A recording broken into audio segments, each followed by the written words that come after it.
Folklore of Shakespeare. By Thomas Firminger Thiselton-Dyer. Preface. It would be difficult to overestimate the value which must be attached to the plays of Shakespeare in connection with the social life of the Elizabethan age. Possessed of a rich treasury of knowledge of a most varied kind, much of which he may be said to have picked up almost intuitively, he embellished his writings with a choice store of illustrations descriptive of the period in which he lived. Apart, too, from his copious references to the manners and customs of the time, he seems to have had not only a wide knowledge of many technical subjects, but, also, an intimate acquaintance with the folklore of bygone days. How far this was the case may be gathered from the following pages, in which are collected, and grouped together, as far as arrangement would permit, the various subjects relating to this interesting and popular branch of our domestic history. It only remains for me to add that the edition of the poet's plays made use of is the Globe, published by Messrs. Macmillan. T. F. Thiselton-Dyer. August, 1883. How do you find this book? Any thoughts about the book or the author? Any suggestion for improvement? Please take a moment to share your thoughts in a comment. If you like it, share it with your friends who might enjoy it as well. Subscribe to keep in touch. Visit CompleteAudiobooks.com for more quality content. Chapter 1. Fairies. The wealth of Shakespeare's luxuriant imagination and glowing language seems to have been poured forth in the graphic accounts which he has given us of the fairy tribe. Indeed, the profusion of poetic imagery with which he has so richly clad his fairy characters is unrivaled. And the Midsummer Night's Dream holds a unique position in so far as it contains the finest modern artistic realization of the fairy kingdom. Mr. Dowden in his Shakespeare Primer, 1877, pp. 71, 72, justly remarks, as the two extremes of exquisite delicacy, of dainty elegance, and, on the other hand, of thick-witted grossness and clumsiness, stand the fairy tribe, and the group of Athenian handicraftsmen. The world of the poet's dream includes the two, a Titania, and a Bottom the Weaver, and can bring them into grotesque conjunction. No such fairy poetry existed anywhere in English literature before Shakespeare.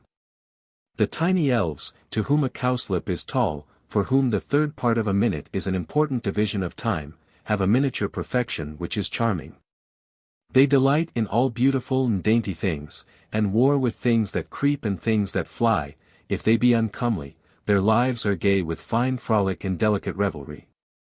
Puck, the jester of fairyland, stands apart from the rest, the recognizable lob of spirits, a rough, fawn-faced, shock-pated little fellow, dainty-limbed shapes around him. Judging, then, from the elaborate account which the poet has bequeathed us of the fairies, it is evident that the subject was one in which he took a special interest. Indeed, the graphic pictures he has handed down to us of elves of hills, brooks, standing lakes and groves. And ye, that on the sands with printless foot, do chase the ebbing Neptune, and do fly him when he comes back. You dimmy puppets that by moonshine do the green sour ringlets make, whereof the not bites, and show how intimately he was acquainted with the history of these little people, and what a complete knowledge he possessed of the superstitious fancies which had clustered round them. In Shakespeare's day, too, it must be remembered, fairies were much in fashion, and, as Johnson remarks, common tradition had made them familiar. It has also been observed that well acquainted, from the rural habits of his early life, with the notions of the peasantry respecting these beings, he saw that they were capable of being applied to a production of a species of the wonderful. Hence, as Mr. Halliwell Phillips I has so aptly written, he founded his elfin world on the prettiest of the people's traditions, and has clothed it in the ever-living flowers of his own exuberant fancy. Referring to the fairy mythology in the Midsummer Night's Dream, it is described by Mr. Cately too as an attempt to blend the elves of the village with the fays of romance. His fairies agree with the former in their diminutive stature, diminished, indeed, to dimensions inappreciable by village gossips, in their fondness for dancing, their love of cleanliness, and their child-abstracting propensities. Like the fays, they form a community, ruled over by the princely Oberon and the fair Titania. There is a court and chivalry. Oberon would have the queen's sweet changeling to be a knight of his train to trace the forest wild. Like earthly monarchs, he has his jester, the shrewd and knavish sprite called Robin Goodfellow. Of the fairy characters mentioned by Shakespeare may be mentioned Oberon, king of fairyland, and Titania his queen. They are represented as keeping rival courts in consequence of a quarrel, the cause of which is thus told by Puck, Midsummer Night's Dream, 2. The king doth keep his revels here tonight. Take heed the queen come not within his sight. For Oberon is passing fell and wrath, because that she as her attendant hath a lovely boy, stolen from an Indian king. She never had so sweet a changeling. And jealous Oberon would have the child, knight of his train, to trace the forests wild. But she perforce withholds the loved boy, crowns him with flowers and makes him all her joy. And now they never meet in grove or green, by fountain clear, or spangled starlight sheen, and Oberon first appears in the old French romance of Juan de Bordeaux, and is identical with Elberich, the dwarf king of the German story of Otnit in the Heldenbuch. The name Elberich, or, as it appears in the Nibelungenlied, Alberich, was changed, in passing into French, first into Oberich, then into Oberon, and finally became our Oberon. He is introduced by Spenser in the Fairy Queen, Book 2, Cant. St. 6, where he describes Sir Guyon.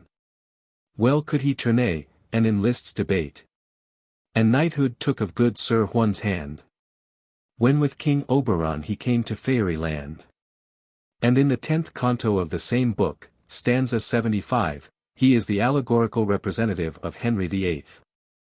The wise Ophicleos left 2 sons, of which fair Elpharin, the eldest brother, did untimely die, whose empty place the mighty Oberon doubly supplied, in spousal and dominion.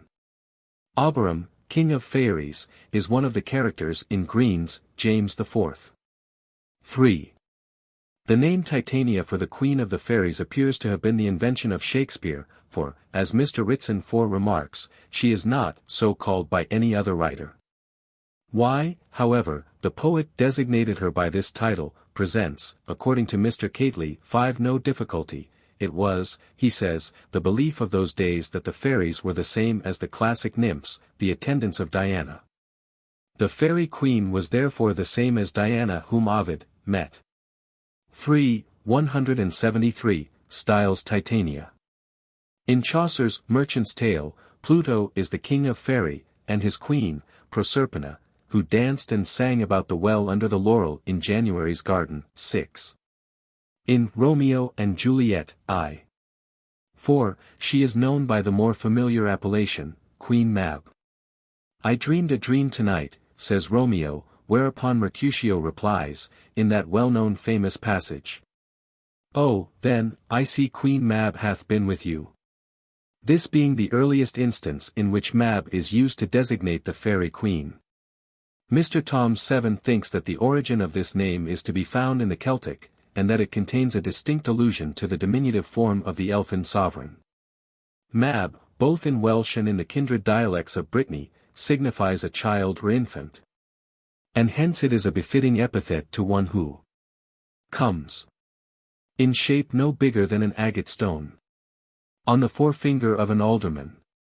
Mr. Cately suggests that Mab may be a contraction of Habundia, who, Haywood says, ruled over the fairies, and another derivation is from Mabel, of which Mab is an abbreviation. Amongst the references to Queen Mab, we may mention Drayton's Nymphidia. Hence Oberon, him sport to make their rest when weary mortals take, and none but only fairies wake, descendeth for his pleasure. And Mab, his merry queen, by night bestrides young folks that lie upright, etc. Ben Jonson, in his Entertainment of the Queen and Prince at Althrope, in 1603, describes to come tripping up the lawn a bevy of fairies, attending on Mab, their queen, who falling into an artificial ring that there was cut in the path, began to dance around. In the same masque the queen is thus characterized by a satyr. This is Mab, the mistress fairy, that doth nightly rob the dairy, and can help or hurt the churning, as she please, without discerning, and like Puck, Shakespeare has invested Queen Mab with mischievous properties, which identify her with the Night of Hag of popular superstition, and she is represented as plaiting the manes of horses in the night. The merry Puck, who is so prominent an actor in A Midsummer Night's Dream, is the mischief-loving sprite, the jester of the fairy court, whose characteristics are roguery and sportiveness. In his description of him, Shakespeare, as Mr. Toms points out, has embodied almost every attribute with which the imagination of the people has invested the fairy race, and has neither omitted one trait necessary to give brilliancy and distinctness to the likeness, nor sought to heighten its effect by the slightest exaggeration. For, carefully and elaborately as he has finished the picture, he has not in it invested the lob of spirits with one gift or quality which the popular voice of the age was not unanimous in bestowing upon him. Thus, 1. The fairy says, "Either I mistake your shape and making quite, or else you are that shrewd and knavish sprite, called Robin Goodfellow, are you not he, that frights the maidens of the villagery, skim milk, and sometimes labor in the quern, and bootless make the breathless housewife churn, and sometimes make the drink to bear no barm, mislead night wanderers, laughing at their harm? Those that hobgoblin call you and sweet Puck, you do their work, and they shall have good luck. Are you not he?" The name Puck was formerly applied to the whole race of fairies, and not to any individual sprite, Puck, or Puck, being an old word for devil. In which sense it is used in the vision of Piers Plowman. Out of the Puck's pond fold, no mainprise may us feche. The Icelandic Puki is the same word, and in Friesland and Jutland the domestic spirit is called Puk by the peasantry. In Devonshire, Piskey is the name for a fairy, with which we may compare the Cornish pixie. In Worcestershire, too, we read how the peasantry are occasionally poke-leaden, that is, misled by a mischievous spirit called Poke. And, according to Grose's Provincial Glossary, in Hampshire they give the name of colt pixie to a supposed spirit or fairy, which, in the shape of a horse, neighs, and misleads horses into bogs. The Irish, again, have their pucka, 8 and the Welsh their pucka, both words derived from puck or puck. Mr. Cately 9 thinks, also, that the Scottish pawkee, sly, knowing, may belong to the same list of words. It is evident, then, that the term puck was in bygone years extensively applied to the fairy race, an appellation still found in the west of England. Referring to its use in Wales, there is a Welsh tradition to the effect that Shakespeare received his knowledge of the Cambrian fairies from his friend Richard Price, son of Sir John Price, of the Priory of Brecon. It is even claimed that Coombe Pucka, or Puck Valley, a part of the romantic glen of the Clydach, in Breconshire, is the original scene of the Midsummer Night's Dream. 10. Another of Puck's names was Robin Goodfellow, and one of the most valuable illustrations we have of the Midsummer Night's Dream is a black-letter tract published in London, 1628, under the title of Robin Goodfellow, His Mad Pranks and Merry Jests, full of honest mirth, and is a fit medicine for melancholy. 11 Mr. Halliwell Phillips, 12 speaking of Robin Goodfellow, says, "There can be no doubt that in the time of Shakespeare the fairies held a more prominent position in our popular literature than can be now concluded from the pieces on the subject that have descended to us." The author of Tarleton's News out of Purgatory, printed in 1590, assures us that Robin Goodfellow was foremost in every old wives' chronicle for his mad merry pranks. And we learn from Henslow's diary that Chettle was the writer of a drama on the adventures of that merry wanderer of the night. These have disappeared. And time has dealt so harshly with the memory of poor Robin, that we might almost imagine his spirit was still leading us astray over massive volumes of antiquity in a delusive search after documents forever lost. Or rather, perhaps, it is his punishment for the useless journeys he has given our ancestors, misleading night wanderers, and laughing at their harm. 13 He is mentioned by Drayton in his Nymphidia. He meeteth Puck, which most men call Hobgoblin, and on him doth fall, Enk. Hob being the familiar or diminutive form of Robert and Robin, so that hobgoblin is equivalent to Robin the Goblin, i.e., Robin Goodfellow. 14 Burton, in his Anatomy of Melancholy, alludes to him thus: a bigger kin there is of them, called with us hobgoblins and Robin Goodfellows, that would, in superstitious times grind corn for a mess of milk, cut wood, or do any manner of drudgery work. Under his name of Robin Goodfellow, Puck is well characterized in Johnson's Mask of Love Restored 15. Another epithet applied to Puck is lob, as in the Midsummer Night's Dream, 2. 1, where he is addressed by the fairy as Thou lob of spirits 16. With this we may compare the Lubber Fiend of Milton, and the following in Beaumont and Fletcher's Night of the Burning Pestle, 3. For, there is a pretty tale of a witch that had the devil's mark about her, that had a giant to be her son, that was called Lobly by the Fire. Grimm 17 mentions a spirit, named the Good Lubber, to whom the bones of animals used to be offered at Mansfeld in Germany.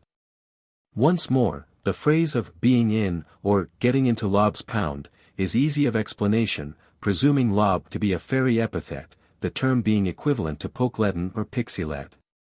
18 In Hudibras, this term is employed as a name for the stocks in which the knight puts Crowdero. Crowdero, whom in irons bound thou basely threwst into Lob's pound. It occurs, also, in Massinger's Duke of Milan, 3. 2, where it means behind the heiress, who forked the gentleman, to save her credit, to marry her, and say he was the party found in Lob's pound. The allusion by Shakespeare to the Will-o'-the-Wisp, where he speaks of Puck as sometime a fire, is noticed elsewhere, this being one of the forms under which this fairy was supposed to play his midnight pranks.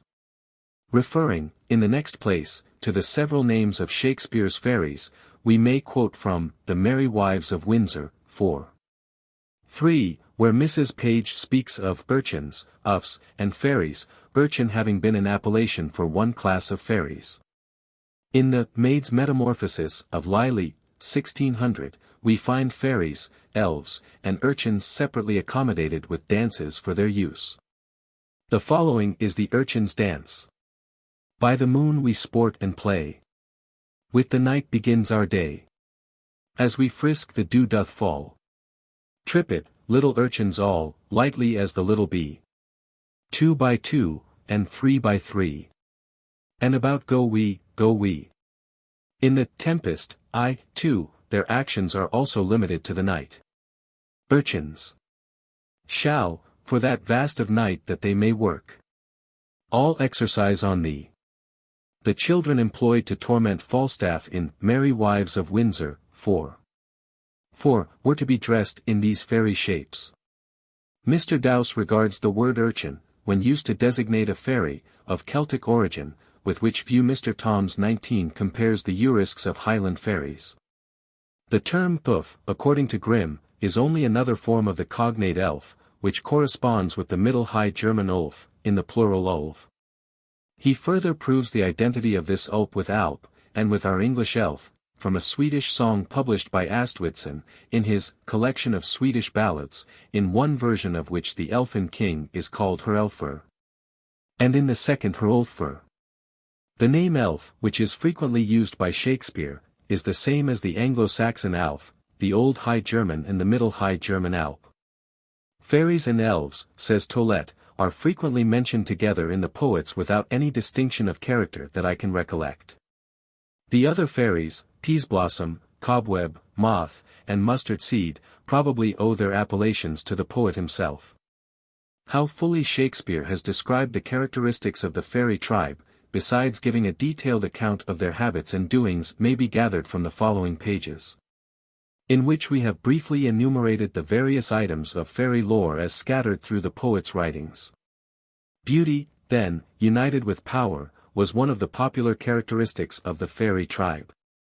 Such was that of the Fairy Queen of Spenser, and of Titania in A Midsummer Night's Dream.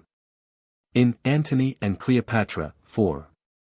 8, Antony, on seeing Cleopatra enter, says to Scarus, To this great fairy I'll commend thy acts. Make her thanks bless thee. In Cymbeline, 3. 6, when the two brothers find Imogen in their cave, Belarius exclaims. But that it eats our victuals, I should think. Here was a fairy, 20. And he then adds. By Jupiter, an angel. Or, if not, an earthly paragon. Behold Divinus. No elder than a boy. The fairies, as represented in many of our old legends and folk tales, are generally noticeable for their beauty, the same being the case with all their surroundings. As Sir Walter Scott 21:2 says, their pageants and court entertainments comprehended all that the imagination could conceive of what were accounted gallant and splendid. At their processions they paraded more beautiful steeds than those of mere earthly parentage. The hawks and hounds which they employed in their chase were of the first race. At their daily banquets, the board was set forth with a splendor which the proudest kings of the earth dared not aspire to, and the hall of their dancers echoed to the most exquisite music. Mr. Dowse 22 quotes from the romance of Lancelot of the Lake, where the author, speaking of the days of King Arthur, says, En celu temps estoyant appelis phase tout cels que sentimetoyant d'enchantments et de charms. Edi molten estoit pour lors principaliment en la grande Bretagne, edi savoyant la force edi la vertu de paroles, de pierres, edi de herbes, parquoi els estoyant tenues en jeunesse edi en bolt, edi en grandes richesses cum els divisoyant. This perpetual youth and beauty, he adds, cannot well be separated from a state of immortality, another characteristic ascribed to the fairy race. It is probably alluded to by Titania in A Midsummer Night's Dream, 2. 1. The human mortals want their winter here. And further on, 2. 1, when speaking of the changeling's mother, she says. But she, being mortal, of that boy did die. Again, a fairy addresses Bottom the Weaver, 3. 1. Hail, mortal. An indication that she was not so herself. The very fact, indeed, that fairies call themselves spirits, ghosts, or shadows, seems to be a proof of their immortality. Thus Puck styles Oberon, king of shadows, and this monarch asserts of himself and his subjects. But we are spirits of another sort. Fletcher in The Faithful Shepherdess describes, I. 2. A virtuous well, about whose flowery banks the nimble-footed fairies dance their rounds. By the pale moonshine, dipping oftentimes their stolen children, so to make them free from dying flesh, and dull mortality. Ariosto in his Orlando Furioso, Book 43. Stanza 98, says, I am a fairy, and to make you know, to be a fairy what it doth import. We cannot die, how old soe'er we grow. Of pains and harms of every other sort. We taste, one lie no death we nature owe. An important feature of the fairy race was their power of vanishing at will, and of assuming various forms. In A Midsummer Night's Dream, Oberon says, I am invisible, and I will overhear their conference. Puck relates how he was in the habit of taking all kinds of outlandish forms. And in The Tempest, Shakespeare has bequeathed to us a graphic account of Ariel's eccentricities. Besides, says Mr. Spalding 23, appearing in his natural shape, and dividing into flames, and behaving in such a manner as to cause young Ferdinand to leap into the sea, crying, Hell is empty, and all the devils are here. He assumes the forms of a water nymph, 2, a harpy, 3. 3, and also the goddess Ceres, 4. 1, while the strange shapes, maskers, and even the hounds that hunt and worry the would-be king and viceroys of the island, are Ariel's meaner fellows. Poor Caliban complains of Prospero's spirits, 2. 2. For every trifle are they set upon me. Sometime like apes that mow and chatter at me. And after bite me, then like hedgehogs which lie tumbling in my barefoot way and mount their pricks at my footfall. Sometime am I all wound with adders who with cloven tongues do hiss me into madness. That fairies are sometimes exceedingly diminutive is fully shown by Shakespeare, who gives several instances of this peculiarity. Thus Queen Mab in Romeo and Juliet, to which passage we have already had occasion to allude, is said to come in shape no bigger than an agate stone 24. On the forefinger of an alderman. And Puck tells us, in A Midsummer Night's Dream, 2:1, that when Oberon and Titania meet, they do square, that all their elves for fear creep into acorn cups, and hide them there. Further on, 2:2, the duties imposed by Titania upon her train point to their tiny character. Come, now a roundel and a fairy song. Then, for the third part of a minute, hence. Some to kill cankers in the muskrose buds. Some war with rear mice for their leathern wings. To make my small elves coats. And when enamored of bottom, she directs her elves that they should hop in his walks and gambol in his eyes. Feed him with apricots and dewberries. With purple grapes, green figs, and mulberries. The honey bags steal from the humble bees. And for night tapers crop their waxen thighs. And light them at the fiery glowworm's eyes. To have my love to bed and to arise. And pluck the wings from painted butterflies. To fan the moonbeams from his sleeping eyes. We may compare, to Ariel's well-known song in The Tempest, v. 1. Where the bee sucks, there suck I. In a cowslip's bell I lie. There I couch when owls do cry. On the bat's back I do fly. After summer merrily. Merrily, merrily shall I live now. Under the blossom that hangs on the bough. Again, from the following passage in the Merry Wives of Windsor, 4:4, where Mrs. Page, after conferring with her husband, suggests that Nan Page my daughter and my little son. And 3 or 4 more of their growth will dress. Like urchins, uffs and fairies, green and white. With rounds of waxen tapers on their heads. And rattles in their hands. It is evident that in Shakespeare's day fairies were supposed to be of the size of children. The notion of their diminutiveness, too, it appears was not confined to this country 25 but existed in Denmark 26, for in the ballad of Eline of Villenskov we read. Out then spake the smallest trold. No bigger than an ant. Oh! Here is come a Christian man. His schemes I'll sure prevent. Again, various stories are current in Germany descriptive of the fairy dwarfs. One of the most noted being that relating to Elberich, who aided the Emperor Otnit to gain the daughter of the Paynim Soldan of Syria. 27. The haunts of the fairies on earth are generally supposed to be the most romantic and rural that can be selected, such a spot being the place of Titania's repose described by Oberon in A Midsummer Night's Dream, 2:1. A bank where the wild thyme blows. Where oxlips and the nodding violet grows. Quite over-canopied with luscious woodbine. With sweet musk roses and with eglantine. There sleeps Titania sometime of the night. Lulled in these flowers with dances and delight.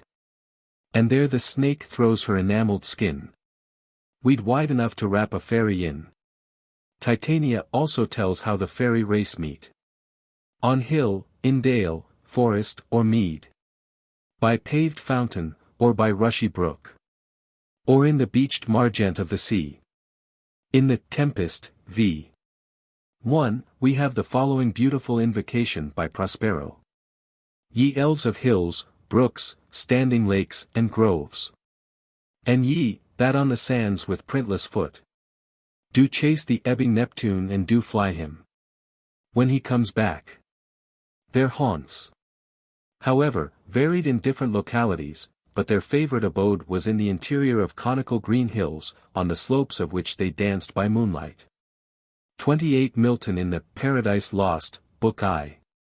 Speaks of fairy elves, whose midnight revels, by a forest side, or fountain, some belated peasant sees, or dreams he sees, while overhead the moon sits arbitress, and nearer to the earth.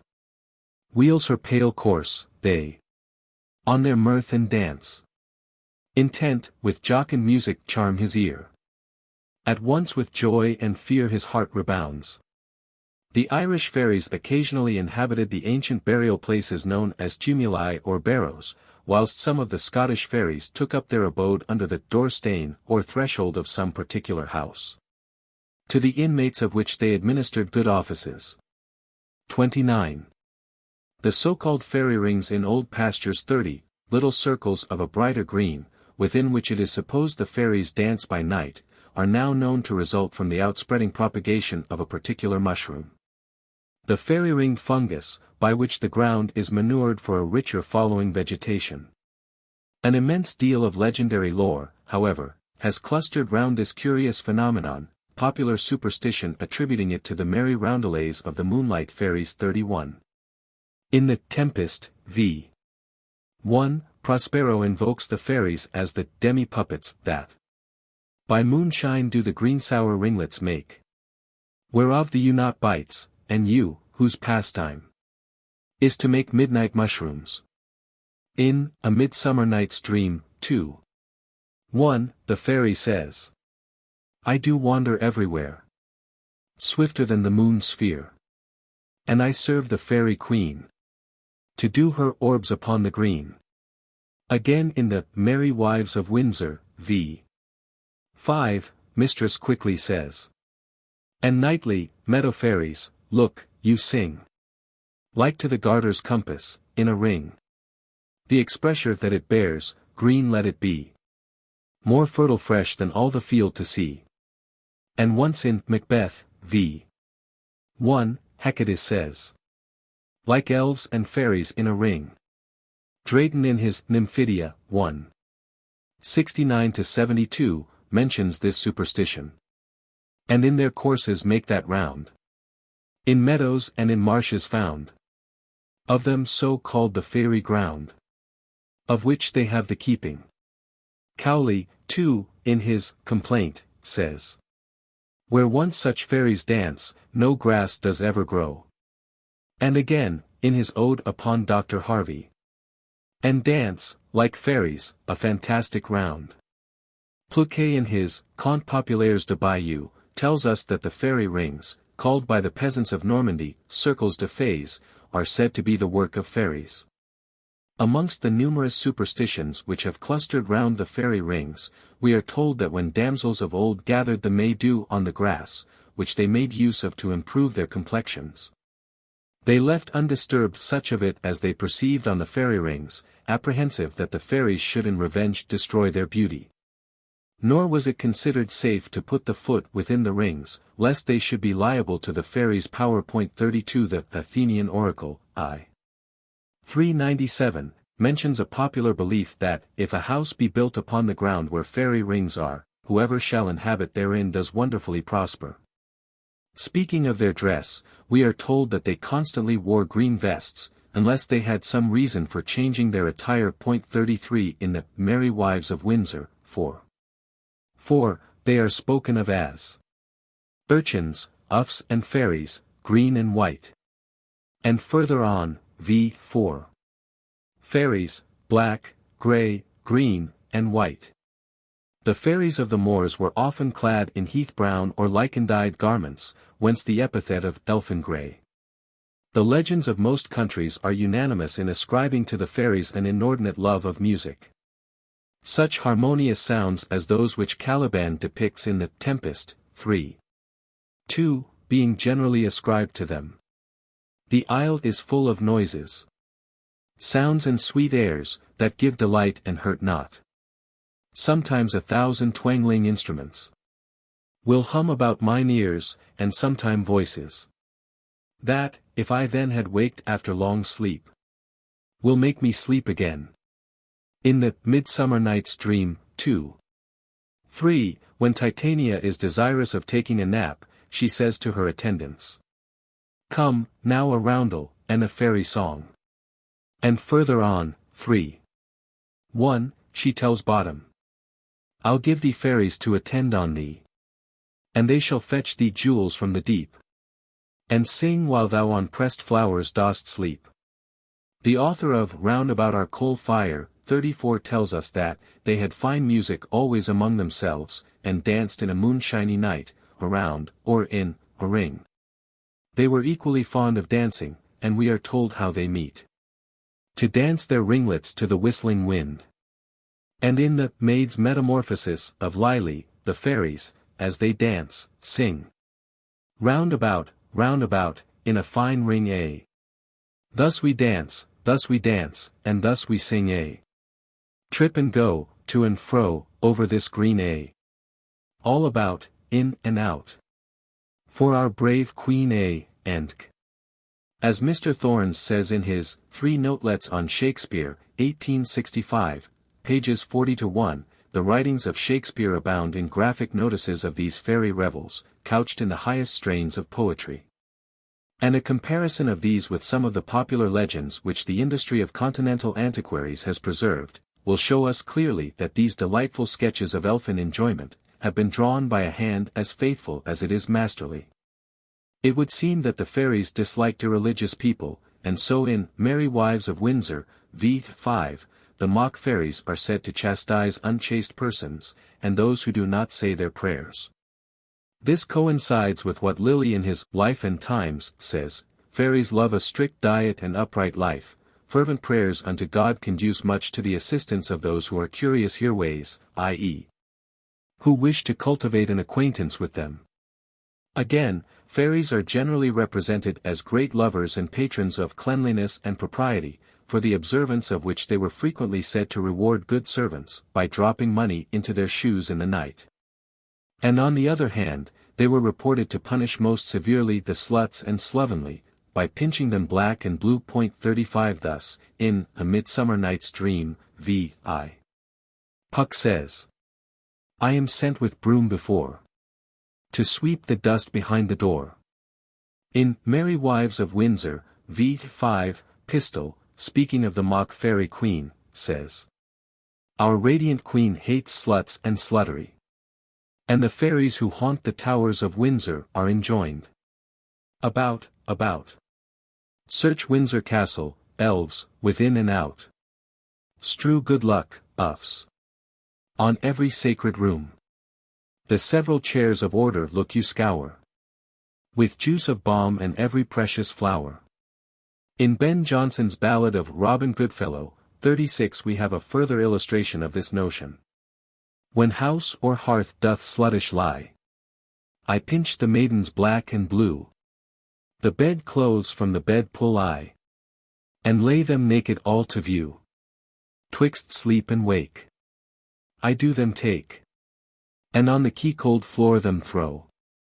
If out they cry, then forth I fly, and loudly laugh I, ho, ho, ho. In Round About Our Coal Fire, we find the following passage bearing on the subject. When the master and mistress were laid on the pillows, the men and maids, if they had a game at romps, and blundered upstairs, or jumbled a chair, the next morning every one would swear 'twas the fairies, and that they heard them stamping up and down stairs all night, crying, water's locked, water's locked. When there was no water in every pail in the kitchen. Herrick, too, in his Hesperides speaks of this superstition. If ye will with Mab find grace, set each platter in his place. Rake the fire up and set water in, ere sun be set. Wash your pails and cleanse your dairies.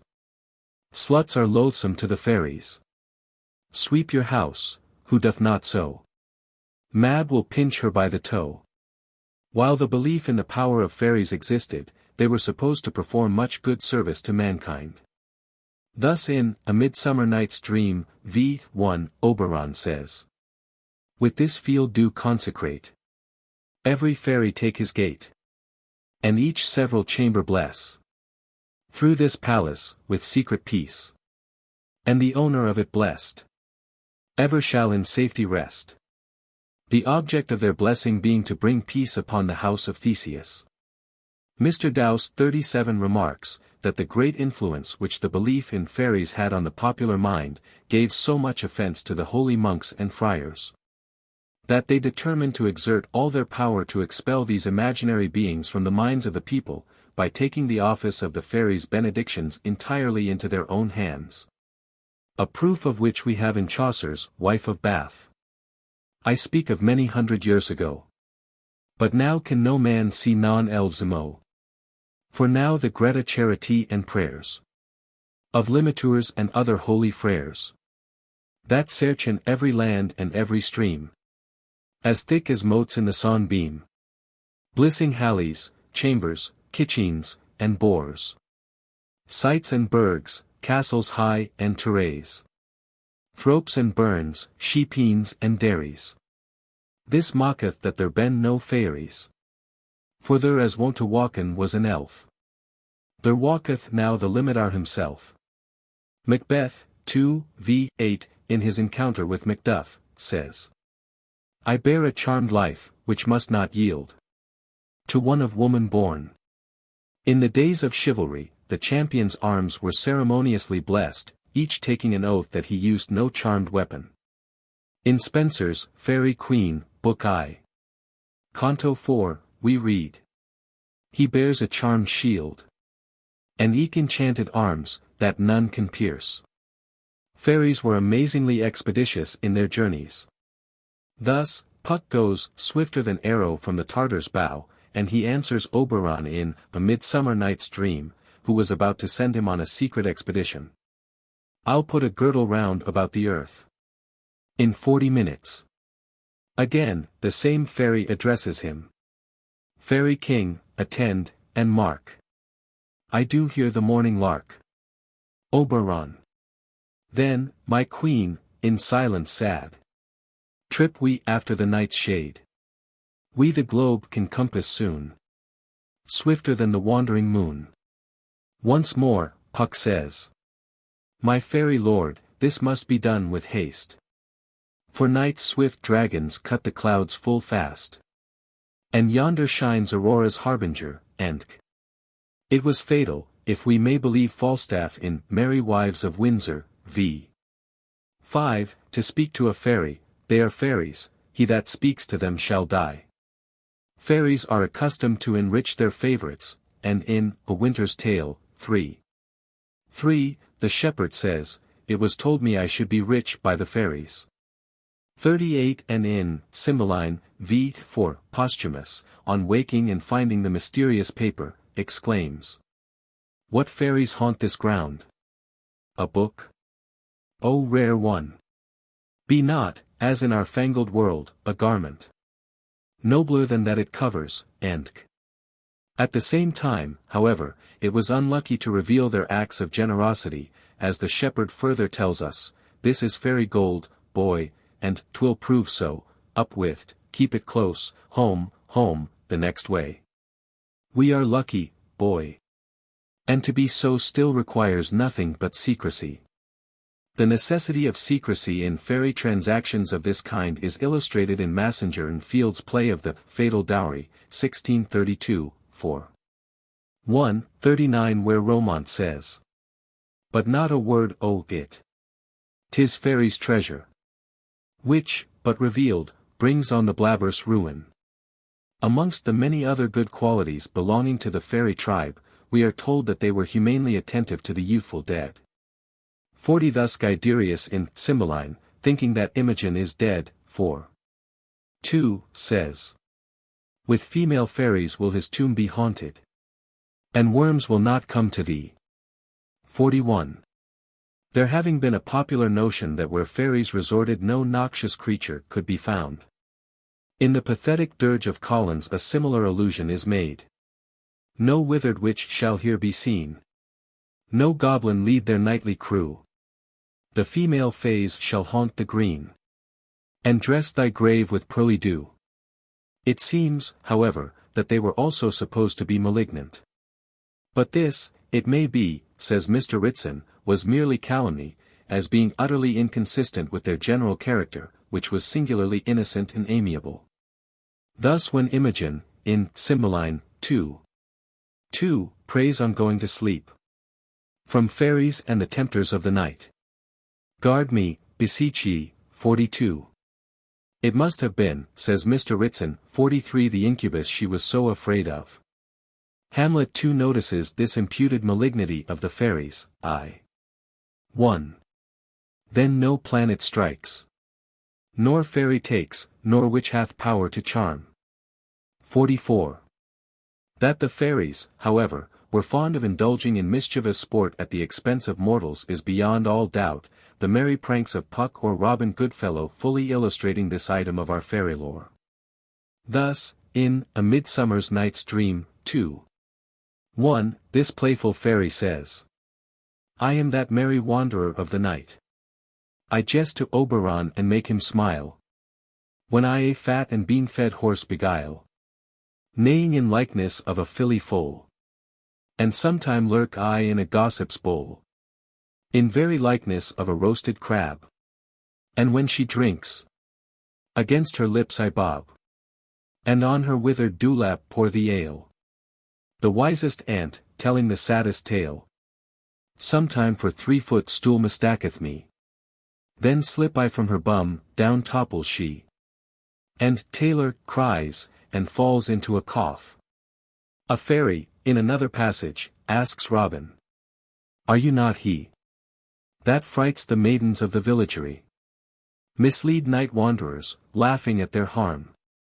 We have already mentioned how Queen Mab had the same mischievous humor in her composition, which is described by Mercutio in Romeo and Juliet, I. 4. This is that very Mab that plats the manes of horses in the night, and bakes the elflocks in foul sluttish hairs, which once untangled much misfortune bodes. Another reprehensible practice attributed to the fairies was that of carrying off and exchanging children, such being designated changelings. 45. The special agent in transactions of the sort was also Queen Mab, and hence Mercutio says, She is the fairies' midwife. And she is so called, says Mr. Halliwell Phillips, because it was her supposed custom to steal newborn babes in the night and leave others in their place. Mr. Stevens gives a different interpretation to this line, and says, It does not mean that she was the midwife to the fairies but that she was the person among the fairies whose department it was to deliver the fancies of sleeping men in their dreams, those children of an idle brain. Chapter 2. Witches. In years gone by, witchcraft was one of the grossest forms of superstition, and it would be difficult to estimate the extent of its influence in this and other countries. It is not surprising that Shakespeare should have made frequent allusions to this popular belief, considering how extensively it prevailed in the 16th and 17th centuries. The religious and dramatic literature of the period being full of it. Indeed, as Mr. Williams 46 points out, what the vulgar superstition must have been may be easily conceived, when men of the greatest genius or learning credited the possibility, and not only a theoretical but possible occurrence, of these infernal phenomena. Thus Francis Bacon was not able to get rid of the principles upon which the creed was based. Sir Edward Coke, his contemporary, the most acute lawyer of the age, ventured even to define the devil's agents in witchcraft. Sir Thomas Browne and Sir Matthew Hale, in 1664, proved their faith, the one by his solemn testimony in open court, the other by his still more solemn sentence. Hence, it was only to be expected that Shakespeare should introduce into his writings descriptions of a creed which held such a prominent place in the history of his day, and which has made itself famous for all time by the thousands of victims it caused to be sent to the torture chamber, to the stake, and to the scaffold. Thus he has given a graphic account of the celebrated Jeanne d'Arc, the Maid of Orleans, in 1 Henry VI. Although Mr. Dowden 47 is of opinion that this play was written by one or more authors, Greene having had perhaps a chief hand in it, assisted by Peele and Marlowe. He says, It is a happiness not to have to ascribe to our greatest poet the crude and hateful handling of the character of Joan of Arc, excused though to some extent it may be by the occurrence of view in our Old English chronicles. Mr. Lecky, 48-2, regards the conception of Joan of Arc given in I Henry VI. as the darkest blot upon the poet's genius, but it must be remembered that we only have expressed the current belief of his day, the English vulgar having regarded her as a sorceress, the French as an inspired heroine. Talbot is represented as accusing her of being a witch, serving the evil one, and entering Rouen by means of her sorceries. 3. 2. France, thou shalt rue this treason with thy tears. If Talbot but survive thy treachery. Pucelle, that witch, that damned sorceress, hath wrought this hellish mischief unawares, that hardly we escaped the pride of France. Further on, v. 3, she is made to summon fiends before her, but she wishes them in vain, for they speak not, hanging their heads in sign of approaching disaster. Now help, ye charming spells and periapts, and ye choice spirits that admonish me, and give me signs of future accidents. You speedy helpers, that are substitutes under the lordly monarch of the north, appear and aid me in this enterprise. But she adds, see, they forsake me. Now the time is come, that France must veil her lofty plumed crest, and let her head fall into England's lap. My ancient incantations are too weak, and hell too strong for me to buckle with. Now, France, thy glory droopeth to the dust. Finally, convicted of practicing sorcery, and filling the world with vicious qualities, she was condemned to be burnt. Her death, however, Sir Walter Scott 49 says, was not, we are sorry to say, a sacrifice to superstitious fear of witchcraft, but a cruel instance of wicked policy, mingled with national jealousy and hatred. The Duke of Bedford, when the ill-starred Jean fell into his hands, took away her life in order to stigmatize her memory with sorcery, and to destroy the reputation she had acquired among the French. The cases of the Duchess of Gloucester and of Jane Shore, also immortalized by Shakespeare, are both referred to in the succeeding pages. The Witch of Brentford, mentioned by Mrs. Page in The Merry Wives of Windsor, 4. 2, was an actual personage, the fame, says Staunton, 50, of whose vaticinations must have been traditionally well known to an audience of the time, although the records we possess of her are scant enough. The chief of them is a black-letter tract, printed by William Copeland in the middle of the 16th century, entitled J.Y.L. of Brentford's Testament, from which it appears she was hostess of a tavern at Brentford. 51 One of the characters in Dekker and Webster's Westward Ho! 52 says, I doubt that old hag, Gillian of Brainford has bewitched me. The witches in Macbeth are probably Scottish hags. As Mr. Gunyon remarks, 53, they are hellish monsters, brewing hellbroth, having cats and toads for familiars, loving midnight, riding on the passing storm, and devising evil against such as offend them. They crouch beneath the gibbet of the murderer, meet in gloomy caverns, amid earthquake convulsions, or in thunder, lightning, and rain. Coleridge, speaking of them, observes that the weird sisters are as true a creation of Shakespeare's as his Ariel and Caliban, fates, fairies, and materializing witches being the elements.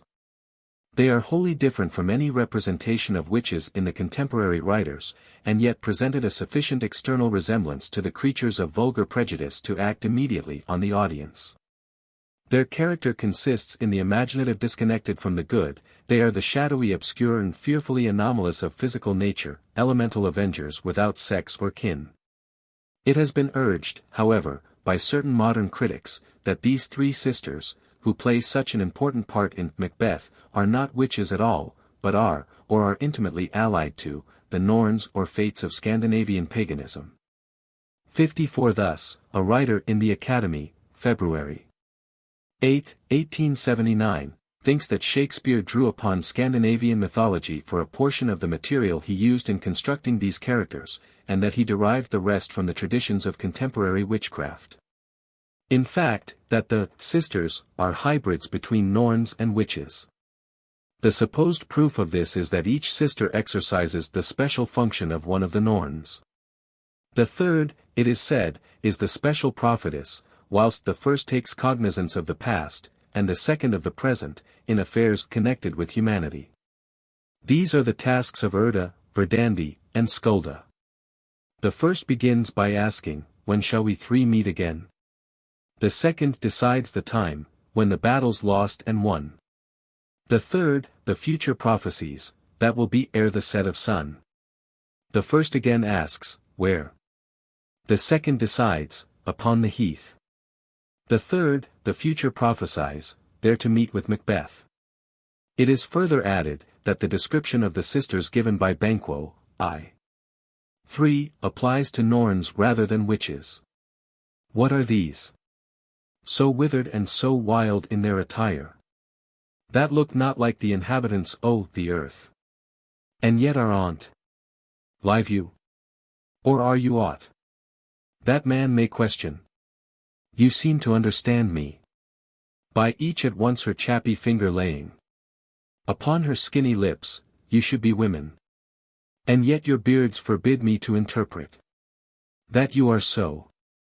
But, as Mr. Spalding truly adds, a more accurate poetical counterpart to the prose descriptions given by contemporary writers, of the appearance of the poor creatures who were charged with the crime of witchcraft could hardly have been penned. Scott, for instance, in his Discovery of Witchcraft, Book I, Chapter 3. 7, says, they are women which commonly be old, lame, bleary-eyed, pale, foul, and full of wrinkles, they are lean and deformed, showing melancholy in their faces. Harsnet, too, in his Declaration of Popish Impostures, 1603, 136, speaks of a witch as an old weather-beaten crone, having her chin and knees meeting for age, walking like a bough, leaning on a staff, hollow-eyed, untoothed, furrowed. Having her limbs trembling with palsy, going mumbling in the streets. One that hath forgotten her paternoster, yet hath a shrewd tongue to call a drab a drab. The beard, also, to which Shakespeare refers in the passage above, was the recognized characteristic of the witch. Thus, in the Honest Man's Fortune, 2. 1, it is said, the women that come to us for disguises must wear beards, and that's to say a token of a witch. In the Merry Wives of Windsor, 4. 2, Sir Hugh Evans says of the disguised Falstaff, by ye and no, I think the Oman is a witch indeed, I like not when a Oman has a great beard, I spy a great beard under his muffler. Introduction of Hecate among the witches in Macbeth, 3. 5, Shakespeare has been censured for confounding ancient with modern superstitions. But the incongruity is found in all the poets of the Renaissance. Hecate, of course, is only another name for Diana. Witchcraft, in truth, is no modern invention. Witches were believed in by the vulgar in the time of Horace as implicitly as in the time of Shakespeare. And the belief that the pagan gods were really existent as evil demons is one which has come down from the very earliest ages of Christianity.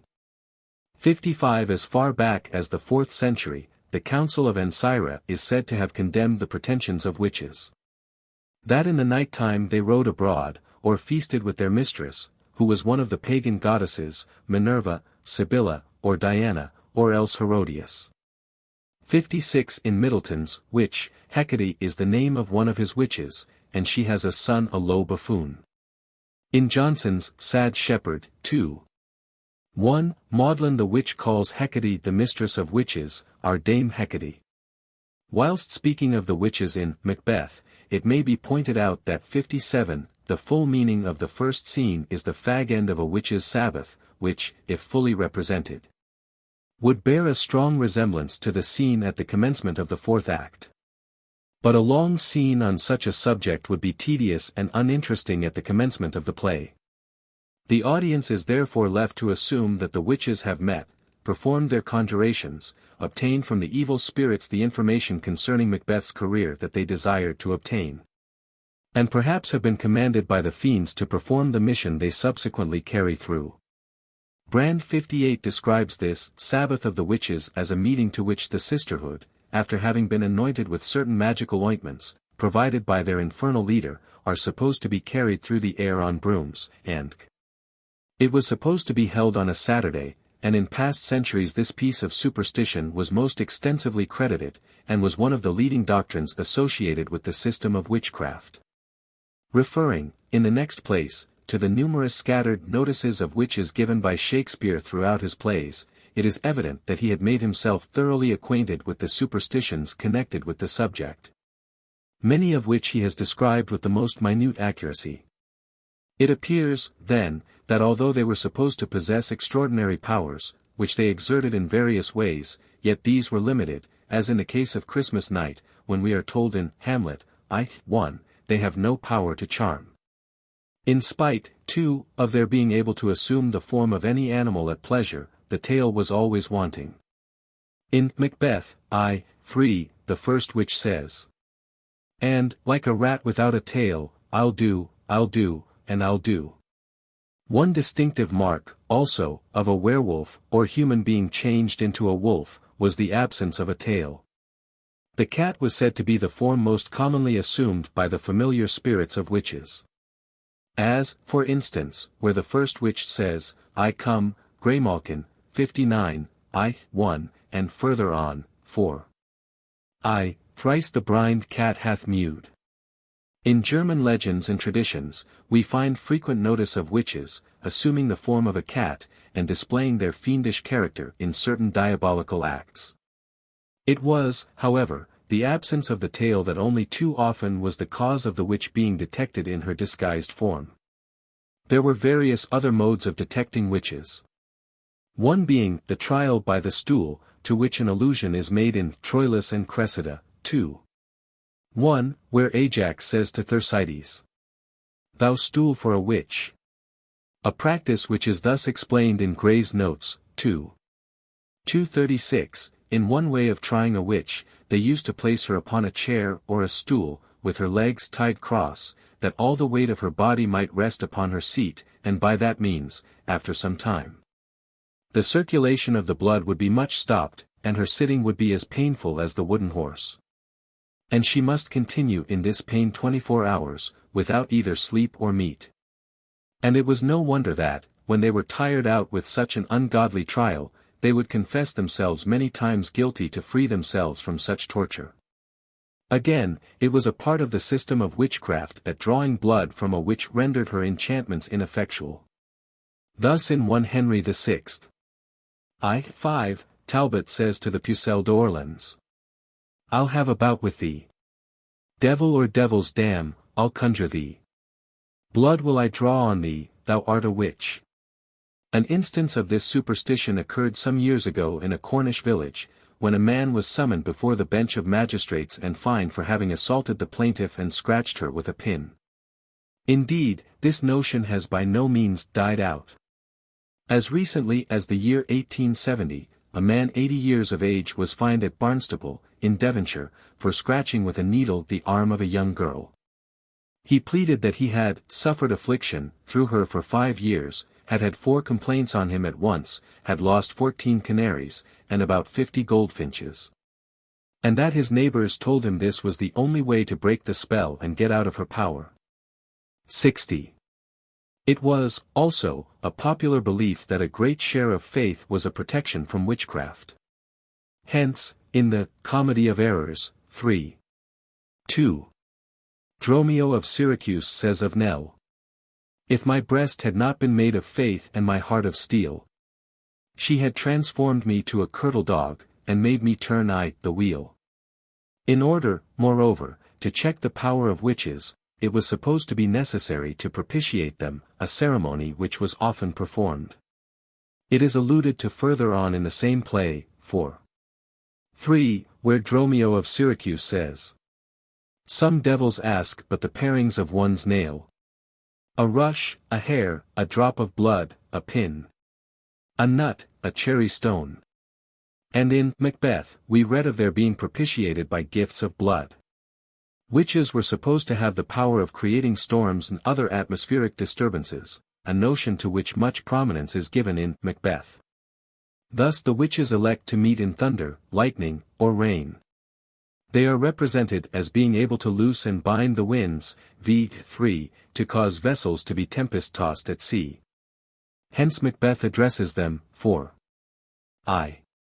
Though you untie the winds and let them fight against the churches, though the yesty waves confound and swallow navigation up, though bladed corn be lodged and trees blown down, though castles topple on their warders' heads, Though palaces and pyramids do slope their heads to their foundations. Though the treasure of nature's Germans tumble all together, even till destruction sicken. Thus, by way of illustration we may quote a curious confession made in Scotland, about the year 1591, by Agnes Sampson, a reputed witch. She vowed that at the time His Majesty, James VI, was in Denmark, she took a cat and christened it, and afterwards bound to each part of that cat the chiefest parts of a dead man, and several joints of his body. And that in the night following, the said cat was conveyed into the midst of the sea, by herself and other witches, sailing in their riddles, or creeves, and so left the said cat right before the town of Leith, in Scotland. This done, there arose such a tempest in the sea, as a greater hath not been seen, which tempest was the cause of the perishing of a boat or vessel coming from the town of Brunt Island to the town of Leith, wherein were sundry jewels and rich gifts, which should have been presented to the new Queen of Scotland at His Majesty's coming to Leith. Again, it is confessed that the said christened cat was the cause of the King's Majesty's ship, at his coming forth of Denmark, having a contrary wind to the rest of the ships then being in his company, which thing was most strange and true, as the King's Majesty acknowledged. It is to this circumstance that Shakespeare probably alludes in Macbeth, I.3, where he makes the witch say, "Though his bark cannot be lost, yet it shall be tempest-tossed." Witches were also believed to be able to sell or give winds, a notion thus described in Drayton's Moon Calf, 865. She could sell winds to any one that would buy them for money, forcing them to hold what time she listed, tie them in a thread, whichever as the seafarer undid, they rose or scant led, as his sails would drive, to the same port whereas he would arrive. So in Macbeth, I.3. 2 Witch. I'll give thee a wind. 1 Witch. Thou art kind. 3 Witch. And I another. Singer quotes from Sumner's Last Will and Testament.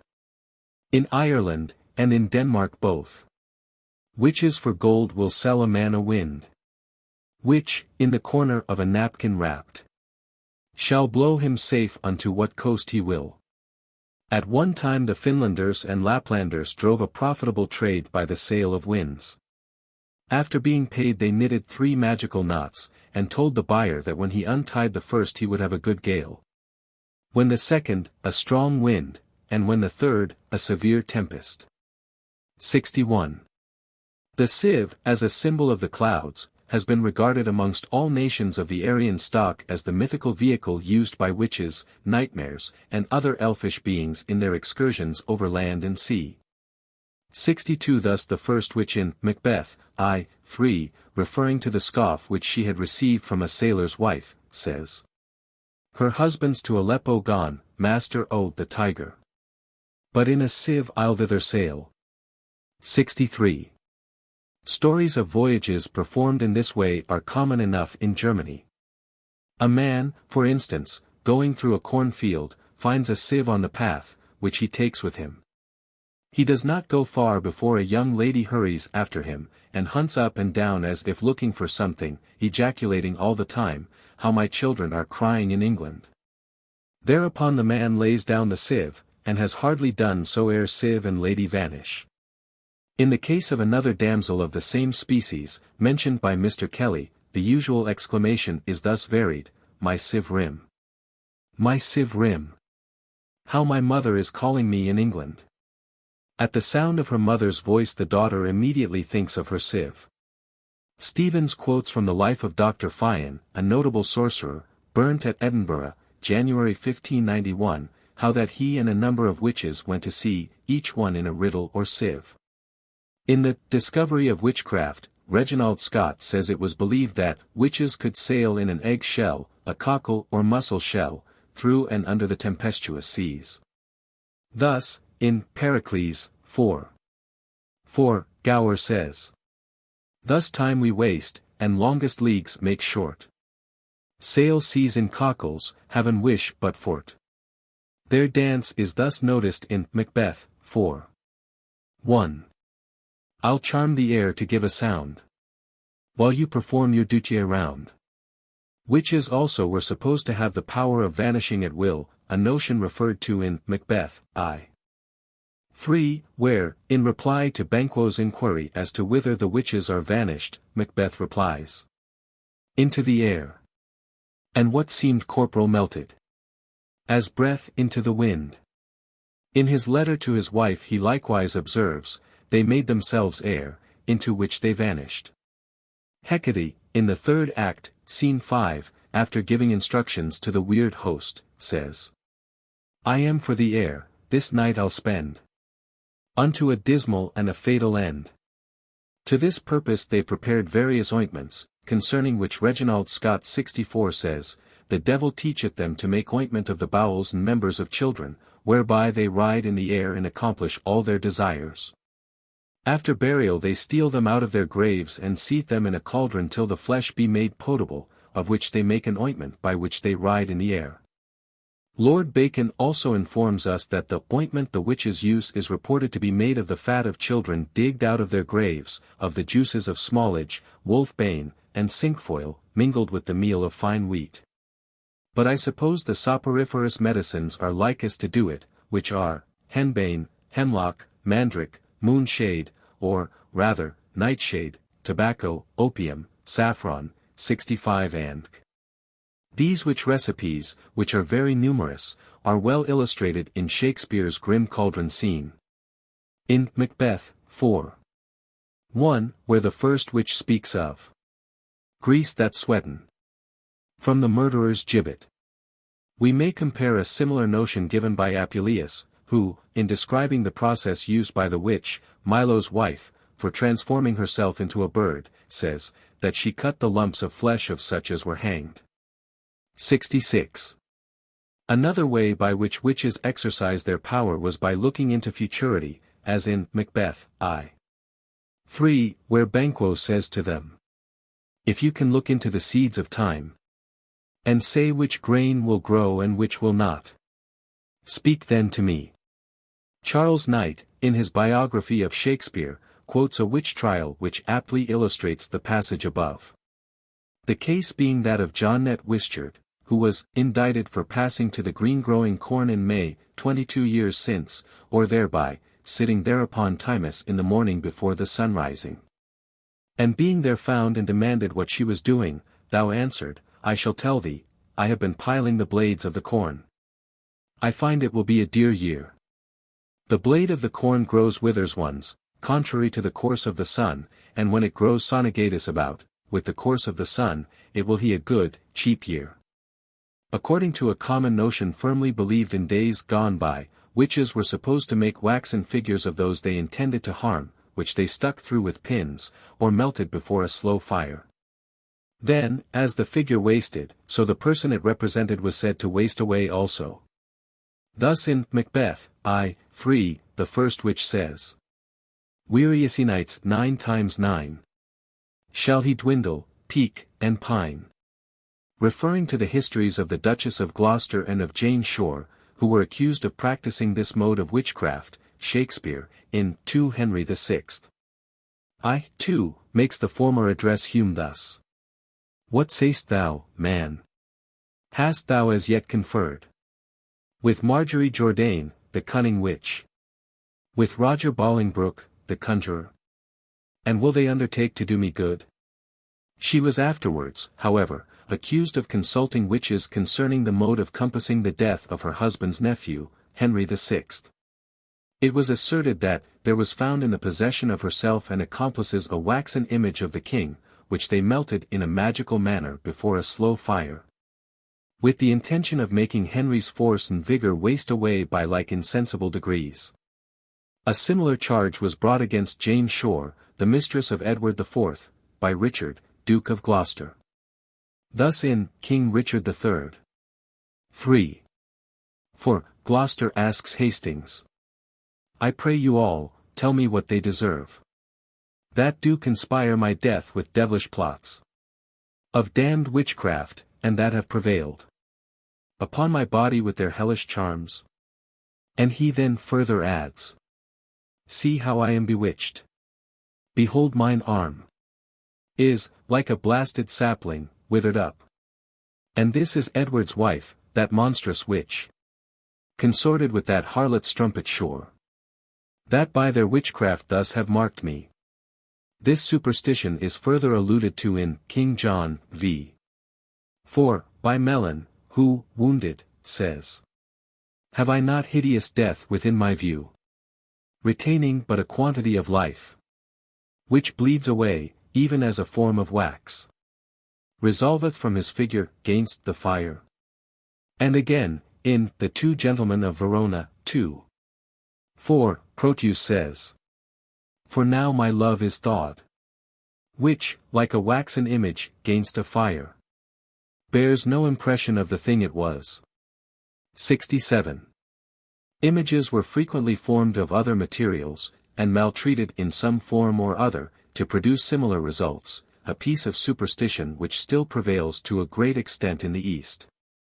Du Bois, in his People of India, 1825, speaks of magicians who make small images in mud or clay, and then write the names of their animosity on the breasts thereof. These are otherwise pierced with thorns or mutilated, so as to communicate a corresponding injury to the person represented. They were also said to extract moisture from the body, as in Macbeth, I. 3. "I will drain him dry as hay." Referring to the other mischievous acts of witches, Stevens quotes the following from A Detection of Damnable Drifts practiced by 3 witches, and arraigned at Chelmsford, in Essex, 1579, item, "Also she came on a time to the house of one Robert Lathbury, who, disliking her dealing, sent her home empty. But presently after her departure his hogges fell sick and died, to the number of 20. Hence in Macbeth, I. 3, in reply to the inquiry of the first witch, "Where hast thou been, sister?" the second replies, "Killing swine." It appears to have been their practice to destroy the cattle of their neighbors, and the farmers have to this day many ceremonies to secure their cows and other cattle from witchcraft. But they seem to have been most suspected of malice against swine. Harsnet observes, how, formerly, a sow could not be ill of the measles, nor a girl of the sullens, but some old woman was charged with witchcraft. 68. Mr. Henderson, in his Folklore of the Northern Counties, 1879, page 182, relates how a few years ago a witch died in the village of Bovey Tracy, Devonshire. She was accused of overlooking her neighbor's pigs, so that her son, if ever betrayed into a quarrel with her, used always to say before they parted, "Mother, mother, spare my pigs." Multiples of 3 and 9 were specially employed by witches, ancient and modern. Thus in Macbeth, I.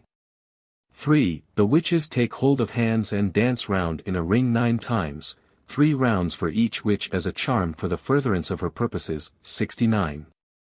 Thrice to thine and thrice to mine, and thrice again, to make up 9. Peace. The charms wound up. The love of witches for odd numbers is further illustrated, for 1, where one of them tells how thrice and once the hedge pig whined, this being the witch's way of saying 4 times. In Fairfax's Tasso, Book 13, stanza 6, it is said that witchcraft loveth numbers odd. This notion is very old, and we may compare the following quotations from Ovid's Metamorphoses, 14. 58. Chernovis Carmen Magico de Murmurat or. And again, 7. 189 to 191. Teresi convertit, ter sumptis florine crinum. Irreravit aquis, ternis oleatibus ora. Solvit. Virgil too in his Eclogues, 8. 75, says, Numero deus impar gaudet. The belief in the luck of odd numbers is noticed by Falstaff in the Merry Wives of Windsor, v. 1. They say there is divinity in odd numbers, either in nativity, chance, or death. In King Lear, 4. 2, when the Duke of Albany tells Goneril, she that herself will sliver and disbranch from her material sap, perforce must wither, and come to deadly use. He alludes to the use that witches and enchanters were commonly supposed to make of withered branches in their charms. 70.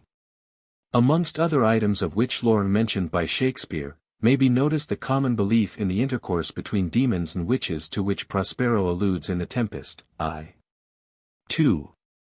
Thou poisonous slave, got by the devil himself. Upon thy wicked dam, come forth.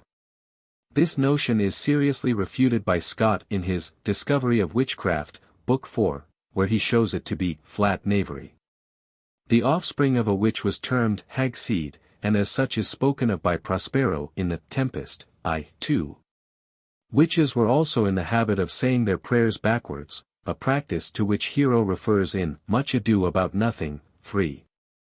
1, where speaking of Beatrice, she says, I never yet saw man. How wise, how noble, young, how rarely featured. But she would spell him backward. Familiar spirits 71 attending on magicians and witches were always impatient of confinement. 72 So in The Tempest, I. 2, we find an illustration of this notion in the following dialogue. Prospero. What is thou canst demand? Ariel. My liberty. Prospero. Before the time be out. No more. Lastly, the term Oronte, Macbeth, I. 3, used by the first witch, occurs again in King Lear, 3. 4. Oronte, witch, Oronte. That Oroint is equivalent to away, begone, seems to be agreed, though its etymology is uncertain. 73 Arwentity is used by milkmaids in Cheshire to a cow, when she has been milked, to bid her get out of the way. Ray in his collection of North Country Words, 1768, page 52, gives, Arwent ye, by your leave, stand handsomely, as Arwent ye which, quoth Bessie Locket to her mother, proverb, Chesh. Some connect it with the adverb arum, meaning abroad, found in Chaucer's House of Fame, Book 2.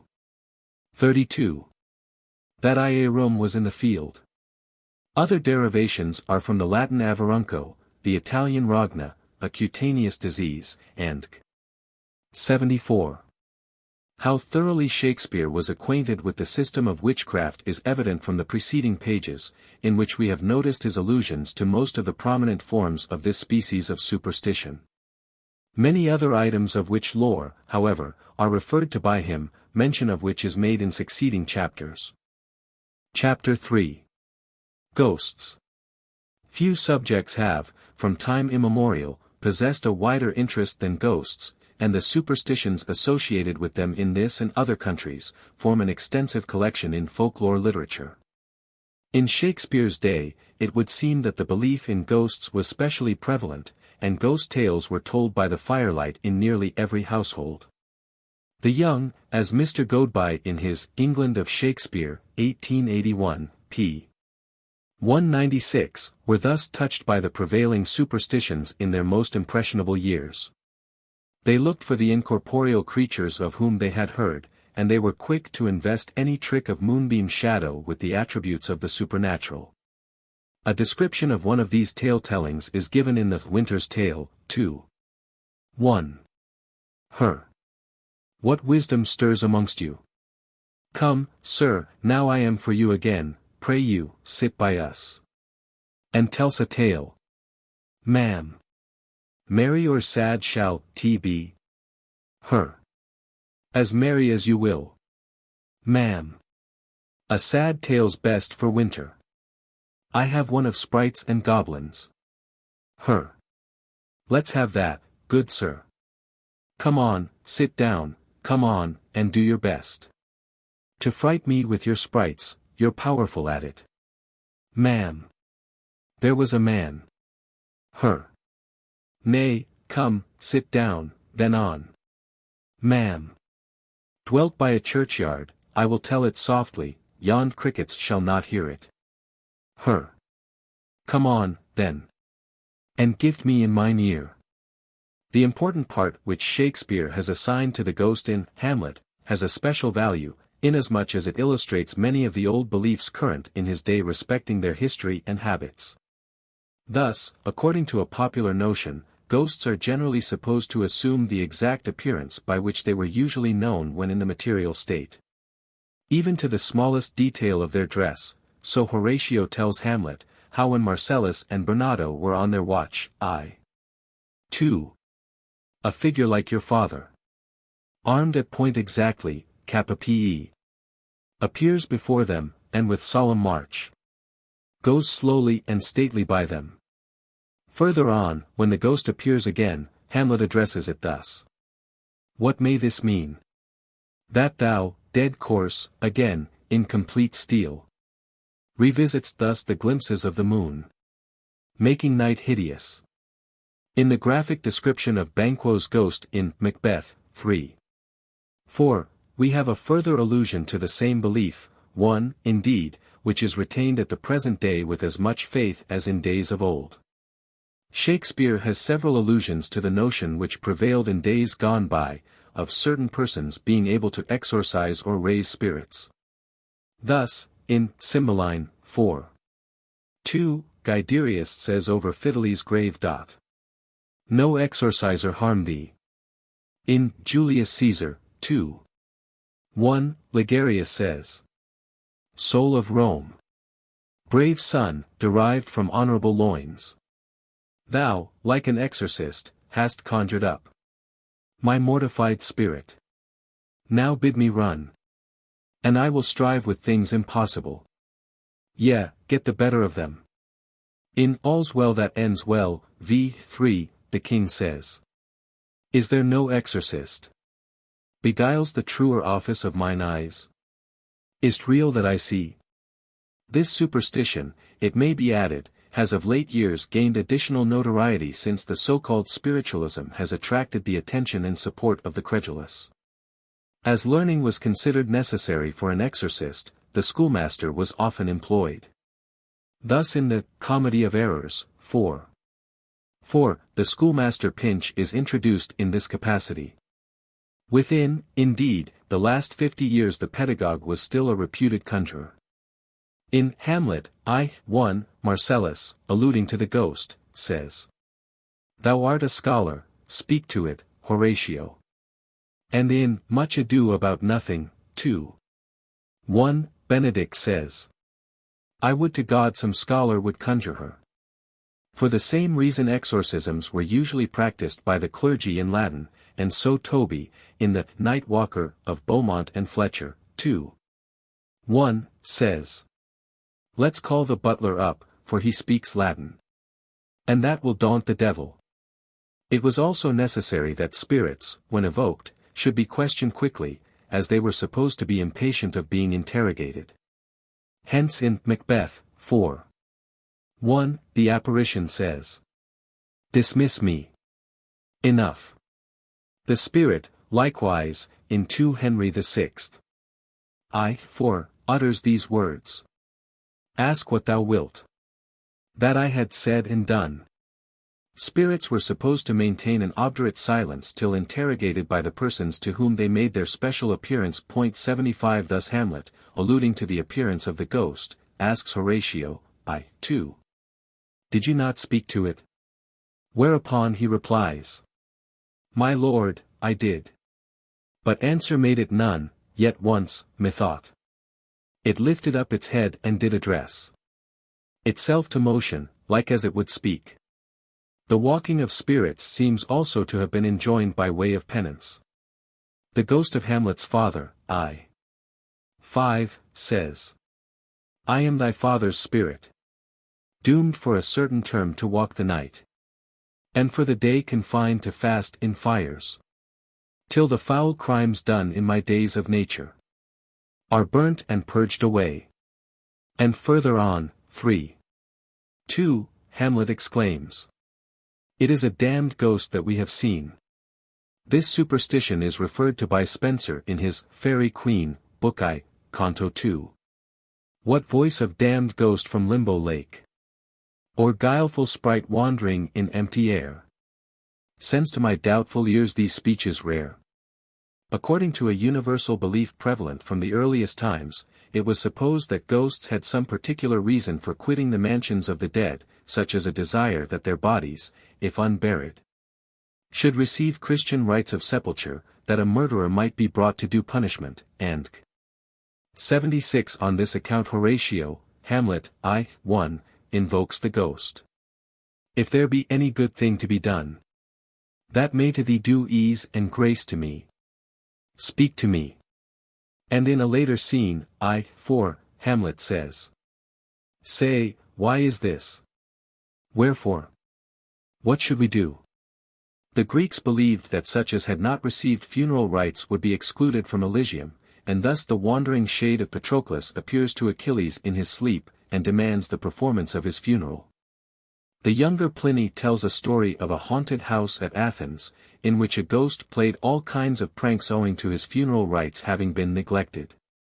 A further reference to the superstition occurs in Titus Andronicus, I.1, where Lucius, speaking of the unburied sons of Titus, says, Give us the proudest prisoner of the Goths, that we may hew his limbs, and, on a pile, ad manes fratrum sacrifice his flesh, before this earthy prison of their bones, that so the shadows be not unappeased, nor we disturbed with prodigies on earth.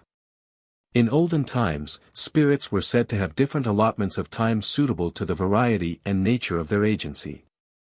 Prospero in the Tempest, I.2, says to Caliban, Be sure, tonight, thou shalt have cramps.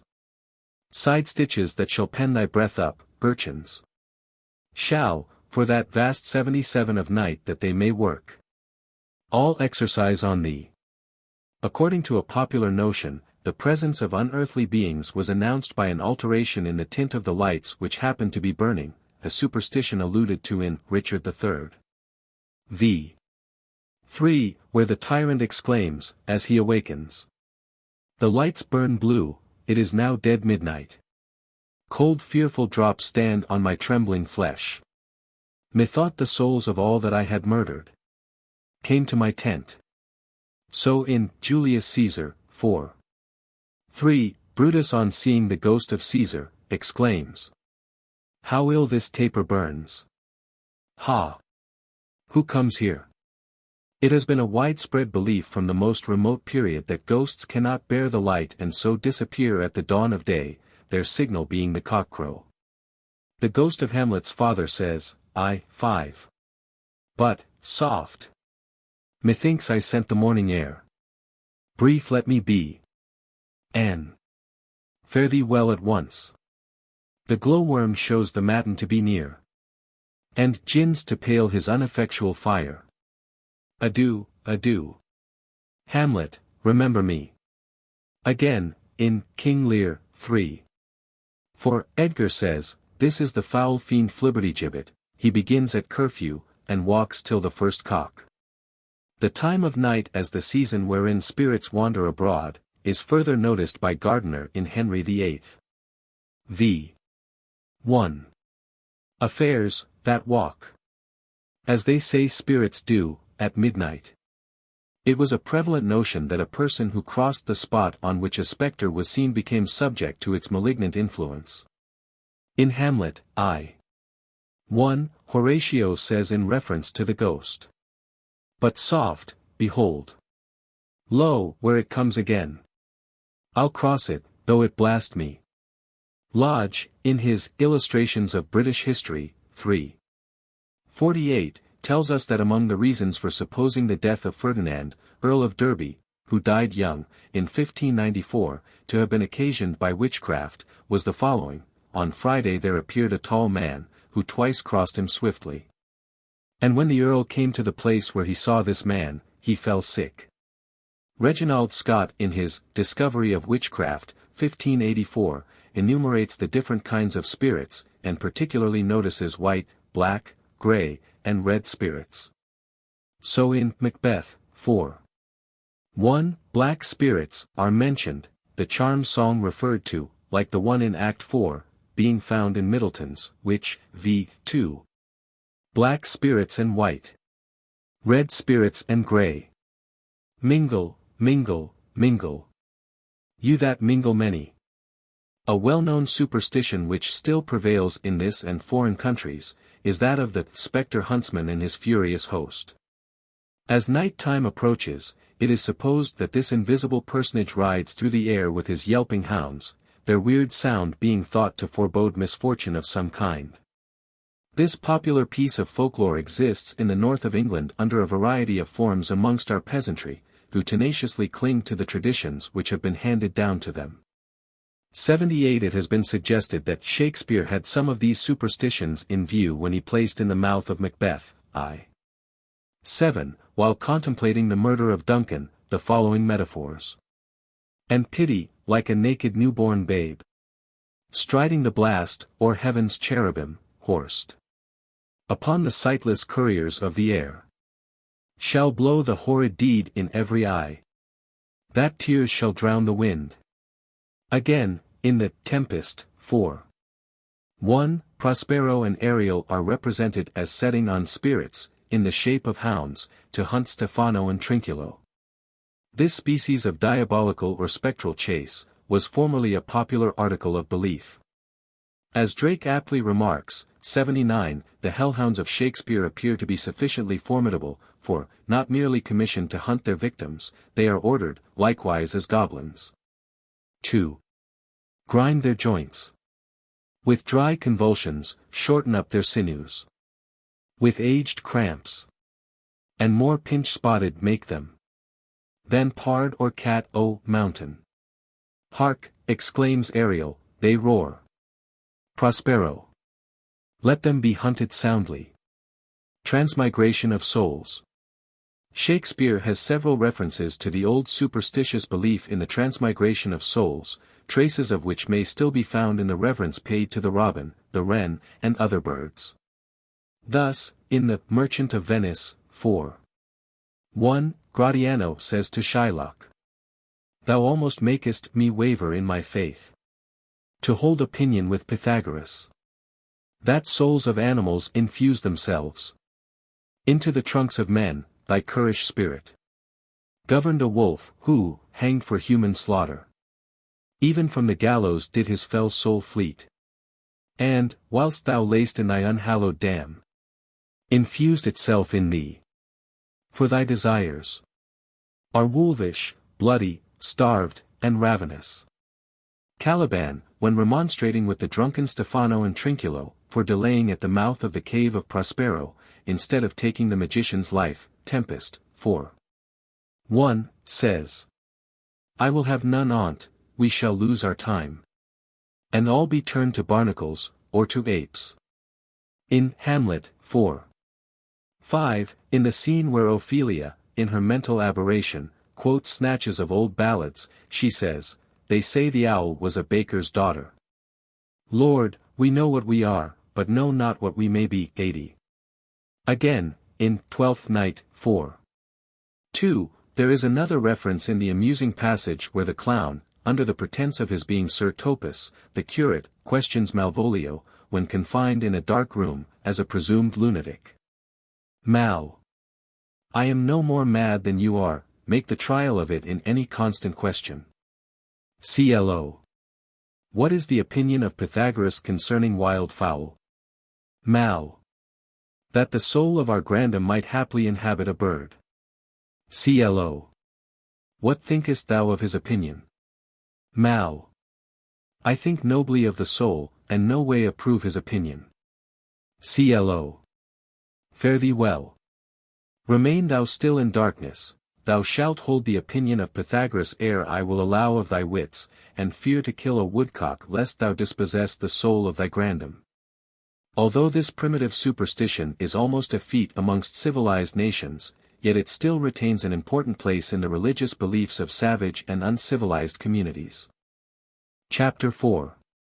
Demonology and Devil Lore. The state of popular feeling in past centuries with regard to the active agency of devils has been well represented by Reginald Scott, who in his work on witchcraft has shown how the superstitious belief in demonology was part of the great system of witchcraft. Many of the popular delusions of this terrible form of superstition have been in a masterly manner exposed by Shakespeare, and the scattered allusions which he has given illustrative of it are indeed sufficient to prove, if it were necessary, what a highly elaborate creed it was. Happily Shakespeare, like the other dramatists of the period, has generally treated the subject with ridicule, showing that he had no sympathy with the grosser opinions shared by various classes in those times, whether held by king or clown. According to an old belief, still firmly credited in the poet's day, it was supposed that devils could at any moment assume whatever form they pleased that would most conduce to the success of any contemplated enterprise they might have in hand. And hence the charge of being a devil, so commonly brought against innocent and harmless persons in former years, can easily be understood. Amongst the incidental allusions to this notion given by Shakespeare, Prince Hal, 1 Henry IV, 2. 4, tells Falstaff, there is a devil haunts thee in the likeness of an old fat man, an old white-bearded Satan. In the Merchant of Venice, 3. 1, Salanio, on the approach of Shylock, says, let me say, Amen, betimes, lest the devil cross my prayer, for here he comes in the likeness of a Jew. Indeed, all shapes that man goes up and down in seem to have been at the devil's control, a belief referred to in Timon of Athens, 2. 2. Various serve. What is a whoremaster, fool? Fool. A fool in good clothes, and something like thee. 'Tis a spirit, sometime he appears like a lord, sometime like a lawyer, sometime like a philosopher, with 2 stones mo thence artificial one, he is very often like a knight. And, generally, in all shapes that man goes up and down in from 80 to 13, this spirit walks in. A popular form assumed by evil spirits was that of a Negro or Moor, to which Iago alludes when he incites Brabantio to search for his daughter in Othello, I. 1. Zounds, sir, you're robbed, for shame, put on your gown. Your heart is burst, you have lost half your soul. Even now, very now, an old black ram is tupping your white ewe. Arise, arise. Awake the snorting citizens with the bell. Or else the devil will make a grandsire of you. Arise, I say. On the other hand, so diverse were the forms which devils were supposed to assume that they are said occasionally to appear in the fairest form, even in that of a girl, 2. 3. When devils will the blackest sins put on. They do suggest at first with heavenly shows. So in The Comedy of Errors, 4. 3, we have the following dialogue. And s, Satan, avoid. I charge thee, tempt me not. Duro. S. Master, is this mistress Satan? And s. It is the devil. Duro. S. Nay, she is worse, she is the devil's dam, and here she comes in the habit of a light wench, and thereof comes that the wenches say, God damn me. That's as much to say, God make me a light wench. It is written, they appear to men like angels of light. Cf. also, Love's Labour's Lost, 4. 3, in King John, 3. 1, even the fair Blanche seemed to Constance none other than the devil tempting Lewis, in likeness of a new untrimmed bride. Not only, too, were devils thought to assume any human shape they fancied, but, as Mr. Spalding remarks 81, the forms of the whole of the animal kingdom appear to have been at their disposal. And, not content with these, they seem to have sought for unlikely shapes to appear in, the same characteristic belonging also to the fairy tribe. Thus when Edgar is trying to persuade the blind Gloucester that he has in reality cast himself over the cliff, he describes the being from whom he is supposed to have just departed. As I stood here below, methought his eyes were 2 full moons. He had 1,000 noses. Horns whelked and waved like the indridged sea. It was some fiend. Again, Edgar says, King Lear, 3. 6. The foul fiend haunts poor Tom in the voice of a nightingale, the allusion probably being to the following incident related by Friswood Williams. There was also another strange thing happened at Denham about a bird. Mistress Peckham had a nightingale which she kept in a cage, wherein Maester Dibdale took great delight, and would often be playing with it. The nightingale was one night conveyed out of the cage, and being next morning diligently sought for, could not be heard of, till Maester Mainy's devil, in one of his fits, as it was pretended, said that the wicked spirit which was in this examinate sister had taken the bird out of the cage and killed it in despite of Maester Dibdale. 82. Even the shape of a fly was a favorite one with evil spirits, so much so, that the term fly was a popular synonym for a familiar. In Titus Andronicus, 3. 2, there is an allusion to this belief where Marcius, being rebuked by Titus for having killed a fly, gives as his reason. It was a black ill-favored fly. Like to the Empress more, therefore I killed him. Mr. Spalding gives the following illustrations of the superstition. At the execution of Urban Grandier, the famous magician of London, in 1634, a large fly was seen buzzing about the stake. And a priest promptly seizing the opportunity of improving the occasion for the benefit of the onlookers, declared that Beelzebub had come in his own proper person to carry off Grandier's soul to hell. In 1664 occurred the celebrated witch trials which took place before Sir Matthew Hale. The accused were charged with bewitching 2 children, and part of the evidence against them was that flies and bees were seen to carry into their victims' mouths the nails and pins which they afterwards vomited. Once more, another form devils assumed was that of a dead friend. Thus Hamlet, I.4, when he confronts the apparition, exclaims, "Angels and ministers of grace defend us. Be thou a spirit of health or goblin damned. Bring with thee airs from heaven or blasts from hell. Be thine intents wicked or charitable. Thou comest in such a questionable shape, that I will speak to thee." For, as Mr. Spalding remarks, it cannot be imagined that Hamlet imagined that a goblin damned could actually be the spirit of his dead father. And, therefore, the alternative in his mind must be that he saw a devil assuming his father's likeness, a form which the evil one knew would most incite Hamlet to intercourse. The same idea seems present in Horatio's mind. What if it tempt you toward the flood, my lord? Or to the dreadful summit of the cliff, that beetles o'er his base into the sea, and there assume some horrible form, which might deprive your sovereignty of reason, and draw you into madness? Once more, in the next act, 2. Hamlet again expresses his doubts. The spirit that I have seen may be the devil, and the devil hath power to assume a pleasing shape. Yea, and perhaps, out of my weakness and my melancholy, as he is very potent with such spirits, abuses me to damn me. In the Elizabethan times, too, no superstitious belief exerted a more pernicious and baneful influence on the credulous and ignorant than the notion that evil spirits from time to time entered into human beings, and so completely gained a despotic control over them as to render them perfectly helpless. Harsnet, in his Declaration of Egregious Popish Impostures, 1603, has exposed this gross superstition. And a comparison of the passages in King Lear, spoken by Edgar when feigning madness with those given by Harsnet, will show that Shakespeare has accurately given the contemporary belief on the subject. Mr. Spalding also considers that nearly all the allusions in King Lear refer to a youth known as Richard Maney, a minute account of whose supposed possession has been given by Harsnet. Persons so possessed were often bound and shut up in a dark room, occasionally being forced to submit to flagellation, a treatment not unlike that described in Romeo and Juliet, I. 2. Not mad, but bound more than a madman is. Shut up in prison, kept without my food, whipped and tormented.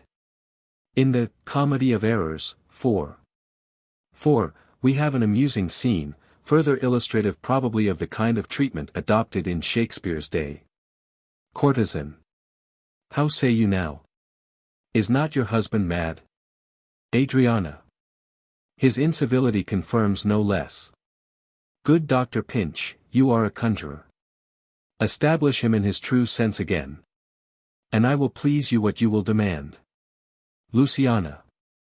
Alas, how fiery and how sharp he looks. Courtesan. Mark how he trembles in his ecstasy. Pinch. Give me your hand and let me feel your pulse. And F. There is my hand, and let it feel your ear. Pinch. I charge thee, Satan, housed within this man, to yield possession to my holy prayers, and to thy state of darkness hie thee straight. I conjure thee by all the saints in heaven. Pinch further says, they must be bound and laid in some dark room. As Brand remarks 83, there is no vulgar story of the devils having appeared anywhere without a cloven foot. In graphic representations he is seldom or never pictured without one. In the following passage, where Othello is questioning whether Iago is a devil or not, he, v. 2, says, I look down towards his feet, but that's a fable. If that thou be'st a devil, I cannot kill thee. Dr. Johnson gives this explanation, I look towards his feet to see if, according to the common opinion, his feet be cloven. In Massinger's Virgin Martyr, 3. 3, Harpax, an evil spirit, following Theophilus in the shape of a secretary, speaks thus of the superstitious Christian's description of his infernal enemy. I'll tell you what now of the devil. He's no such horrid creature. Cloven-footed. Black, saucery-wide, his nostrils breathing fire. As these lying Christians make him. Good and evil demons. It was formerly commonly believed that not only kingdoms had their tutelary guardians, but that every person had his particular genius or good angel, to protect and admonish him by dreams, visions, and point 84 hence in Antony and Cleopatra, 2. 3. The soothsayer speaking of Caesar says, O Antony, stay not by his side. Thy demon, that's thy spirit which keeps thee, is noble, courageous, high, unmatchable. Where Caesar's is not, but, near him thy angel becomes a fear, as being overpowered. Thus Macbeth, 3. 1, speaks in a similar manner in defense to Banquo. There is none but he, whose being I do fear, and, under him, my genius is rebuked, as, it is said, Mark Antony's was by Caesar. So too, in 2 Henry IV. I, too, the Chief Justice says, you follow the young prince up and down, like his ill angel. We may quote a further reference in Julius Caesar, 3. 2, where Antony says, for Brutus, as you know, was Caesar's angel. In the Roman world, says Mr. Tyler in his Primitive Culture, 1873, 2. 202, each man had his genius natalis, associated with him from birth to death, influencing his action and his fate, standing represented by its proper image, as a lar among the household gods, and at weddings and joyous times. And especially on the anniversary of the birthday when genius and man began their united career, worship was paid with song and dance to the divine image, adorned with garlands, and propitiated with incense and libations of wine. The demon or genius was, as it were, the man's companion soul, a second spiritual ego. The Egyptian astrologer warned Antonius to keep far from the young Octavius, for thy demon, said he, is in fear of his. The allusion by Lady Macbeth, I. 5, in the following passage is to the spirits of revenge. Come, you spirits, that tend on mortal thoughts, unsex me here, and fill me from the crown to the toe-top full of direst cruelty. In Nash's Pierce Penniless, we find a description of these spirits and of their office. The second kind of devils which he most employeth are those northern Martii, called the spirits of revenge, and the authors of massacres and seedmen of mischief, for they have commission to incense men to rapine, sacrilege, theft, murder, wrath, fury, and all manner of cruelties. And they command certain of the southern spirits to wait upon them, as also great Arioch, that is termed the spirit of revenge. In another passage we are further told how the spirits of the air will mix themselves with thunder and lightning, and so infect the clime where they raise any tempest, that suddenly great mortality shall ensue of the inhabitants. Aerial spirits or devils, according to Burton's Anatomy of Melancholy, are such as keep quarter most part in the air, cause many tempests, thunder and lightnings, tear oaks, fire steeples, houses, strike men and beasts, etc.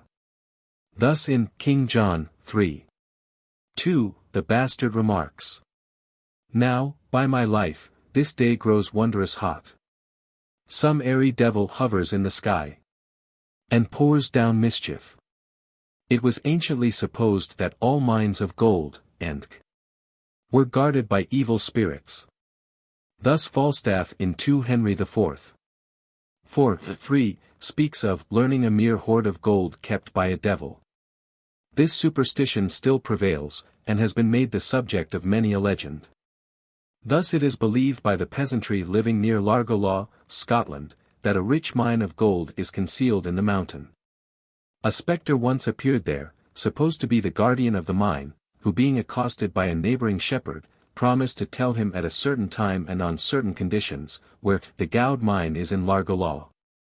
Especially enjoining that the horn sounded for the housing of the cows at the adjoining farm of Balmash should not blow. Every precaution having been taken, the ghost was true to his tryst. But, unhappily, when he was about to divulge the desired secret, Tammy Norrie, the cowherd of Balmash, blew a blast, whereupon the ghost vanished with the denunciation, "Woe to the man that blew the horn! For out of the spot he shall ne'er be born." The unlucky hornblower was struck dead, and as it was found impossible to remove the body, a cairn of stones was raised over it. 85.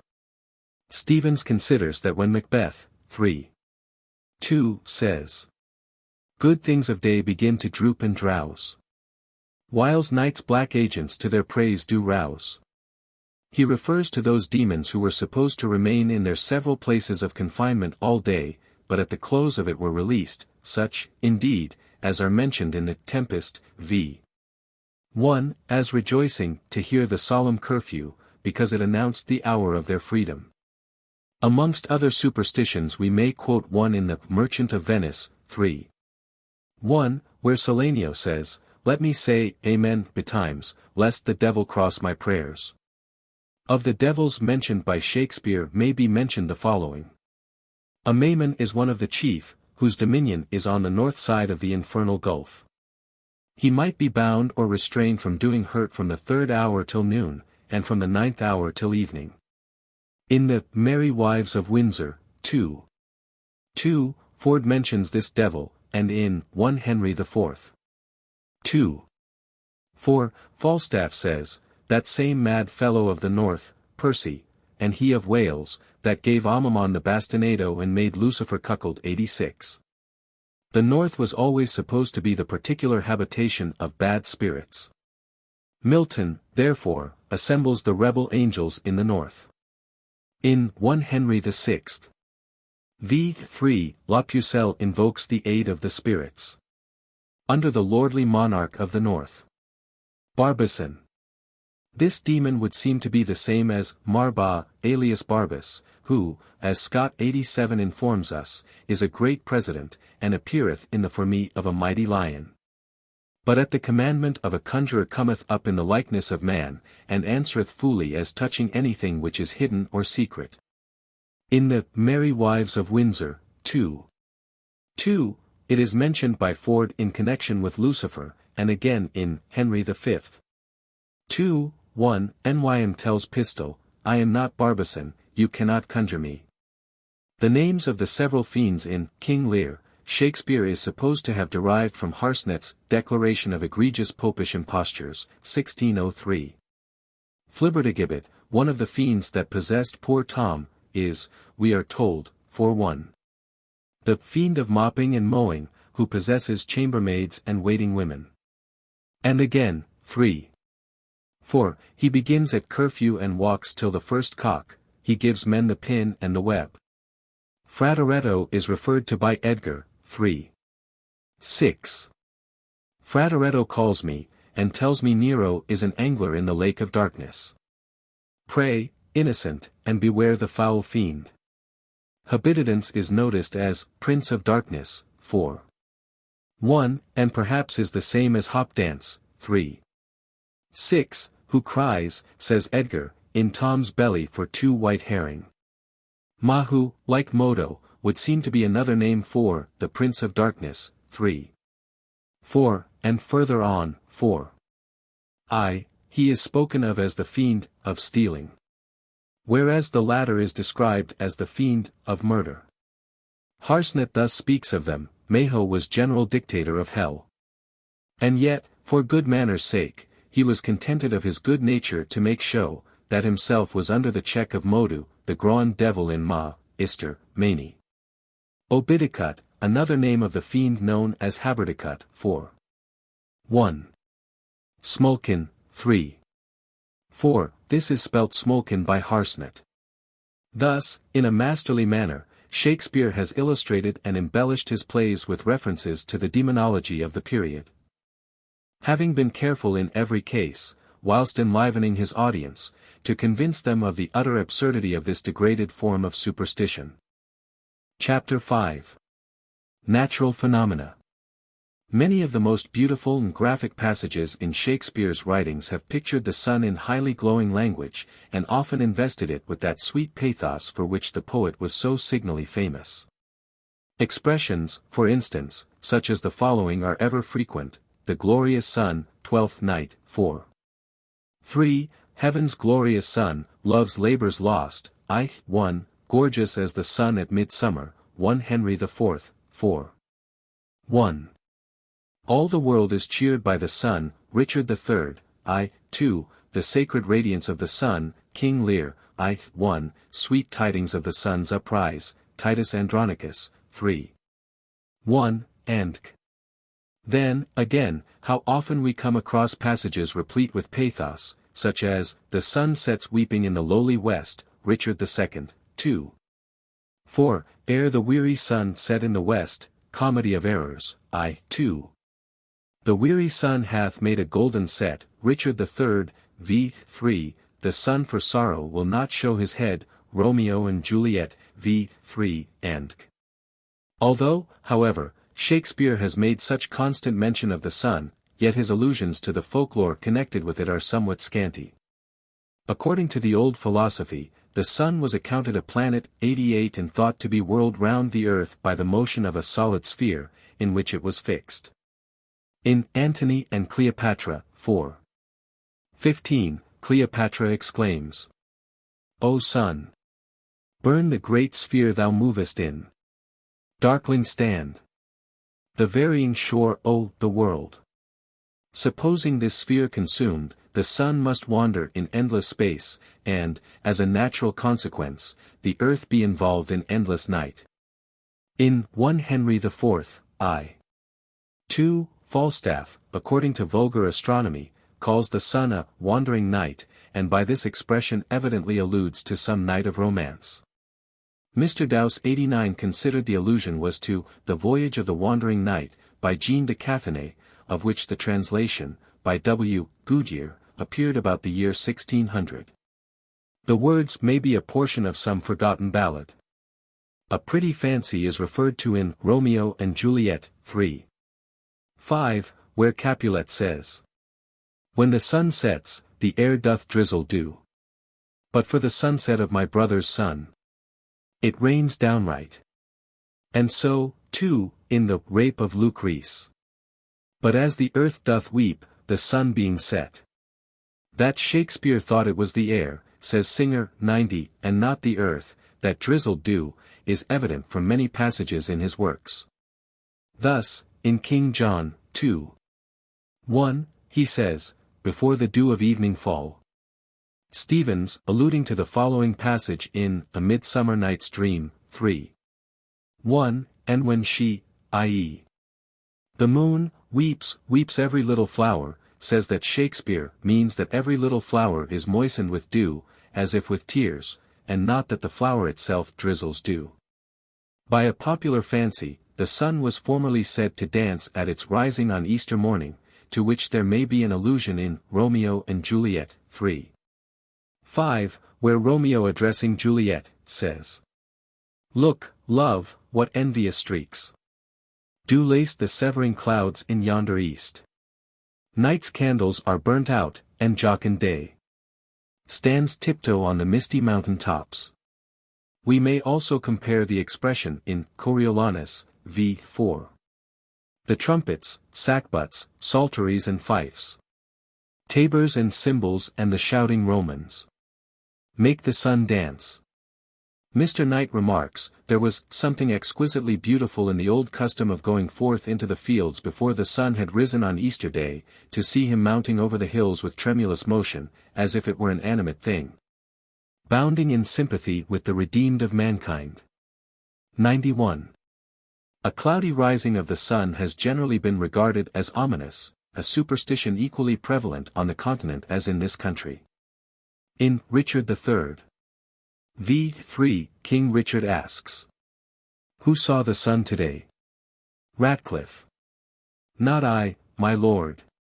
K. Richard. "Then he disdains to shine, for, by the book, he should have braved the east an hour ago. A black day will it be to somebody." The learned Morsin in his Papatus, says Brand 92, reckons among omens, the cloudy rising of the sun. Virgil, too, in his First Georgic, 441-9, considers it a sign of stormy weather. 93. Il ubi nascentem maculis variavit ortum. Conditus in nubum, mediocre refugerit orb. Suspecti tibi sint imbers. Namque urgit ab alto. Arboribusque satisque notus pecorique sinister. Aut ubi sub lusum densa inter nubula sisi. Diversi rumpent radii, ut ubi pallida surget. Tithoni crosium linquens aurora cubal. Hu male tum mites defendit pampanus uvus. Tam multa in tectus crepitans salit horrida grando. A red sunrise is also unpropitious, and according to a well-known rhyme. If red the sun begins his race, be sure the rain will fall apace. This old piece of weather wisdom is mentioned by our Lord in St. Matthew 16. 2, 3, when it is evening, ye say, it will be fair weather, for the sky is red. And in the morning, it will be foul weather today, for the sky is red and lowering. Shakespeare in his Venus and Adonis, thus describes it. A red morn, that ever yet betokened wreck to the seaman, tempest to the field. Sorrow to shepherds, woe unto the birds. Gusts and foul flaws to herdmen and to herds. Mr. Swainson 94 shows that this notion is common on the continent. Thus, at Milan the proverb runs, if the morn be red, rain is at hand. Shakespeare in Richard II. 2. 4, alludes to another indication of rain. The sun sets weeping in the lowly west, witnessing storms to come, woe and unrest. A watery sunset is still considered by many a forerunner of wet. A red sunset, on the other hand, beautifully described in Richard III, v. 3. The weary sun hath made a golden set, is universally regarded as a prognostication of fine weather, and we find countless proverbs illustrative of this notion, one of the most popular being, "Sky red at night, is the sailor's delight." From the earliest times an eclipse of the sun was looked upon as an omen of coming calamity, and was oftentimes the source of extraordinary alarm as well as the occasion of various superstitious ceremonies. In 1597, during an eclipse of the sun, it is stated that at Edinburgh, men and women thought the day of judgment was come. 95 Many women swooned, much crying was heard in the streets, and in fear some ran to the kirk to pray. Mr. Napier says he remembers an eclipse about 1818, when about 3 parts of the sun was covered. The alarm in the village was very great, indoor work was suspended for the time, and in several families prayers were offered for protection, believing that it portended some awful calamity. But when it passed off there was a general feeling of relief. In King Lear, I. 2, Gloucester remarks, "These late eclipses in the sun and moon portend no good to us, though the wisdom of nature can reason it thus and thus, yet nature finds itself scourged by the sequent effects. Love cools, friendship falls off, brothers divide, in cities, mutinies, in countries, discord, in palaces, treason, and the bond cracked, twixt son and father." Othello, 2, v. 2, in his agony and despair, exclaims, "O heavy hour! Methinks it should be now a huge eclipse. of sun and moon, and that the affrighted globe should yawn at alteration. Francis Bernier 96 says that, in France in 1654, at an eclipse of the sun, some bought drugs against the eclipse, others kept themselves close in the dark in their caves and their well-closed chambers. Others cast themselves in great multitudes into the churches. Those apprehending some malign and dangerous influence, and these believing that they were come to the last day, and that the eclipse would shake the foundations of nature. 97. In 3 Henry VI. 2. 1. Shakespeare refers to a curious circumstance in which, on a certain occasion, the sun is reported to have appeared like 3 suns. Edward says, "Do I see 3 suns?" To which Richard replies, "3 glorious suns, each one a perfect sun. Not separated with the racking clouds, but severed in a pale clear shining sky. See, see. They join, embrace, and seem to kiss, as if they vowed some league inviolable. Now are they but one lamp, one light, one sun. In this the heaven figures some event." 98. This fact is mentioned both by Hall and Holinshed. The latter says, "At which time the sun, as some write, appeared to the Earl of March like 3 suns, and so dainly joined altogether in one, upon which sight he took such courage, that he fiercely setting on his enemies put them to flight." We may note here that on Trinity Sunday 3 suns are supposed to be seen. In the Memoires de l'Académie Celtique, 3. 447, it is stated that, le jour de la fête de la Trinité, quelques personnes vont de grand matin dans la campagne, pour voir lèvre 3 soleils à la fois. According to an old proverb, to quit a better for a worse situation was spoken of as to go out of God's blessing into the warm sun, a reference to which we find in King Lear, 2. 2, where Kent says, "Good king, that must approve the common saw, that out of heaven's benediction comest to the warm sun." Dr. Johnson thinks that Hamlet alludes to this saying, I. 2, for when the king says to him, "How is it that the clouds still hang on you?" he replies, "Not so, my lord, I am too much the sun, i.e., out of God's blessing." This expression, says Mr. Dice, 99, is found in various authors from Heywood down to Swift. The former has, "In your running from him to me, ye run out of God's blessing into the warm sun." And the latter, Lord Sparkish. They say, marriages are made in heaven, but I doubt, when she was married, she had no friend there. Never out. Well, she's got out of God's blessing into the warm sun. 100.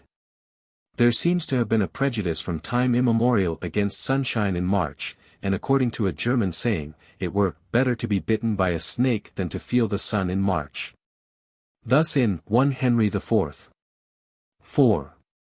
1, Hotspur says, "Worse than the sun in March. This praise doth nourish agues." Shakespeare employs the words sunburned in the sense of uncomely, ill-favored. In Much Ado, 2. 1, Beatrice says, "I am sunburnt." And in Troilus and Cressida, I. 3, Ennius remarks, "The Grecian dames are sunburnt and not worth the splinter of a lance." Moon. Apart from his sundry allusions to the pale-faced, silver moon, Shakespeare has referred to many of the superstitions associated with it, several of which still linger on in country nooks. A widespread legend of great antiquity informs us that the moon is inhabited by a man 101 with a bundle of sticks on his back, who has been exiled thither for many centuries, and who is so far off that he is beyond the reach of death. This tradition, which has given rise to many superstitions, is still preserved under various forms in most countries, but it has not been decided who the culprit originally was, and how he came to be imprisoned in his lonely abode. Dante calls him Cain, Chaucer assigns his exile as a punishment for theft, and gives him a thorn bush to carry, while Shakespeare also loads him with the thorns, but by way of compensation gives him a dog for a companion. In The Tempest, 2. 2, Caliban asks Stephano whether he has not dropped from heaven, to which he answers, "Out o' the moon, I do assure thee, I was the man the moon when time was. Whereupon Caliban says, I have seen thee in her and I do adore thee. My mistress showed me thee and thy dog and thy bush. We may also compare the expression in A Midsummer Night's Dream, v. 1, where, in the directions for the performance of the play of Pyramus and Thisbe, moonshine is represented, with lantern, dog, and bush of thorn.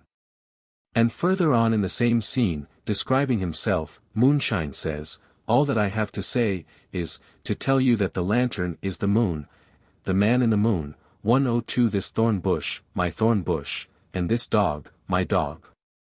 Ordinarily, 103 however, his offense is stated to have been Sabbath breaking, an idea derived from the Old Testament. Like the man mentioned in the Book of Numbers, 15:32, he is caught gathering sticks on the Sabbath. And, as an example to mankind, he is condemned to stand forever in the moon, with his bundle on his back. Instead of a dog, one German version places him with a woman, whose crime was churning butter on Sunday. The Jews have a legend that Jacob is the moon, and they believe that his face is visible. Mr. Baring Gould 104 says that the idea of locating animals in the two great luminaries of heaven is very ancient, and is a relic of a primeval superstition of the Aryan race. The natives of Ceylon, instead of a man, have placed a hare in the moon, and the Chinese represent the moon by a rabbit pounding rice in a mortar. 105. From the very earliest times the moon has not only been an object of popular superstition, but been honored by various acts of adoration. In Europe 106 in the 15th century, it was a matter of complaint that some still worshipped the new moon with bended knee, or hood or hat removed. And to this day we may still see a hat raised to her, half in conservatism and half in jest. It is with deference to silver as the lunar metal that money is turned when the act of adoration is performed, while practical peasant wit dwells on the ill luck of having no piece of silver when the new moon is first seen. Shakespeare often incidentally alludes to this form of superstition. To quote one or two out of many instances, Enobarbus, in Antony and Cleopatra, 4:9, says, Be witness to me, O thou blessed moon. In Love's Labours Lost, v. 2, the king says, Vouchsafe, bright moon, and these thy stars, to shine. Those clouds removed, upon our watery Ine. Indeed it was formerly a common practice for people to address invocations to the moon, 107 and even at the present day we find remnants of this practice both in this country and abroad. Thus in many places it is customary for young women to appeal to the moon to tell them of their future prospects in matrimony, 108 the following or similar lines being repeated on the occasion. New moon, I hail thee. New moon, be kind to me. If I marry man or man marry me, show me how many moons it will be. It was also the practice to swear by the moon, to which we find an allusion in Romeo and Juliet, 2:2, where Juliet reproves her lover for testifying his affections by this means. Oh, swear not by the moon, the inconstant moon, that monthly changes in her circled orb, lest that thy love prove likewise variable. And again, in Merchant of Venice, v. 1, where Gratiano exclaims, By yonder moon I swear you do me wrong. We may note here that the inconstancy 109 of the moon is the subject of various myths, of which Mr. Tyler has given the following examples. Thus an Australian legend says that Mityan, the moon, was a native cat who fell in love with someone else's wife, and was driven away to wander ever since. A Slavonic legend tells us that the moon, king of night, and husband of the sun, faithlessly loved the morning star, wherefore he was cloven through in punishment, as we see him in the sky. The Kashas of the Himalayas say that the moon falls monthly in love with his mother-in-law, who throws ashes in his face, whence his spots point 110. As in the case of the sun, an eclipse of the moon was formerly considered ominous. The Romans 111 supposed it was owing to the influence of magical charms, to counteract which they had recourse to the sound of brazen instruments of all kinds. Juvenal alludes to this practice in his sixth satire, 44i, when he describes his talkative woman. Jam nemo tubas, nemo era fatiget. Una laboranti poterit secura luni. Indeed eclipses, which to us are well-known phenomena witnessing to the exactness of natural laws, were in the earlier stages of civilization regarded as the very embodiment of miraculous disaster. Thus the Chinese believed that during eclipses of the sun and moon these celestial bodies were attacked by a great serpent, to drive away which they struck their gongs or brazen drums. The Peruvians, entertaining a similar notion, raised a frightful din when the moon was eclipsed, 112, while some savages would shoot up arrows to defend their luminaries against the enemies they fancied were attacking them. It was also a popular belief that the moon was affected by the influence of witchcraft, a notion referred to by Prospero in The Tempest, v. 1, who says, "His mother was a witch, and one so strong that could control the moon." In a former scene, 2. 1, Gonzalo remarks, "You are gentlemen of brave metal, you would lift the moon out of her sphere." Dowse 113 quotes a marginal reference from Adlington's translation of Apuleius, 1596, a book well known to Shakespeare. Witches in old time were supposed to be of such power, that they could put down the moon by their enchantment.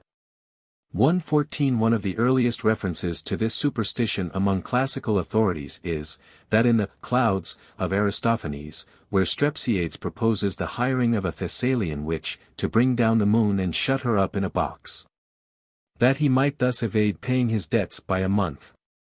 Ovid, in his Metamorphoses, c. 12. 263, says, "Mater erat Miccoli, quam deduxis canendo. Sip reluctanti constabat cornua luni." Horace in his 5th Epode, L. 45, tells us, "Quae sidera excantata voci Thessala. Lunamque scylla deripit." 115. Reverting again to the moon's eclipse, such a season being considered most unlucky for lawful enterprises, was held suitable for evil designs. Thus, in Macbeth, 4. 1, one of the witches, speaking of the ingredients of the cauldron, says, "Gall of goat, and slips of yew, slivered in the moon's eclipse." As a harbinger of misfortune it is referred to in Antony and Cleopatra, where, 3. 13, Antony says, "Alack, our terrene moon is now eclipsed, and it portends alone the fall of Antony." Milton in his Paradise Lost, BKI. S. 97, speaks much in the same strain. "As when the sun new risen looks through the horizontal misty air, shorn of his beams, or from behind the moon, in dim eclipse, disastrous twilight sheds on half the nations." And in Lycidas, he says of the unlucky ship that was wrecked, "It was that fatal and perfidious bark, built in the eclipse." Its sanguine color is also mentioned as an indication of coming disasters in Richard II. 2. 4, where the Welsh captain remarks how the pale-faced moon looks bloody on the earth, and its paleness, too, in A Midsummer Night's Dream, 2. 2, is spoken of as an unpropitious sign. According to a long-accepted theory, insane persons are said to be influenced by the moon, and many old writers have supported this notion. Indeed, Shakespeare himself in Othello, v. 2, tells how the moon when she comes more nearer earth than she was wont, makes men mad.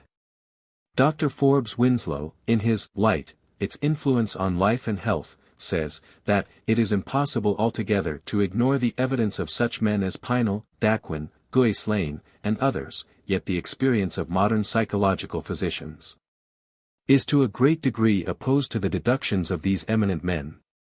He suggests that the alleged changes observed among the insane at certain phases of the moon, may arise, not from the direct, but the indirect, influence of the planet. It is well known that certain important meteorological phenomena result from the various phases of the moon, such as the rarity of the air, the electric conditions of the atmosphere, the degree of heat, dryness, moisture, and amount of wind prevailing. It is urged then, that those suffering from diseases of the brain, and nervous system affecting the mind, cannot be considered as exempt from the operation of agencies that are admitted to affect patients afflicted with other maladies.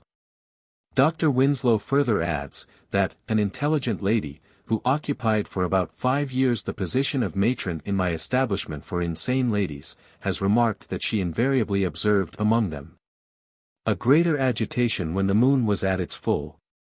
A correspondent of Notes and Queries, 2nd S. 12. For 92, explains the apparent aggravated symptoms of madness at the full moon by the fact that the insane are naturally more restless on light than on dark nights, and that in consequence loss of sleep makes them more excitable. We may note here, that in Antony and Cleopatra, 4.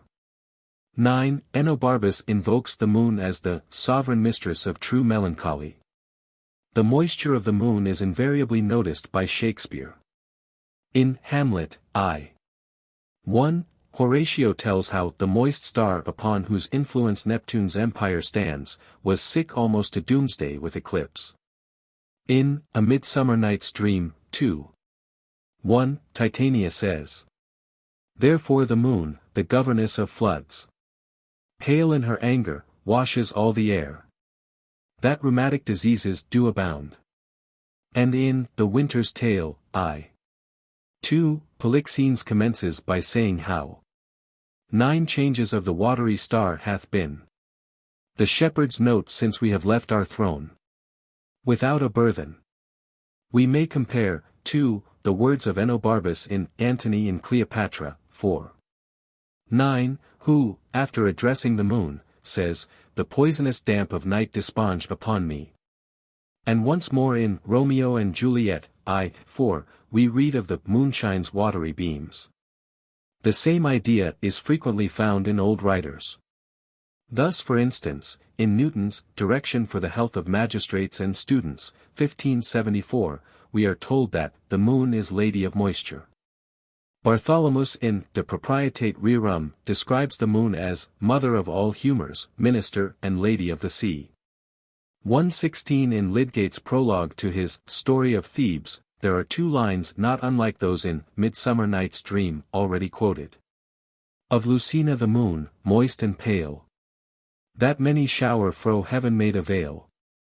Of course, the moon is thus spoken of as governing the tides, and from its supposed influence on the weather. 117 in 1 Henry IV. I. 2, Falstaff alludes to the sea being governed by our noble and chaste mistress the moon, and in Richard III. 2, Queen Elizabeth says, "That I, being governed by the watery moon, may send forth plenteous tears to drown the world." We may compare, too, what Timon says, Timon of Athens, 4. 3. The sea's a thief, whose liquid surge resolves the moon into salt tears. The expression of Hecate in Macbeth, 3. 5. Upon the corner of the moon there hangs a vaporous drop profound, seems to have been meant for the same as the virus linearii of the ancients, being a foam which the moon was supposed to shed on particular herbs, when strongly solicited by enchantment. Lucan introduces Eryctho using it, Pharsalia, Book 6. 669, E. Virus large linearii ministrat. By a popular astrological doctrine the moon was supposed to exercise great influence over agricultural operations, and also over many of the minor concerns of life, such as the gathering of herbs, the killing of animals for the table, and other matters of a like nature. Thus the following passage in the Merchant of Venice, v. 1, it has been suggested, as reference to the practices of the old herbalists who attributed particular virtues to plants gathered during particular phases of the moon and hours of the night. After Lorenzo has spoken of the moon shining brightly, Jessica adds, "In such a night, Medea gathered the enchanted herbs that did renew old Aeson." And in Hamlet, 4. 7, the description which Laertes gives of the weapon poison refers to the same notion. "I bought an unction of a mountebank, so mortal that, but dip a knife in it, where it draws blood no cataplasm so rare, collected from all simples that have virtue, under the moon, can save the thing from death. The sympathy of growing and declining nature with the waxing and waning moon is a superstition widely spread, and is as firmly believed in by many as when Tusser in his 500 Points of Good Husbandry under February gave the following advice. Sow peasen and beans, in the wane of the moon. Who soweth them sooner, he soweth too soon. That they with the planet may rest and arise, and flourish, with bearing most plentiful wise. Warburton considers that this notion is alluded to by Shakespeare in Troilus and Cressida, 3:2, where Troilus speaking of the sincerity of his love tells Cressida it is as true as steel, as plantage to the moon, as sun to day, as turtle to her mate. There is a little doubt as to the exact meaning of plantage in this passage. Nares observes that it probably means anything that is planted, but Mr. Ellicombe in his Plant Lore of Shakespeare, 1878, page 165, says, it is doubtless the same as plantain. It appears that, in days gone by, neither sowing, planting, nor grafting was ever undertaken without a scrupulous attention to the increase or waning of the moon. 118 Scott, in his Discovery of Witchcraft, notes how the poor husbandman perceiveth that the increase of the moon maketh plants fruitful, so as in the full moon they are in best strength. Decaying in the wane, and in the conjunction do utterly wither and vade. It was a prevailing notion that the moon had an attending star, Lilly calls it lunisequa. And Sir Richard Hawkins, in his Observations in a Voyage to the South Seas in 1593, published in 1622, remarks, some I have heard say, and others write, that there is a star which never separateth itself from the moon, but a small distance. Staunton considers that there is an allusion to this idea in Love's Labours Lost, 4:3, where the king says, my love, her mistress, is a gracious moon. She an attending star, scarce seen a light.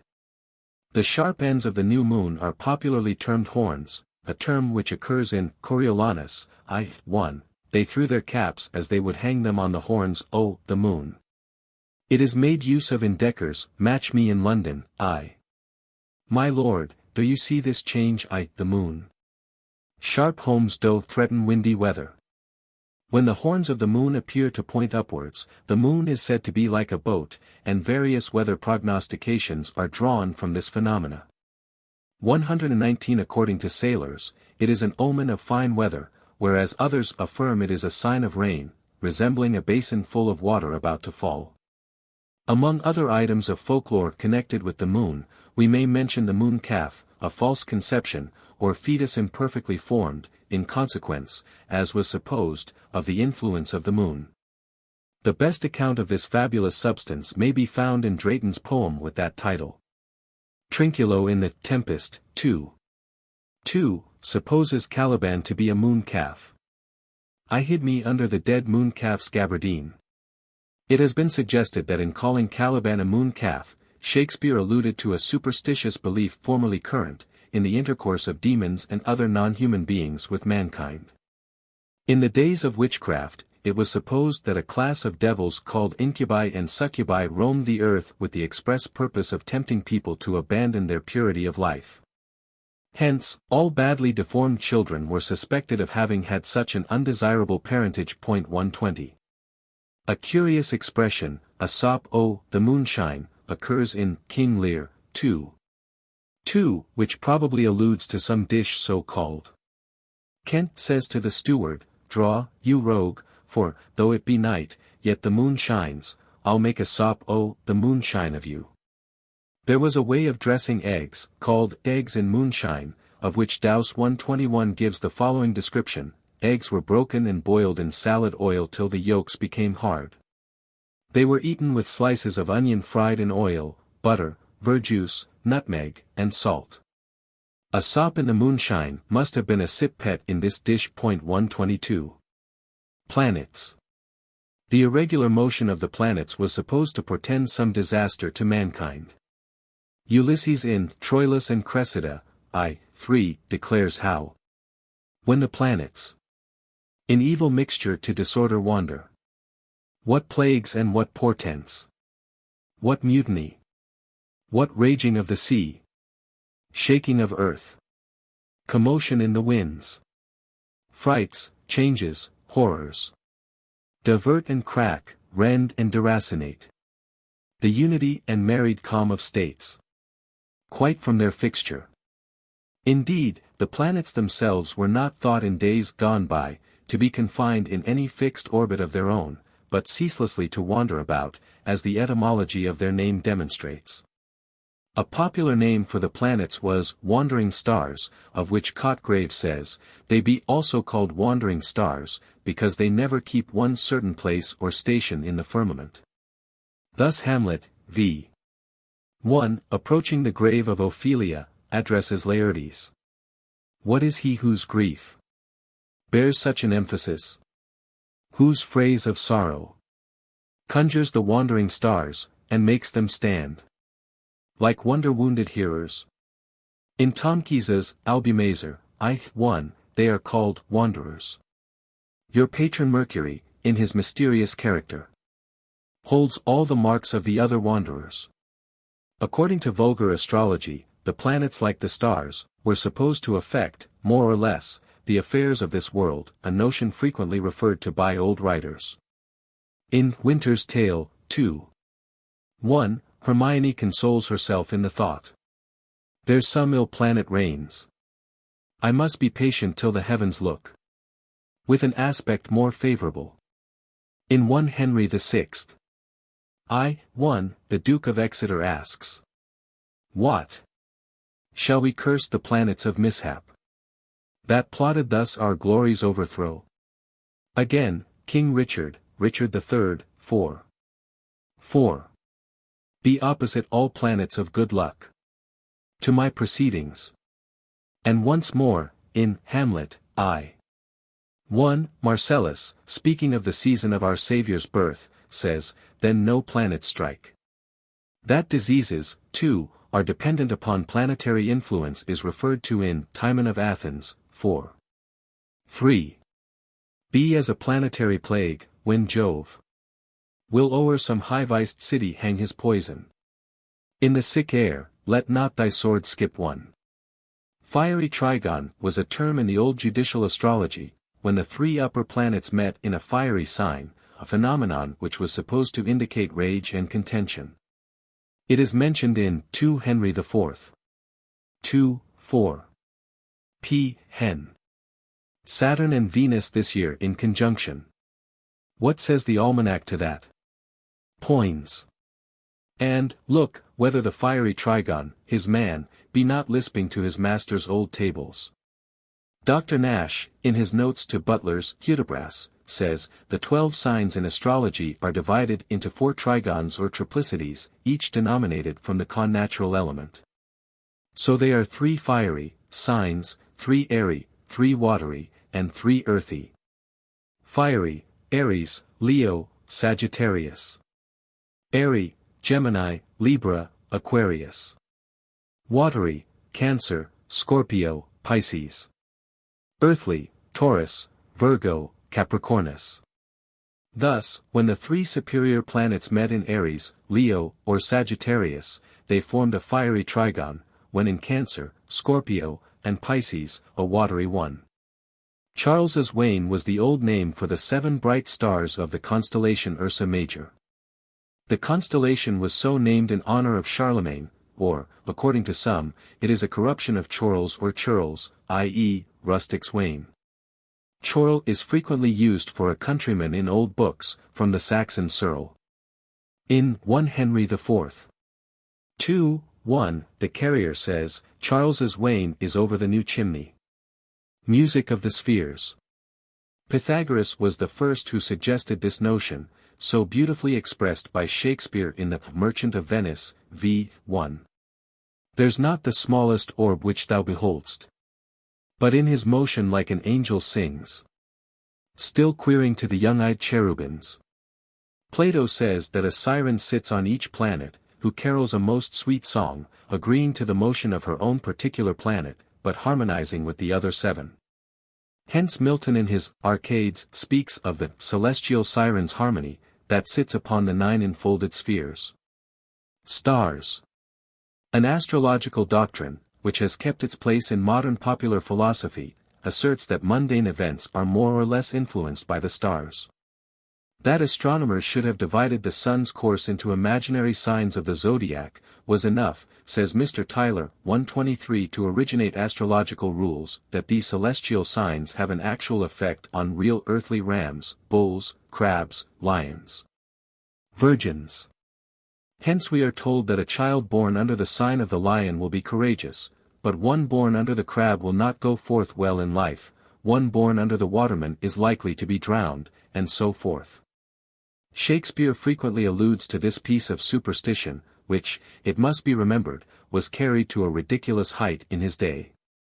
In Julius Caesar, I. 2, Cassius says, "The fault, dear Brutus, is not in our stars, but in ourselves, that we are underlings." In the following passage in Twelfth Night, I. 3. Sir Tob. "Were we not born under Taurus? Sir, and Taurus. That sides and heart. Sir Tob. No, sir, it is legs and thighs. Both the knights, says Mr. Dowse, Illustrations of Shakespeare, p. 54, are wrong in their astrology, according to the almanacs of the time, which make Taurus govern the neck and throat. Beatrice, in Much Ado About Nothing, 2. 1, says, "There was a star danced, and under that was I born." Kent, in King Lear, 4. 3, remarks, "It is the stars above us, govern our conditions," and once more, in Pericles, I. 1, King Antilochus, speaking of the charming qualities of his daughter, says, "Bring in our daughter, clothed like a bride, for the embracements even of Jove himself, at whose conception, till Lucina reigned, nature this dowry gave, to glad her presence. The senate house of planets all did sit, to knit in her their best perfections." 124. Throughout the East, says Mr. Tyler, 125, astrology even now remains a science in full esteem. The condition of medieval Europe may still be perfectly realized by the traveler in Persia, where the Shah waits for days outside the walls of his capital till the constellations allow him to enter. And where, on the days appointed by the stars for letting blood, it literally flows in streams from the barbers' shops in the streets. Professor Wuttke declares that there are many districts in Germany where the child's horoscope is still regularly kept with the baptismal certificate in the family chest. Astrology is ridiculed in a masterly manner in King Lear, I. 2.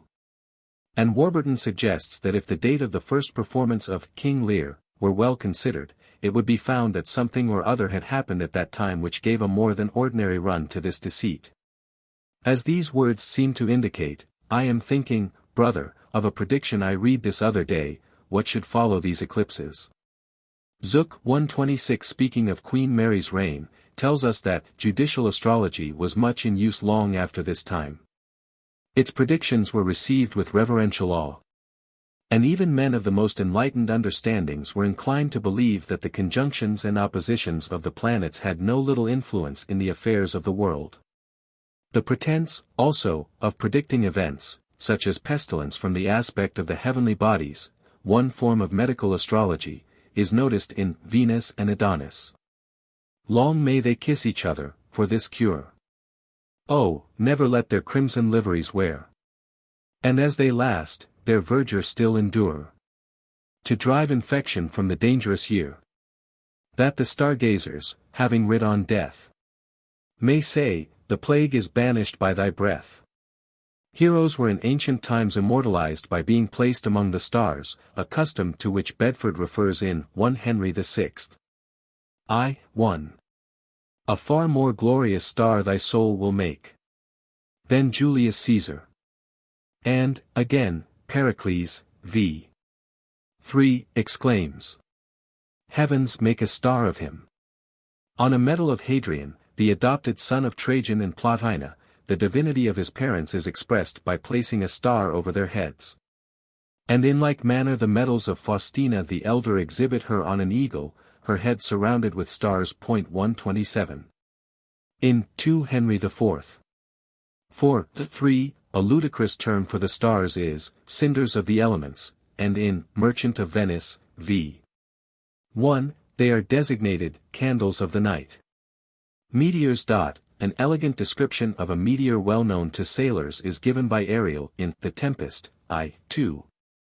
Sometime I'd divide and burn in many places. On the topmast, the yards and bowsprit, would I flame distinctly. Then meet and join. It is called by the French and Spaniards inhabiting the coasts of the Mediterranean, St. Helm's or St. Thelmy's fire. By the Italians, the fire of St. Peter and St. Nicholas. It is also known as the fire of St. Helen, St. Herm, and Street Clare. Dowse 128 tells us that whenever it appeared as a single flame it was supposed by the ancients to be Helena, the sister of Castor and Pollux, and in this state to bring ill luck. From the calamities which this lady is known to have caused in the Trojan War. When it came as a double flame it was called Castor and Pollux, and accounted a good omen. It has been described as a little blaze of fire, sometimes appearing by night on the tops of soldiers' lances, or at sea on masts and sail yards, whirling and leaping in a moment from one place to another. According to some, it never appears but after a tempest, and is supposed to lead people to suicide by drowning.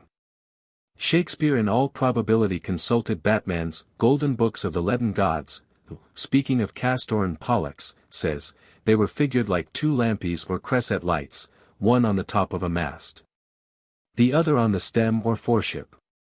He adds that if the first light appears in the stem or foreship and ascends upwards, it is a sign of good luck. If either lights begin at the topmast, bowsprit, or foreship, and descend towards the sea, it is a sign of a tempest. In taking, therefore, the latter position, Ariel had fulfilled the commands of Prospero and raised a storm. 129 Mr. Swainson, in his Weather Lore, 1873, p. 193, quotes the following, which is to the same purport. Last night I saw St. Elmo's stars, with their glittering lanterns all at play, on the tops of the masts and the tips of the spars. And I knew we should have foul weather that day. Capel, in his School of Shakespeare, 1779, 3. 7, has pointed out a passage in Hakluyt's Voyages, 1598, 3. 450, which strikingly illustrates the speech of Ariel, quoted above. I do remember that in the great and boisterous storm of this foule weather, in the night, there came upon the top of our main yard and main mast, a certain little light, much like unto the light of a little candle, which the Spaniards called the Cuerpo Santo, and said it was Saint Elmo, whom they take to be the advocate of sailors. This light continued aboard our ship about 3 hours, flying from mast to mast, and from top to top, and sometimes it would be in 2 or 3 places at once. This meteor was by some supposed to be a spirit, and by others an exhalation of moist vapors, that are engendered by foul and tempestuous weather. 130 Mr. Toms in his Notelets on Shakespeare, 1865, 59, says that, no doubt, Shakespeare had in mind the will-o'-the-wisp. 131. Fire drake, which is jocularly used in Henry VIII. v. 4, for a man with a red face, was one of the popular terms for the will-o'-the-wisp. 132 and Burton in his Anatomy of Melancholy, says, fiery spirits or devils are such as commonly work by fire drakes or ignes fatui, which lead men often in flumina et praecipitia. In Bullocher's English Expositor, 1616, we have a quaint account of this phenomenon, fire drake, a fire sometimes seen flying in the night like a dragon. Common people think it a spirit that keepeth some treasure hid, but philosophers affirm it to be a great unequal exhalation inflamed between 2 clouds, the one hot, the other cold, which is the reason that it also smoketh. The middle part whereof, according to the proportion of the hot cloud being greater than the rest, maketh it seem like a bell-lie, and both ends like unto a head and tail. 133 White, however, in his Peripateticall Institutions, page 156, calls the fiery dragon or fire drake, a weaker kind of lightning. Its livid colors, and its falling without noise and slowly, demonstrate a great mixture of watery exhalation in it. 'Tis sufficient for its shape, that it has some resemblance of a dragon, not the express figure. Among other allusions to the Will-o' the Wisp by Shakespeare, Mr. Hunter 134 notices one in King Lear 3, where Gloucester's torch being seen in the distance, the fool says, "Look, here comes a walking fire." Whereupon Edgar replies, "This is the foul fiend, Flibbertigibbet, he begins at curfew, and walks till the first cock." From which, observes Mr. Hunter, Flibbertigibbet seems to be a name for the Will-o'-the-Wisp. Hence the propriety of, he begins at curfew, and walks till the crowing of the cock, that is seen in all the dark of the night. It appears that when Shakespeare wrote, a walking fire was a common name for the ignis fatuus. As we learn from the story how Robin Goodfellow lead a company of fellows out of their way, a company of young men having been making merry with their sweethearts, were, at their coming home, to come over a heath, Robin Goodfellow, knowing of it, met them, and to make some pastime he led them up and down the heath a whole night, so that they could not get out of it, for he went before them in the shape of a walking fire, which they all saw and followed till the day did appear. Then Robin left them, and at his departure spake these words: "Get you home, you merry lads. Tell your mammies and your dads, and all those that news desire, how you saw a walking fire. Wenches, that do smile and lisp, used to call me Willy Wisp." Another allusion to this subject occurs in the Tempest, 4:1, where Stephano, after Ariel has led him and his drunken companions through toothed briars, sharp furzes, pricking goss and thorns, and at last left them the filthy mantled pool, reproaches Caliban in these words: "Monster, your fairy, which you say is a harmless fairy, has done little better than played the jack with us." That is, to quote Dr. Johnson's explanation of this passage, he has played jack with lantern, has led us about like an ignis fatuus, by which travellers are decoyed into the mire. 135 Once more, when Puck, in Midsummer Night's Dream, 3:1, speaks of the various forms he assumes in order to mislead night wanderers, laughing at their harm, he says, "Sometime a horse I'll be, sometime a hound, a hog, a headless bear, sometime a fire." Shakespeare, no doubt, here alludes to the Will-o'-the-Wisp, an opinion shared by Mr. Joseph Ritson 136, who says, "This Puck, or Robin Goodfellow, seems likewise to be the illusory candle-holder, so fatal to travellers, and who is more usually called Jack-o'-lantern, 137, or Will-with-a-Wisp, and Kit with the Candlestick." Milton in Paradise Lost, B9, alludes to this deceptive gleam in the following lines: "A wandering fire, compact of unctuous vapor, which the night condenses, and the cold environs round, kindled through agitation to a flame, which oft, they say, some evil spirit attends, hovering and blazing with delusive light, misleads a mazed night wanderer from his way, to bogs and mires, and oft through pond and pool." 138. This appearance has given rise to a most extensive folklore, and is embodied in many of the fairy legends and superstitions of this and other countries. Thus, in Germany, jack-o'-lanterns are said to be the souls of unbaptized children, that have no rest in the grave, and must hover between heaven and earth.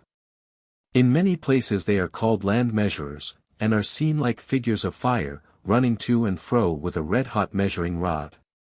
These are said to be persons who have falsely sworn away land, or fraudulently measured it, or removed landmarks. 139 In the neighborhood of Magdeburg, they are known as lucked mannikins, and to cause them to appear, it is sufficient to call out Ninove, Ninove. In the South Altmark they are termed Decapitan. And if a person only prays as soon as he sees one, he draws it to him; if he curses, it retires. In some parts, too, a popular name is Huckpoten, and Tuckbold. The jack-o'-lanterns of Denmark 140 are the spirits of unrighteous men, who by a false glimmer, seek to mislead the traveller, and to decoy him into bogs and moors. The best safeguard against them, when they appear, is to turn one's cap inside out. A similar notion occurs in Devonshire with regard to the pixies, who delight in leading astray such persons as they find abroad after nightfall, the only remedy to escape them being to turn some part of the dress. In Normandy, these fires are called feux follets, and they are believed to be cruel spirits, whom it is dangerous to encounter. Among the superstitions which prevail in connection with them, too, says Mr. Toms, 141 are deserving of notice. One is, that the ignis fatuus is the spirit of some unhappy woman, who is destined to run en furore to expiate her intrigues with a minister of the church, and it is designated from that circumstance la forlore, or la forole. Another opinion is, that le faux follet is the soul of a priest, who has been condemned thus to expiate his broken vows of perpetual chastity. And it is very probable that it is to some similar belief existing in this country at the time when he wrote, that Milton alludes in L'Allegro, when he says, "She was pinched and pulled, she said, and he by friar's lantern led." In Brittany, the Port Brandon appears in the form of a child bearing a torch, which he turns like a burning wheel. And with this, we are told, he sets fire to the villages, which are suddenly, sometimes in the middle of the night, wrapped in flames. The appearance of meteors, Shakespeare ranks among omens, as in 1 Henry IV. 2. For, where Bardolph says, "My lord, do you see these meteors? Do you behold these exhalations? What think you they portend?" And in King John, 3. 4, Pandulph speaks of meteors as prodigies and signs. The Welsh captain in Richard II. 2. 4, says, "'Tis thought the king is dead, we will not stay. The bay trees in our country are all withered. And meteors fright the fixed stars of heaven." Comet. From the earliest times comets have been superstitiously regarded, and ranked among omens. Thus Thucydides tells us, that the Peloponnesian War was heralded by an abundance of earthquakes and comets. And Virgil, in speaking of the death of Caesar, declares that at no other time did comets and other supernatural prodigies appear in greater numbers. It is probably to this latter event that Shakespeare alludes in Julius Caesar, 2, where he represents Calpurnia as saying, "When beggars die, there are no comets seen. The heavens themselves blaze forth the death of princes." Again, in 1 Henry VI. 1, the play opens with the following words uttered by the Duke of Bedford. "Hung be the heavens with black, yield day to night. Comets, importing change of times and states. Brandish your crystal tresses in the sky. And with them scourge the bad revolting stars. That have consented unto Henry's death." In Taming of the Shrew, 2:3. 2, Petruchio, when he makes his appearance on his wedding day, says, "Gentles, methinks you frown. And wherefore gaze this goodly company? As if they saw some wondrous monument. Some comet, or unusual prodigy." In 1 Henry IV. 3:2, the king, when telling his son how he had always avoided making himself common hackneyed in the eyes of men, adds, "By being seldom seen, I could not stir. But like a comet, I was wondered at." Arcite, in the Two Noble Kinsmen, v. 1, when addressing the altar of Mars, says, "Whose approach comets forewarn. Dew." Amongst the many virtues ascribed to dew was its supposed power over the complexion, a source of superstition which still finds many believers, especially on May morning. 142 All dew, however, does not appear to have possessed this quality, some being of a deadly or malignant quality. Thus Ariel, in the Tempest, I. 2, speaks of the deep brook in the harbor, where once thou calledst me up at midnight to fetch dew from the still vexed Bermuths. And Caliban, I. 2, when venting his rage on Prospero and Miranda, can find no stronger curse than the following. "As wicked dew as ere my mother brushed with raven's feather from unwholesome fun. Drop on you both." It has been suggested that, in Antony and Cleopatra, 3:12, Shakespeare may refer to an old notion whereby the sea was considered the source of dews as well as rain. Euphronius is represented as saying, "Such as I am. I come from Antony. I was of late as petty to his ends. As is the morn dew on the myrtle leaf. To his grand sea." According to an erroneous notion formerly current, it was supposed that the air, and not the earth, drizzled dew, a notion referred to in Romeo and Juliet, 3:5. When the sun sets, the air doth drizzle dew. And in King John, 2:1. Before the dew of evening fall. Then there is the celebrated honey dew, a substance which has furnished the poet with a touching simile, which he has put into the mouth of Titus Andronicus, 3:1. When I did name her brothers, then fresh tears stood on her cheeks, as doth the honey dew upon a gathered lily almost withered. According to Pliny, honey dew is the saliva of the stars, or a liquid produced by the purgation of the air. It is, however, a secretion deposited by a small insect, which is distinguished by the generic name of Aphis. 143. Rainbow. Secondary rainbows, the watery appearance in the sky accompanying the rainbow, are in many places termed watergalls, a term we find in the Rape of Lucrece, 1586-9. And round about her tear-stained eye, blue circles streamed, like rainbows in the sky. These watergalls in her dim element foretell new storms to those already spent. Horace Walpole several times makes use of the word. False good news are always produced by true good, like the watergall by the rainbow, and again, thank heaven it is complete, and did not remain imperfect like a watergall.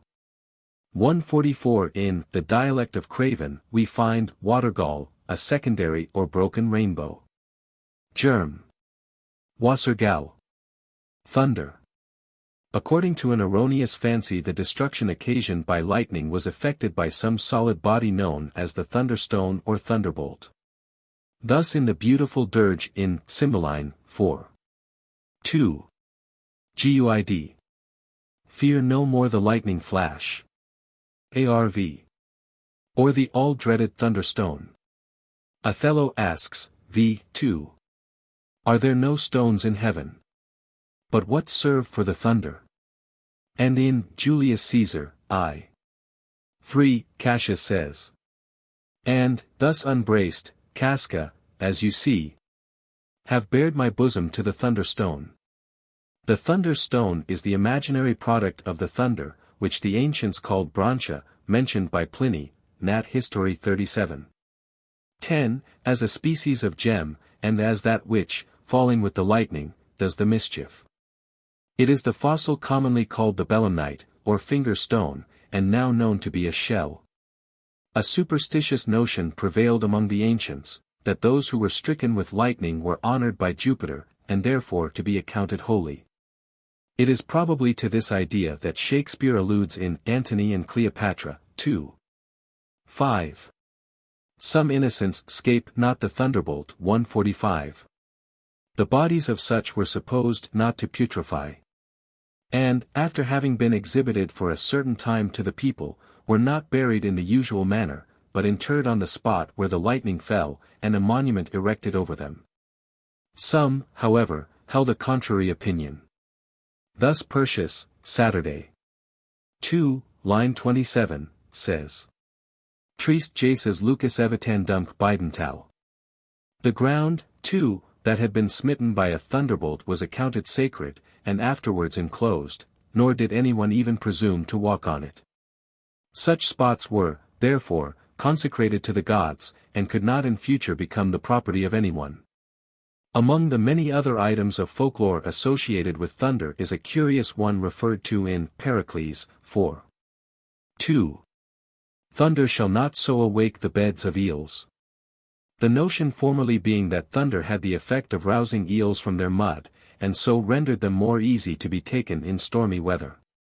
Marston alludes to this superstition in his satires, Scourge of Villainy, Saturday 7. They are not but eels, that never will appear, till that tempestuous winds or thunder tear their slimy beds. The silence that often precedes a thunderstorm is thus graphically described in Hamlet 2:2. We often see, against some storm, a silence in the heavens, the rack stands still. The bold wind speechless, and the orb below. As hush as death, anon the dreadful thunder doth rend the region. Earthquakes, around which so many curious myths and superstitions have clustered, 146 are scarcely noticed by Shakespeare. They are mentioned among the ominous signs of that terrible night on which Duncan is so treacherously slain, Macbeth 2:3. The obscure bird clamored the livelong night, some say, the earth was feverous and did shake. And in 1 King Henry IV 3:1, Hotspur assigns as a reason for the earthquakes the following theory. Diseased nature oftentimes breaks forth in strange eruptions. Oft the teeming earth is with a kind of colic pinched and vexed by the imprisoning of unruly wind within her womb, which, for enlargement striving, shakes the old beldam earth, and topples down steeples, and moss-grown towers. Equinox, the storms that prevail in spring at the vernal equinox are aptly alluded to in Macbeth I:2. As whence the sun gins his reflection, shipwrecking storms and direful thunders break. So from that spring whence comfort seemed to come, discomfort swells.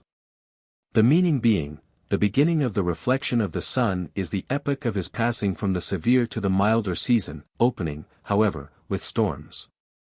Wind, an immense deal of curious weather lore 147 has been associated with the wind from the earliest period. And in our own and foreign countries innumerable proverbs are found describing the future state of the weather from the position of the wind, for, according to an old saying, every wind has its weather. Shakespeare has introduced some of these, showing how keen an observer he was of those everyday sayings which have always been much in use, especially among the lower classes.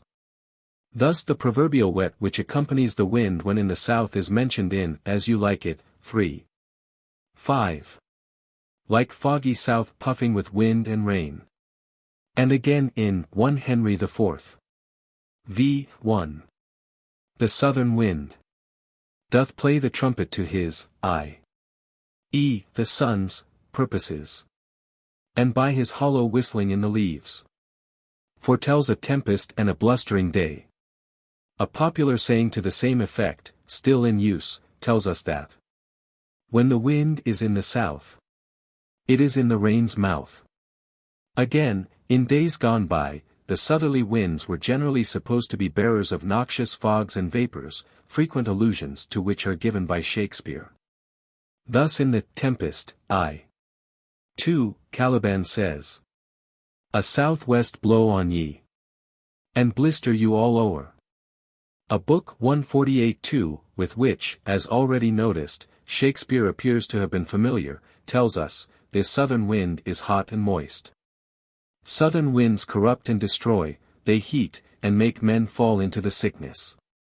Hence, in Troilus and Cressida, v:1, Thersites speaks of the rotten diseases of the south, and in Coriolanus, I:4, Martius exclaims, all the contagion of the south light on you. Once more, in Cymbeline, 2:3, Cloten speaks in the same strain, the south fog rot him. Flaws, these are sudden gusts of wind.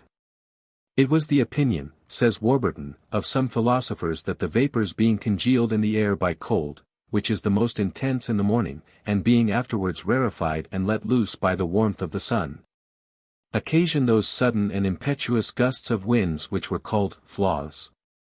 Thus he comments on the following passage in 2 Henry IV. 4:4. As humorous as winter and as sudden as flaws congealed in the spring of day. In 2 Henry VI. 3:1, these outbursts of wind are further alluded to. And this fell tempest shall not cease to rage until the golden circuit on my head, like to the glorious sun's transparent beams, do calm the fury of this mad-bred flaw. Again, in Venus and Adonis, 425, there is an additional reference. Like a red morn, that ever yet betokened wreck to the seamen, tempest to the field. Sorrow to shepherds, woe unto the birds. Gusts and foul flaws to herdmen and to herds. In the Cornish dialect a flaw signifies primitively a cut. 149, but it is also there used in a secondary sense for those sudden or cutting gusts of wind. 150. Squalls. There is a common notion that the sudden storm lasts not 3 hours, an idea referred to by John of Gaunt in Richard II. 2:1. Small showers last long, but sudden storms are short. Thus, in Norfolk, the peasantry say that the faster the rain, the quicker the hold-up, which is only a difference in words from the popular adage, after a storm comes a calm. Clouds. In days gone by, clouds floating before the wind, like a reek or vapor, were termed racking clouds. Hence in 3 Henry VI. 2:1, Richard speaks of 3 glorious suns, each one a perfect sun, not separated with the racking clouds. This verb, though now obsolete, was formerly in common use, and in King Edward III, 1596, we read, like inconstant clouds, that, racked upon the carriage of the winds. Increase, endk. At the present day one may often hear the phrase, the rack of the weather, in our agricultural districts, many, too, of the items of weather lore noticed by Shakespeare being still firmly credited by our peasantry. Chapter 6. Birds. Barnacle goose, blackbird, buzzard, chaffinch, chough, cock, cormorant crow, cuckoo, domestic. Fowl, dove, duck, eagle, goldfinch, goose, gull, hawk, heron, jay, kestrel, kingfisher, lark, magpie, martin, nightingale, osprey, ostrich, owl, parrot, peacock, pelican, pheasant, phoenix, pigeon, quail, raven, robin redbreast, rook, snipe, sparrow, sparrowhawk, starling, swallow, swan, tasselgentle, turkey, vulture, wagtail, wildfowl, woodcock, wren. In the present chapter we have not only a striking proof of Shakespeare's minute acquaintance with natural history, but of his remarkable versatility as a writer. Whilst displaying a most extensive knowledge of ornithology, he has further illustrated his subject by alluding to those numerous legends, popular sayings, and superstitions which have, in this and other countries, clustered round the feathered race. Indeed, the following pages are alone sufficient to show, if it were necessary, how fully he appreciated every branch of antiquarian lore. And what a diligent student he must have been in the pursuit of that wide range of information, the possession of which has made him one of the most many-sided writers that the world has ever seen. The numerous incidental allusions, too, by Shakespeare, to the folklore of bygone days, whilst showing how deeply he must have read and gathered knowledge from every available source, serve as an additional proof of his retentive memory and marvelous power of embellishing his ideas by the most apposite illustrations. Unfortunately, however, these have, hitherto, been frequently lost sight of through the reader's unacquaintance with that extensive field of folklore which was so well known to the poet. For the sake of easy reference, the birds with which the present chapter deals are arranged alphabetically. Barnacle goose. There was a curious notion, very prevalent in former times, that this bird, Anser bernicla, was generated from the barnacle, Laylas anatifera, a shellfish, growing on a flexible stem, and adhering to loose timber, bottoms of ships, and a metamorphosis to which Shakespeare alludes in The Tempest, 4:1, where he makes Caliban say, "We shall lose our time, and all be turned to barnacles." This vulgar error, no doubt, originated in mistaking the fleshy peduncle of the shellfish for the neck of a goose, the shell for its head, and the tentacula for a tuft of feathers. These shellfish, therefore, bearing, as seen out of the water, a resemblance to the goose's neck, were ignorantly, and without investigation, confounded with geese themselves. In France, the barnacle goose may be eaten on fast days, by virtue of this old belief in its fishy origin. 151 Like other fictions, this one had its variations. 152 For sometimes the barnacles were supposed to grow on trees, and thence to drop into the sea, and become geese, as in Drayton's account of Furness, Polyolb. 1622, Song 27, page 1190. As early as the 12th century this idea 153 was promulgated by Giraldus Cambrensis in his Topographia Hibernii. Gerard, who in the year 1597 published his Herbal, or General History of Plants, narrates the following: There are found in the north parts of Scotland, and the isles adjacent called Orcades, certain trees, whereon do grow certain shell fishes, of a white colour, tending to russet, wherein are contained little living creatures, which shells in time of maturity do open, and out of them grow those little living things, which, falling into the water, do become fowls, whom we call barnacles, in the north of England brant geese, and in Lancashire tree geese. But the others that do fall upon the land perish, and do come to nothing. Thus much of the writings of others, and also from the mouths of people of those parts, which may very well accord with truth. But what our eyes have seen and hands have touched, we shall declare. There is a small island in Lancashire called the Pile of Folders, wherein are found the broken pieces of old ships, some whereof have been cast thither by shipwreck, and also the trunks or bodies, with the branches, of old rotten trees, cast up there likewise, whereon is found a certain spume or froth, that in time breedeth into certain shells, in shape like those of the mussel, but sharper pointed, and of a whitish colour. Wherein is contained a thing in form like a lace of silk, one end whereof is fastened unto the inside of the shell, even as the fish of oysters and mussels are. The other end is made fast unto the belly of a rude mass or lump, which in time cometh to the shape and form of a bird. When it is perfectly formed the shell gapeth open, and the first thing that appeareth is the foresaid lace or string. Next come the legs of the bird hanging out, and as it groweth greater it openeth the shell by degrees, till at length it is all come forth and hangeth only by the bill. In short space after it cometh to full maturity, and falleth into the sea, where it gathereth feathers and groweth to a fowl, bigger than a mallard, and lesser than a goose, having black legs and bill, or beak, and feathers black and white, spotted in such a manner as is our magpie, which the people of Lancashire call by no other name than a tree goose. An interesting cut of these birds so growing is given by Mr. Halliwell Phillips from a manuscript of the 14th century, who is of opinion that the barnacle mentioned by Caliban was the tree goose. It is not to be supposed, however, that there were none who doubted this marvellous story, or who took steps to refute it. Bellin, so long ago as 1551, says Mr. Harding 154 and others after him, treated it with ridicule, and a refutation may be found in Willoughby's Ornithology, which was edited by Ray in 1678.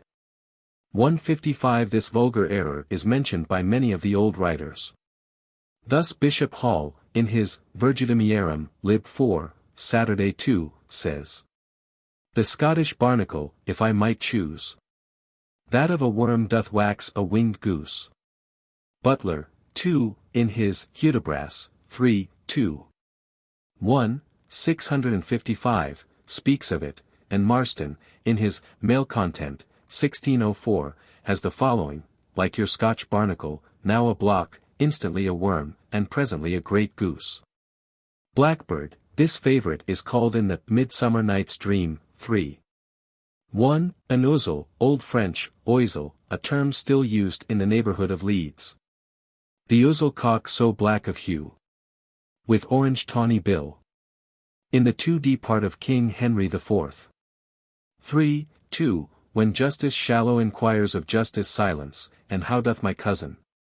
He is answered, Alas, a black ouzel. 156 Cousin Shallow, a phrase which, no doubt, corresponded to our modern one, a black sheep. In Spencer's Epithalamium, 182, the word occurs. The ouzel shrills, the ruddock warbles soft. Buzzard. Mr. Staunton suggests that in the following passage of the Taming of the Shrew, 2. 1, a play is intended upon the words, and that in the second line, buzzard, means a beetle from its peculiar buzzing noise. O slow-winged turtle! Shall a buzzard take thee? Ay, for a turtle, as he takes a buzzard. The beetle was formerly called a buzzard, and in Staffordshire, a cockchafer is termed a humbuzz. In Northamptonshire, we find a proverb, I'm between a hawk and a buzzard, which means, I don't know what to do, or how to act. 157. Chaffinch. Some think that this bird is alluded to in the song in the Midsummer Night's Dream, 3. 1, where the expression finch is used, the chaffinch having always been a favorite cage bird with the lower classes. 158 in Troilus and Cressida, v. 1, Thersites calls Patroclus a finch egg, which was evidently meant as a term of reproach. Others again consider the phrase is equivalent to coxcomb. Chuff. In using this word, Shakespeare probably in most cases meant the jackdaw. 159 for in A Midsummer Night's Dream, 3. 2, he says. Russet-pated chuffs, many in sort. Rising and cawing at the gun's report. The term russet-pated being applicable to the jackdaw, but not to the real chuff. In 1 Henry IV. v. 1, Prince Henry calls Falstaff Chewet, peace, Chewet, peace, in allusion no doubt to the chuff or jackdaw, for common birds have always had a variety of names. 160 Such an appellation would be a proper reproach to Falstaff, for his meddling and impertinent talk. Stevens, and Malone, however, finding that chewets were little round pies made of minced meat, thought that the prince compared Falstaff for his unseasonable chattering, to a minced pie. Cotgrave 161 describes the French chouette, as an owlet. Also, chuff, which many consider to be the simple and satisfactory explanation of chewet. Bellin in his History of Birds, Paris, 1855, speaks of the chouette as the smallest kind of chuff or crow. Again, in 1 Henry IV. 2. In the amusing scene where Falstaff, with the prince and Poins, meet to rob the travellers at Gadshill, Falstaff calls the victims fat chuffs, probably, says Mr. Harding, who connects the word with chuff. From their strutting about with much noise. Nares, 162-2, in his explanation of chuff, says, that some suppose it to be from chuff which is similarly pronounced, and means a kind of seabird generally esteemed a stupid one. Various other meanings are given. Thus, Mr. Gifford 163 affirms that chuff is always used in a bad sense, and means, a coarse unmannered clown, at once sordid and wealthy, and Mr. Halliwell Phillips explains it as spoken in contempt for a fat person. 164 in Northamptonshire 165 we find the word chuff used to denote a person in good condition, as in Clare's Village Minstrel. His chuff cheeks dimpling in a fondling smile. Shakespeare alludes to the practice of teaching chuffs to talk, although from the following passages he does not appear to have esteemed their talking powers of much value, for in All's Well That Ends Well, 4. 1, he says. Chuff's language, gabble enough, and good enough. And in Tempest, 2. 1, he represents Antonio as saying, there be that can rule Naples, as well as he that sleeps. Lords that can prate, as amply and unnecessarily, as this Gonzalo, I myself could make. A chuff of as deep chat. Shakespeare always refers to the jackdaw as the daw. 166 The chuff or jackdaw was one of the birds considered ominous by our forefathers, an allusion to which occurs in Macbeth, 3. 4. Augurs and understood relations have, by magpies and chuffs and rooks brought forth, the secret'st man of blood. At the present day this bird is not without its folklore, and there is a Norwich rhyme to the following effect 167. When 3 daws are seen on St. Peter's Vane together, then we're sure to have bad weather. In the north, too, of England 168 the flight of jackdaws down the chimney is held to presage death. Cock. The beautiful notion which represents the cock as crowing all night long on Christmas Eve, and by its vigilance dispelling every kind of malignant spirit 169 and evil influence, is graphically mentioned in Hamlet, I. 1, where Marcellus, speaking of the ghost, says, It faded on the crowing of the cock. Some say that ever gainst that season comes, wherein our Saviour's birth is celebrated. The bird of dawning singeth all night long. And then, they say, no spirit dares stir abroad. The nights are wholesome. Then no planet strike. No fairy takes, nor witch hath power to charm. So hallowed and so gracious is the time. In short, there is a complete prostration of the powers of darkness. And thus, for the time being, mankind is said to be released from the influence of all those evil forces which otherwise exert such sway. The notion that spirits fly at cockcrow is very ancient, and is mentioned by the Christian poet Prudentius, who flourished in the beginning of the 4th century. There is also a hymn, said to have been composed by Saint Ambrose, and formerly used in the Salisbury service, which so much resembles the following speech of Horatio, I. That one might almost suppose Shakespeare had seen it 170. The cock, that is the trumpet to the morn, doth with his lofty and shrill-sounding throat awake the god of day. And, at his warning, whether in sea or fire, in earth or air, the extravagant and erring spirit hies to his confine. This disappearance of spirits at cockcrow is further alluded to, I. 171. The morning cock crew loud, and at the sound it shrunk in haste away, and vanished from our sight. Blair, too, in his Grave, has these graphic words. The tale of horrid apparition, tall and ghastly, that walks at dead of night, or takes his stand o'er some new opened grave, and strange to tell, it vanishes at crowing of the cock. This superstition has not entirely died out in England, and a correspondent of Notes and Queries, 172 relates an amusing legend current in Devonshire. Mr. N. was a squire who had been so unfortunate as to sell his soul to the devil, with the condition that after his funeral the fiend should take possession of his skin. He had also persuaded a neighbor to be present on the occasion of the flaying. On the death of Mr. N., this man went in a state of great alarm to the parson of the parish and asked his advice. By him he was told to fulfill his engagement, but he must be sure and carry a cock into the church with him. On the night after the funeral the man proceeded to the church armed with the cock, and, as an additional security, took up his position in the parson's pew. At 12 o'clock the devil arrived, opened the grave, took the corpse from the coffin, and flayed it. When the operation was concluded he held the skin up before him and remarked, "Well, 'twas not worth coming for after all, for it is all full of holes." As he said this, the cock crew, whereupon the fiend, turning round to the man, exclaimed, "If it had not been for the bird you have got there under your arm, I would have your skin too." But, thanks to the cock, the man got home safe again. Various origins have been assigned to this superstition, which Hampson 173 regards as a misunderstood tradition of some Sabaean fable.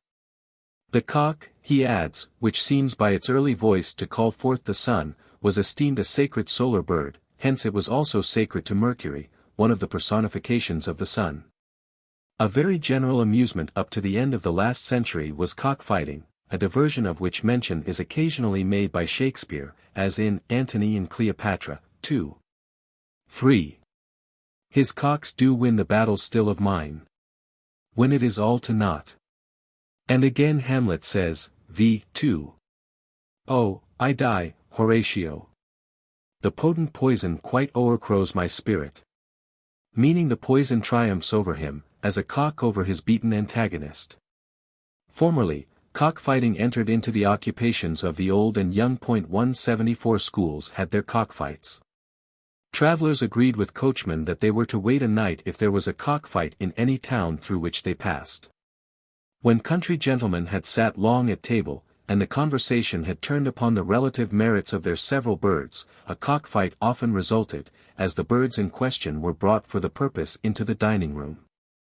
Cockfighting was practiced on Shrove Tuesday to a great extent, and, in the time of Henry VII, seems to have been practiced within the precincts of court. The earliest mention of this pastime in England is by Fitzstephen, in 1191. Happily, nowadays, cockfighting is by law a misdemeanor, and punishable by penalty. One of the popular terms for a cock beaten in a fight was a craven, to which we find a reference in the Taming of the Shrew, 2. 1. No cock of mine. You crow too like a craven. We may also compare the expression in Henry V, 4. 7. He is a craven and a villain else. In the old appeal or wager of battle 175 in our common law, we are told, on the authority of Lord Coke, that the party who confessed himself wrong, or refused to fight, was to pronounce the word craven, and judgment was at once given against him. Singer 176 says the term may be satisfactorily traced from crant, the old French word for an act of submission. It is so written in the old metrical romance of Ewain and Gawain, Writs I, 133.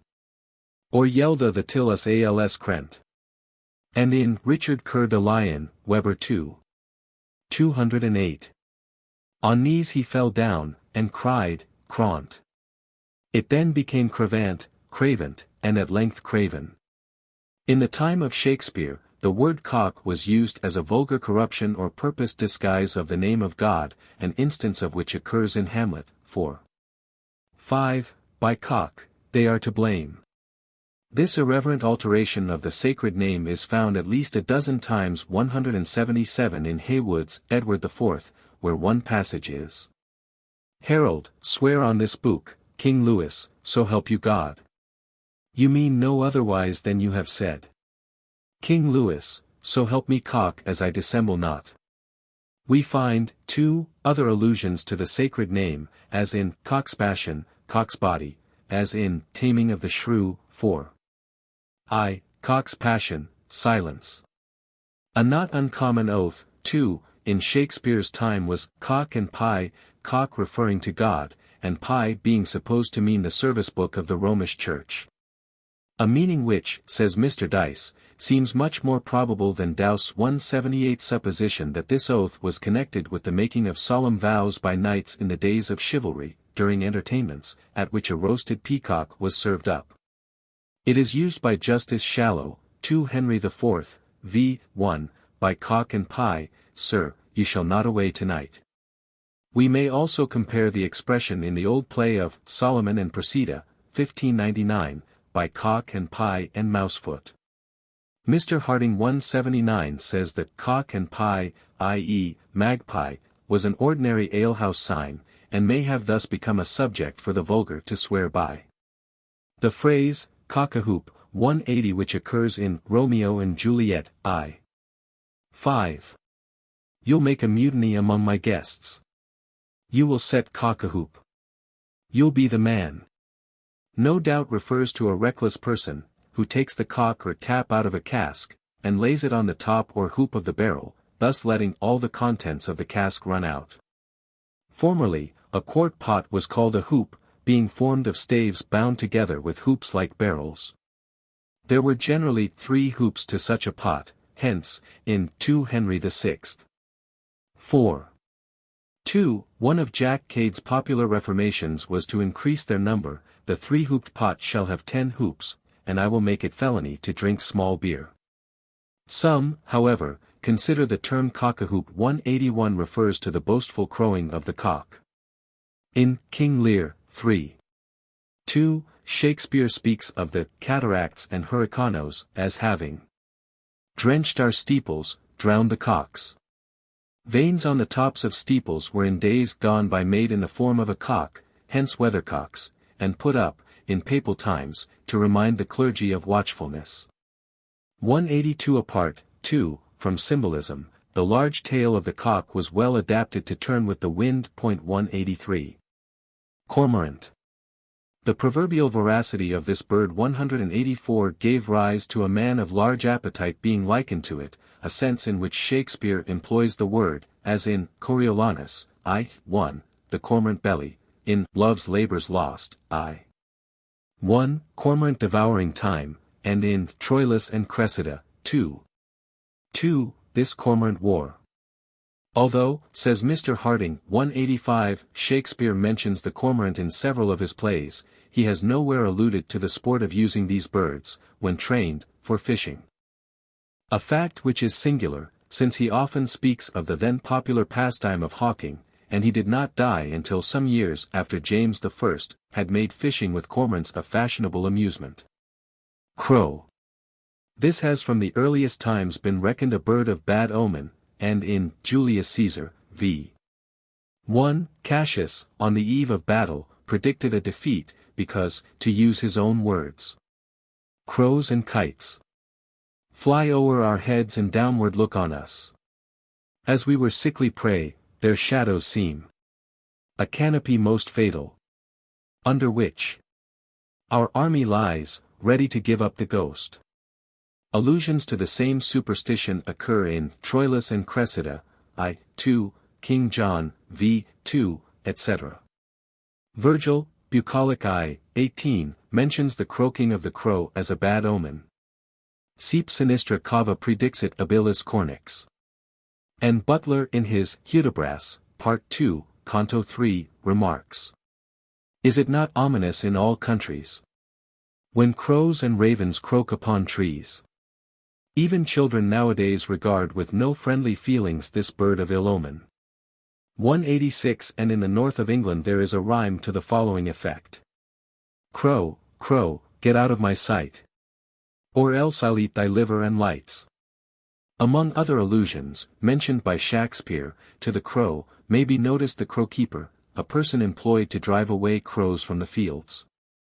At present 187 in all the Midland counties, a boy set to drive away the birds is said to keep birds, hence, a stuffed figure, now called a scarecrow, was also called a crowkeeper, as in King Lear, 4.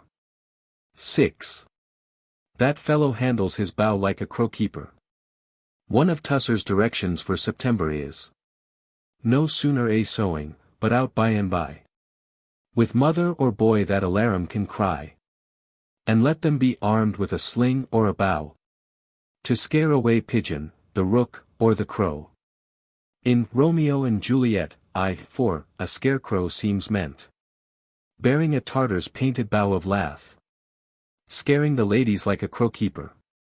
Among further references to this practice, is that in 1 Henry VI. I. 4, where Lord Talbot relates that, when a prisoner in France, he was publicly exhibited in the marketplace. Here, said they, is the terror of the French, the scarecrow that affrights our children so. 188. And once more, in Measure for Measure, 2. 1. We must not make a scarecrow of the law, setting it up to fear the birds of prey, and let it keep one shape, till custom make it their perch and not their terror. The phrase, to pluck a crow, is to complain good-naturedly but reproachfully, and to threaten retaliation. 189. It occurs in Comedy of Errors, 3. 1. We'll pluck a crow together. Sometimes the word pull is substituted for pluck, as in Butler's Hudibras, Part 2. Canto 2. If not, resolve before we go, that you and I must pull a crow. The crow has been regarded as the emblem of darkness, which has not escaped the notice of Shakespeare, who in Pericles, 4. Introd, speaking of the white dove, says, with the dove of Paphos might the crow vie feathers white. 190. Cuckoo. Many superstitions have clustered round the cuckoo, and both in this country and abroad it is looked upon as a mysterious bird, being supposed to possess the gift of second sight, a notion referred to in Love's Labour's Lost, v. 2. Cuckoo, cuckoo, 191. O word of fear, unpleasing to a married ear. And again, in Midsummer Night's Dream, 3. 1, Bottom sings the plain song Cuckoo Grey, whose note full many a man doth mark, and dares not answer nay. It is still a common idea that the cuckoo, if asked, will tell anyone, by the repetition of its cries, how long he has to live. The country lasses in Sweden count the cuckoo's call to ascertain how many years they have to remain unmarried, but they generally shut their ears and run away on hearing it a few times. 192 Among the Germans the notes of the cuckoo, when heard in spring for the first time, are considered a good omen. Caesarius, A.D. 1222, tells us of a convertite who was about to become a monk, but changed his mind on hearing the cuckoo's call, and counting 22 repetitions of it. "Come," said he, "I have certainly 22 years still to live, and why should I mortify myself during all that time? I will go back to the world, enjoy its delights for 20 years, and devote the remaining 2 to penitence." 193 In England, the peasantry salute the cuckoo with the following invocation. Cuckoo, cherry tree. Good bird, tell me, how many years have I to live? The allusion to the cherry tree having probably originated in the popular fancy, that before the cuckoo ceases its song, it must eat 3 good meals of cherries. Pliny mentions the belief, that when the cuckoo came to maturity, it devoured the bird which had reared it, a superstition several times alluded to by Shakespeare. Thus, in King Lear, I.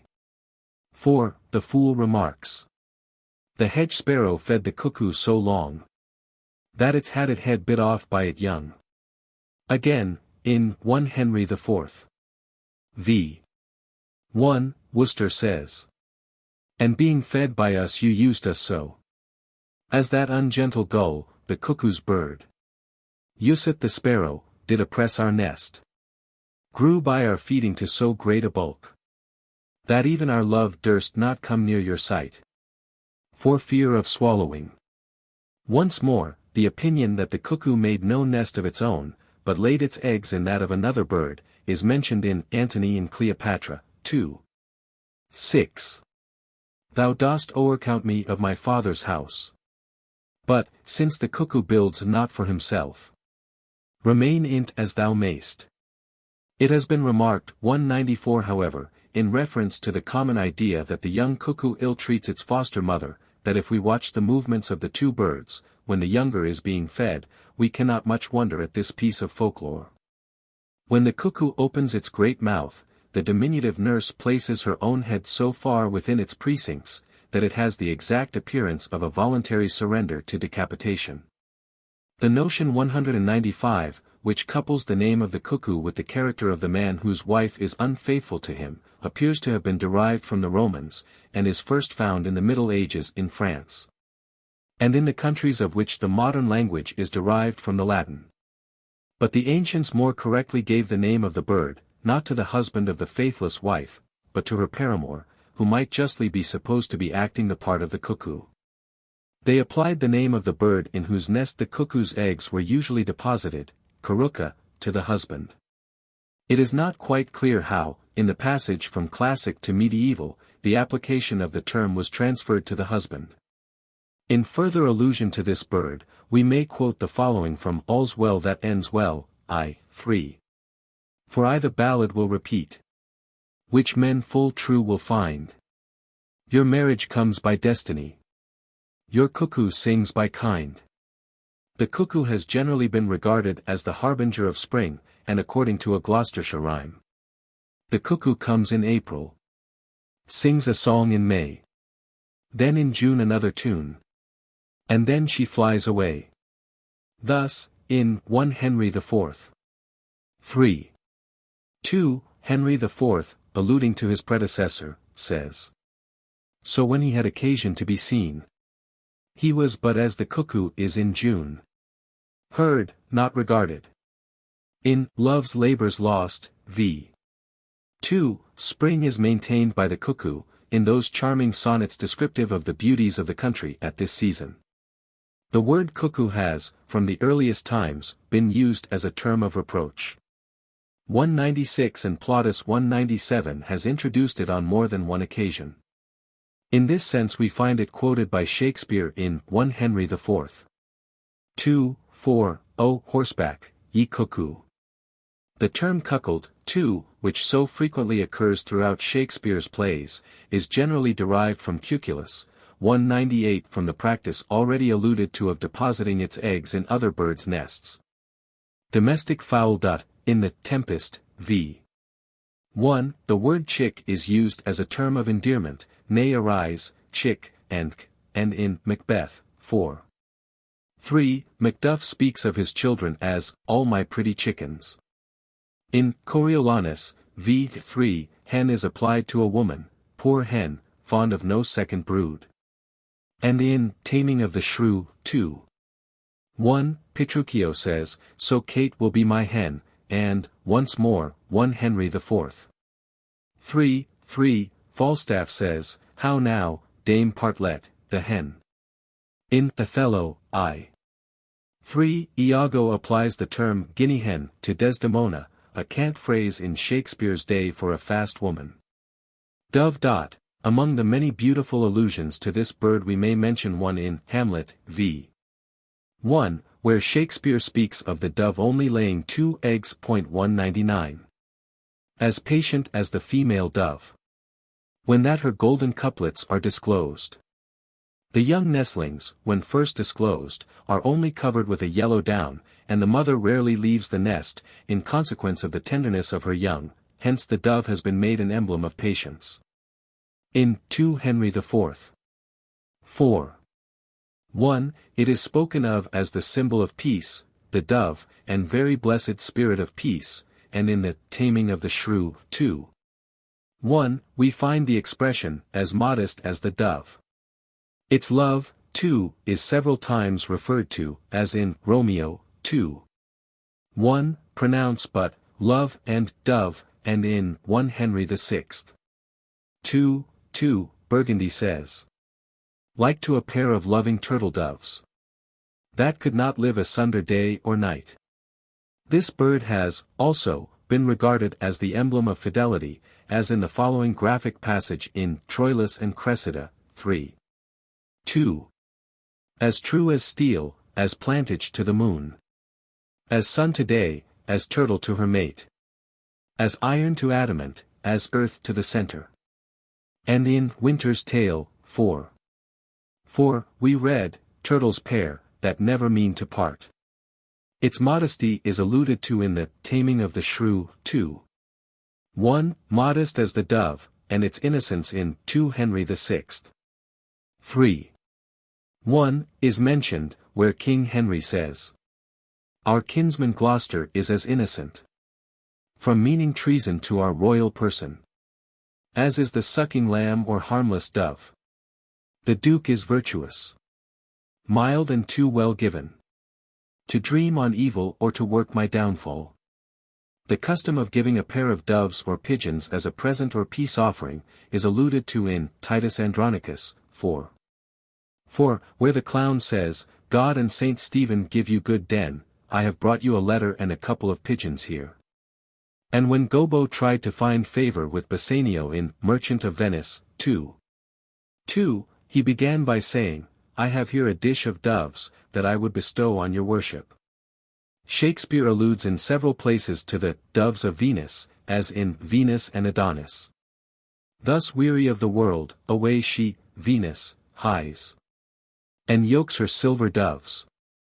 By whose swift aid their mistress mounted through the empty skies. In her light chariot quickly is conveyed. Holding their course to Paphos, where their queen means to immure herself and not be seen. And in A Midsummer Night's Dream, 1, where Hermia speaks of the simplicity of Venus doves. This will also explain, says Mr. Harding, 200 the reference to the dove of Paphos in Pericles, 4, Introduction. The towns of Old and New Paphos are situated on the southwest extremity of the coast of Cyprus. Old Paphos is the one generally referred to by the poets, being the peculiar seat of the worship of Venus, who was fabled to have been wafted thither, after her birth amid the waves. The dove of Paphos may therefore be considered as synonymous with the dove of Venus. Muhammad, we are told, had a dove, which he used to feed with wheat out of his ear. When hungry, the dove lighted on his shoulder, and thrust its bill in to find its breakfast, Muhammad persuading the rude and simple Arabians that it was the Holy Ghost that gave him advice. 201 hence, in 1 Henry VI. 2. The question is asked. Was Muhammad inspired with a dove?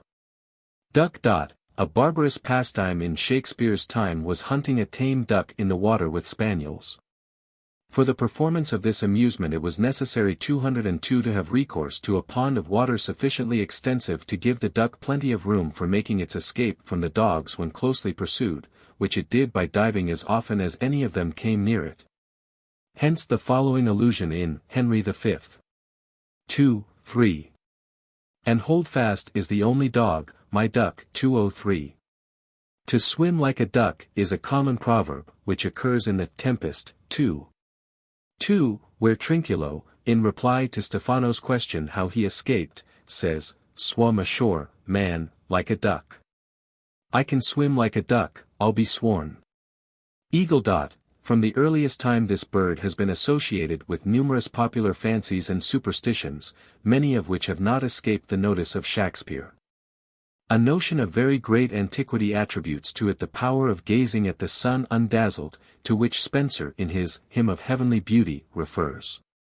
And like the native brood of eagles kind, on that bright sun of glory fix thine eyes.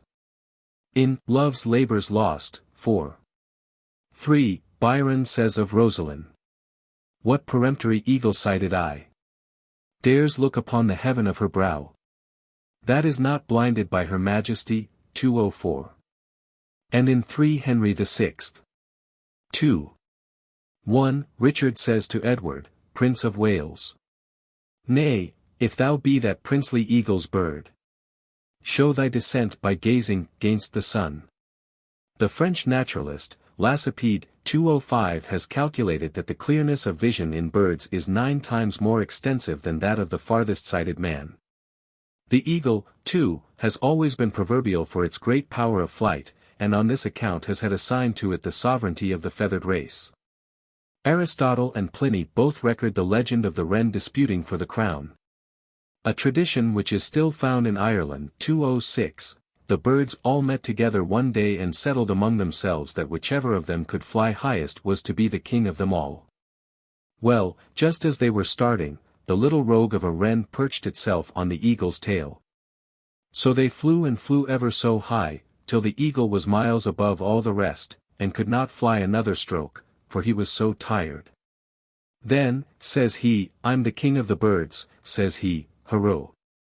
You lie, says the wren, darting up a perch and a half above the big fellow. The eagle was so angry to think how he was outwitted by the wren, that when the latter was coming down he gave him a stroke of his wing, and from that day the wren has never been able to fly higher than a hawthorn bush. The swiftness of the eagle's flight is spoken of in Timon of Athens, I:1. An eagle flight, bold, and forth on, leaving no track behind. 207. The great age, too, of the eagle is well known. And the words of the psalmist are familiar to most readers. His youth shall be renewed like the eagle's. Apomantus, however, asks of Timon of Athens, 4:3. Will these mossed trees, that have outlived the eagle, page thy heels, and skip where thou point'st out? Tuberville, in his Book of Falconry, 1575, says that the great age of this bird has been ascertained from the circumstance of its always building its eyrie or nest in the same place. The Romans considered the eagle a bird of good omen, and its presence in time of battle was supposed to foretell victory. Thus, in Julius Caesar, v. 1, we read, coming from Sardis, on our former ensign, 2 mighty eagles fell, and there they perched, gorging and feeding from our soldiers' hands. It was selected for the Roman legionary standard 208 through being the king and most powerful of all birds. As a bird of good omen it is mentioned also in Cymbeline, I:1. I chose an eagle, and did avoid a puddock. And in another scene, 4:2, the soothsayer relates how, last night the very gods shewed me a vision, thus. I saw Jove's bird, the Roman eagle, winged from the spongy south to this part of the west. There vanished in the sunbeams, which portends, unless my sins abuse my divination, success to th Roman host. The conscious superiority 209 of the eagle is depicted by Tamora in Titus Andronicus, 4:4. The eagle suffers little birds to sing. and is not careful what they mean thereby. Knowing that with the shadow of his wing, he can at pleasure stint their melody. Goose. This bird was the subject 210 of many quaint proverbial phrases often used in the old popular writers. Thus, a tailor's goose was a jocular name for his pressing iron, probably from its being often roasting before the fire, an allusion to which occurs in Macbeth, 2. 3. Come in, tailor, here you may roast your goose. The wild goose chase, which is mentioned in Romeo and Juliet, 2. 4. Mercutio, nay, if thy wits run the wild goose chase, I have done. Was a kind of horse race, which resembled the flight of wild geese. 2 horses were started together, and whichever rider could get the lead, the other was obliged to follow him over whatever ground the foremost jockey chose to go. That horse which could distance the other won the race. This reckless sport is enumerated by Burton, in his Anatomy of Melancholy, as a recreation much in vogue in his time among gentlemen. The term, Winchester goose, was a cant phrase for a certain venereal disease, because the stews in Southwark were under the jurisdiction of the Bishop of Winchester, to whom Gloucester tauntingly applies the term in the following passage, 1 Henry VI. I, free. Winchester goose, I cry, a rope. A rope. In Troilus and Cressida, v. 10, there is a further allusion. Some galled goose of Winchester would hiss. Ben Jonson 211 calls it the Winchesterian goose. Bred on the bank in time of popery, when Venus there maintained the mystery.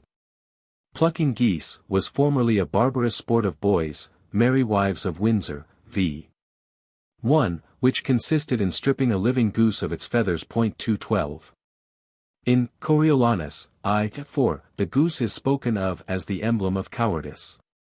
Martius says, You souls of geese, that hear the shapes of men, how have you run from slaves that apes would beat? Goldfinch.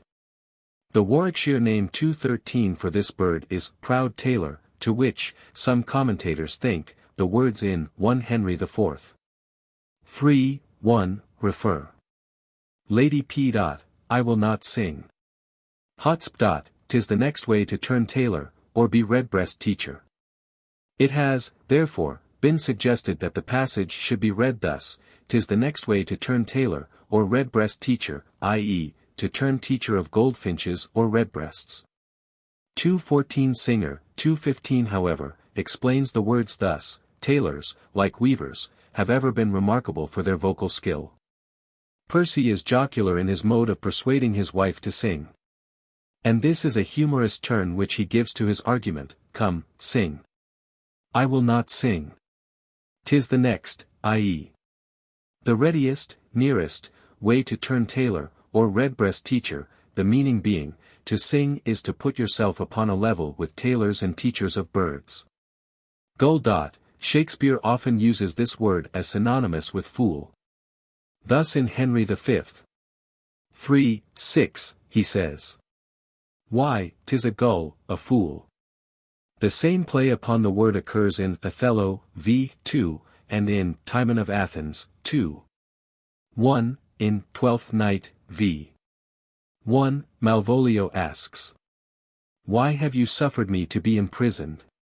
Kept in a dark house, visited by the priest. And made the most notorious Jeck and Gull. That air invention played on. Tell me why. It is also used to express a trick or imposition, as in Much Ado About Nothing, 2. 3, I should think this a gull, but that the white-bearded fellow speaks it. 216 Gull-catchers, or gull-gropers, to which reference is made in Twelfth Night, 2. 5, where Fabian, on the entry of Maria, exclaims, Here comes my noble gull-catcher. Were the names by which sharpers 217 were known in Shakespeare's time. 218 The gull-catcher was generally an old usurer, who lent money to a gallant at an ordinary, who had been unfortunate in play. 219 Dekker devotes a chapter to this character in his Lanthorn and Candlelight, 1612. According to him, the gull-groper is commonly an old moneymonger, who having travailed through all the follies of the world in his youth, knows them well, and shuns them in his age. His whole felicity being to fill his bags with gold and silver. The person so duped was termed a gull, and the trick also. In that disputed passage in the Tempest, 2, where Caliban, addressing Trinculo, says, "Sometimes I'll get thee, young scamels from the rock." Some think that the seamew, or seagull, is intended, 220 seamall, or seamel, being still a provincial name for this bird. Mr. Stevenson, in his Birds of Norfolk, 2 p.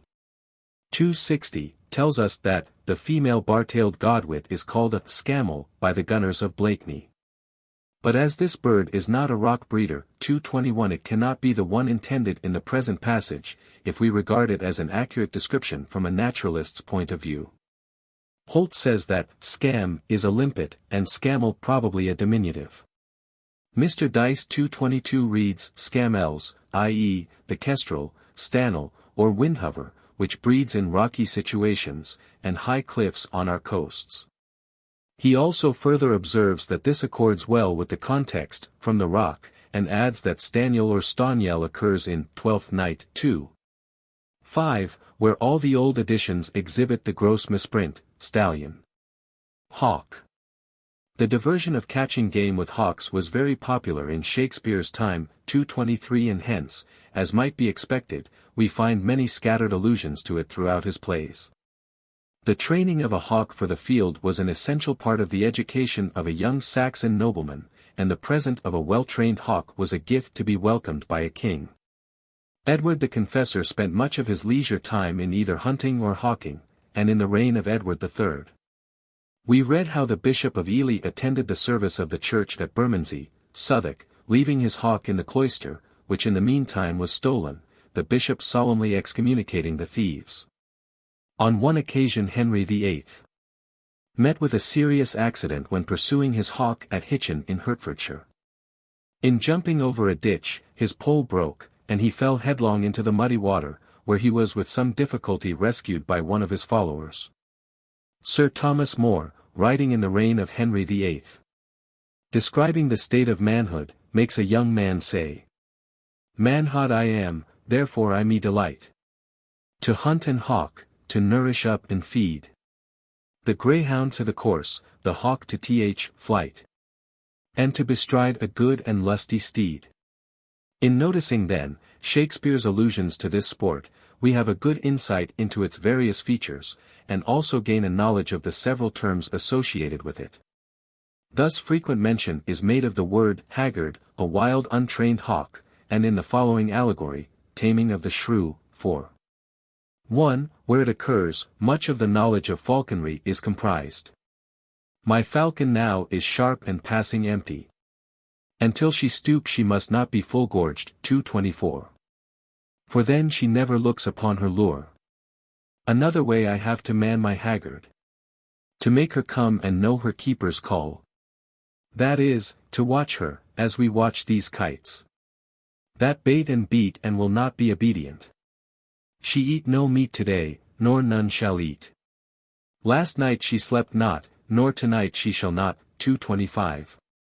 Further allusions occur in Twelfth Night, 3:1, where Viola says of the clown, "This fellow is wise enough to play the fool, and to do that well craves a kind of wit. He must observe their mood on whom he jests, the quality of persons, and the time. And, like the haggard, check at every feather that comes before his eye." In Much Ado About Nothing, Hero, 3:1, speaking of Beatrice says that her spirits are as coy and wild as haggards of the rock. And Othello, 3:3, mistrusting Desdemona, and likening her to a hawk, exclaims, "If I do prove her haggard, I'll whistle her off." 226. The word check alluded to above was a term in falconry applied to a hawk when she forsook her proper game and followed some other of inferior kind that crossed her in her flight. 227, being mentioned again in Hamlet, 4:7, where the king says, If he be now returned. As checking at his voyage 228. Another common expression used in falconry is tower, applied to certain hawks, etc. Which tower aloft, soar spirally to a height in the air, and then swoop upon their prey. In Macbeth, 2. 4, we read of a falcon, towering in her pride of place, in 2 Henry VI. 2. 1, Suffolk says, my Lord Protector's hawks do tower so well, and in King John, v. 2, the bastard says, and, like an eagle o'er his eyrie 229 towers. The word quarry, which occurs several times in Shakespeare's plays, in some instances, means the game or prey sought. The etymology has, says Nares, been variously attempted, but with little success. It may, perhaps, originally have meant the square, or enclosure, carry, into which the game was driven, as is still practiced in other countries, and hence the application of it to the game there caught, would be a natural extension of the term. Randall Holm, in his Academy of Armory, Book 2, c. 11. Page 240, defines it as, the fowl which the hawk flieth at, whether dead or alive. It was also equivalent to a heap of slaughtered game, as in the following passages. In Coriolanus, I. 1, Caius Marcius says, I'll make a quarry with thousands of these quartered slaves. In Macbeth, 4. 3, 230 we read, the quarry of these murdered deer, and in Hamlet, v. 2, this quarry cries on havoc.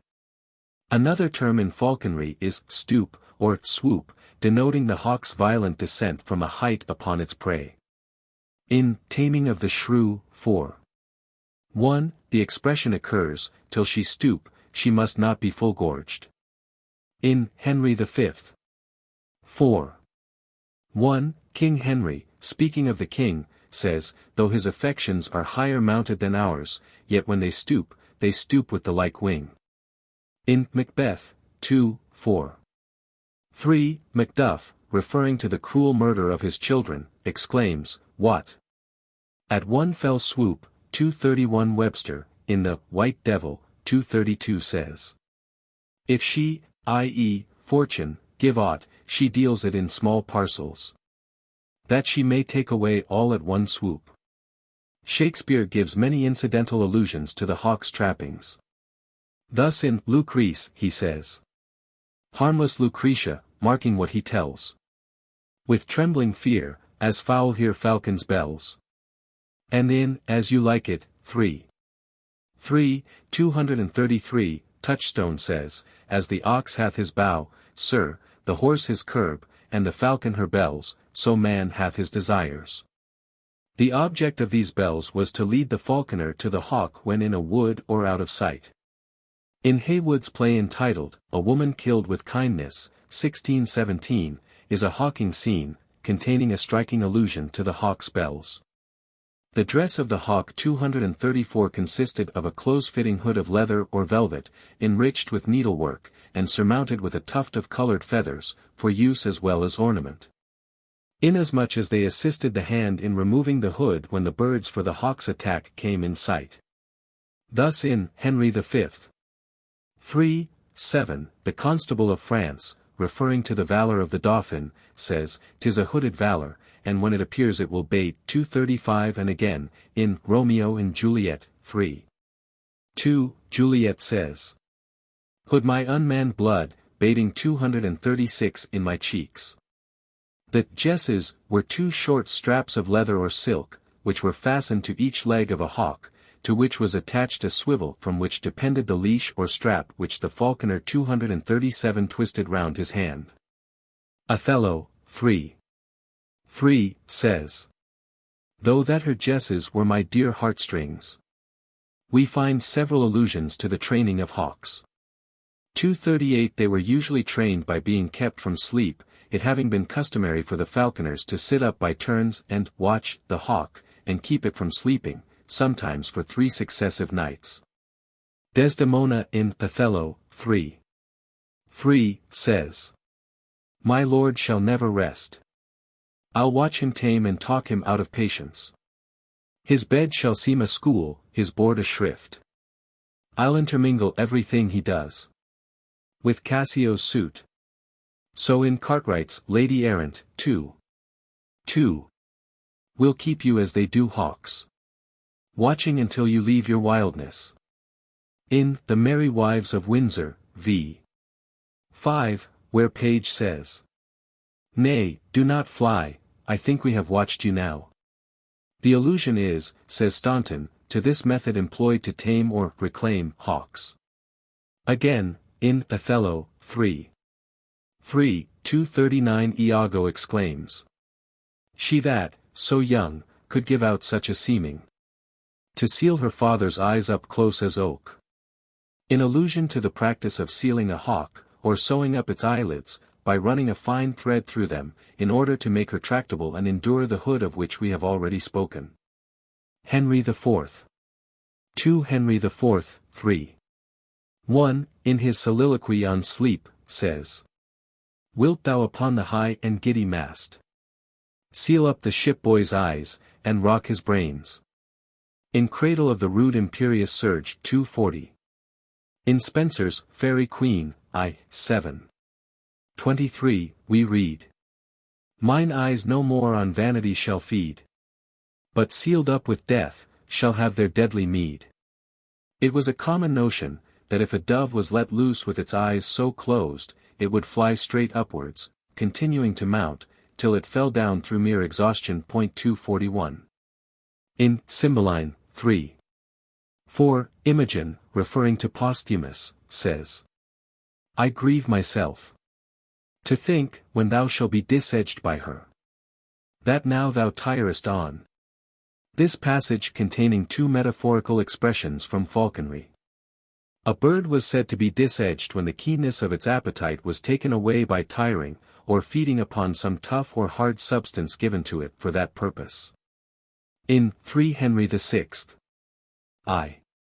1, the king says, "That hateful duke, whose haughty spirit, winged with desire, will cost my crown, and like an empty eagle, tire on the flesh of me and of my son."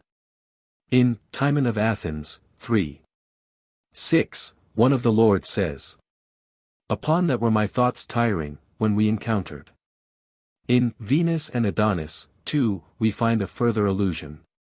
"Even as an empty eagle, sharp by fast, tires with her beak on feathers, flesh, and bone, and." Among other allusions to the hawk, may be mentioned one in Measure for Measure, 3. I. This outward sainted deputy, whose settled visage and deliberate word nips youth head and follies doth immue, as falcon doth the fowl. The word mu signifying the place where hawks were shut up during the time they molted. In Romeo and Juliet, 3. 4, Lady Capulet says of Juliet, "Tonight she is mewed up to her heaviness," and in Taming of Shrew, I. 1, Gremio speaking of Bianca to Signor Baptista, says, "Why will you mew her?"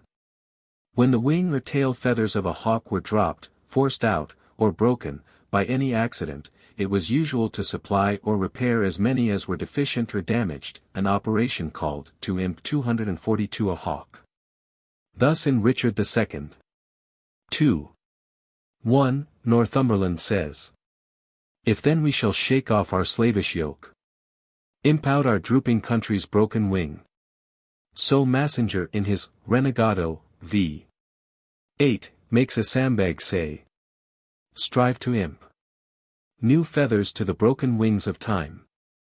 Hawking was sometimes called birding. 243 in the Merry Wives of Windsor, 3. 3, Master Page says, "I do invite you tomorrow morning to my house to breakfast, after, we'll a birding together, I have a fine hawk for the bush." In the same play, 3.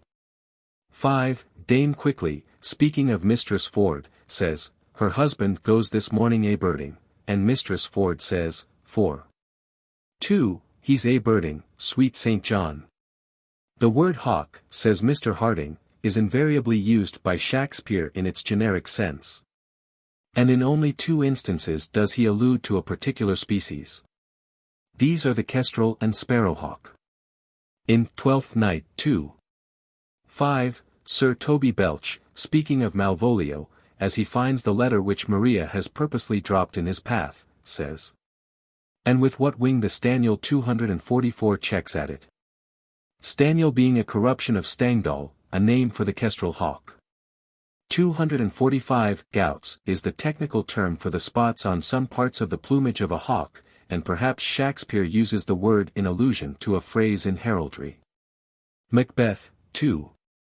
1, speaking of the dagger, says, I see thee still, and on thy blade indulgent gouts of blood. Heron. This bird was frequently flown at by falconers. Shakespeare, in Hamlet, 2. 2, makes Hamlet say, I am but mad north-northwest.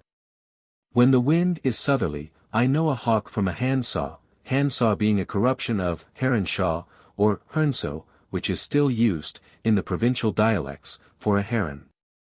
In Suffolk and Norfolk it is pronounced harnsa, from which to handsaw is but a single step. 246 Shakespeare here alludes to a proverbial saying, he knows not a hawk from a handsaw. 247 Mr. J. C.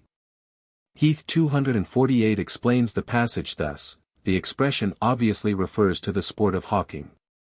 Most birds, especially one of heavy flight like the heron, when roused by the falconer or his dog, would fly down or with the wind, in order to escape. When the wind is from the north, the heron flies towards the south, and the spectator may be dazzled by the sun, and be unable to distinguish the hawk from the heron. On the other hand, when the wind is southerly, the heron flies towards the north, and it and the pursuing hawk are clearly seen by the sportsman, who then has his back to the sun, and without difficulty knows the hawk from the hernso. J. From its gay and gaudy plumage, this bird has been used for a loose woman, as Merry Wives of Windsor, 3. 3. Will teach him to know turtles from jays. I.e., to distinguish honest women from loose ones. Again, in Cymbeline, 3. 4, Imogen says. Some jay of Italy, whose mother was her painting, 249 hath betrayed him. Kestrel. A hawk 250 of a base unserviceable breed, and therefore used by Spenser in his Fairy Queen, 2. 3. 4, to signify base. Na thought of honor ever did assay his baser breast, but in his kestrel kynd. A pleasant vein of glory he did offend. By some 251 it is derived from coistrel, a knave or peasant, from being the hawk formerly used by persons of inferior rank. Thus, in Twelfth Night, I. 3, we find coistrel, and in Pericles, 4. 6, coistrel. The name kestrel, says Singer, 252 for an inferior kind of hawk, was evidently a corruption of the French courcelle or courcerelle, and originally had no connection with coistrel, though in later times they may have been confounded. Holinshed 253 classes coistrels with lackeys and women, the unwarlike attendants on an army. The term was also given as a nickname to the emissaries employed by the kings of England in their French wars. Dice 254 also considers kestrel distinct from coistrel. Kingfisher. It was a common belief in days gone by, that during the days the halcyon or kingfisher was engaged in hatching her eggs, the sea remained so calm that the sailor might venture upon it without incurring risk of storm or tempest. Hence this period was called by Pliny and Aristotle, the halcyon days, to which allusion is made in 1 Henry VI. I. 2. Expect St. Martin's summer, halcyon days. Dryden also refers to this notion. Amidst our arms as quiet you shall be, as halcyons brooding on a winter sea. Another superstition connected with this bird occurs in King Lear, 2. 1, where the Earl of Kent says, turn their halcyon beaks with every gale and vary of their masters. The prevalent idea being, that a dead kingfisher, suspended, from a cord, would always turn its beak in that direction from whence the wind blew. Marlowe, in his Jew of Malta, I. 1, says, but now how stands the wind? Into what corner peers my halcyon's bill? Occasionally one may still see this bird hung up in cottages, a remnant, no doubt, of this old superstition. 255. Kite. That this bird was considered by the ancients to be unlucky. In Julius Caesar, v. 1, Cassius says, "Ravens, crows, and kites fly o'er our heads and downward look on us." In Cymbeline, 2, I. 2, Imogen says, "I chose an eagle, and did avoid a puddock." Puddock, 256 here, being a synonym sometimes applied to the kite. Formerly the kite became a term of reproach from its ignoble habits. Thus in Antony and Cleopatra, 3. 13, Antony exclaims, "You kite," and King Lear, I. 4, says to Goneril, "Detested kite, thou least." Its intractable disposition is alluded to in Taming of the Shrew, by Petruchio, 4. 1. A curious peculiarity of this bird is noticed in Winter's Tale, 4. 3, where Autolycus says, "My traffic is sheets, when the kite builds, look to lesser linen," meaning that his practice was to steal sheets, leaving the smaller linen to be carried away by the kites, who will occasionally carry it off to line their nests. 257. Mr. Dice 258 quotes the following remarks of Mr. Peck on this passage. Autolycus here gives us to understand that he is a thief of the first class. This he explains by an allusion to an odd vulgar notion. The common people, many of them, think that, if anyone can find a kite's nest, when she hath young, before they are fledged, and sew up their back doors, so as they cannot mute, the mother kite in compassion to their distress, will steal lesser linen, as caps, cravats, ruffles, or any other such small matters as she can best fly with, from off the hedges where they are hanged to dry after washing, and carry them to her nest, and there leave them. If possible to move the pity of the first corner, to cut the thread, and ease them of their misery. Lapwing. Several interesting allusions are made by Shakespeare to this eccentric bird. It was a common notion that the young lapwings ran out of the shell with part of it sticking on their heads, in such haste were they to be hatched. Horatio, Hamlet, v. 2, says of Osric, "This lapwing runs away with the shell on his head." It was, therefore, regarded as the symbol of a forward fellow. Webster 259 in the White Devil, 1859, page 13. Forward lapwing. He flies with the shell on's head. The lapwing, like the partridge, is also said to draw pursuers from her nest by fluttering along the ground in an opposite direction or by crying in other places. Thus in the Comedy of Errors, 4. 2, Shakespeare says, "Far from her nest the lapwing cries away."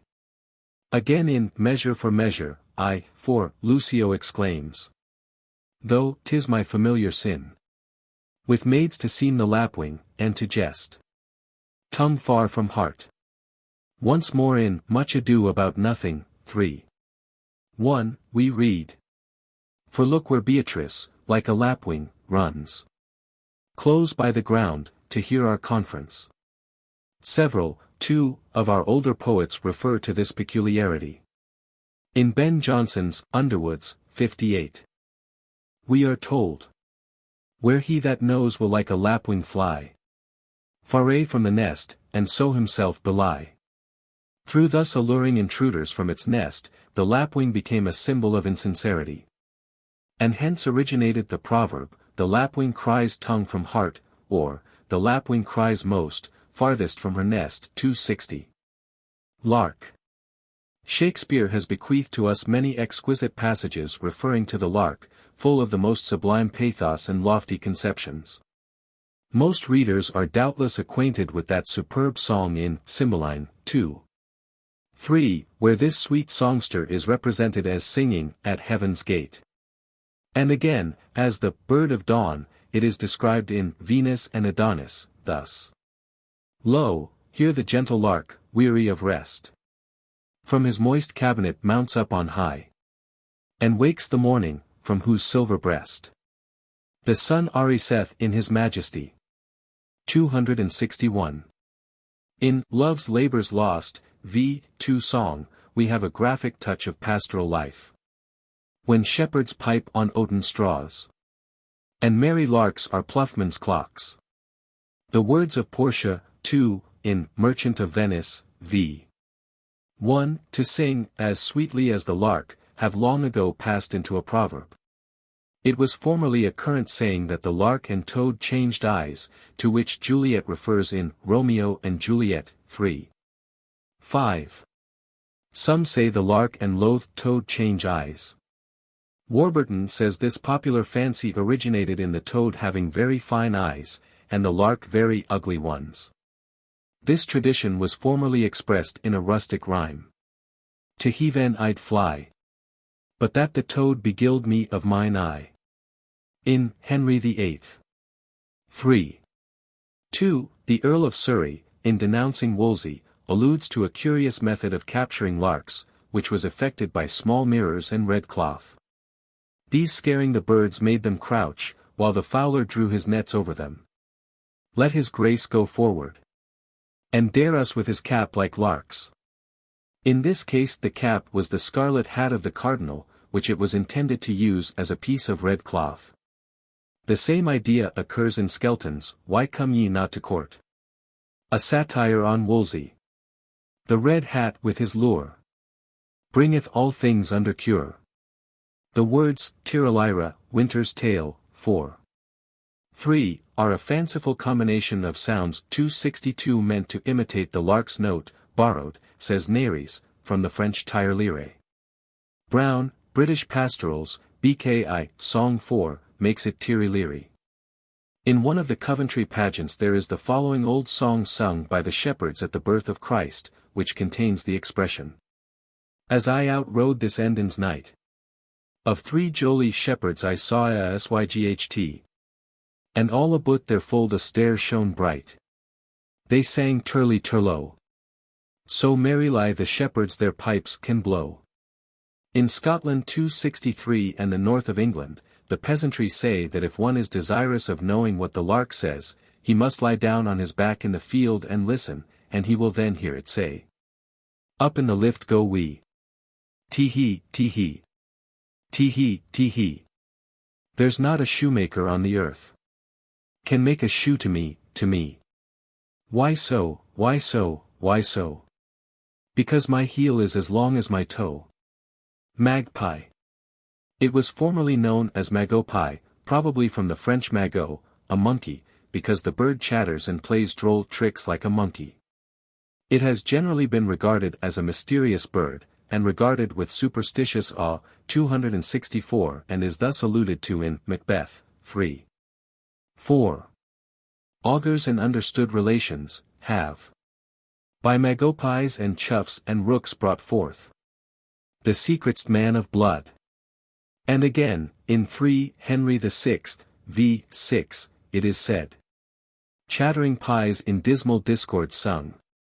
There are numerous rhymes relating to the magpie, of which we subjoin as a specimen one prevalent in the north of England. 1 is sorrow, 2 mirth. 3 a wedding, 4 a birth. 5 heaven, 6 hell. 7 the diels ein cell. In Devonshire, in order to avert the ill luck from seeing a magpie, the peasant spits over his right shoulder 3 times, and in Yorkshire various charms are in use. 1 is to raise the hat as a salutation, and then to sign the cross on the breast, and another consists in making the same sign by crossing the thumbs. It is a common notion in Scotland that magpies flying near the windows of a house portend a speedy death to one of its inmates. The superstitions associated with the magpie are not confined to this country, for in Sweden 265 it is considered the witch's bird, belonging to the evil one and the other powers of night. In Denmark, when a magpie perches on a house, it is regarded as a sign that strangers are coming.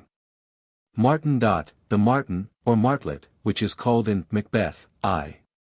6, the guest of summer, as being a migratory bird, has been from the earliest times treated with superstitious respect, it being considered unlucky to molest or in any way injure its nest. Thus, in the Merchant of Venice, 2. 9, the Prince of Aragon says, the martlet builds in the weather on the outward wall, even in the force and road of casualty.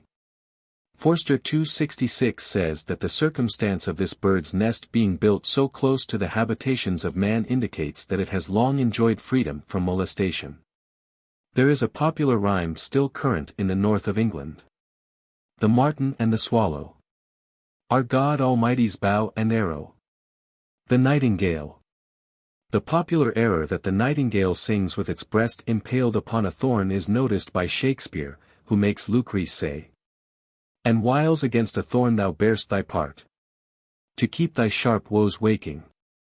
In the Passionate Pilgrim, 21, there is an allusion. Everything did banish moan, save the nightingale alone. She, poor bird, as all forlorn, leaned her breast up till a thorn, and there sung the doleful'st ditty, that to hear it was great pity. Beaumont and Fletcher, in The Faithful Shepherdess, v. 3, speak of the nightingale among the thick-leaved spring, that sits alone in sorrow, and doth sing whole nights away in mourning. Sir Thomas Browne 267 asks, whether the nightingale sitting with her breast against a thorn, be any more than that she placeth some prickles on the outside of her nest, or roosteth in thorny prickly places, where serpents may least approach her. 268 In the Zoologist for 1862 the Reverend A. C. Smith mentions the discovery, on 2 occasions, of a strong thorn projecting upwards in the center of the nightingale's nest. Another notion is that the nightingale never sings by day. And thus Portia in Merchant of Venice, v. 1, says, "I think the nightingale, if she could sing by day, when every goose is cackling, would be thought no better a musician than the wren." Such, however, is not the case, for this bird often sings as sweetly in the day as at night time. There is an old superstition 269 that the nightingale sings all night, to keep itself awake, lest the glowworm should devour her. The classical fable 270 of the unhappy Philomela turned into a nightingale, when her sister Progne was changed to a swallow, has doubtless given rise to this bird being spoken of as she. Thus Juliet tells Romeo, 3:5. "It was the nightingale, and not the lark, that pierced the fearful hollow of thine ear. Nightly she sings on yon pomegranate tree. Believe me, love, it was the nightingale." Sometimes the nightingale is termed Philomel, as in Midsummer Night's Dream, 2 Song, 271. Philomel, with melody, sing your sweet lullaby. Osprey. This bird, 272 also called the sea eagle, besides having a destructive power of devouring fish, was supposed formerly to have a fascinating influence, both which qualities are alluded to in the following passage in Coriolanus, 4:7. "I think he'll be to Rome, as is the osprey to the fish, who takes it by sovereignty of nature." Drayton, in his Polyalbion, Song 25, mentions the same fascinating power of the osprey. "The osprey, oft here seen, though seldom here it breeds, which over them the fish no sooner do espy, but, betwixt him and them by an antipathy, turning their bellies up, as though their death they saw, they at his pleasure lie, to stuff his gluttonous maw." Ostrich. The extraordinary digestion of this bird 273 is said to be shown by its swallowing iron and other hard substances. 274 in 2 Henry VI. 4:10 The rebel Cade says to Alexander Iden, "Ah villain, thou wilt betray me, and get 1,000 crowns of the king by carrying my head to him, but I'll make thee eat iron like an ostrich, and swallow my sword like a great pin, ere thou and I part." Cuvier, 275 speaking of this bird, says, "It is yet so voracious, and its senses of taste and smell are so obtuse, that it devours animal and mineral substances indiscriminately, until its enormous stomach is completely full. It swallows without any choice, and merely as it were to serve for ballast, wood, stones, grass, iron, copper, gold, lime, or, in fact, any other substance equally hard, indigestible, and deleterious." Sir Thomas Browne, 276, writing on this subject, says, "The ground of this conceit in its swallowing down fragments of iron, which men observing, by a forward elation, have therefore conceived it digesteth them, which is an inference not to be admitted, as being a fallacy of the consequent." In Loudon's Magazine of Natural History, No. 6, page 32, we are told of an ostrich having been killed by swallowing glass. Owl. The dread attached to this unfortunate bird is frequently spoken of by Shakespeare, who has alluded to several of the superstitions associated with it. At the outset, many of the epithets ascribed to it show the prejudice with which it was regarded, being in various places stigmatized as the vile owl, in Troilus and Cressida, 2:1, and the obscure bird, in Macbeth, 2:3, etc. From the earliest period it has been considered a bird of ill omen, and Pliny tells us how, on one occasion, even Rome itself underwent a lustration, because one of them strayed into the Capitol. He represents it also as a funereal bird, a monster of the night, the very abomination of humankind. Virgil 277 describes its death howl from the top of the temple by night, a circumstance introduced as a precursor of Dido's death. Ovid 278-2 constantly speaks of this bird's presence as an evil omen, and indeed the same notions respecting it may be found among the writings of most of the ancient poets. This superstitious awe in which the owl is held may be owing to its peculiar look, its occasional and uncertain appearance, its loud and dismal cry, 279, as well as to its being the bird of night. 280 It has generally been associated with calamities and deeds of darkness. 281 Thus its weird shriek pierces the ear of Lady Macbeth, 2:2, while the murder is being committed. Hark, peace! It was the owl that shrieked, the fatal bellman, which gives the sternst good night. And when the murderer rushes in exclaiming, "I have done the deed. Didst thou not hear a noise?" she answers, "I heard the owl scream." Its appearance at a birth has been said to foretell ill luck to the infant, a superstition to which King Henry, in 3 Henry VI. v. 6, addressing Gloucester, refers. "The owl shrieked at thy birth, an evil sign." Its cries 282 have been supposed to presage death, and, to quote the words of the Spectator, a screech owl at mid-night has alarmed a family more than a band of robbers. Thus, in A Midsummer Night's Dream, v. 1, we are told how the screech owl, screeching loud, puts the wretch that lies in woe in remembrance of a shroud. And, in 1 Henry VI. 4:2, it is called the ominous and fearful hour of death. Again, when Richard III. 4:4 is exasperated by the bad news, he interrupts the third messenger by saying, "Out on you, owls! Nothing but songs of death." The owl by day is considered by some equally ominous, as in 3 Henry VI. v. 4. The owl by day, if he arise, is mocked and wondered at. And in Julius Caesar, I. 3, Casca says, "And yesterday the bird of night did sit, even at noonday, upon the marketplace, hooting and shrieking." When these prodigies do so conjointly meet, let not men say, "These are their reasons, they are natural." For, I believe they are portentous things unto the climate that they point upon. Considering, however, the abhorrence with which the owl is generally regarded, it is not surprising that the owlet's wing, 283, should form an ingredient of the cauldron in which the witches in Macbeth, 4:1, prepared their charm of powerful trouble. The owl is, too, in all probability, represented by Shakespeare as a witch, 284, a companion of the fairies in their moonlight gambols. In Comedy of Errors, 2:2, Dromio of Syracuse says, "This is the fairy land, oh, spite of spites. We talk with goblins, owls, and elvish sprites. If we obey them not, this will ensue. They'll suck our breath, and pinch us black and blue." Singer in his notes on this passage, 2.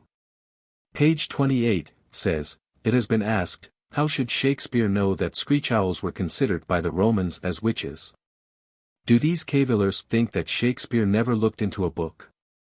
Take an extract from the Cambridge Latin Dictionary, 1594, 8vo, probably the very book he used, Strix, a screech owl, an unlucky kind of bird, as they of old times said, which sucked out the blood of infants lying in their cradles. A witch, that changeth the favour of children, and hag or fairy. So in the London Prodigal, a comedy, 1605, Soul, I think I am sure crossed or witched with an owl. 285 in the Tempest, v. 1, Shakespeare introduces Ariel as saying, "Where the bee sucks, there suck I. In a cowslip's bell I lie. There I couch when owls do cry." Ariel, 286, who sucks honey for luxury in the cowslip's bell, retreats thither for quiet when owls are abroad and screeching. According to an old legend, the owl was originally a baker's daughter, to which allusion is made in Hamlet, 4:5, where Ophelia exclaims, "They say the owl was a baker's daughter. Lord, we know what we are, but know not what we may be." Dowse 287 says the following story was current among the Gloucestershire peasantry. Our Saviour went into a baker's shop where they were baking, and asked for some bread to eat. The mistress of the shop immediately put a piece of dough into the oven to bake for him, but was reprimanded by her daughter, who, insisting that the piece of dough was too large, reduced it to a very small size. The dough, however, immediately began to swell, and presently became a most enormous size, whereupon the baker's daughter cried out, "Hugh, Hugh, Hugh," which owl-like noise probably induced our Saviour to transform her into that bird for her wickedness. Another version of the same story, as formerly known in Herefordshire, substitutes a fairy in the place of our Saviour. Similar legends are found on the continent. 288. Parrot. The popinjay, in 1 Henry IV. I.3, is another name for the parrot, from the Spanish, papagayo, a term which occurs in Brown's Pastorals, 2:65. Or like the mixture nature doth display upon the quaint wings of the popinjay. Its supposed restlessness before rain is referred to in As You Like It, 4:1, more clamorous than a parrot against rain. It was formerly customary to teach the parrot unlucky words, with which when anyone was offended, it was the standing joke of the wise owner to say, "Take heed, sir, my parrot prophesies," an allusion to which custom we find in Comedy of Errors. 4. Where Dromio of Ephesus says, "Prophesy like the parrot, beware the rope's end." To this Butler hints, where speaking of Ralpho's skill in augury, he says 289. "Could tell what subtlest parrots mean, that speak and think contrary clean. What member 'tis of whom they talk, when they cry rope, and walk, knave walk." The rewards given to parrots to encourage them to speak are mentioned in Troilus and Cressida, v. 2, 290, "The parrot will not do more for an almond." Hence, a proverb for the greatest temptation that could be put before a man seems to have been, an almond for a parrot. To talk like a parrot is a common proverb, a sense in which it occurs in Othello, 2:3. Peacock.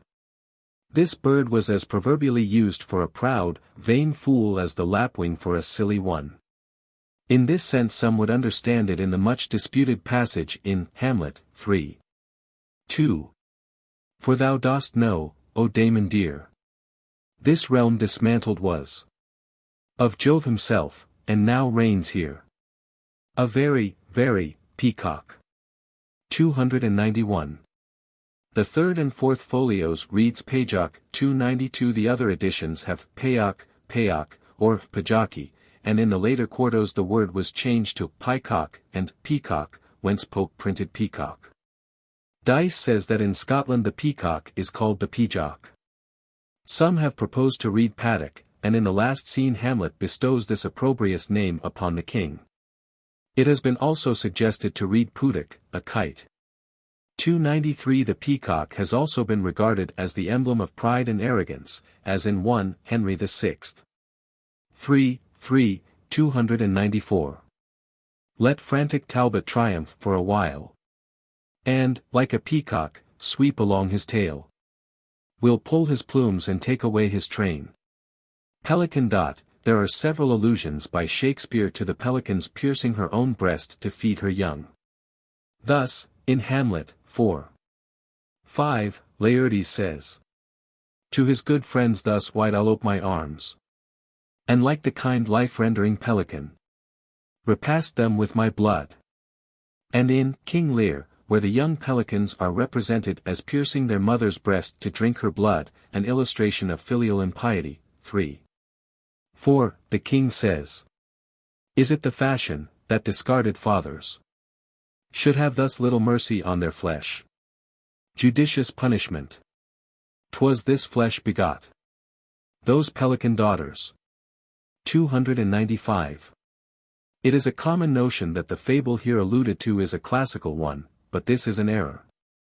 Shakespeare, says Mr. Harding, was content to accept the story as he found it, and to apply it metaphorically as the occasion required. Mr. Houghton, in an interesting letter to Land and Water, 296 on this subject, remarks that the Egyptians believed in a bird feeding its young with its blood, and this bird is none other than the vulture. He goes on to say that the fable of the pelican doubtless originated in the patristic annotations on the scriptures.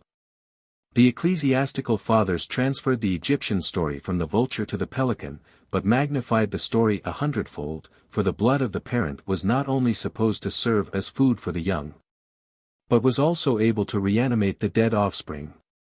Augustine, commenting on Psalm cii. 6, "I am like a pelican of the wilderness," remarks, "These birds, male pelicans, are said to kill their offspring by blows of their beaks, and then to bewail their death for the space of 3 days.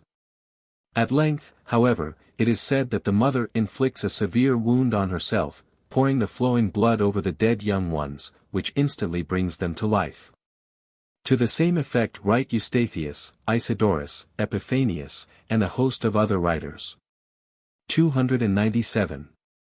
According to another idea 298 pelicans are hatched dead, but the cock pelican then wounds his breast, and lets 1 drop of blood fall upon each, and this quickens them. Pheasant. This bird is only once alluded to in Winter's Tale, 4:4, where the clown jokingly says to the shepherd, "Advocates the court word for a pheasant, say you have none." Phoenix. Many allusions are given to this fabulous bird which is said to rise again from its own ashes. Thus in Henry VIII. v. 4, Cranmer tells how, when the bird of wonder dies, the maiden phoenix, her ashes new create another heir, as great in admiration as herself. Again, in 3 Henry VI. I. 4, the Duke of York exclaims, "My ashes, as the phoenix, may bring forth a bird that will revenge upon you all." Once more, in Henry VI. 4:7, Sir William Lucy, speaking of Talbot and those slain with him, predicts that, from their ashes shall be reared a phoenix that shall make all France afeard. 299. Sir Thomas Browne 300 tells us that there is but one phoenix in the world, which after many hundred years burns herself, and from the ashes thereof ariseth up another. From the very earliest times there have been countless traditions respecting this wonderful bird. Thus its longevity has been estimated from 300 to 1500 years. And among the various localities assigned as its home are Ethiopia, Arabia, Egypt, and India. In the Phoenix and the Turtle, it is said, "Let the bird of loudest lay on the sole Arabian tree, herald sad and trumpet be." Pliny says of this bird, "Howbeit, I cannot tell what to make of him, and first of all, whether it be a tale or no, that there is never but one of them in the whole world, and the same not commonly seen." Malone 301 quotes from Lilly's Euphues and His England, page 312, edition Arbor. "For as there is but one phoenix in the world, so is there but one tree in Arabia wherein she buildeth." And Florio's New World of Wards, 1598, Razan, "A tree in Arabia, whereof there is but one found, and upon it the phoenix sits." Pigeon. As carriers these birds have been used from a very early date, and the castle of the birds at Baghdad takes its name from the pigeon post which the old monks of the convent established. The building has crumbled into ruins long ago by the lapse of time, but the bird messengers of Baghdad became celebrated as far westward as Greece, and were a regular commercial institution between the distant parts of Asia Minor, Arabia, and the East. 302 In ancient Egypt also the carrier breed was brought to great perfection, and, between the cities of the Nile and the Red Sea, the old traders used to send word of their caravans to each other by letters written on silk, and tied under the wings of trained doves. In Titus Andronicus, 4:3, Titus, on seeing a clown enter with 2 pigeons, says, News, news from heaven. Marcus, the post is come. Sirrah, what tidings? Have you any letters? From the same play we also learn that it was also customary to give a pair of pigeons as a present. The clown says to Saturninus, 4:4, I have brought you a letter and a couple of pigeons here. 303. In Romeo and Juliet, I.3, the dove is used synonymously for pigeon, where the nurse is represented as sitting in the sun under the dovehouse wall. 304 Mr. Darwin in his Variation of Animals and Plants under Domestication, pp. 204-205, has shown that from the very earliest times pigeons have been kept in a domesticated state. He says, the earliest record of pigeons in a domesticated condition occurs in the 5th Egyptian dynasty, about 3000 BC. But Mr. Birch of the British Museum informs me that the pigeon appears in a bill of fare in the previous dynasty. Domestic pigeons are mentioned in Genesis, Leviticus, and Isaiah. Pliny informs us that the Romans gave immense prices for pigeons, nay, they are come to this pass, that they can reckon up their pedigree and race. In India, about the year 1600 pigeons were much valued by Akbar Khan. 20,000 birds were carried about with the court. In most countries, too, the breeding and taming of pigeons have been a favorite recreation. The constancy of the pigeon has been proverbial from time immemorial. Allusions to which occur in Winter's Tale, 4:3, and in As You Like It, 3:3. Quailed. The quail was thought to be an amorous bird, and hence was metaphorically used to denote people of a loose character. 305 In this sense it is generally understood in Troilus and Cressida, v. 1, here's Agamemnon, an honest fellow enough, and one that loves quails. Mr. Harding, 306 however, thinks that the passage just quoted refers to the practice formerly prevalent of keeping quails, and making them fight like gamecocks. The context of the passage would seem to sanction the former meaning. Quail fighting 307 is spoken of in Antony and Cleopatra, 2:3, where Antony, speaking of the superiority of Caesar's fortunes to his own, says, If we draw lots, he speeds. His cocks do win the battle still of mine. When it is all to naught, and his quails ever beat mine, inhooked, at odds. It appears that cocks as well as quails were sometimes made to fight within a broad hoop, hence the term inhooked, to keep them from quitting each other. Quail fights were well known among the ancients, and especially at Athens. 308 Julius Pollux relates that a circle was made, in which the birds were placed, and he whose quail was driven out of this circle lost the stake, which was sometimes money, and occasionally the quails themselves. Another practice was to produce one of these birds, which being first smitten with the middle finger, a feather was then plucked from its head. If the quail bore this operation without flinching, his master gained the stake, but lost it if he ran away. Some doubt exists as to whether quail fighting prevailed in the time of Shakespeare. At the present day 309 the Sumatrans practice these quail combats, and this pastime is common in some parts of Italy, and also in China. Mr. Dowse has given a curious print, from an elegant Chinese miniature painting, which represents some ladies engaged at this amusement, where the quails are actually inhooked.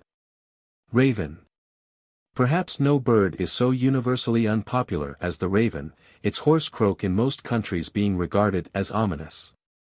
Hence, as might be expected, Shakespeare often refers to it, in order to make the scene he depicts all the more vivid and graphic.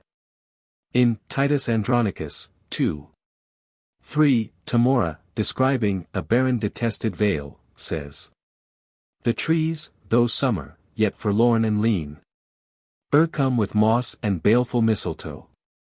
Here never shines the sun, here nothing breeds, unless the nightly owl or fatal raven." And in Julius Caesar, v. 1, Cassius tells us how ravens fly o'er our heads and downward look on us, as we were sickly prey.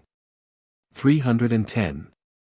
It seems that the superstitious dread 311 attaching to this bird has chiefly arisen from its supposed longevity 312 and its frequent mention agency in Holy Writ. By the Romans it was consecrated to Apollo, and was believed to have a prophetic knowledge, a notion still very prevalent. Thus its supposed faculty 313 of smelling death still renders its presence, or even its voice, ominous. Othello, 4:I, exclaims, "Oh, it comes o'er my memory, as doth the raven o'er the infected house, boding to all." There is no doubt a reference here to the fanciful notion that it was a constant attendant on a house infected with the plague. Most readers, too, are familiar with that famous passage in Macbeth, I.5, where Lady Macbeth, having heard of the king's intention to stay at the castle, exclaims, "The raven himself is hoarse, that croaks the fatal entrance of Duncan under my battlements. Come, you spirits, that tend on mortal thoughts, unsex me here, and fill me from the crown to the toe-top full of direst cruelty." We may compare Spenser's language in the Fairy Queen, Book 2, c. 7. 23. After him owls and night ravens flew, the hateful messengers of heavy things, of death and dolour telling sad tidings. And once more the following passage from Drayton's Baron's Wars, Book v. St. 42, illustrates the same idea. "The ominous raven often he doth hear, whose croaking him of following horror tells." In Much Ado About Nothing, 2:3, the night raven is mentioned.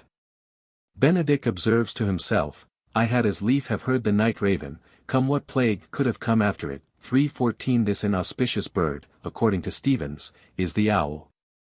But this conjecture is evidently wrong, being 315 at variance with sundry passages in our early writers, who make a distinction between it and the night raven.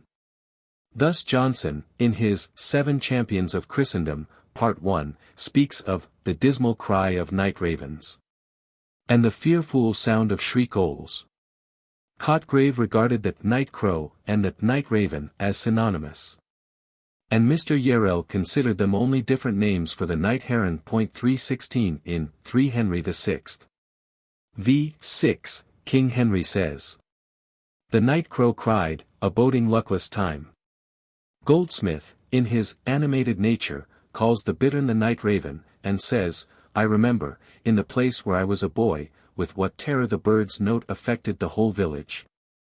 They consider it as the presage of some sad event, and generally found, or made one to succeed it. If any person in the neighborhood died, they supposed it could not be otherwise, for the night raven had foretold it. But if nobody happened to die, the death of a cow or a sheep gave completion to the prophecy.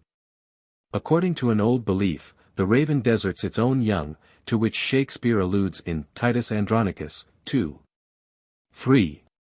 Some say that ravens foster forlorn children, the whilst their own birds famish in their nests. It was supposed that when the raven, says Mr. Harding, 317, saw its young ones newly hatched and covered with down, it conceived such an aversion that it forsook them, and did not return to the nest until a darker plumage had shown itself. To this belief the commentators consider the psalmist refers, when he says, "He giveth to the beast his food, and to the young ravens which cry, Psalm Salvii." 9. We are told, too, in Job, "Who provideth for the raven his food? When his young ones cry unto God, they wander for lack of meat." Job 38. 41. Shakespeare, in As You Like It, 2. 3, probably had the words of the psalmist in his mind. He that doth the ravens feed. Yea, providently caters for the sparrow. The raven has from earliest times been symbolical of blackness, both in connection with color and character. In Romeo and Juliet, 3. 2, Juliet exclaims, O serpent heart, hid with a flowering face. Did ever dragon keep so fair a cave? Beautiful tyrant. Fiend angelical. Dove-feathered raven. 318.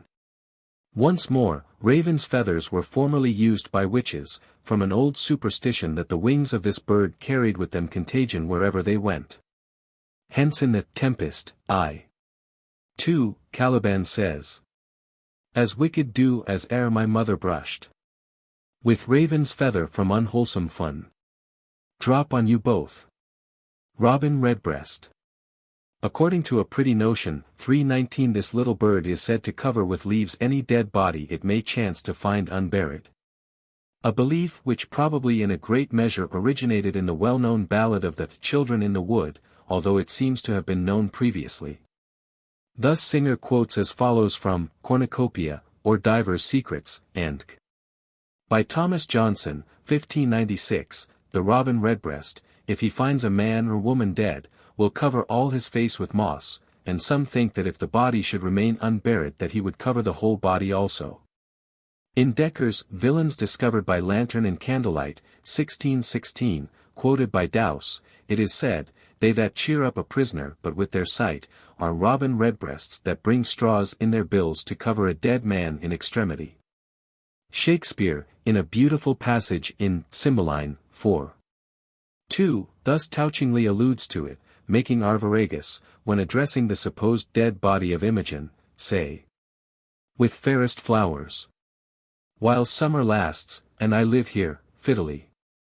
I'll sweeten thy sad grave, thou shalt not lack the flower that likes thy face, pale primrose, nor the azured harebell, like thy veins. No, nor the leaf of eglantine, whom not to slander. Outsweeten not thy breath, the ruddock wood. With charitable bill, O bill, sore shaming those rich left heirs that let their fathers lie without a monument. Bring thee all this. Yea, and furred moss besides, when flowers are none. To winter ground thy course. The ruddock, 320 being one of the old names for the redbreast, which is nowadays found in some localities. John Webster, also, refers to the same idea in The White Devil, 1857. Edit. Dice, p. 45. Call for the robin redbreast and the wren. Since o'er shady groves they hover, and with leaves and flowers do cover the friendless bodies of unburied men. Drayton, too, in the Owl, has the following lines. Co veering with moss the dead's unclosed eye. The little redbreast teaching charity. Rook. As an ominous bird this is mentioned in Macbeth, 3. 4. Formerly the nobles of England prided themselves in having a rookery 321 in the neighborhood of their castles, because rooks were regarded as fowls of good omen. On this account no one was permitted to kill them, under severe penalties. When rooks desert a rookery 322 it is said to foretell the downfall of the family on whose property it is. A Northumbrian saying informs us that the rooks left the rookery of Chipchase before the family of Reed left that place. There is also a notion that when rooks haunt a town or village, mortality is supposed to await its inhabitants, and if they feed in the street it shows that a storm is at hand. 323. The expression, bullyrook, in Merry Wives of Windsor, I. 3, in Shakespeare's time, says Mr. Harding, 324 had the same meaning as jolly dog nowadays, but subsequently it became a term of reproach, meaning a cheating sharper. It has been suggested that the term derives its origin from the rook in the game of chess, but Dowse 325 considers it very improbable that this noble game, never the amusement of gamblers, should have been ransacked on this occasion. Snipe. This bird was in Shakespeare's time proverbial for a foolish man. 326 in Othello, 1. 3, Iago, speaking of Roderigo, says, "For I mine own gained knowledge should profane, if I would time expend with such a snipe. But for my sport and profit." Sparrow. A popular name for the common sparrow was, and still is, Philip, perhaps from its note, phip, phip. Hence the allusion to a person named Philip in King John, I 1. Gurney, good leave, good Philip. Bastard, Philip, sparrow. Staunton says perhaps Catullus alludes to this expression in the following lines. Sed circumcilians, modo huc, modo illic. Ad solum dominamusque pipilabat. Skelton, in an elegy upon a sparrow, calls it phlyp sparrow. And Gascoigne also writes the praise of Philip Sparrow. In Measure for Measure, 3. 2, Lucio, speaking of Angelo, the deputy duke of Vienna, says, "Sparrows must not build in his house eaves, because they are lecherous." 327. Sparrowhawk. A name formerly given to a young sparrowhawk was Ias musket. 328. A term we find in Merry Wives of Windsor, 3. 3. How now, my Ias musket? What news with you? It was thus metaphorically used as a jocular phrase for a small child. As the invention, too, of firearms took place 329 at a time when hawking was in high fashion, some of the new weapons were named after those birds, probably from the idea of their fetching their prey from on high. Musket has thus become the established name for one sort of gun. Some, however, assert that the musket was invented in the 15th century, and owes its name to its inventors. Starling.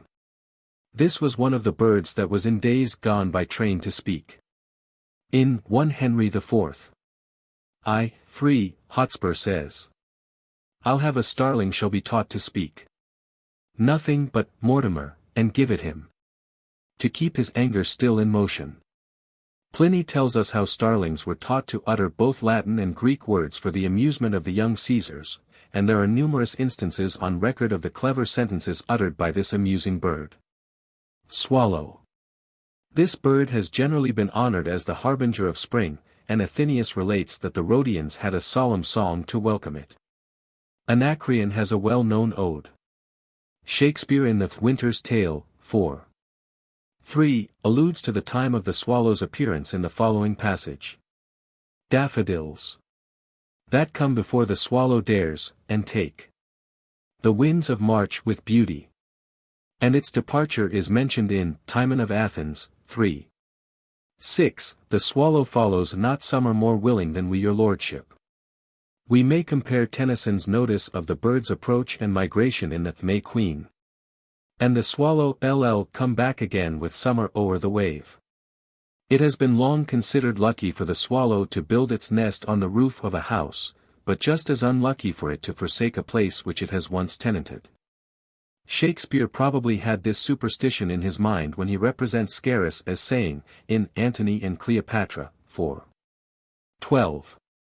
Swallows have built in Cleopatra's sails their nests, the augurers say they know not, they cannot tell, look grimly, and dare not speak their knowledge. Swan. According to a romantic notion, dating from antiquity, the swan is said to sing sweetly just before its death, many pretty allusions to which we find scattered here and there throughout Shakespeare's plays. In Merchant of Venice, 3. 2, Portia says, "He makes a swan-like end, fading in music." Emilia, 2, in Othello, v. 2, just before she dies, exclaims, "I will play the swan, and die in music." In King John, v. 7, Prince Henry, at his father's deathbed, thus pathetically speaks. "'Tis strange that death should sing. I am the signet to this pale faint swan, who chants a doleful hymn to his own death, and from the organ pipe of frailty sings his soul and body to their lasting rest." Again, in Lucrece, 1611, we have these touching lines. And now this pale swan in her watery nest begins the sad dirge of her certain ending. And once more in Phoenix and the Turtle, let the priest in surplice white, that defunctive music can be the death-divining swan, lest the requiem lack his right. This superstition, says Daus 330, was credited by Plato, Chrysippus, Aristotle, Euripides, Philostratus, Cicero, Seneca, and Martial. Pliny, Aelian, and Athenaeus, among the ancients, and Sir Thomas More, among the moderns, treat this opinion as a vulgar error. Luther believed in it. This notion probably originated in the swan being identified with Orpheus. Sir Thomas Browne 331 says we read that, after his death Orpheus the musician became a swan.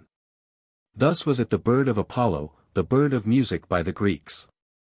Alluding to this piece of folklore, Carl Engel 332 remarks, although our common swan does not produce sounds which might account for this tradition, it is a well-known fact that the wild swan, Cygnus ferus, also called the whistling swan, when on the wing emits a shrill tone, which, however harsh it may sound if heard near, produces a pleasant effect when, emanating from a large flock high in the air, it is heard in a variety of pitches of sound, increasing or diminishing in loudness according to the movement of the birds and to the current of the air. Colonel Hawker 333 says, the only note which I ever heard the wild swan make, in winter, is his well-known whoop 334. Tassel gentle. 335. The male of the goshawk was so called on account of its tractable disposition, and the facility with which it was tamed. It occurs in Romeo and Juliet 2. 2. Oh, for a falconer's voice, to lure this tassel gentle back again. Spenser, in his Fairy Queen, Book 3, 4.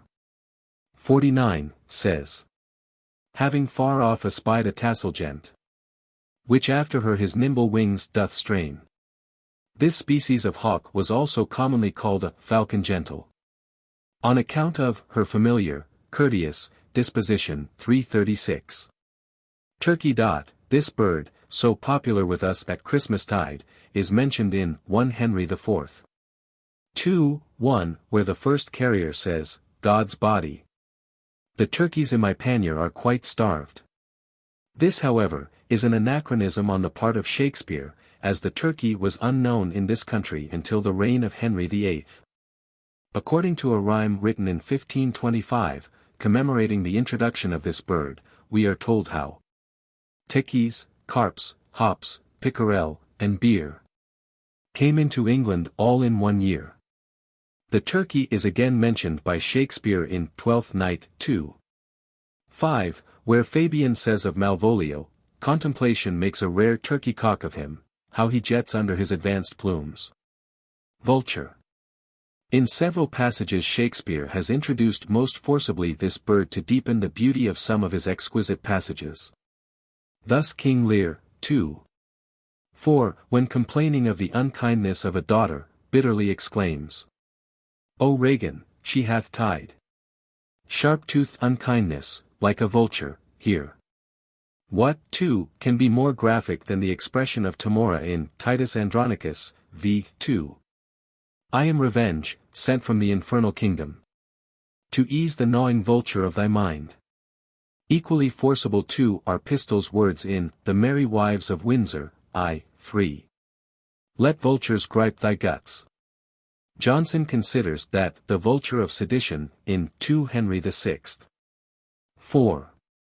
3, is an allusion to the tale of Prometheus, but of this there is a decided uncertainty. Wagtail. In King Lear, 2. 2, Kent says, spare my grey beard, you wagtail. The word being used, in an opprobrious sense, to signify an officious person. Woodcock. In several passages this bird is used to denote a fool or silly person, as in Taming of the Shrew, I. 2. Oh, this woodcock! What an ass it is!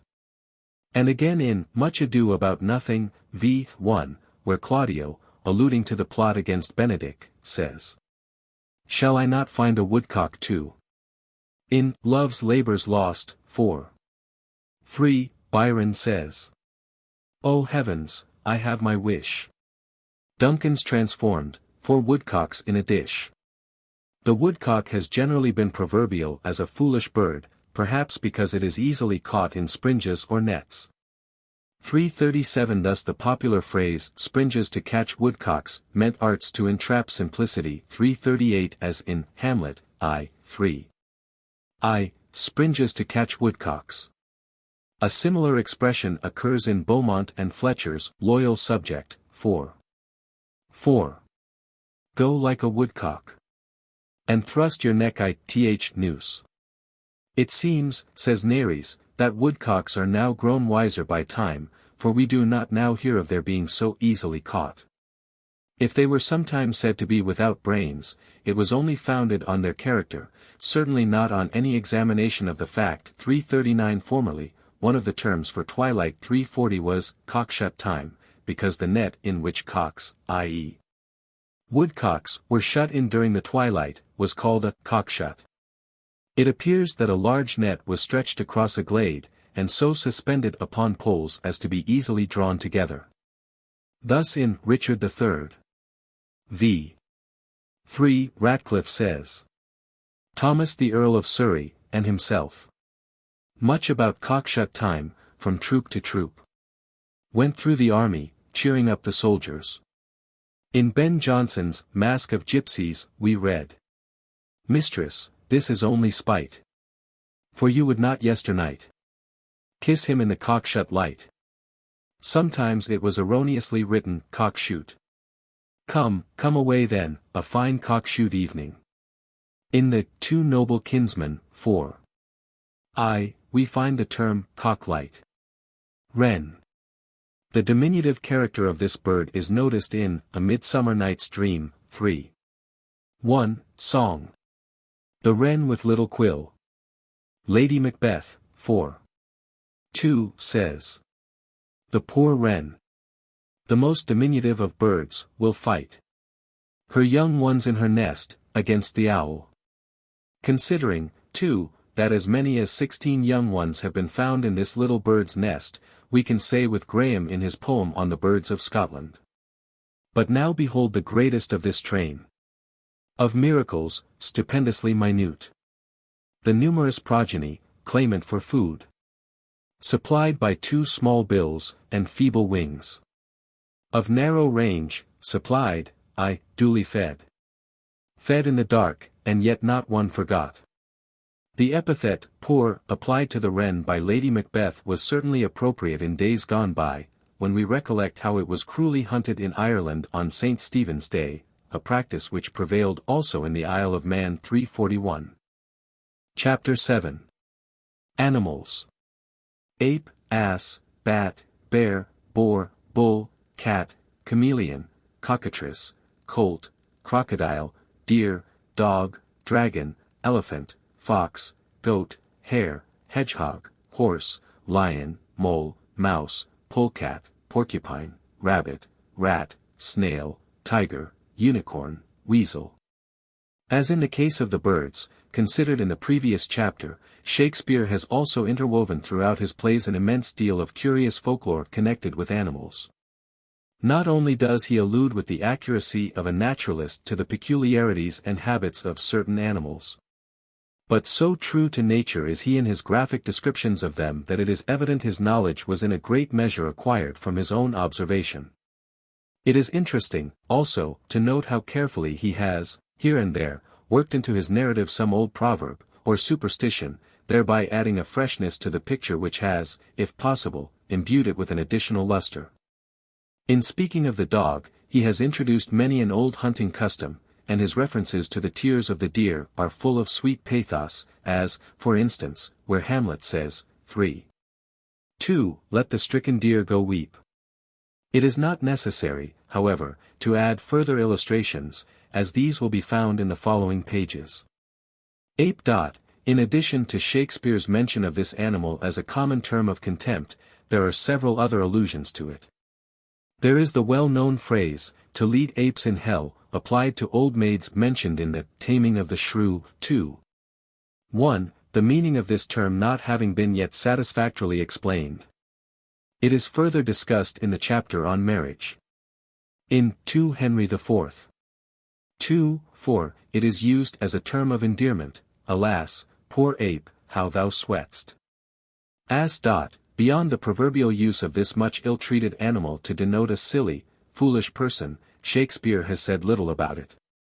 In Troilus and Cressida, 2:1, Thersites uses the word assinigo, a Portuguese expression for a young ass. Thou hast no more brain than I have in my elbows, an assinigo may tutor thee. It is used by Beaumont and Fletcher in the Scornful Lady, v. 4, all this would be forsworn, and I again an assinigo, as your sister left me. 342 dice 343 would spell the word assinico, because it is so spelt in the old editions of Shakespeare, and is more in accordance with the Spanish word .344 in King Lear, I. 4. The fool alludes to Aesop's celebrated fable of the old man and his ass. Thou borest thine ass on thy back o'er the dirt. Bat. The bat, immortalized by Shakespeare, Tempest, v. 1, as the delicate Ariel's steed. On the bat's back I do fly. Has generally been an object of superstitious dread, and proved to the poet and painter a fertile source of images of gloom and terror. 345 in Scotland 346 it is still connected with witchcraft, and if, while flying, it rise and then descend again earthwards. It is a sign that the witch's hour is come, the hour in which they are supposed to have power over every human being who is not specially shielded from their influence. Thus in Macbeth, 4:1, the wool of bat forms an ingredient in the witch's cauldron. One of its popular names is rear mouse, which occurs in A Midsummer Night's Dream, 2:2, where Titania says, some war with rear mice for their leathern wings, to make my small elves coats. This term is equivalent to the Anglo-Saxon rear muse, from hrerin, to stir, agitate, and so the same as the old name, flittermouse. 347 The early copies spell the word reremise. 348 It occurs in the Wycliffite versions of Leviticus 11:19, and the plural in the form reremise, or rearmise, is found in Isaiah 2:20. At Pulpero, Cornwall, 349 the village boys call it airy mouse, and address it in the following rhyme.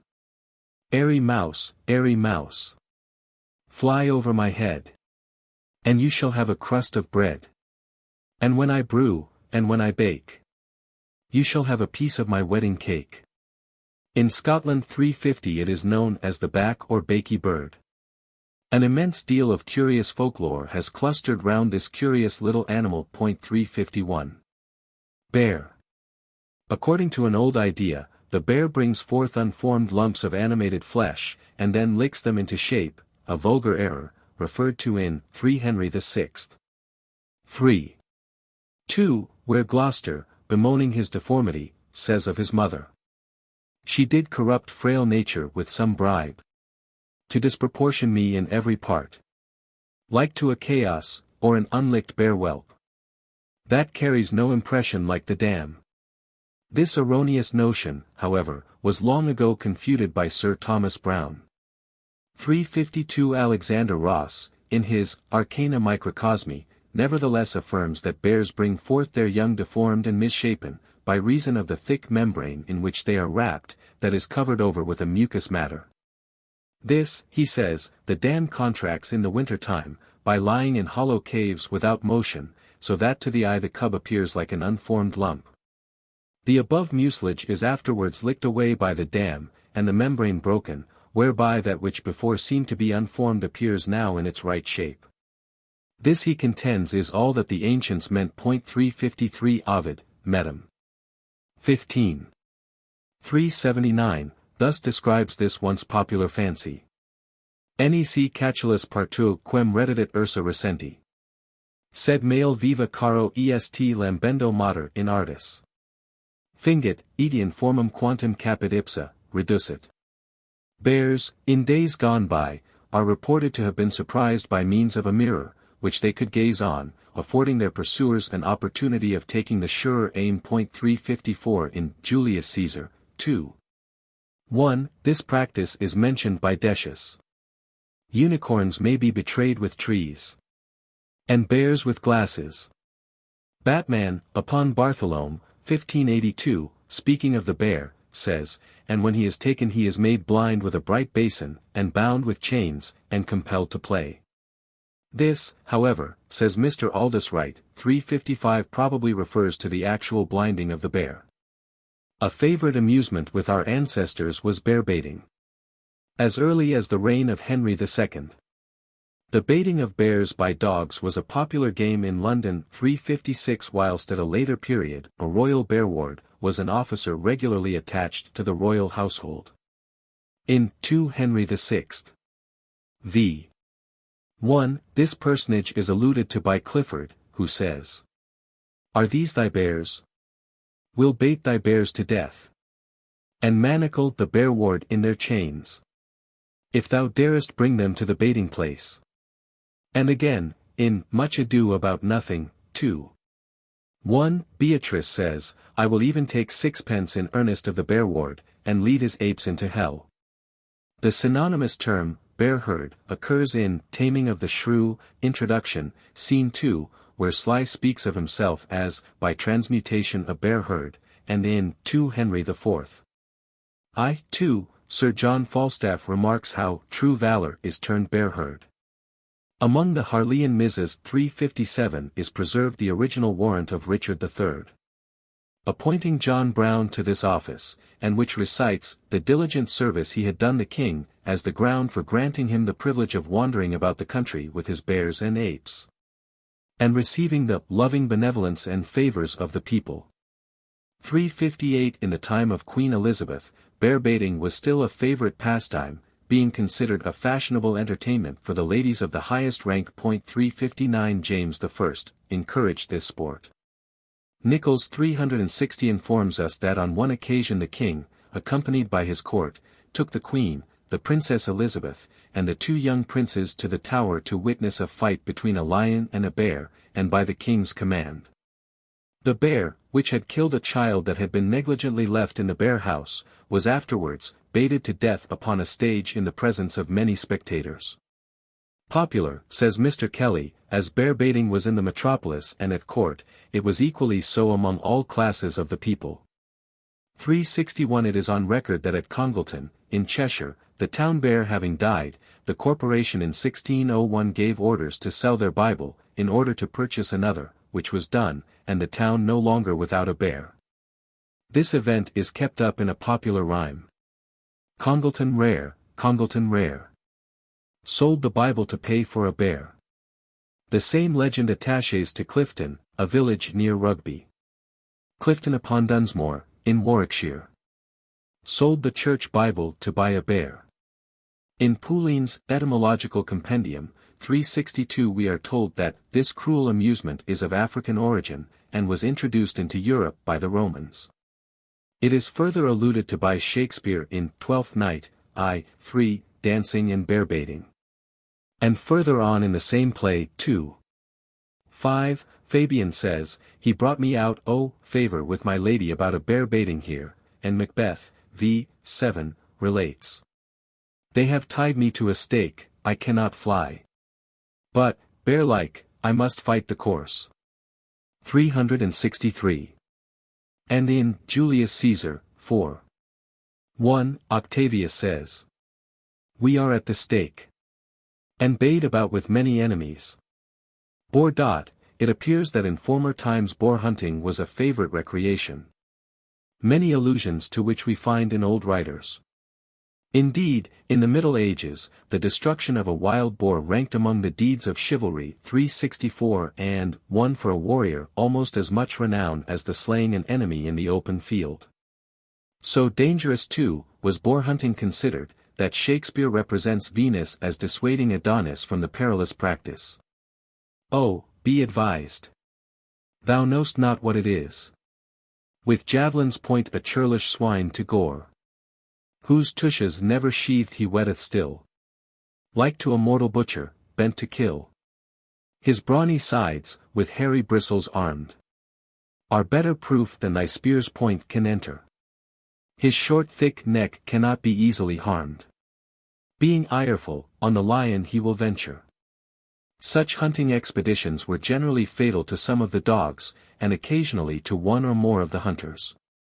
An old tradition of Grimsby, in Lincolnshire 365 asserts that every burgess at his admission to the freedom of the borough, anciently presented to the mayor a boar's head, or an equivalent in money, when the animal could not be procured. The old seal of the mayor of Grimsby represents a boar hunt. The lord, too, of the adjacent manor of Bradley, was obliged by his tenure to keep a supply of these animals in his wood, for the entertainment of the mayor and burgesses. 366 A curious triennial custom called the Rhine toll, is observed at Chetwode, a small village about 5 miles from Buckingham. 367 According to tradition, it originated in the destruction of an enormous wild boar, the terror of the surrounding county, by one of the lords of Chetwode, who, after fighting with it for 4 hours on a hot summer's day, eventually killed it. Then Sir Rialas he drawed his broad sword with might. Wind well thy horn, good hunter. And he fairly cut the boar's head off quite. For he was a jovial hunter. As a reward, it is said, the king granted to him and to his heirs forever, among other immunities and privileges, the full right to levy every year the Rhine toll. This is still kept up, and consists of a yearly tax, on all cattle found within the manor of Chetwode between the October 30th and the November 7th, inclusive. In Antony and Cleopatra, 4:13, Cleopatra alludes to the famous boar killed by Meleager. The boar of Thessaly was never so embossed, 368. Bull. Once upon a time there was scarcely a town or village of any magnitude which had not its bullring. 369 Indeed, it was not until the year 1835 that baiting was finally put down by an Act of Parliament, forbidding the keeping of any house, pit, or other place for baiting or fighting any bull, bear, dog or other animal. And after an existence of at least 7 centuries, this ceased to rank among the amusements of the English people. 370 This sport is alluded to in Merry Wives of Windsor, v. 5, Remember, Jove, thou wast a bull for thy Europa. We may too compare the expressions in Troilus and Cressida, v. 7, now, bull, now, dog, the bull has the game, 371. Cat. Few animals, in times past, have been more esteemed than the cat, or been honored with a wider folklore. Indeed, among the Egyptians this favored animal was held sacred to Isis or the moon, and worshipped with great ceremony. In the mythology of all the Indo-European nations, the cat holds a prominent place. And its connection with witches is well known. The picture of a witch, says Mr. Henderson, 372, is incomplete without her cat, by rights a black one. In Macbeth, 4. The first witch says, thrice the blind cat hath mewed, it being a common superstition that the form most generally assumed by the familiar spirits of witches was the cat. Thus in another passage of the same play, 1, the first witch says, I come, Graymalkin, the word otherwise spelt Grimalkin, 373 meaning a grey cat. Numerous stories are on record of witches having disguised themselves as cats, in order to carry out their fiendish designs. A woodman out working in the forest has his dinner every day stolen by a cat. Exasperated at the continued repetition of the theft, he lies in wait for the aggressor, and succeeds in cutting off her paw, when lo! On his return home he finds his wife minus a hand. 374 An honest Yorkshireman, 375 who bred pigs, often lost the young ones. On applying to a certain wise man of Stokesley, he was informed that they were bewitched by an old woman who lived near. The owner of the pigs, calling to mind that he had often seen a cat prowling about his yard, decided that this was the old woman in disguise. He watched for her, and, as soon as she made her appearance, flung at her a poker with all his might. The cat disappeared, and curiously enough the poor old woman in question, that night fell and broke her leg. This was considered as conclusive, that she was the witch that had simulated the form of a cat. This notion is very prevalent on the continent. It is said that witch cats 376 have a great hankering after beer. Witches are adepts in the art of brewing, and therefore fond of tasting what their neighbors brew. On these occasions they always masquerade as cats, and what they steal they consume on the spot. There was a countryman whose beer was all drunk up by night whenever he brewed, so that at last he resolved for once to sit up all night and watch. As he was standing by his brewing pan, a number of cats made their appearance, and calling to them, he said, "Come, puss, puss, come, warm you a bit." So in a ring they all sat round the fire as if to warm themselves. After a time, he asked them if the water was hot. "Just on the boil," said they, and, as he spoke he dipped his long-handled pail in the wort, and soused the whole company with it. They all vanished at once, but on the following day his wife had a terribly scalded face, and then he knew who it was that had always drunk his beer. This story is widely prevalent, and is current among the Flemish-speaking natives of Belgium. Again, a North German tradition 377 tells us of a peasant who had 3 beautiful large cats. A neighbor begged to have one of them, and obtained it. To accustom it to the place, he shut it up in the loft. At night, the cat, popping its head through the window, said, "What shall I bring tonight?" "Thou shalt bring mice," answered the man. The cat then set to work, and cast all it caught on the floor. Next morning the place was so full of dead mice that it was hardly possible to open the door, and the man was employed the whole day in throwing them away by bushels. At night the cat again asked, "What shall I bring tonight?" "Thou shalt bring rye," answered the peasant. The cat was now busily employed in shooting down rye, so that in the morning the door could not be opened. The man then discovered that the cat was a witch, and carried it back to his neighbor. A similar tradition occurs in Scandinavian mythology. 378 Spranger 379 relates that a laborer, on one occasion, was attacked by 3 young ladies in the form of cats, and that they were wounded by him. On the following day they were found bleeding in their beds. In Vernon, 380 about the year 1566, the witches and warlocks gathered in great multitudes under the shape of cats. 4 or 5 men were attacked in a lone place by a number of these beasts. The men stood their ground, and succeeded in slaying 1 cat, and wounding many others. Next day a number of wounded women were found in the town, and they gave the judge an accurate account of all the circumstances connected with their wounding. It is only natural, then, that Shakespeare in his description of the witches in Macbeth should have associated them with the popular superstition which represents the cat as their agent, a notion that no doubt originated in the classic story of Galanthus being turned into a cat, and becoming, through the compassion of Hecate, her priestess. From their supposed connection with witchcraft, cats were formerly often tormented by the ignorant vulgar. Thus it appears 381 that, in days gone by, they, occasionally fictitious ones, were hung up in baskets and shot at with arrows.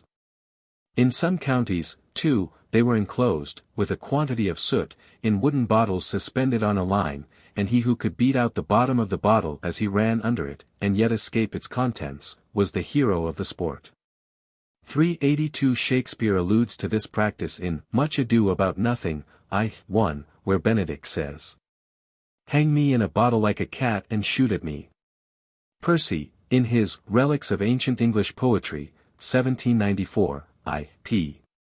155, says, "It is still a diversion in Scotland to hang up a cat in a small cask or firkin, half filled with soot.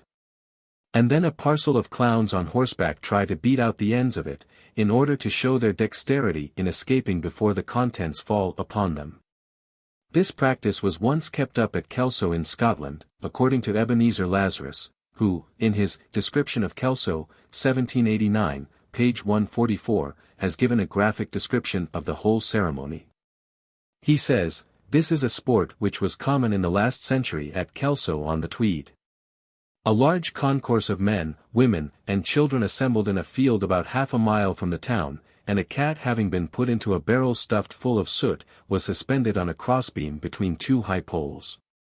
A certain number of the whip men, or husbandmen, who took part in this savage and unmanly amusement, then kept striking, as they rode to and fro on horseback, the barrel in which the unfortunate animal was confined, until at last, under the heavy blows of their clubs and mallets, it broke, and allowed the cat to drop. The victim was then seized and tortured to death.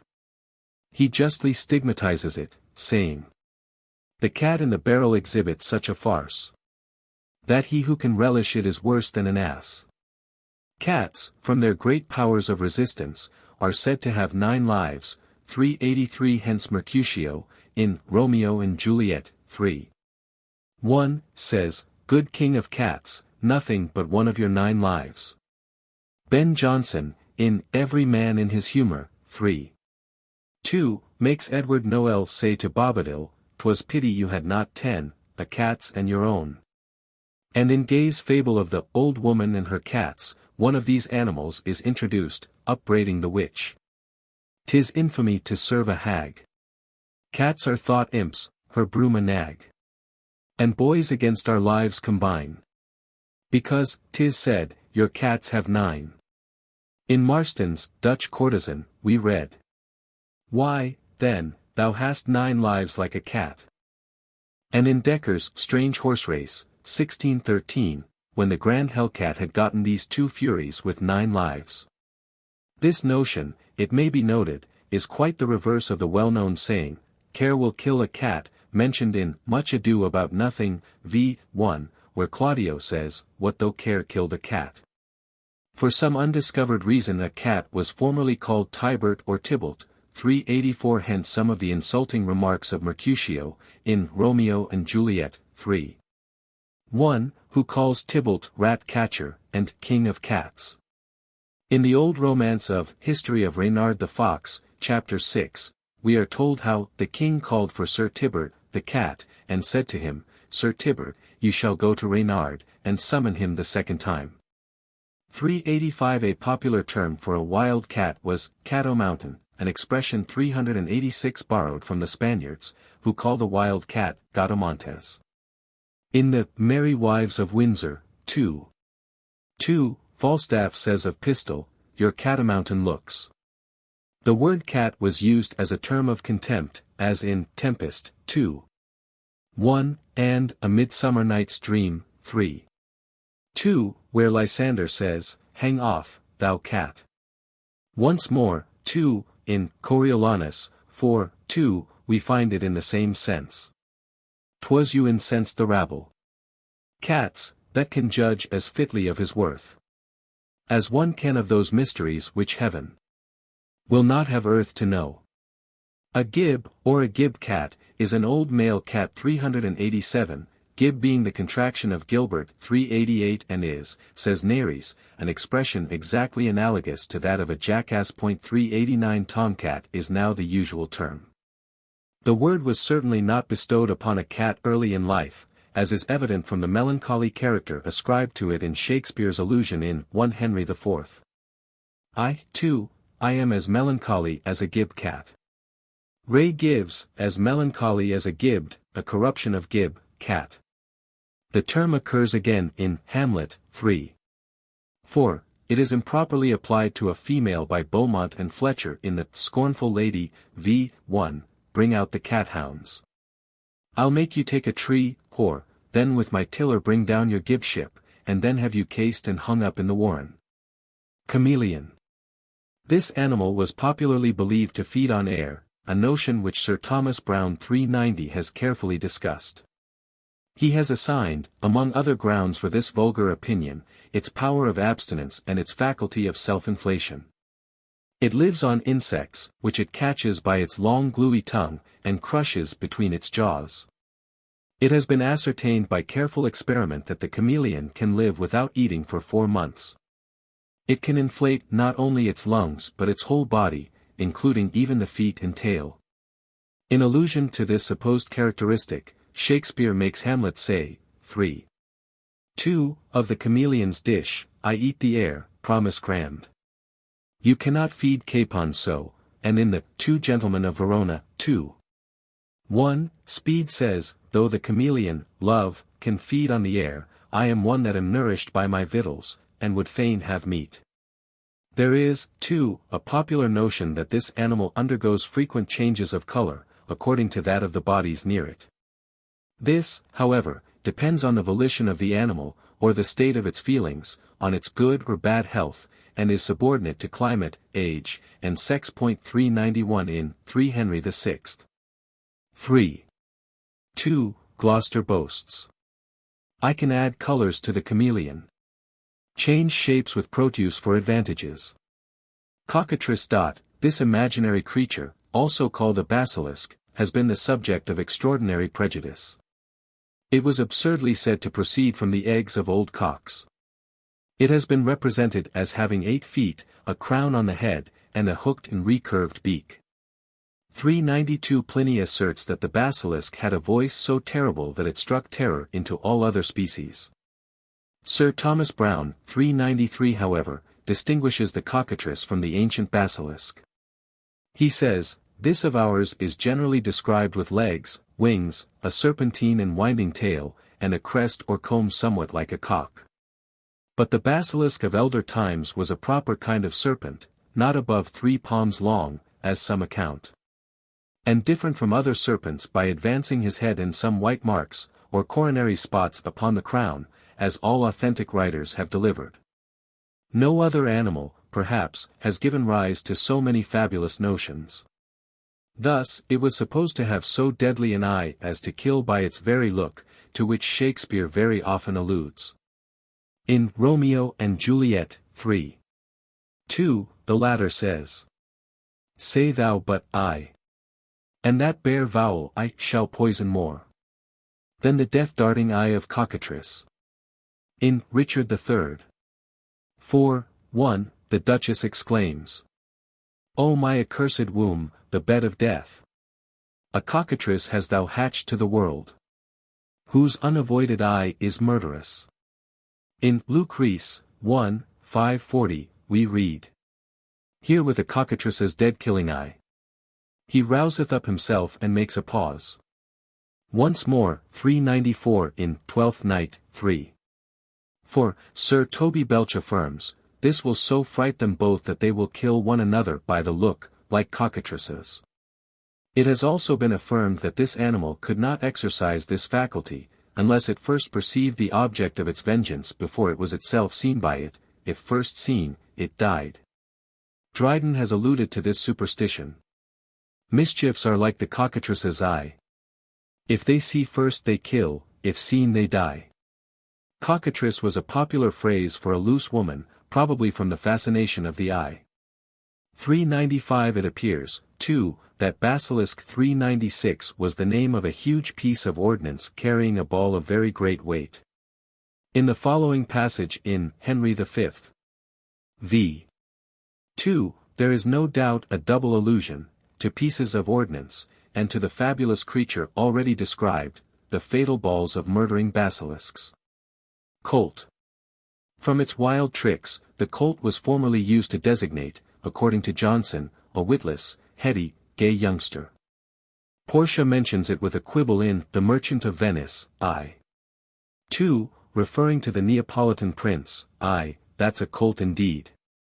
The term, to colt, meant to trick, or befool, as in the phrase in 1 Henry IV. 2, what a plague mean ye to colt me thus? Mr. Halliwell Phillips 397 explains the expression, in Henry VIII. Your colt's tooth is not cast yet, to denote a love of youthful pleasure. In Cymbeline, 2. For, it is used in a coarser sense, she hath been colt by him. Crocodile. According to fabulous accounts, the crocodile was the most deceitful of animals, its tears being proverbially fallacious. Thus, Othello, 4. 1, says, "O devil, devil! If that the earth could teem with woman's tears, each drop she falls would prove a crocodile. Out of my sight." We may also compare the words of the Queen in 2 Henry VI. 3. 1. Henry my lord is cold in great affairs, too full of foolish pity, and Gloucester's show beguiles him as the mournful crocodile, with sorrow snares relenting passengers. It is said that this treacherous animal weeps over a man's head when it hath devoured the body, and will then eat up the head too. In Bullicker's Expositor, I 6:16, we read, Crocodile lacrimae, crocodile's tears, do signify such tears as are feigned, and spent only with intent to deceive or do harm. In Quarles's Emblems, there is the following allusion. Oh, what a crocodilian world is this! Compassed of treacheries and ensnaring wiles. She clothes destruction in a formal kiss, and lodges death in her deceitful smiles. In the above passage from Othello, Singer says, there is, no doubt, a reference to the doctrine of equivocal generation by which new animals were supposed to be producible by new combinations of matter. 398. Deer. In King Lear, 3. 4. Edgar uses deer for wild animals in general. But mice and rats, and such small deer, have been Tom's food for 7 long year. Shakespeare frequently refers to the popular sport of hunting the deer. 399 and by his apt allusions shows how thoroughly familiar he was with the various amusements of his day. 400 In Winter's Tale, I. 2, Leontes speaks of the mort o' the deer.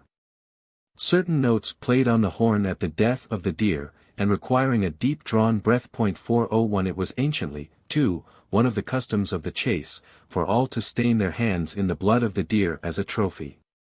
Thus, in King John, 2.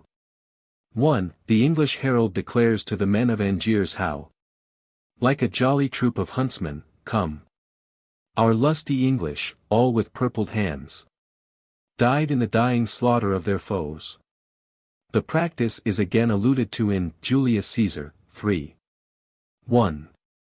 Here thy hunters stand, signed in thy spoil, and crimsoned in thy lethe.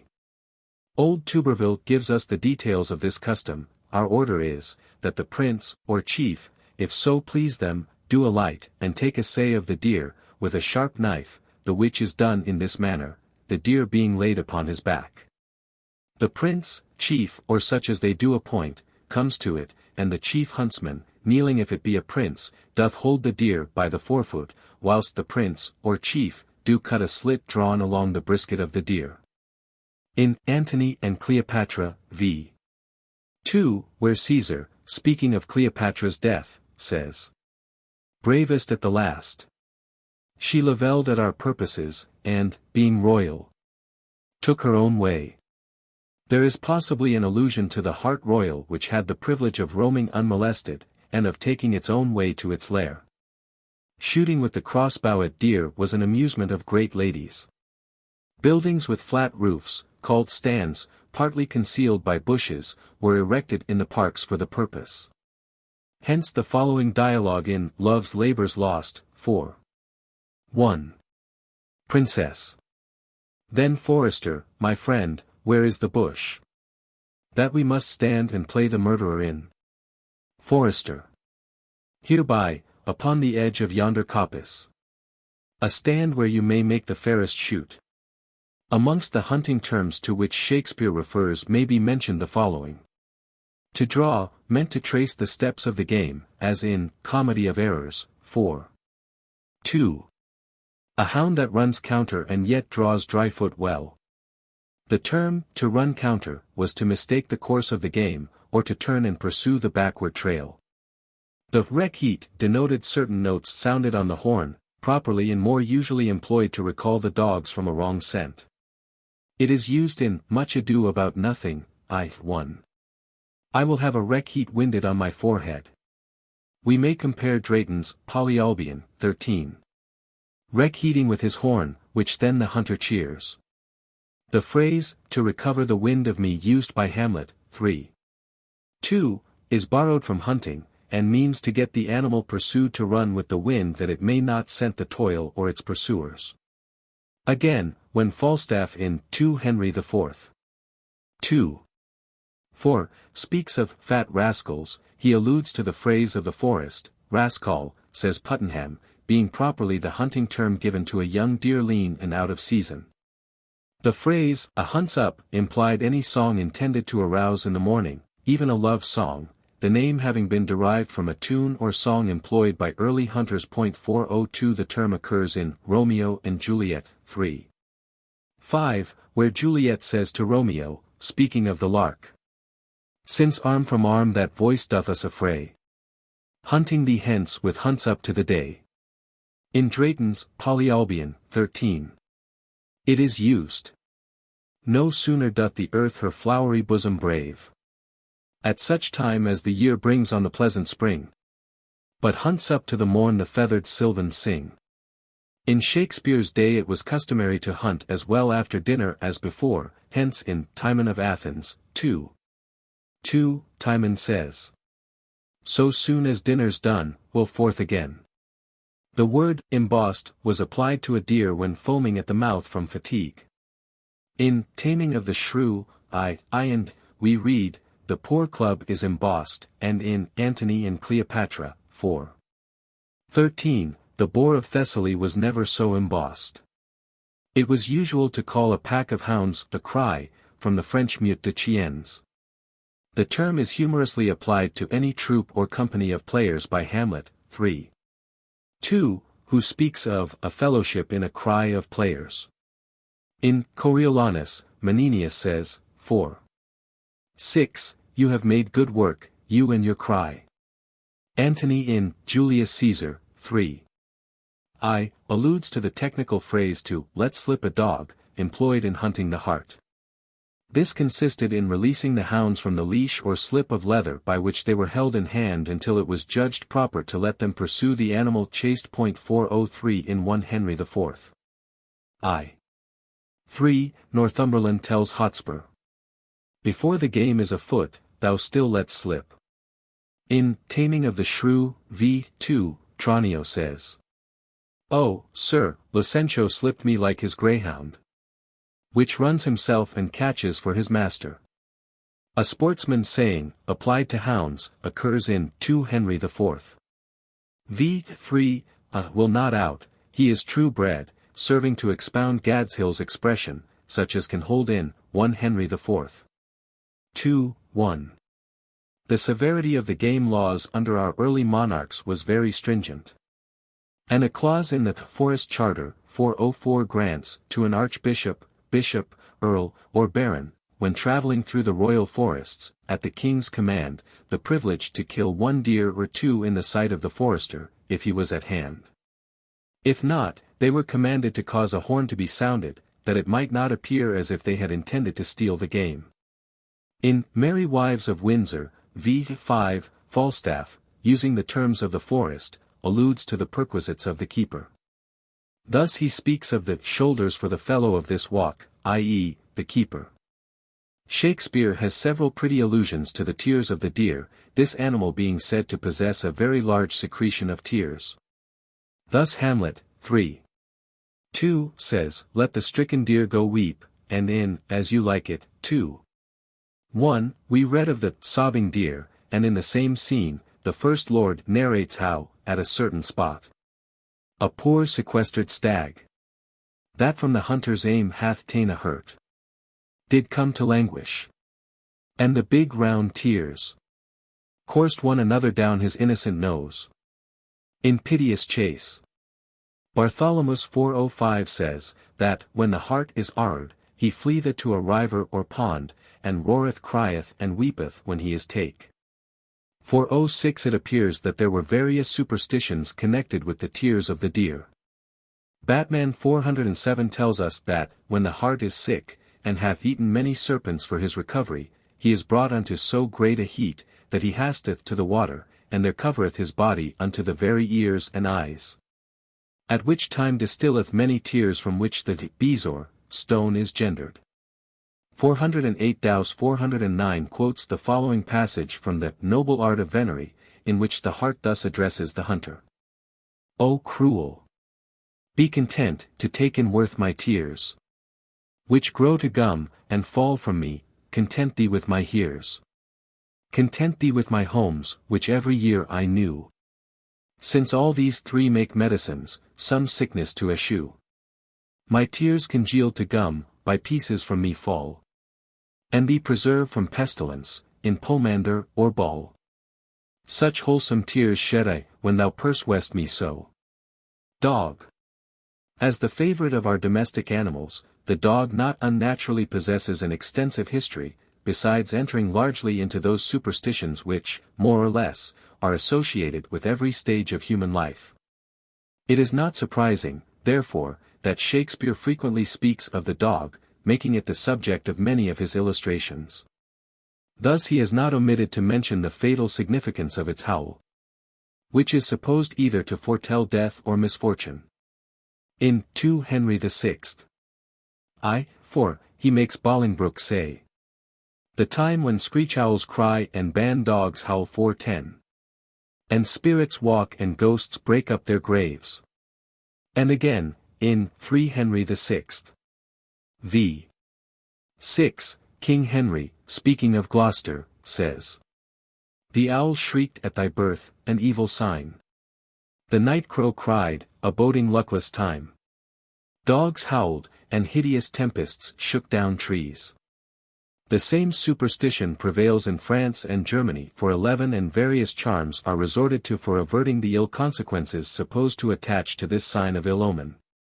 Several of these, too, are practiced in our own country.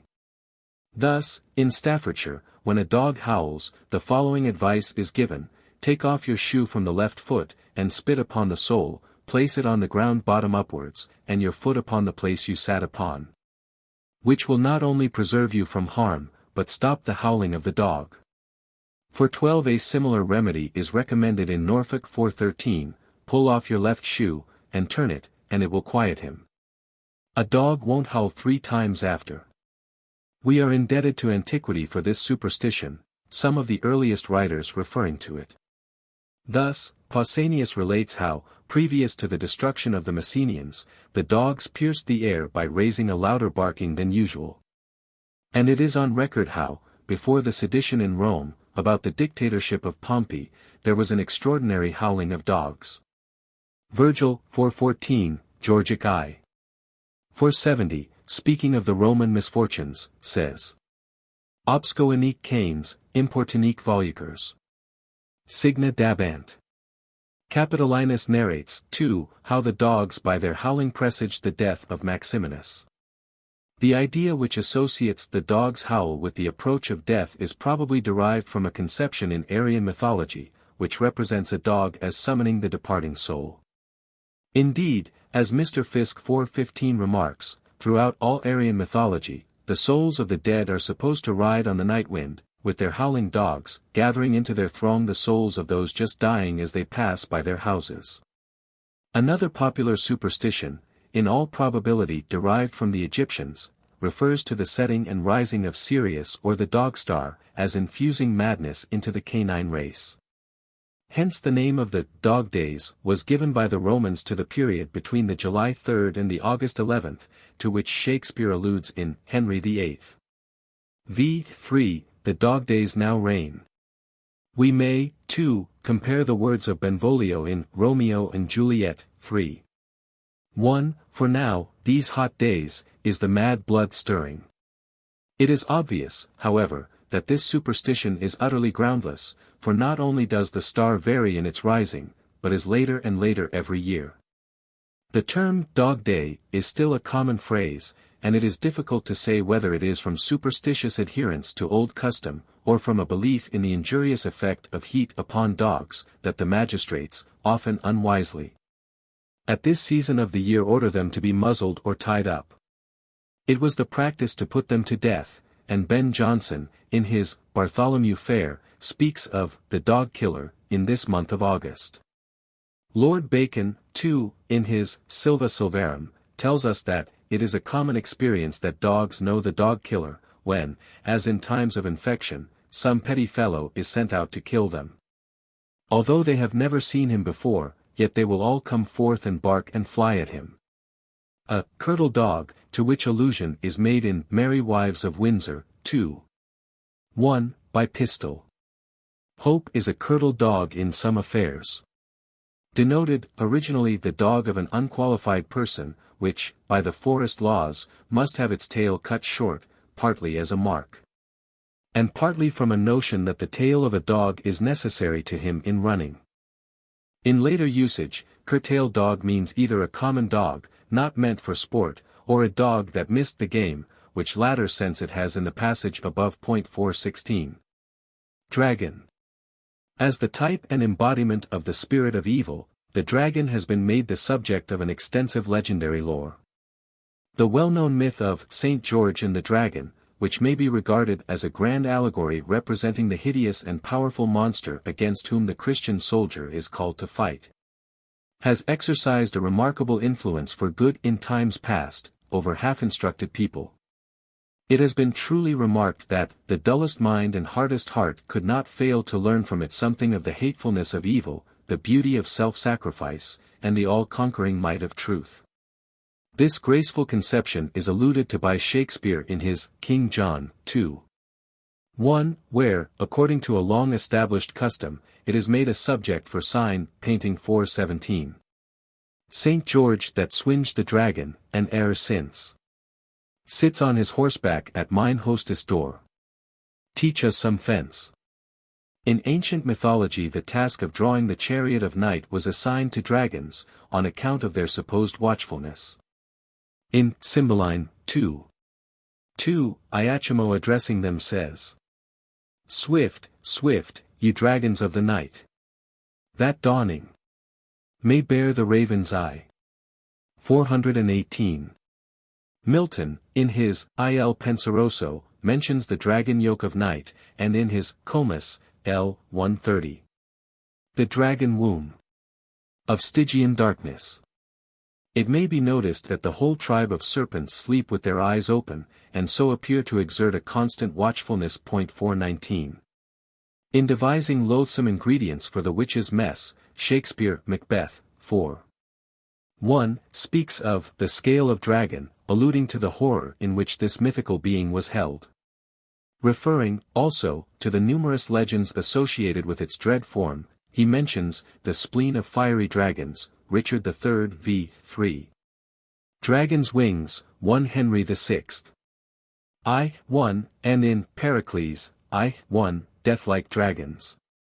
Mr. Conway 420 has admirably summed up the general views respecting this imaginary source of terror. Nearly all the dragon forms, whatever their original types and their region, are represented in the conventional monster of the European stage, which meets the popular conception.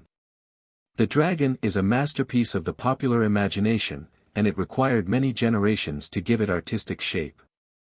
Every Christmas he appears in some London pantomime, with aspect similar to that which he has worn for many ages. His body is partly green, with the memories of the sea and of slime, and partly brown or dark, with lingering shadow of storm clouds. The lightning flames still in his red eyes, and flashes from his fire-breathing mouth. The thunderbolt of Jove, the spear of Woden, are in the barbed point of his tail. His huge wings, bat-like, spiked, sum up all the mythical life of extinct harpies and vampires. Spine of crocodile is on his neck, tail of the serpent, and all the jagged ridges of rocks and sharp thorns of jungles bristle around him, while the ice of glaciers and brassy glitter of sunstrokes are in his scales. He is ideal of all that is hard, obstructive, perilous, loathsome, horrible in nature. Every detail of him has been seen through and vanquished by man, here or there, but in selection and combination they rise again as principles, and conspire to form one great generalization of the forms of pain, the sum of every creature's worst. 421. Elephant. According to a vulgar error current in bygone times, the elephant was supposed to have no joints, a notion which is said to have been first recorded from tradition by Ctesias the Cnidian. For 22 Sir Thomas Browne has entered largely into this superstition, arguing from reason, anatomy, and general analogy with other animals, the absurdity of the error. In Troilus and Cressida, 2:3, Ulysses says, "The elephant hath joints, but none for courtesy, his legs are legs for necessity, not for flexure." Stevens quotes from The Dialogues of Creatures Moralized, a curious specimen of our early natural history, the following: "The Olifant that boweth not the naze." In the play of All Fools, 1605, we read, I hope you are no elephant, you have joints. In a note to Sir Thomas Browne's works, for 23 we are told, it has long been the custom for the exhibitors of itinerant collections of wild animals, when showing the elephant, to mention the story of its having no joints, and its consequent inability to kneel. And they never fail to think it necessary to demonstrate its untruth by causing the animal to bend one of its forelegs, and to kneel also.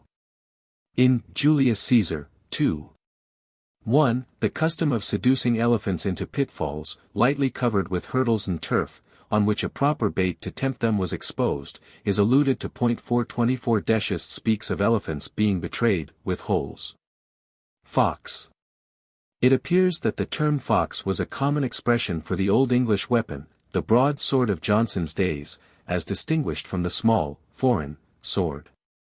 The name was given from the circumstance that Andrea Ferrara adopted a fox as the blade mark of his weapons, a practice, since his time, adopted by other foreign sword cutlers. Swords with a running fox rudely engraved on the blades, are still occasionally to be met with in the old curiosity shops of London. 425 Thus, in Henry V. 4 Pistol says, O Seigneur do, thou deest on point of fox. Except, O Seigneur, thou do give to me egregious ransom. In Ben Jonson's Bartholomew Fair, 2:6, the expression occurs, what would you have, sister, of a fellow that knows nothing but a basket hilt and an old fox in it? The tricks and artifices of a hunted fox were supposed to be very extraordinary, hence Falstaff makes use of this expression in 1 Henry IV. 3:3. No more truth in thee than in a drawn fox. Goat. It is curious that the harmless goat should have had an evil name, and been associated with devil lore. Thus, there is a common superstition in England and Scotland that it is never seen for 24 hours together, and that once in this space, it pays a visit to the devil in order to have its beard combed. It was, formerly, too, a popular notion that the devil appeared frequently in the shape of a goat, which accounted for his horns and tail. Sir Thomas Browne observes that the goat was the emblem of the sin offering, and is the emblem of sinful men at the day of judgment. This may, perhaps, account for Shakespeare's enumerating the gall of goat, Macbeth 4:1, among the ingredients of the witch's cauldron. His object seems to have been to include the most distasteful and ill-omened things imaginable, a practice shared, indeed, by other poets, contemporary with him. Hare. This was formerly esteemed a melancholy animal, and its flesh was supposed to engender melancholy in those who ate it. This idea was not confined to our own country, but is mentioned by La Fontaine in one of his Fables, Liv. 2, Fab. 14. Don un profond ennui ce livre se plongioit. Cet animal est triste, et la crainte le range. And later on, he says, le melancholique animal. Hence, in 1 Henry IV. 2, Falstaff is told by Prince Henry, that he is as melancholy as a hare. This notion was not quite forgotten in Swift's time, for in his Polite Conversation, Lady Answerall, being asked to eat hare, replies, No madam. They say, 'tis melancholy meat. Mr. Staunton quotes the following extract from Tuberville's book on Hunting and Falconry. The hare first taught us the use of the harp called wild succory, which is very excellent for those which are disposed to be melancholic. She herself is one of the most melancholic beasts that is, and to heal her own infirmity, she goeth commonly to sit under that harp.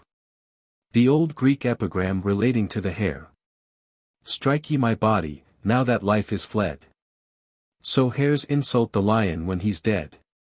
Is alluded to by the bastard in King John 2:1. You are the hare of whom the proverb goes, whose valor plucks dead lions by the beard. A familiar expression amongst sportsmen for a hare is, wat, so called perhaps from its long ears or wattles. In Venus and Adonis the term occurs. By this, poor Wat, far off upon a hill, stands on his hinder legs, with listening ear. In Drayton's Polyolbion, 23. We read, The man whose vacant mind prepares him to the sport. The finder sendeth out, to seek out nimble what. Which crosseth in the field, each furlong, every flat. Till he this pretty beast upon the form hath found. Hedgehog. The urchin or hedgehog, like the toad, for its solitariness, the ugliness of its appearance, and from a popular belief that it sucked or poisoned the udders of cows, was adopted into the demonologic system. And its shape was sometimes supposed to be assumed by mischievous elves. 426 Hence in the Tempest, Prospero says. Urchins shall, for that vast of night that they may work, all exercise on thee. And later on in the same play, 2. Caliban speaks of being fright with urchin shows. In the witch scene in Macbeth, 4. 1, the hedge pig is represented as one of the witch's familiars, and in the Midsummer Night's Dream, 2. In the incantation of the fairies, thorny hedgehogs are exorcised. For the use of urchins in similar associations we may quote Merry Wives of Windsor, 4. For, like urchins, uffs, and fairies, and Titus Andronicus, 2. 3, 10,000 swelling toads, as many urchins, for 27 in the phrase still current of little urchins, for a child, the idea of the fairy also remains. In various legends we find this animal holding a prominent place. Thus, for example, it was in the form of a hedgehog, for 28 that the devil is said to have made his attempt to let the sea in through the Brighton Downs, which was prevented by a light being brought. Though the seriousness of the scheme is still attested in the Devil's Dyke. There is an ancient tradition that when the devil had smuggled himself into Noah's Ark, he tried to sink it by boring a hole, but this scheme was defeated, and the human race saved, by the hedgehog stuffing himself into a hole. In the Brighton story, as Mr. Conway points out, the devil would appear to have remembered his former failure in drowning people, and to have appropriated the form which defeated him. In Richard III. 2, the hedgehog is used as a term of reproach by Lady Anne, when addressing Gloucester. Horse. Although Shakespeare's allusions to the horse are most extensive, yet he has said little of the many widespread superstitions, legends, and traditional tales that have been associated from the earliest times with this brave and intellectual animal. Indeed, even nowadays, both in our own country and abroad, many a fairy tale is told and credited by the peasantry, in which the horse occupies a prominent place. It seems to have been a common notion that, at night time, fairies in their nocturnal revels played various pranks with horses, often entangling in 1,000 knots their hair, a superstition to which we referred in our chapter on fairies. Where Mercutio, in Romeo and Juliet, says, 4. This is that very Mab that plats the manes of horses in the night, and bakes the elf locks in foul sluttish hairs, which once entangled much misfortune bodes. In King Lear, 2. 3, Edgar says, I'll elf all my hair in knots. Mr. Hunt, in his Popular Romances of the West of England, 1871, p. 87, tells us that when a boy, he was on a visit at a farmhouse near Foy River, and well remembers the farmer with much sorrow, telling the party one morning at breakfast how the Pisky people had been riding Tom again. The mane was said to be knotted into fairy stirrups, and the farmer said he had no doubt that at least 20 small people had sat upon the horse's neck. Warburton 429 considers that this superstition may have originated from the disease called plica polonica. Witches, too, have generally been supposed to harass the horse, using it in various ways for their fiendish purposes. Thus, there are numerous local traditions in which the horse at night time has been ridden by the witches, and found in the morning in an almost prostrate condition, bathed in sweat. It was a current notion that a horse hair dropped into corrupted water would soon become an animal. The fact, however, is that the hair moves like a living thing, because a number of animalculae cling to it. For 30 this ancient vulgar error is mentioned in Antony and Cleopatra, 2. Much is breeding, which, like the courser's hair hath yet but life, and not a serpent's poison. Stevens quotes from Churchyard's Discourse of Rebellion, 1570. Hit is of kind much worse than horses here. That lies in dong, whereon vile serpents breed. Dr. Lister, in the Philosophical Transactions, says that these animated horsehairs are real thread worms. It was asserted that these worms moved like serpents, and were poisonous to swallow. Coleridge tells us it was a common experiment with boys in Cumberland and Westmoreland, to lay a horsehair in water, which, when removed after a time, would twirl round the finger and sensibly compress it, having become the supporter of an immense number of small slimy water lice. A horse is said to have a cloud in his face, when he has a dark-colored spot in his forehead between his eyes. This gives him a sour look, and, being supposed to indicate an ill temper, is generally considered a great blemish. This notion is alluded to in Antony and Cleopatra, 3:2, where Agrippa speaking of Caesar says, "He has a cloud in's face." Whereupon Enobarbus adds, "He were the worse for that, were he a horse. So is he, being a man." Burton in his Anatomy of Melancholy, uses the phrase for the look of a woman: "Every lover admires his mistress, though she be very deformed of herself, thin, lean, chitty face, have clouds in her face," etc. To mose in the chine, a phrase we find in Taming of the Shrew, 3:2. Passer Ned with the glanders, like to mose in the chine, refers to a disorder in horses, also known as mourning in the chine.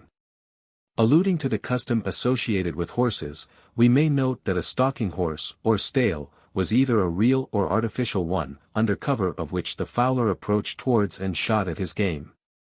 It is alluded to in As You Like It, v.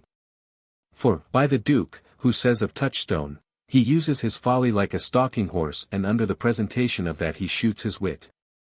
In Much Ado About Nothing, 2:3, Claudio says, stalk on, the fowl sits."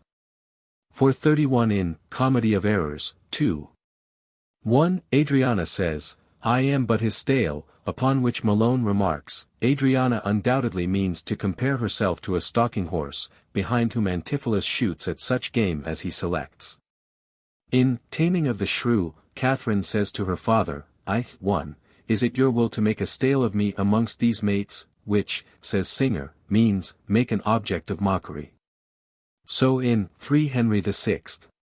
3:3, Warwick says, "Had he none else to make a stale but me?" That it was also a hunting term might be shown, adds Dice 432 by quotations from various old writers. In the inventories of the wardrobe belonging to King Henry VIII, we frequently find the allowance of certain quantities of stuff for the purpose of making stalking coats and stalking hose for the use of His Majesty. 433. Again, the forehorse of a team was generally gaily ornamented with tufts, and ribbons, and bells. Hence in All's Well That Ends Well, 2:1, Bertram complains that bedizened like one of these animals, he will have to squire ladies at the court, instead of achieving honor in the wars. "I shall stay here the forehorse to a smock, creaking my shoes on the plain masonry, till honor be bought up and no sword worn, but one to dance with." A familiar name for a common horse was cut, either from its being docked or gelded, a name occasionally applied to a man as a term of contempt. In Twelfth Night, 2:3, Sir Toby Belch says, "Send for money, knight. If thou hast her not I the end, call me cut." In 1 Henry IV. 2:1, the carrier says, "I prithee, Tom, beat Cut's saddle." We may compare, too, what Falstaff says further on in the same play, 2:4, "I tell thee what, Hal, if I tell thee a lie, spit in my face, call me horse." Hence, call me cut is the same as call me horse, both expressions having been used. In Shakespeare's day, a race of horses was the term for what is now called a stud. So in Macbeth, 2:4, Ross says, "And Duncan's horses, a thing most strange and certain, beauteous and swift, the minions of their race, turned wild in nature." The words, minions of the race, according to Stevens, mean the favorite horses on the race ground. Lion. The traditions and stories of the darker ages abounded with examples of the lion's generosity. Upon the supposition that these acts of clemency were true, Troilus, in the passage below, reasons not improperly, Troilus and Cressida, v. 3, that to spare against reason, by mere instinct and pity, became rather a generous beast than a wise man, 434. Brother, you have a vice of mercy in you, which better fits a lion, than a man. It is recorded by Pliny 435 that, the lion alone of all wild animals is gentle to those that humble themselves before him, and will not touch any such upon their submission, but spareth what creature soever lieth prostrate before him. Hence Spenser's Una, attended by a lion, and Perceval's lion, in Mort Arthur, B. 14. C. 6. Bartholomeus says the lion's mercy is known by many and often samples, for they spare them that lie on the ground. Shakespeare again alludes to this notion in As You Like It, 4. 3. For 'tis the royal disposition of that beast to prey on nothing that doth seem as dead. It was also supposed that the lion would not injure a royal prince. Hence in 1 Henry IV. 2, 4, the prince says, "You are lions too, you ran away upon instinct, you will not touch the true prince, no, fie." For 36 the same notion is alluded to by Beaumont and Fletcher in The Mad Lover, 4. 5. Fetch the Numidian lion I brought over. If she be sprung from royal blood, the lion, he'll do you reverence, else he'll tear her all to pieces. According to some commentators there is an allusion in 3 Henry VI. I. 3, to the practice of confining lions and keeping them without food that they may devour criminals exposed to them. So looks the pent-up lion o'er the wretch that trembles under his devouring paws. Mole. The eyes of the mole are so extremely minute, and so perfectly hid in its hair, that our ancestors considered it blind, a vulgar error to which reference is made by Caliban in the Tempest, 4. 1, Pray you tread softly that the blind mole may not hear a foot fall. And again by Pericles, I. 1, the blind mole casts copped hills towards heaven. Hence the expression, blind as a mole. Alexander Ross 437 absurdly speaks of the mole's eyes as only the forms of eyes, given by nature, rather for ornament than for use. As wings are given to the ostrich which never flies, and a long tail to the rat, which serves for no other purpose but to be catched sometimes by it. Sir Thomas Browne, however, in his Vulgar Errors, Book 3. 18. For 38 has, with his usual minuteness, disproved this idea, remarking, that they have eyes in their head is manifested unto any that wants them not in his own. A popular term for the mole was the moldwarp or moldewarp, for 39 so called from the Anglo-Saxon, denoting turning the mold. Thus in 1 Henry IV. 3. 1, Hotspur says, "Sometime he angers me with telling me of the moldwarp and the ant." Mouse. This word was formerly used as a term of endearment, from either sex to the other. In this sense it is used by Rosalind in Love's Labour's Lost, v. 2. What's your dark meaning, mouse, of this light word? And again in Hamlet, 3. 4. Some doubt exists as to the exact meaning of mouse hunt, by Lady Capulet, in Romeo and Juliet, 4. 4. You have been a mouse hunt in your time. But I will watch you from such watching now. According to some, the expression implies, a hunter of gay women, mouse having been used in this signification. 440 others are of opinion that the stoat 441 is meant, the smallest of the weasel tribe, and others again the polecat. Mr. Staunton 442 tells us that the mouse hunt is the marten, an animal of the weasel tribe which prowls about for its prey at night, and is applied to any one of rakish propensities. Holinshed in his History of Scotland, 1577, p. 181, quotes from the laws of Kenneth II, King of Scotland, "If a sow eat her pigs, let hyr be stoned to death and buried, that no man eat of hyr flesh. This offense is probably alluded to by Shakespeare in Macbeth, 4:1, where the witch says, "Pour in sow's blood, that hath eaten her 9 farrow." Polecat, or fitchew. This animal is supposed to be very amorous, and hence its name, Mr. Stevens says, was often applied to ladies of easy or no virtue. In Othello, 4:1, Cassio calls Bianca a fitchew, and in Troilus and Cressida, v. 1, Thersites alludes to it. 443. Porcupine. Another name for this animal was the porpentine, which spelling occurs in Hamlet, I.5. Like quills upon the fretful porpentine. And again in 2 Henry IV. 3:2, York speaks of a sharp-quilled porpentine. Ajax, 2, in Troilus and Cressida, 2:1, applies the term to Thersites, do not, porpentine.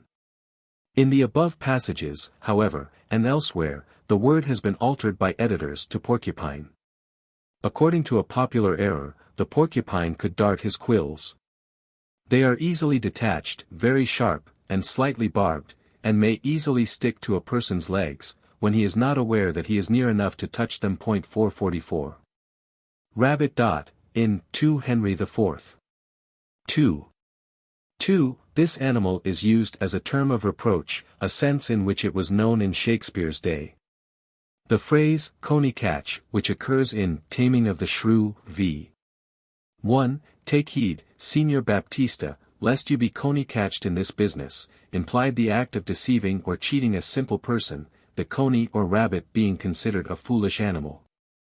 For 45 it has been shown from Decker's English Villainies, that the system of cheating was carried to a great length in the early part of the 17th century, that a collective society of sharpers was called a warren, and their dupes.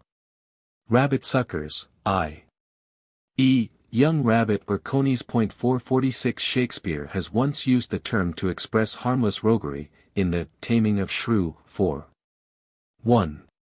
When Grumio will not answer his fellow servants, except in a jesting way, Curtis says to him, "Come, you are so full of coney catching." Rat. The fanciful idea, that rats were commonly rhymed to death, in Ireland, is said to have arisen from some metrical charm or incantation, used there for that purpose, to which there are constant allusions in old writers. In the Merchant of Venice, 4:1, Shylock says, "What if my house be troubled with a rat? And I be pleased to give 10,000 ducats to have it baned?" And in As You Like It, 3:2, Rosalind says, "I was never so berhymed since Pythagoras' time, that I was an Irish rat, which I can hardly remember." We find it mentioned by Ben Jonson, in the Poet Astor, v. 1. Rhyme them to death, as they do Irish rats. In drumming tunes. The reference, however, is generally referred in Ireland, says Mr. Mackay, to the supposed potency of the verses pronounced by the professional rhymers of Ireland, which according to popular superstition, could not only drive rats to destruction, but could absolutely turn a man's face to the rack of his head. 447. Sir W. Temple, in his Essay on Poetry, seems to derive the idea from the runic incantations, for, after speaking of them in various ways, he adds, and the proverb of rhyming rats to death, came, I suppose, from the same root. According to a superstitious notion of considerable antiquity, rats leaving a ship are considered indicative of misfortune to a vessel, probably from the same idea that crows will not build upon trees that are likely to fall. This idea is noticed by Shakespeare in The Tempest, I.2, where Prospero, describing the vessel in which himself and daughter had been placed, with the view to their certain destruction at sea, says, "They hurried us aboard a bark, bore us some leagues to sea, where they prepared a rotten carcass of a boat, not rigged, nor tackle, sail, nor mast, the very rats instinctively had quitted." The Shipping Gazette of April 1869 contained a communication entitled, A Sailor's Notion About Rats, in which the following passage occurs, it is a well-authenticated fact that rats have often been known to leave ships in the harbor previous to their being lost at sea. Some of those wiseacres who want to convince us against the evidence of our senses will call this superstition. As neither I have time, nor you space, to cavil with such at present, I shall leave them alone in their glory. The fact, however, as Mr. Hardwick has pointed out in his Traditions, Superstitions, and Folklore, 1872, p. 251, that rats do sometimes migrate from one ship to another, or from one barn or corn stack to another, from various causes, ought to be quite sufficient to explain such a superstition. Indeed, a story is told of a cunning Welsh captain who wanted to get rid of rats that infested his ship, then lying in the Mersey, at Liverpool. Having found out that there was a vessel laden with cheese in the basin, and getting alongside of her about dusk, he left all his hatches open, and waited till all the rats were in his neighbor's ship, and then moved off. Snail. A common amusement among children consists in charming snails, in order to induce them to put out their horns, a couplet, such as the following, being repeated on the occasion. Peer out, peer out, peer out of your hole. Or else I'll beat you as black as a coal. In Scotland, it is regarded as a token of fine weather if the snail obey the command and put out its horn. 448. Snaffle, snaily, shoot out your horn. And tell us if it will be a bonny day the morn. Shakespeare alludes to snail charming in the Merry Wives of Windsor, 4. 2, where Mrs. Page says of Mrs. Ford's husband, he so buffets himself on the forehead, crying, peer out. Peer out. That any madness I ever yet beheld seemed but tameness, civility, and patience, to this his distemper he is in now. In Comedy of Errors, 2. 2, the snail is used to denote a lazy person. Tiger. It was an ancient belief that this animal roared and raged most furiously in stormy and high winds, a piece of folklore alluded to in Troilus and Cressida, I. 3, by Nestor, who says, the herd hath more annoyance by the breeze than by the tiger, but when the splitting wind makes flexible the knees of knotted oaks, and flies fled under shade, why, then, the thing of courage, as roused with rage doth sympathize. Unicorn. In Julius Caesar, 2. 1, Decius tells how unicorns may be betrayed with trees, alluding to their traditionary mode of capture. They are reported to have been taken by one, who, running behind a tree, eluded the violent push the animal was making at him, so that his horn spent its force on the trunk, and stuck fast, detaining the animal till he was dispatched by the hunter. 449 in Topsell's History of Beasts, 1658, p. 557, we read of the unicorn, he is an enemy to the lions, wherefore, as soon as ever a lion seeth a unicorn, he runneth to a tree for succor, that so when the unicorn mocketh force at him, he may not only avoid his horn, but also destroy him. For the unicorn, in the swiftness of his course, runneth against the tree, wherein his sharp horn sticketh fast, that when the lion seeth the unicorn fastened by the horn, without all danger he falleth upon him and killeth him. With this passage we may compare the following from Spenser's Fairy Queen, Book 2. Canto 5. Like as a lion, whose imperial power a proud rebellious unicorn defies. Avoid the rash assault and wrathful store of his fierce foe, him to a tree applies. And when him running in full course he spies, he slips aside, the whiles that furious beast his precious home, sought of his enemies, strikes in the stock, any thence can be released. But to the mighty victor yields a bounteous feast. Weasel. To meet a weasel was formerly considered a bad omen. 450 that may be a tacit allusion to this superstition in Lucrece, page 307. Night-wandering weasels shriek to see him there. They fright him, yet he still pursues his fear. It appears that weasels were kept in houses, instead of cats, for the purpose of killing vermin. Phaedrus notices this their feline office in the first and fourth fables of his fourth book. The supposed quarrelsomeness of this animal is spoken of by Pisanio in Cymbeline, 3. 4, who tells Imogen that she must be as querulous as the weasel, and in 2 Henry IV. 2. 3, Lady Percy says to Hotspur, "A weasel hath not such a deal of spleen as you are tossed with." This character of the weasel is not, however, generally mentioned by naturalists. Chapter 8. Plants. That Shakespeare possessed an extensive knowledge of the history and superstitions associated with flowers is evident, from even only a slight perusal of his plays. Apart from the extensive use which he has made of these lovely objects of nature for the purpose of embellishing, or adding pathos to, passages here and there, he has also, with a master hand, interwoven many a little legend or superstition, thereby infusing an additional force into his writings. Thus we know with what effect he has made use of the willow in Othello, in that touching passage where Desdemona, 4.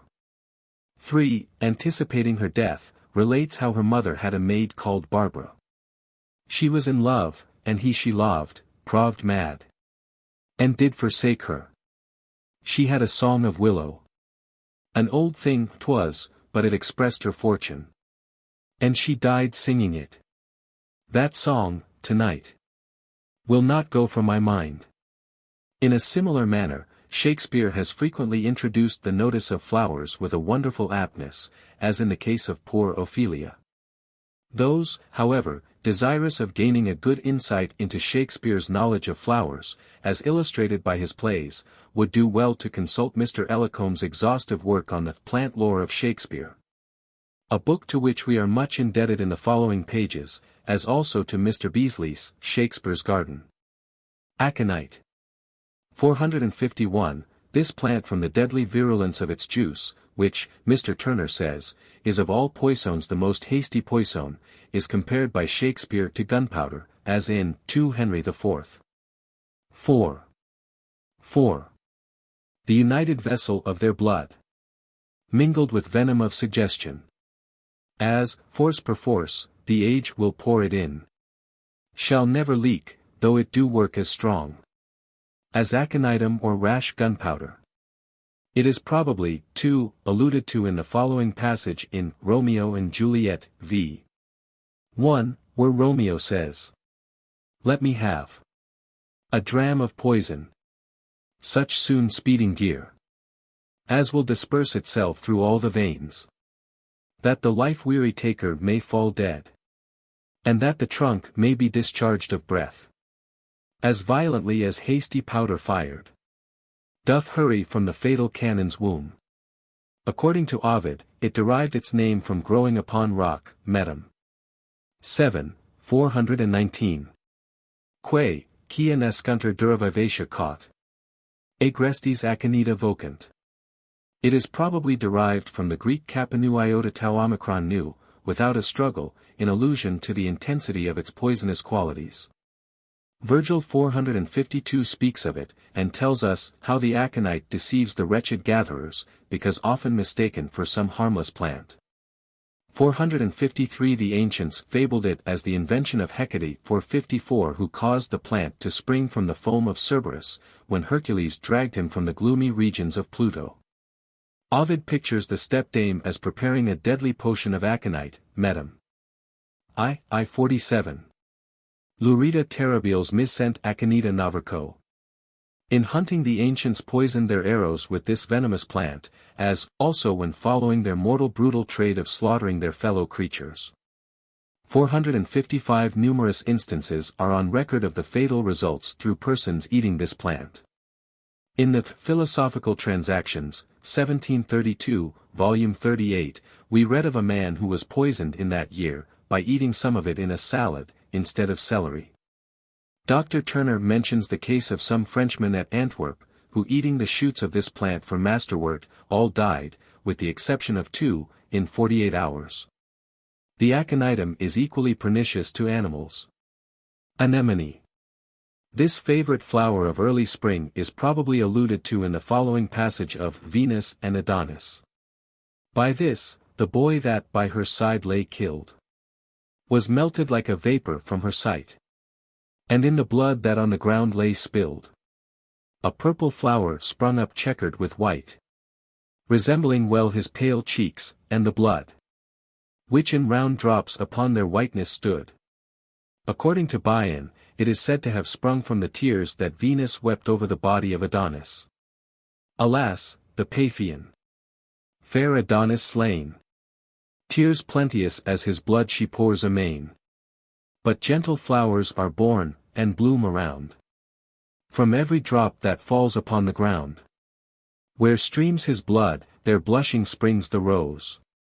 And where a tear has dropped a wind flower blows. Other classical writers make the anemone to be the flower of Adonis. Mr. Ellicombe, 456, says that although Shakespeare does not actually name the anemone, yet the evidence is in favor of this plant. The purple color, he adds, is no objection, for purple in Shakespeare's time had a very wide signification, meaning almost any bright color, just as purpureus had in Latin. 457. Apple. Although Shakespeare has so frequently introduced the apple into his plays, yet he has abstained from alluding to the extensive folklore associated with this favorite fruit. Indeed, beyond mentioning some of the popular nicknames by which the apple was known in his day, little is said about it. The term apple was not originally confined to the fruit now so called, but was a generic name applied to any fruit, as we still speak of the love apple, pineapple, and 458. So when Shakespeare, Sonnet 93, makes mention of Eve's apple, he simply means that it was some fruit that grew in Eden. How like Eve's apple doth thy beauty grow, if thy sweet virtue answer not thy show. A. The apple John, called in France Douanis or Douanes, because it will keep 2 years, and considered to be in perfection when shriveled and withered. 459 is evidently spoken of in 1 Henry IV. 3. Where Falstaff says, "My skin hangs about me like an old lady's loose gown, I am withered like an old apple John." In 2 Henry IV. 2:4, there is a further allusion, first drawer. What the devil hast thou brought there? Apple Johns? Thou knowest Sir John cannot endure an apple John. Second drawer. Mass, thou sayest true. The prince once set a dish of apple Johns before him, and told him there were 5 more Sir Johns, and, putting off his hat, said, "I will now take my leave of these 6 dry, round, old, withered knights." This apple, too, is well described by Phillips, Cider, B.I. Nor John apple, whose withered rind, entrenched by many a furrow, aptly represents decrepit age. In Ben Jonson's Bartholomew Fair, I. 1, where Littlewit encourages Corliss to kiss his wife, he says, "She may call you an apple John if you use this." Here apple John 460 evidently means a procuring John, besides the allusion to the fruit so called. 461. B. The bittersweet or sweeting to which Mercutio alludes in Romeo and Juliet 2. 4. Thy wit is a very bitter sweeting, it is a most sharp sauce, was apparently a favorite apple, which furnished many allusions to poets. Gower in his Confessio Amantes, 1554, folios 174, speaks of it. For all such time of love is lore, and like unto the bitter sweet. For though it think a man first sweet, he shall well felon at last. That it is sower, and mighty not last. The name is now given to an apple of no great value as a table fruit, but good as a cider apple, and for use in silk dyeing. 462. C. The crab roasted before the fire and put into ale was a very favorite indulgence, especially at Christmas, in days gone by, and is referred to in the Song of Winter in Love's Labours Lost, v. 2. When roasted crabs hiss in the bowl, then nightly sings the staring owl. The beverage thus formed was called lamb's wool, and generally consisted of ale, nutmeg, sugar, toast, and roasted crabs, or apples. It formed the ingredient of the wassail bowl, 463, and also of the gossip's bowl 464 alluded to in Midsummer Night's Dream, 2.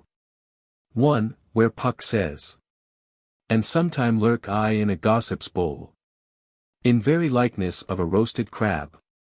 And when she drinks, against her lips I bob, and on her withered dewlap pour the ale. In Peele's Old Wives' Tale, it is said, lay a crab in the fire to roast for lamb's wool 465. And in Herrick's Poems, now crown the bowl with gentle lamb's wool. Add sugar, and nutmegs, and ginger. D. The codling, spoken of by Malvolio in Twelfth Night, I. 5, not yet old enough for a man, nor young enough for a boy, as a squash is before, 'tis a peas cod, or a codling when 'tis almost an apple, is not the variety now so called, but was the popular term for an immature apple, such as would require cooking to be eaten, being derived from coddle, to stew or boil lightly, hence it denoted a boiling apple, an apple for coddling or boiling. 466 Mr. Gifford 467 says that codling was used by our old writers for that early state of vegetation when the fruit, after shaking off the blossom, began to assume a globular and determinate form. E. The leather coat was the apple generally known as the golden russeting 468 Davy, in 2 Henry IV, v. 3, says, there's a dish of leather coats for you. F. The pippin was formerly a common term for an apple, to which reference is made in Hudibras Redivivus, 1705. A goldsmith telling o'er his cash. A pippingmonger selling trash.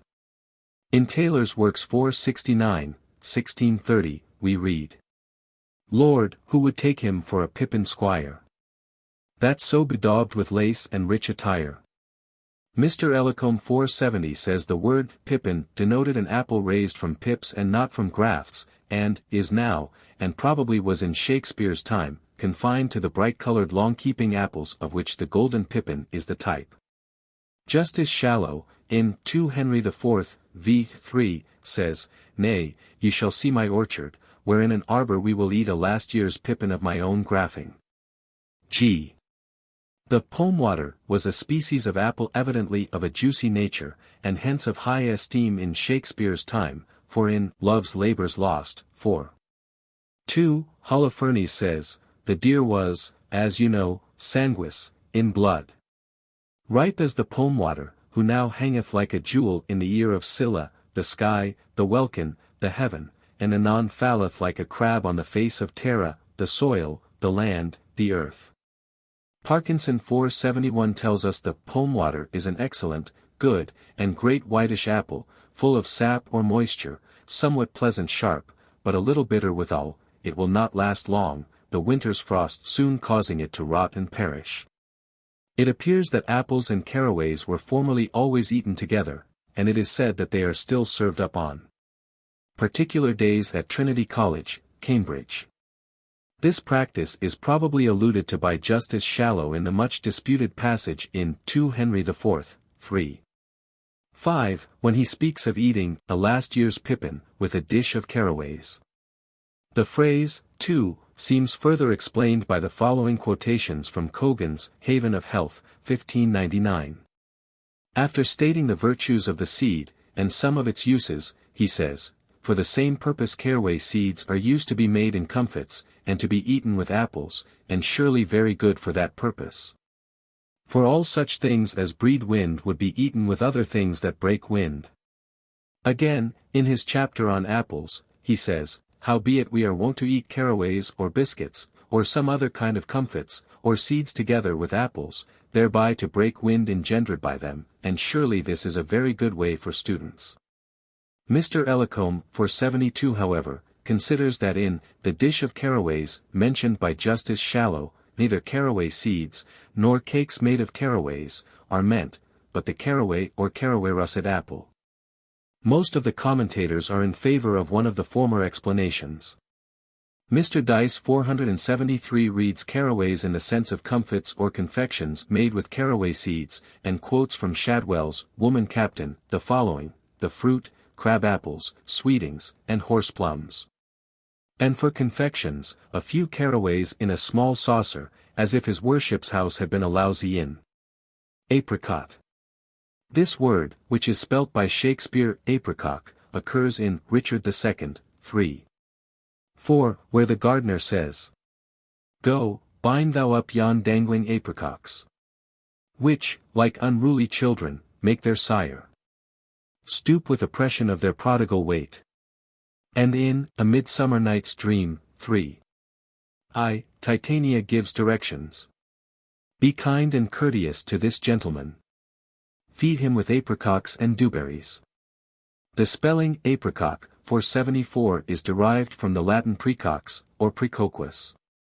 And it was called the precocious tree because it flowered and fruited earlier than the peach. The term apricot is still in use in Northamptonshire. Aspen, according to a medieval legend, the perpetual motion of this tree dates from its having supplied the wood of the cross, and that its leaves have trembled ever since at the recollection of their guilt. De Quincey in his essay on Modern Superstition says that this belief is coextensive with Christendom. The following verses, 475, after telling how other trees were passed by in the choice of wood for the cross, describe the hewing down of the aspen, and the dragging of it from the forest to Calvary. "On the morrow stood she, trembling, at the awful weight she bore, when the sun in midnight blackness darkened on Judea's shore. Still when not a breeze is stirring, when the mist sleeps on the hill, and all other trees are moveless, stands the aspen trembling still." The Germans, says Mr. Henderson, have a theory of their own, embodied in a little poem, which may be thus translated. "Once, as our Saviour walked with men below, his path of mercy through a forest lay. And mark how all the drooping branches show what homage best a silent tree may pay. Only the aspen stands erect and free, scorning to join that voiceless worship pure. But see, he casts one look upon the tree. Struck to the heart she trembles evermore." Another legend tells us 476 that the aspen was said to have been the tree on which Judas hanged himself after the betrayal of his master, and ever since its leaves have trembled with shame. Shakespeare twice alludes to the trembling of the aspen. In Titus Andronicus, 2. 4, Marcus exclaims, "Oh, had the monster seen those lily hands tremble, like aspen leaves, upon the lute." And in 2 Henry IV. 2. 4, the hostess says, "Feel, masters, how I shake. Yea, in very truth, do I, and 'twere an aspen leaf." Bachelor's buttons. This was a name given to several flowers, and perhaps in Shakespeare's time was more loosely applied to any flower in bud. It is now usually understood to be a double variety of ranunculus, according to others, the Lychnus sylvestris, and in some counties it is applied to the Scabiosa succisa. 477 according to Gerard, this plant was so called from the similitude of its flowers to the jagged cloth buttons, anciently worn in this kingdom. It was formerly supposed by country people to have some magical effect upon the fortunes of lovers. Hence, it was customary for young people to carry its flowers in their pockets, judging of their good or bad success, in proportion as these retained or lost their freshness. It is to this sort of divination that Shakespeare probably refers in Merry Wives of Windsor, 3. 2, where he makes the hostess say, "What say you to young Master Fenton? He capers, he dances, he has eyes of youth, he writes verses, he speaks holiday, he smells April and May, he will carry tea, 'tis in his buttons, he will carry tea."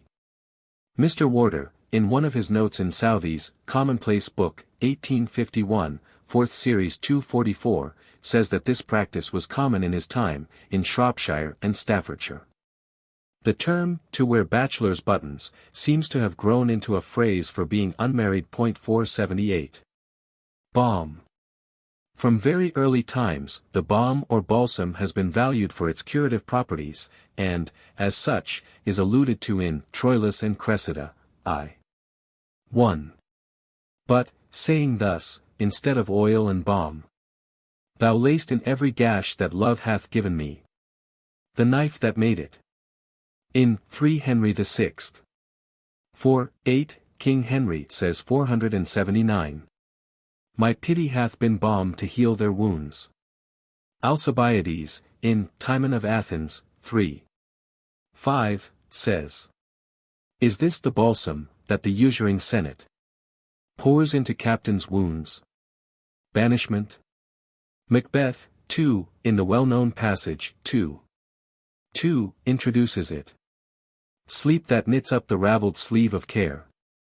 The death of each day's life, sore labour's bath.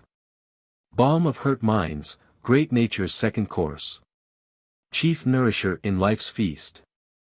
As the oil of consecration, 480 it is spoken of by Richard II, 3:2. Not all the water in the rough, rude sea can wash the balm off from an anointed king. And again, in 3 Henry VI. 3:1, King Henry, when in disguise, speaks thus. Thy place is filled, thy sceptre wrung from thee. Thy balm washed off wherewith thou wast anointed. No bending knee will call thee Caesar now. The origin of balsam, says Mr. Ellacombe 481, was for a long time a secret, but it is now known to have been the produce of several gum-bearing trees, especially the Pistachial lentiscus and the Balsamodendron gileadens, and now, as then. The name is not strictly confined to the produce of any one plant. Barley. The barley broth, of which the constable in Henry V. 3:5, spoke so contemptuously as the food of English soldiers, was probably beer, 482, which long before the time of Henry was so celebrated that it gave its name to the plant, barley being simply the beer plant. Can sodden water a drench for serene jades, their barley broth decoct their cold blood to such valiant heat? Bay tree. The withering and death of this tree were reckoned a prognostic of evil, both in ancient and modern times, a notion 483 to which Shakespeare refers in Richard II. 2:4. 'Tis thought the king is dead, we will not stay. The bay trees in our country are all withered. Having obtained it probably from Holinshed, who says, in this year, in a manner throughout all the realmy of England, old bay trees withered. Lupton, in his Syxt Book of Notable Things, mentions this as a bad omen, neither falling sickness, neither devil, will infest or hurt one in that place whereas a bay tree is. The Romains call it the plant of the good angel, 484. Chamomile. It was formerly imagined that this plant grew the more luxuriantly for being frequently trodden or pressed down, a notion alluded to in 1 Henry IV. 2:4, by Falstaff, for though the chamomile, the more it is trodden on the faster it grows, yet youth, the more it is wasted the sooner it wears. Nares 485 considers that the above was evidently written in ridicule of the following passage, in a book very fashionable in Shakespeare's day, Lilly's Euphues, of which it is a parody, though the chamomile, the more it is trodden and pressed down, the more it spreadeth.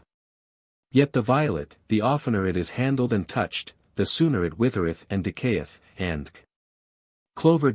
According to Johnson, the honey stalks, in the following passage, Titus Andronicus, 4:4, are clover flowers, which contain a sweet juice.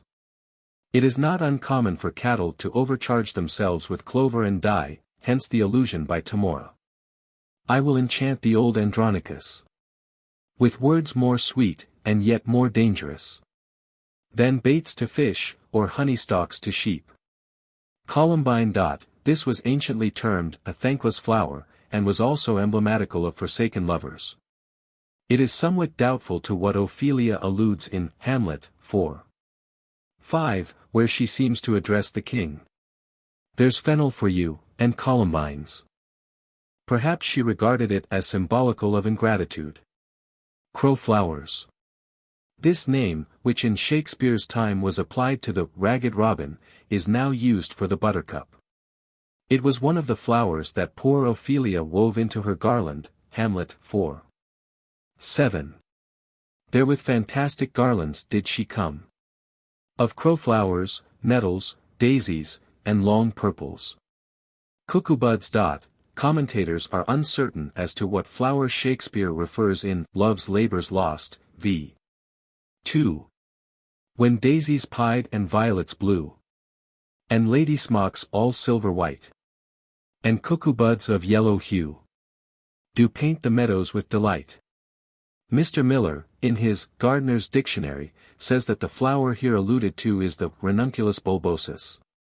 But Mr. Bisley, in his Shakespeare's Garden, considers it to be the ranunculus ficaria, lesser celandine, or pilewort, as this flower appears earlier in spring, and is in bloom at the same time as the other flowers named in the song.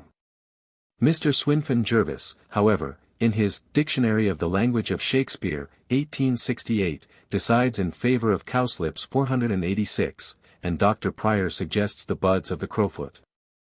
At the present day the nickname cuckoo bud is assigned to the meadow cress, Cardamine pratensis. Cuckoo flowers. By this flower, Mr. Bisley 487 says, the ragged robin is meant, a well-known meadow and marsh plant, with rose-colored flowers and deeply cut narrow segments. It blossoms at the time the cuckoo comes, hence one of its names. In King Lear, 4. Cordelia narrates how he was met even now, as mad as the vexed sea, singing aloud, crowned with rank fumiter and furrow weeds, with burdocks, hemlock, nettles, cuckoo flowers, darnel, and all the idle weeds that grow in our sustaining corn. Cypress. From the earliest times the cypress has had a mournful history, being associated with funerals and churchyards, and as such is styled by Spenser, cypress funereal. In Quarles's Argylus and Parthenia, 1726, Book 3. A knight is introduced whose horse was black as jet, his furniture was roundabout beset with branches slipped from the sad cypress tree. Formerly coffins were frequently made of cypress wood, a practice to which Shakespeare probably alludes in Twelfth Night, 2. 4, where the clown says, "In sad cypress let me be laid." Some, however, prefer 488 understanding cypress to mean a shroud of cypress or cypress, a fine transparent stuff, similar to crepe, either white or black, but more commonly the latter. 489 Dowse 490 thinks that the expression, laid, seems more applicable to a coffin than to a shroud, and also adds that the shroud is afterwards expressly mentioned by itself. Daffodil. The daffodil of Shakespeare is the wild daffodil which grows so abundantly in many parts of England. Perdita, in Winter's Tale, 4, mentions a little piece of weather lore, and tells us how daffodils that come before the swallow dares, and take the winds of March with beauty. And Autolycus in the same play, 4:3, sings thus. When daffodils begin to peer with hay, the doxy over the dale, why, then comes in the sweet the year. Darnel. This plant, like the cockle, was used in Shakespeare's day to denote any hurtful weed. Newton, 491 in his Herbal to the Bible, says that under the name of cockle and darnel is comprehended all vicious, noisome, and unprofitable grain, encumbering and hindering good corn. Thus Cordelia, in King Lear, 4:4, says, darnel, and all the idle weeds that grow in our sustaining corn. According to Gerard, darnel hurteth the eyes, and mocketh them dim, if it happen either in corn for bread, or drink. Hence, it is said, originated the old proverb, lolio victiter, applied to such as were dim-sighted. Stevens considers that Pucelle in the following passage from 1 Henry VI, 3:2, alludes to this property of the darnel, meaning to intimate that the corn she carried with her had produced the same effect on the guards of Rouen. Otherwise they would have seen through her disguise, and defeated her stratagem. Good morrow, gallants. Want ye corn for bread? I think the Duke of Burgundy will fast before he'll buy again at such a rate. 'Twas full of darnel, do you like the taste? Date. This fruit of the palm tree was once a common ingredient in all kinds of pastry, and some other dishes, and often supplied a pun for comedy, as for example, in All's Well That Ends Well, I. 1, where Parolles says, your date is better in your pie and your porridge, than in your cheek. And in Troilus and Cressida, a minced man, and then to be baked with no date in the pie, for then the man's date's out. Ebony. The wood of this tree was regarded as the typical emblem of darkness. The tree itself, however, was unknown in this country in Shakespeare's time. It is mentioned in Love's Labours Lost, 4:3. King, by heaven thy love is black as ebony. Byron. Is ebony like her? O wood divine! A wife of such wood were felicity. In the same play we read of the ebon-colored ink, I.1, and in Venus and Adonis, 948, of Death's ebon dart. Elder. This plant, whilst surrounded by an extensive folklore, has from time immemorial possessed an evil reputation, and been regarded as one of bad omen. According to a popular tradition, Judas was hanged on an elder, a superstition mentioned by Byron in Love's Labours Lost, v. 2, and also by Ben Jonson in Every Man Out of Humour, 4. He shall be your Judas, and you shall be his elder tree to hang on. In Piers Plowman's Vision, 1, 593-6, we are told how Judas, he japed with Juan silver, and sit hen on an eller, hanged himself. So firmly rooted was this belief in days gone by that Sir John Mandeville tells us in his Travels, which he wrote in 1364, that he was actually shown the identical tree at Jerusalem, and fast by is it. The tree of elder that Judas henged himself upon, for despair that he had when he sold and betrayed our Lord. This tradition no doubt, in a great measure, helped to give it its bad fame, causing it to be spoken of as the stinking elder. Shakespeare makes it an emblem of grief. In Cymbeline, 4:2, Arviragus says, grow, patience, and let the stinking elder, grief, untwine his perishing root with the increasing vine. The dwarf elder 492, Sambucus ebulus, is said only to grow where blood has been shed either in battle or in murder. The Welsh call it Lysen Gwr Gwir, or plant of the blood of man.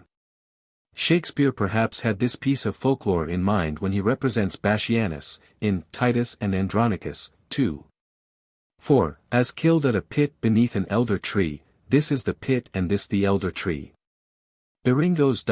These were formerly said to be strong provocatives, and as such are mentioned by Falstaff in Merry Wives of Windsor, v. 5. Let the sky rain potatoes, let it thunder to the tune of green sleeves, hail kissing comfits, and snow eringos. Mr. Ellicombe 493 thinks that in this passage the globe artichoke is meant, which is a near ally of the eryngium, and was a favorite dish in Shakespeare's time. Fennel. This was generally considered as an inflammatory herb. And to eat conger and fennel was to eat two high and hot things together, which was an act of libertinism. 494 Thus in 2 Henry IV. 2:4, Falstaff says of Poins he eats conger and fennel. Mr. Bisley states 495 that fennel was used as a sauce with fish hard of digestion, being aromatic, and as the old writers term it, hot in the 3rd degree. One of the herbs distributed by poor Ophelia in her distraction is fennel, which she offers either as a cordial or as an emblem of flattery. There's fennel for you, and Columbine. Mr. Staunton, however, considers that fennel here signifies lust, while Mr. Bisley thinks its reputed property of clearing the sight is alluded to. It is more probable that it denotes flattery. Especially, as in Shakespeare's time, it was regarded emblematical of flattery.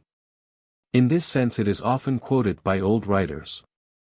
In Green's Quip for an Upstart Courtier, we read, fennel I mean for flatterers. In Fiala Lacrimorum, 496 we find, nor fennel finkel bring for flattery, begot of his, and famed courtesy. Fern. According to a curious notion, fern seed was supposed to possess the power of rendering persons invisible. Hence it was a most important object of superstition, being gathered mystically, especially on Midsummer Eve. It was believed at one time to have neither flower nor seed. The seed, which lay on the back of the leaf, being so small as to escape the detection of the hasty observer. On this account, probably, proceeding on the fantastic doctrine of signatures, our ancestors derived the notion that those who could obtain and wear this invisible seed would be themselves invisible, a belief which is referred to in 1 Henry IV. 2:1. Gad's Hill. We have the receipt of fern seed, we walk invisible. Chamberlain. Nay, by my faith, I think you are more beholding to the night than to fern seed for your walking invisible. This superstition is mentioned by many old writers. A proof of its popularity in times past. It is alluded to in Beaumont and Fletcher's Fair Maid of the Inn, I. 1. Did you think that you had Gyges' ring? Or the herb that gives invisibility? Again, in Ben Jonson's New Inn, I. 1. I had no medicine, sir, to go invisible. No fern seed in my pocket. As recently as Addison's day, we are told in the Tatler, No. 240, that it was impossible to walk the streets without having an advertisement thrust into your hand of a doctor who had arrived at the knowledge of the green and red dragon, and had discovered the female fern seed. 497. Fig. Formerly the term fig served as a common expression of contempt, and was used to denote a thing of the least importance.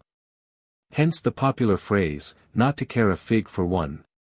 A sense in which it is sometimes used by Shakespeare, who makes Pistol say, in Merry Wives of Windsor, I. 3, a fico for the phrase, and in Henry V.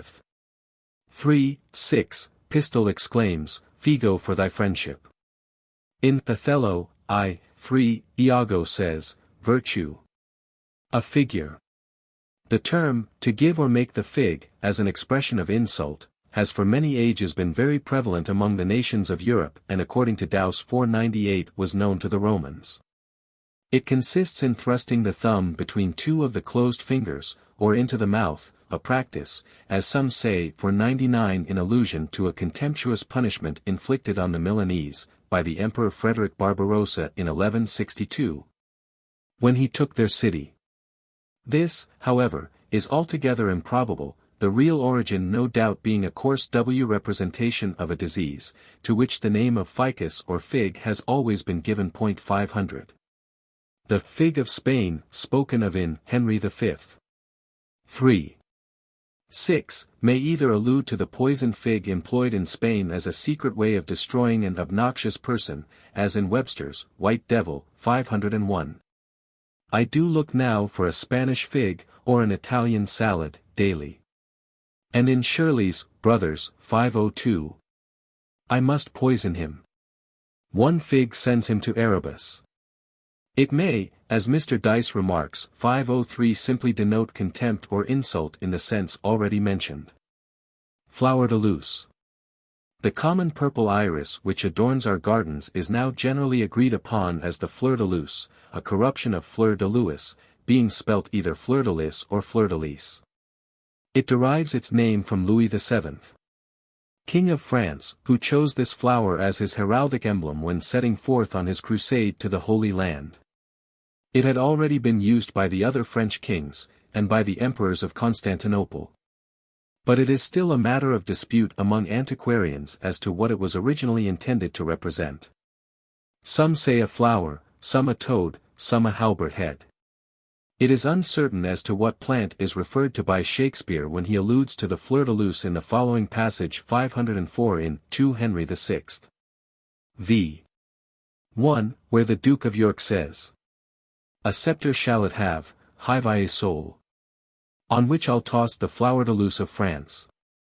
In 1 Henry VI.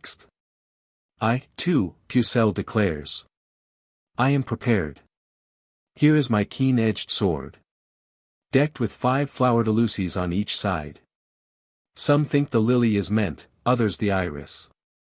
For the lily theory, says Mr. Ellicombe, 505, there are the facts that Shakespeare calls it one of the lilies, and that the other way of spelling is fleur de lis. Chaucer seems to connect it with the lily, C.T. Prole, 238. Her neck was white as the flower de lis.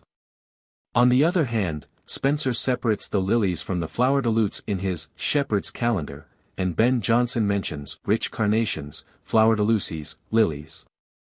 The fleur-de-lis was not always confined to royalty as a badge. Thus in the square of La Pucelle, in Rouen, there is a statue of Jeanne d'Arc with fleur-de-lis sculptured upon it, and an inscription as follows. The maiden's sword protects the royal crown. Beneath the maiden's sword the lilies safely blow. St. Louis conferred upon the Chateaubriands the device of a fleur-de-lis, and the motto, Mon sang taint les bannières de France. When Edward III claimed the crown of France, in the year 1340, he quartered the ancient shield of France with the lions of England. It disappeared, however, from the English shield in the first year of the present century. Gilliflower. This was the old name for the whole class of carnations, pinks, and sweet williams, from the French girofle, which is itself corrupted from the Latin caryophyllum. 506 The streaked gilliflowers, says Mr. Bisley. 507 Noticed by Perdita, in Winter's Tale, 4. 4. The fairest flowers o' the season are our carnations and streaked gillivores, which some call nature's bastards, are produced by the flowers of one kind being impregnated by the pollen of another kind. And this art, or law, in nature Shakespeare alludes to in the delicate language used by Perdita, as well as to the practice of increasing the plants by slips. Tusser, in his 500 Points of Good Husbandry, says, the gilliflower also the skilful doe know, doth look to be covered in frost and in snow. Harebellded, this flower, mentioned in Cymbeline, 4. 2, is no doubt another name for the wild hyacinth. Arviragus says of Imogen, thou shalt not lack the flower that's like thy face, pale primrose, nor the azured harebell, like thy veins. Hemlock. In consequence of its bad and poisonous character, this plant was considered an appropriate ingredient for witches' broth. In Macbeth, 4. 1, we read of root of hemlock digged i the dark. Its scientific name, conium, is from the Greek word meaning cone or top, whose whirling motion resembles the giddiness produced on the constitution by its poisonous juice. It is by most persons supposed to be the death drink of the Greeks, and the one by which Socrates was put to death. Herb of grace or herb grace. A popular name in days gone by for rue. The origin of the term is uncertain.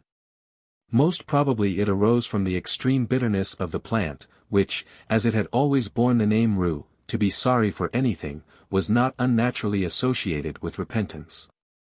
It was, therefore, the herb of repentance 508, and this was soon changed into herb of grace, repentance being the chief sign of grace. The expression is several times used by Shakespeare. In Richard II. 3.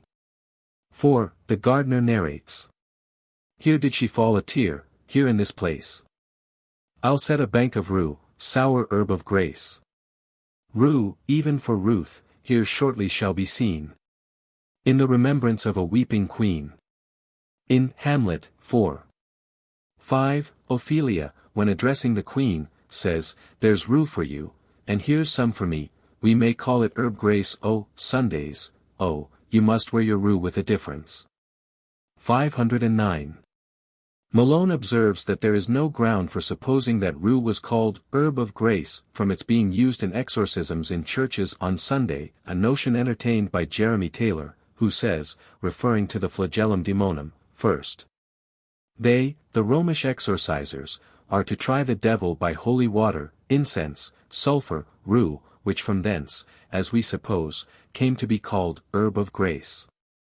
510 Rue was also a common subject of puns, from being the same word which signified sorrow or pity, see Richard II. 3. 4 cited above. Holy thistle. The Carduus benedictus, called also blessed thistle, was so named, like other plants which bear the specific name of blessed, from its supposed power of counteracting the effect of poison. 511 Cogan, in his Haven of Health, 1595, says, this herb may worthily be called benedictus, or omnimorbia, that is, a salve for every sore, not known to physicians of old time, but lately revealed by the special providence of Almighty God. It is alluded to in Much Ado About Nothing, 3. 4. Margaret. Get you some of this distilled Carduus Benedictus, and lay it to your heart, it is the only thing for a qualm. Hero. There thou prickest her with a thistle. Beatrice. Benedictus. Why Benedictus? You have some moral in this Benedictus. Margaret. Moral. No, by my troth, I have no moral meaning, I mean plain holy thistle. Insane root. There is much doubt as to what plant is meant by Banquo in Macbeth, I. 3. Have we eaten of the insane root? That takes the reason prisoner. The origin of this passage is probably to be found in North's Plutarch, Life of Antony, 1579, p. 990, where mention is made of a plant which made them out of their wits. Several plants have been suggested, the hemlock, belladonna, mandrake, henbane, and Dowse supports the last, and cites the following passage 512, henbane is called insana, mad, for the use thereof is perilous, for if it be eat or drunk, it breedeth madness, or slow likeness of sleep. Nares 513 quotes from Ben Jonson, Sejanus, 3. 2, in support of hemlock. Well, read my charms. And may they lay that hold upon thy senses. As thou hadst snuffed up hemlock. Ivy. It was formerly the general custom in England, as it is still in France and the Netherlands, to hang a bush of ivy at the door of a vintner.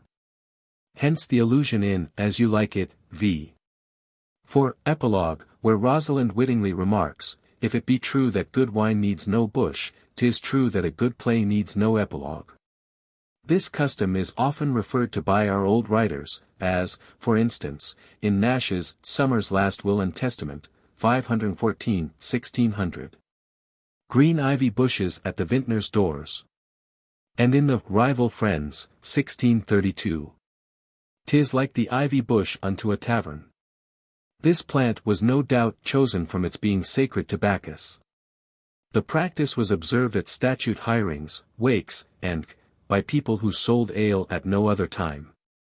The manner, says Mr. Singer, 515 in which they were decorated appears from a passage in Florio's Italian Dictionary, in voce tricmola, gold foil, or thin leaves of gold or silver, namely, thin plate, as our vintners adorn their bushes with. We may compare the old sign of an owl in an ivy bush, which perhaps denoted the union of wisdom or prudence with conviviality, as, be merry and wise. Kexes.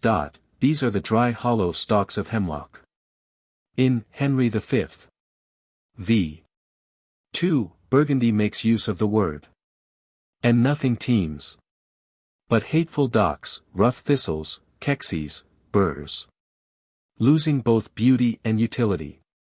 It has been suggested 516 that kexes may be a mistaken form of the plural kex. And that kex may have been formed from kek, something so dry that the eater would keck at it, or be unable to swallow it. The word is probably derived from the Welsh saces, which is applied to several plants of the umbelliferous kind. Dr. Pryor, 517 however, says that kexes is from an Old English word keek, or kike, retained in the northern counties in the sense of peep or spy. Knotgrass. 518, the allusion to this plant in A Midsummer Night's Dream, 3. 2. Get you gone, you dwarf. You minimus, of hindering knotgrass made. You bead, you acorn. Refers to its supposed power of hindering the growth of any child or animal, when taken in an infusion. A notion alluded to by Beaumont and Fletcher, Coxcomb, 2. 2. We want a boy extremely for this function. Kept under for a year with milk and knotgrass. In The Night of the Burning Pestle, 2. 2, we read, the child's a fatherless child, and say they should put him into a straight pair of gaskins, 'twere worse than knotgrass, he would never grow after it. Lady Smocks. This plant is so called from the resemblance of its white flowers to little smocks hung out to dry, Love's Labour's Lost, v. 2. As they used to be at that season of the year especially. When daisies pied and violets blew. And lady smocks all silver white. And cuckoo buds of yellow hue. Do paint the meadows with delight. When shepherds pipe on oaten straws. And maidens bleach their summer smocks. According to another explanation, the lady's smock is a corruption of Our Lady's smock, so called from its first flowering about Lady Tide. This plant has also been called cuckoo flower, because, as Gerard says, it flowers in April and May when the cuckoo doth begin to sing her pleasant notes without stammering. Laurel. From the very earliest times this classical plant has been regarded as symbolical of victory, and used for crowns. In Titus Andronicus, I.1, Titus says, "Cometh Andronicus, bound with laurel boughs." And in Antony and Cleopatra, v. 3, the latter exclaims, "Upon your sword sit laurelled victory." 5:19. Leek. The 1st of March is observed by the Welsh in honor of Saint David, their patron saint, when, as a sign of their patriotism, they wear a leek. Much doubt exists as to the origin of this custom. According to the Welsh, it is because Saint David ordered his Britons to place leeks in their caps, that they might be distinguished in fight from their Saxon foes. Shakespeare in Henry V. 4:7 alludes to the custom when referring to the Battle of Crecy. Fluellen says, "If your majesties is remembered of it, the Welshmen did good service in a garden where leeks did grow, wearing leeks in their Monmouth caps, which your majesty know to this hour is an honourable badge of the service. And I do believe your majesty takes no scorn to wear the leek upon St. Tavy's day." 520 Dr. Owen Pugh 521 supposes the custom arose from the practice of every farmer contributing his leek to the common repast when they met at the Simortha, an association by which they reciprocated assistance in ploughing the land. Anyhow, the subject is one involved in complete uncertainty, and the various explanations given are purely conjectural, see page 284. Lily. Although so many pretty legends and romantic superstitions have clustered round this sweet and favourite flower, yet they have escaped the notice of Shakespeare, who, whilst attaching to it the choicest epithets, has simply made it the type of elegance and beauty, and the symbol of purity and whiteness. Long purples. This plant mentioned by Shakespeare in Hamlet, 4:7, as forming part of the nosegay of poor Ophelia, is generally considered to be the early purple orchis, Orchis mascula, which blossoms in April or May. It grows in meadows and pastures, and is about 10 inches high. Tennyson, a dirge, uses the name. Round thee blow, self-pleached deep bramble roses, faint and pale, and long purples of the dale. Another term applied by Shakespeare to this flower was dead men's fingers, from the pale colour and hand-like shape of the palmate tubers. Our cold maids do dead men's fingers call them. In Flowers from Stratford-on-Avon, it is said, there can be no doubt that the wild arum is the plant alluded to by Shakespeare, but there seems no authority for this statement. Love in idleness, or, with more accuracy, Love in idle, 522 is one of the many nicknames of the pansy or heartsease, a term said to be still in use in Warwickshire. It occurs in Midsummer Night's Dream, 2:1, 523 where Oberon says, "Yet marked I where the bolt of Cupid fell. It fell upon a little western flower. Before milk white, now purple with love's wound. And maidens call it love in idleness." The phrase literally signifies love in vain, or to no purpose, as Taylor alludes to it in the following couplet. When passions are let loose without a bridle, then precious time is turned to love and idle. That flowers, and pansies especially, were used as love philters 524 or for the object of casting a spell over people in Shakespeare's day, is shown in the passage already quoted, where Puck and Oberon amuse themselves at Titania's expense. Again, a further reference occurs, 4:1, where the king removes the spell. But first I will release the fairy queen. Be as thou wast wont to be. See as thou wast wont to see. Dian's bud 525 o'er Cupid's flower 526.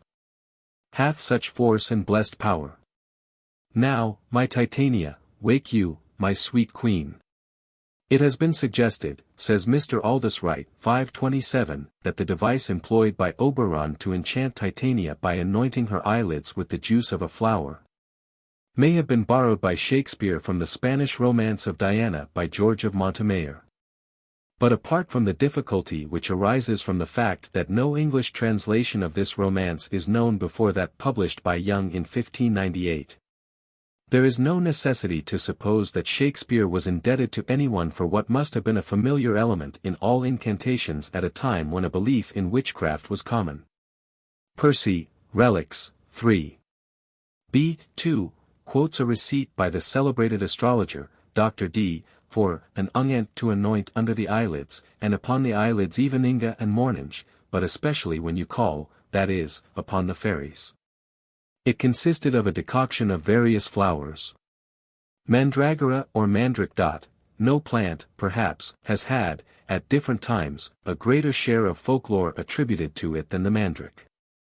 Partly owing probably to the fancied resemblance of its root to the human figure, and the accidental circumstance of man being the first syllable of the word. An inferior degree of animal life was assigned to it.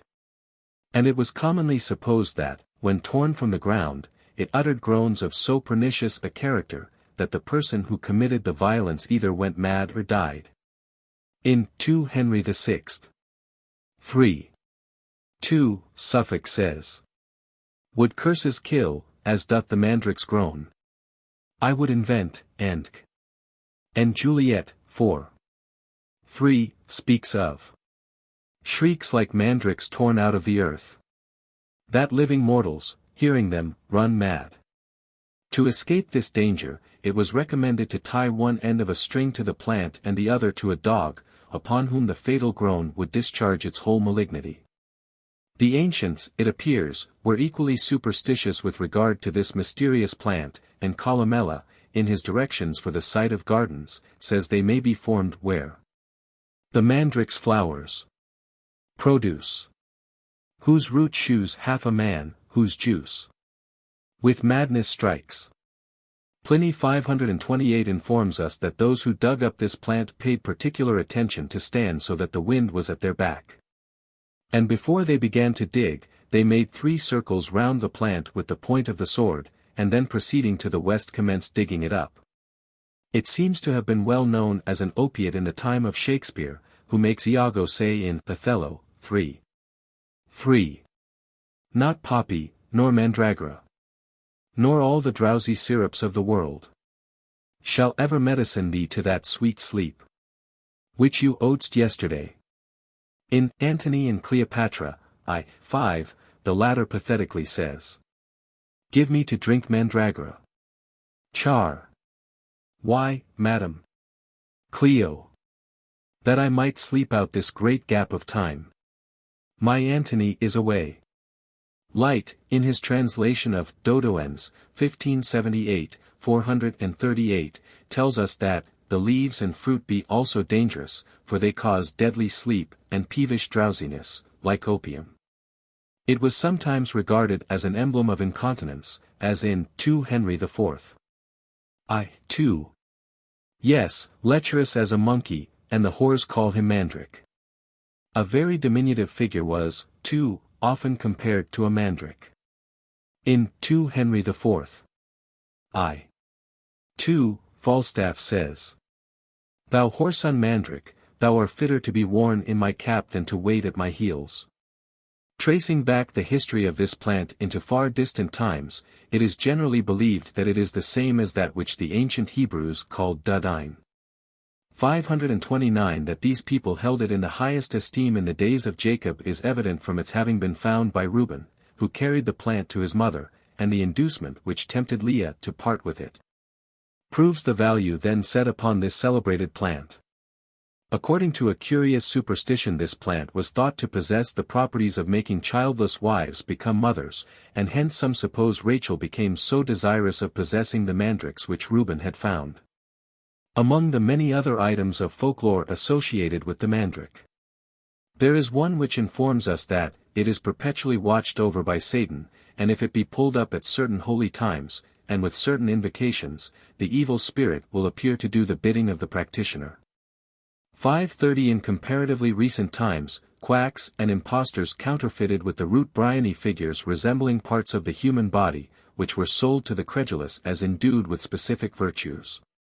531 The Germans, too, equally superstitious, formed little idols of the roots of the mandrake, which were regularly dressed every day, and consulted as oracles, their repute being such that they were manufactured in great numbers and sold in cases. They were, also, imported into this country during the time of Henry VIII, it being pretended that they would, with the assistance of some mystic words, increase whatever money was placed near them. In order, too, to enhance the value of these so-called miracle workers, it was said that the roots of this plant were produced from the flesh of criminals which fell from the gibbet, and that it only grew in such a situation. 532. Marigold. This flower was a great favorite with our old writers, from a curious notion that it always opened or shut its flowers at the sun's bidding, in allusion to which Perdita remarks in Winter's Tale, 4:3. The marigold, that goes to bed why the sun, and with him rises weeping. It was also said, but erroneously, to turn its flowers to the sun, a quality attributed to the sunflower, Helianthus annuus, and thus described by Moore. The sunflower turns on her god when he sets. The same look which she did when he rose. A popular name for the marigold was Mary Bud, mention of which we find in Cymbeline 2:3. Winking Mary buds begin to ope their golden eyes. Medlar.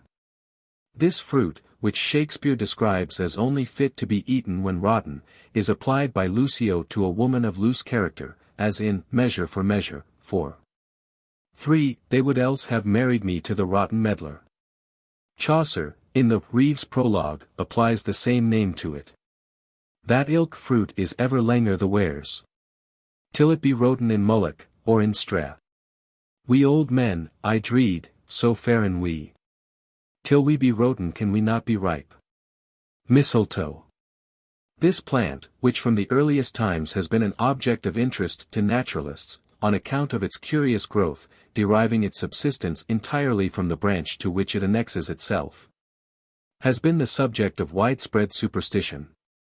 In Titus Andronicus, 2:3, Tamora describes it in the graphic passage below as the baleful mistletoe, an epithet which, as Mr. Dowse observes, is extremely appropriate either conformably to an ancient, but erroneous, opinion that the berries of the mistletoe were poisonous, or on account of the use made of this plant by the Druids during their detestable human sacrifices. 533. Demetrius. How now, dear sovereign, and our gracious mother? Why doth your highness look so pale and wan? Tamora. Have I not reason, think you, to look pale? These two have ticked me hither to this place. A barren detested vale you see it is. The trees, though summer, yet forlorn and lean, come with moss and baleful mistletoe. Here never shines the sun. Here nothing breeds, unless the nightly owl or fatal raven. Mushroom. Besides his notice of the mushroom in the following passages, Shakespeare alludes to the fairy rings 534 which are formed by fungi, though, as Mr. Ellicombe 535 points out, he probably knew little of this. In The Tempest, v.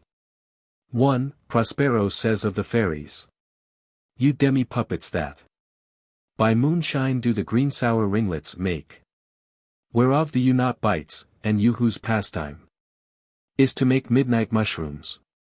The allusion in this passage being to the superstition that sheep will not eat the grass that grows on fairy rings. Mustard. Tewkesbury mustard, to which reference is made in 2 Henry IV. 2:4, where Falstaff speaks of wit as thick as Tewkesbury mustard, was formerly very famous. Shakespeare speaks only of its thickness, but others have celebrated its pungency.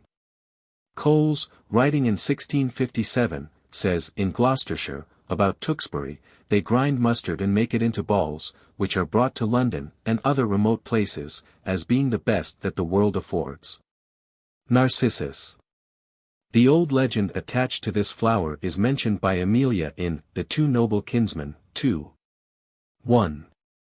That was a fair boy certain, but a fool. To love himself, were there not maids enough? Nutmeg.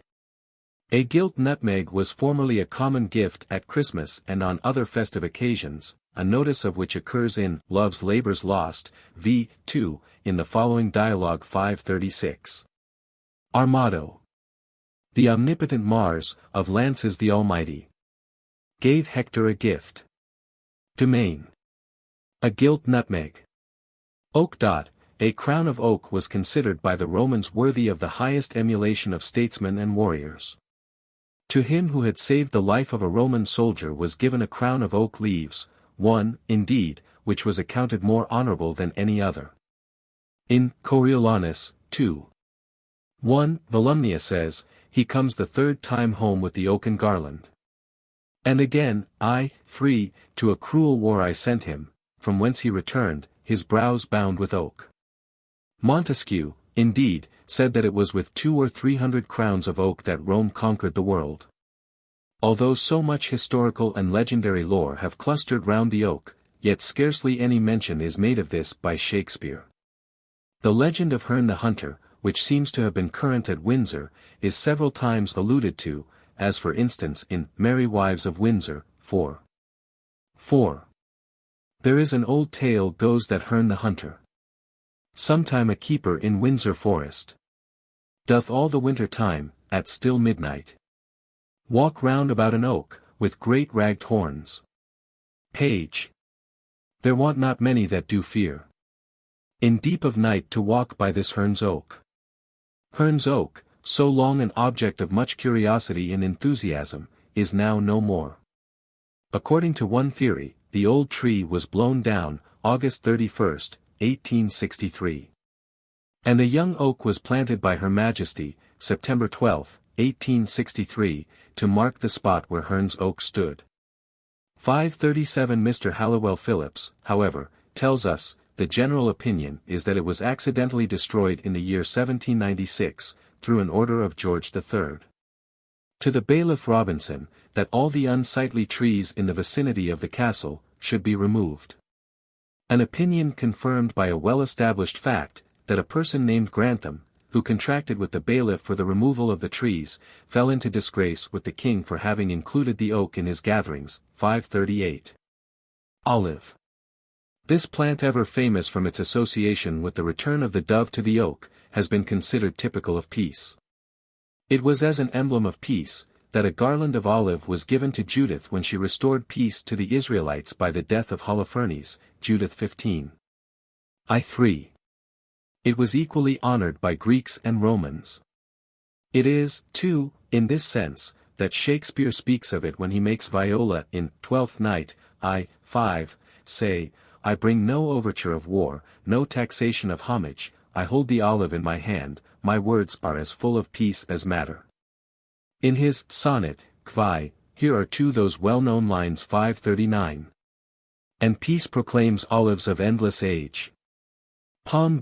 As the symbol of victory, this was carried before the conqueror in triumphal processions.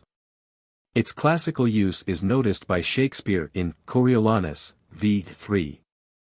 Volumnia says 540. And bear the palm for having bravely shed thy wife and children's blood.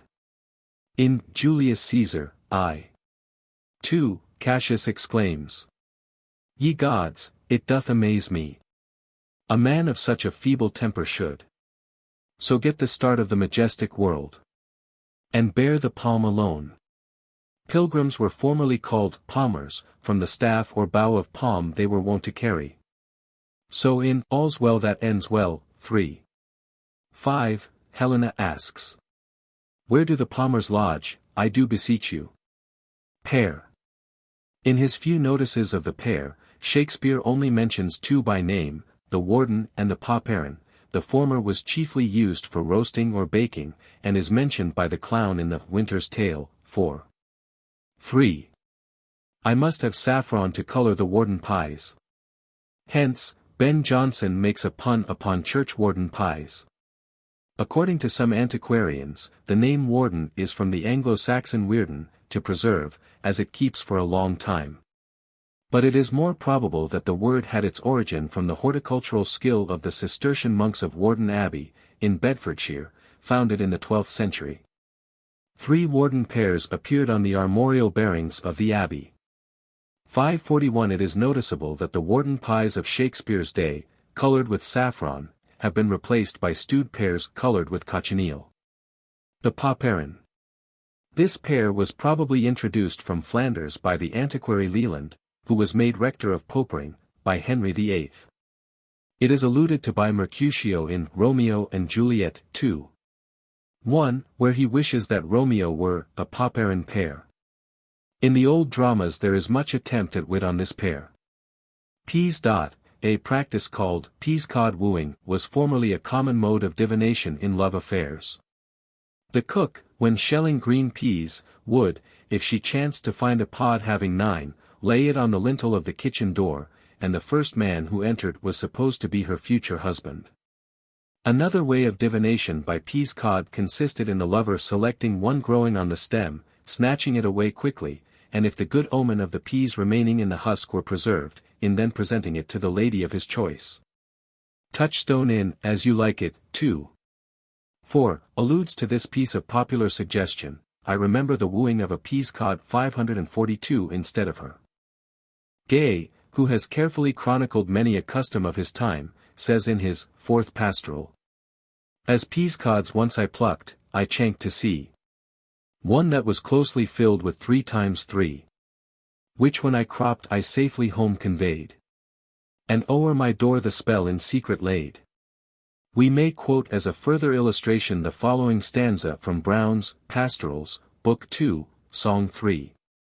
The peascod green, oft with no little toil, he'd seek for in the fattest, fertilest soil, and rend it from the stalk to bring it to her. And in her bosom for acceptance were 543. Plantain. The leaves of this plant were carefully valued by our forefathers for their supposed efficacy in healing wounds, and it was also considered as a preventive of poison. And to this supposed virtue we find an allusion in Romeo and Juliet, I. 2. Benvolio. Take thou some new infection to thy eye, and the rank poison of the old will die. Romeo. Your plantain leaf is excellent for that. Benvolio. For what, I pray thee? Romeo. For your broken skin. 544. In the Two Noble Kinsmen, I, too, Palamon says. These poor slight sores need not a plantain. Poppy. The plant referred to by Shakespeare in Othello, 3:3, is the opium poppy, well known in his day for its deadly qualities.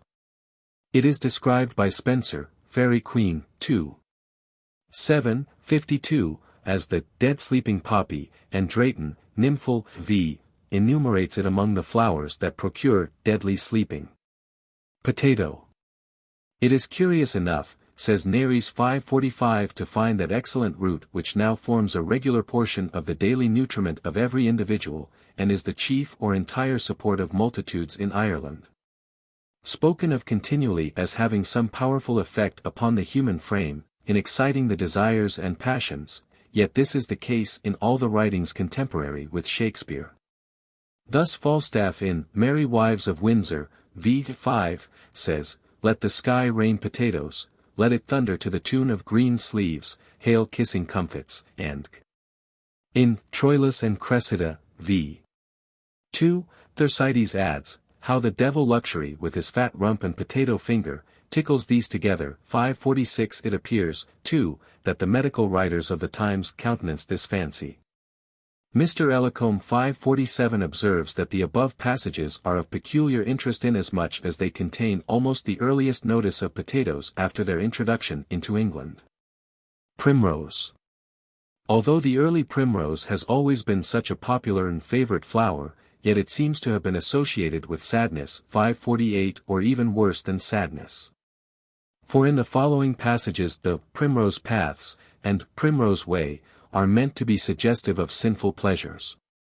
Thus in Hamlet, I.3, Ophelia says, like a puffed and reckless libertine, himself the primrose path of dalliance treads, and recks not his own rede. And in Macbeth, 2.3, the porter declares, I had thought to have let in some of all professions that go the primrose way to the everlasting bonfire. Curious to say, too, Shakespeare's only epithets for this fair flower are pale, faint, that die unmarried. Nearly all the poets of that time spoke of it in the same strain, with the exception of Ben Jonson and the two Fletchers. Reed, among the uses to which the reed was formerly applied were the thatching of houses, and the making of shepherds' pipes. The former is alluded to in the Tempest, v.I. His tears run down his beard, like winter's drops from eaves of reeds, and the latter in Merchant of Venice, 3.4, where Portia speaks of a reed voice. It has generally been regarded as the emblem of weakness, as in Antony and Cleopatra, 2.7, a reed that will do me no service. Rose. As might be expected, the rose is the flower most frequently mentioned by Shakespeare, denoting in many cases the symbol of all that is fair and lovely. Thus, for instance, in Hamlet, 3.4, the Queen says, such an act takes off the rose from the fair forehead of an innocent love, and sets a blister there.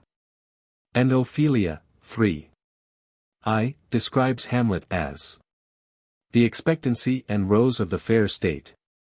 In days gone by the rose entered largely into the customs and superstitions of most nations, and even nowadays there is an extensive folklore associated with it.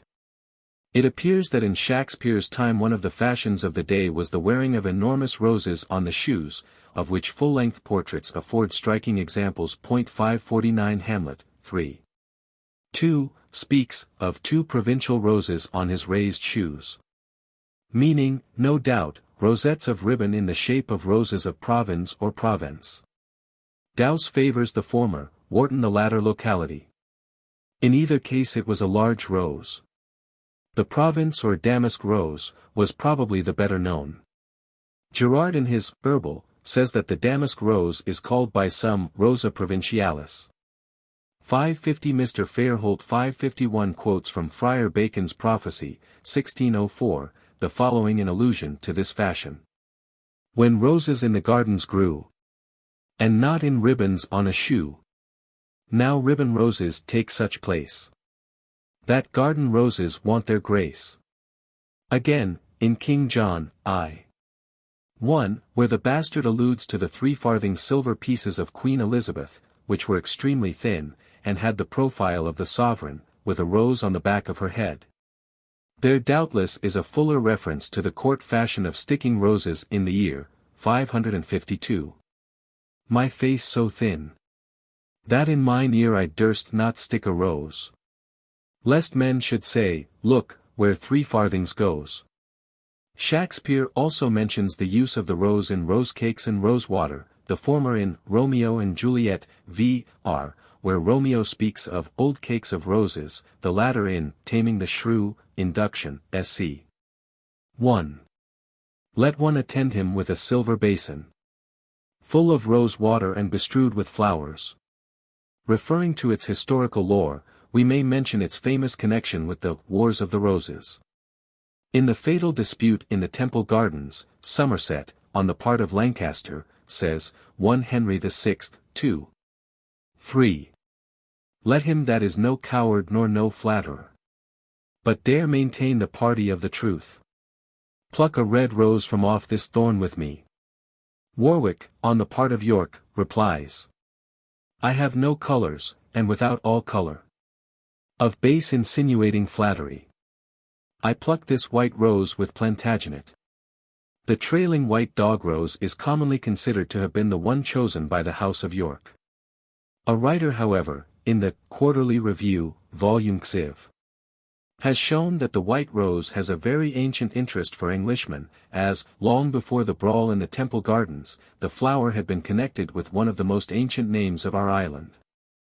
The elder Pliny, in discussing the etymology of the word Albion, suggests that the land may have been so named from the white roses which abounded in it. The York and Lancaster rose, with its pale striped flowers, is a variety of the French rose known as Rosa Gallica. It became famous when the two emblematical roses, in the persons of Henry VII. And Elizabeth of York at last brought peace and happiness to the country which had been so long divided by internal warfare. The canker rose referred to by Shakespeare is the wild dog rose, a name occasionally applied to the common red poppy. Rosemary. This plant was formerly in very high esteem, and was devoted to various uses. It was supposed to strengthen the memory, hence it was regarded as a symbol of remembrance, and on this account was often given to friends. Thus, in Hamlet, 4:5, where Ophelia seems to be addressing Laertes, she says, "There's rosemary, that's for remembrance." In the Winter's Tale, 4:4, rosemary and rue are beautifully put together. For you there's rosemary and rue, these keep seeming and savor all the winter long. Grace and remembrance be to you both. And welcome to our shearing.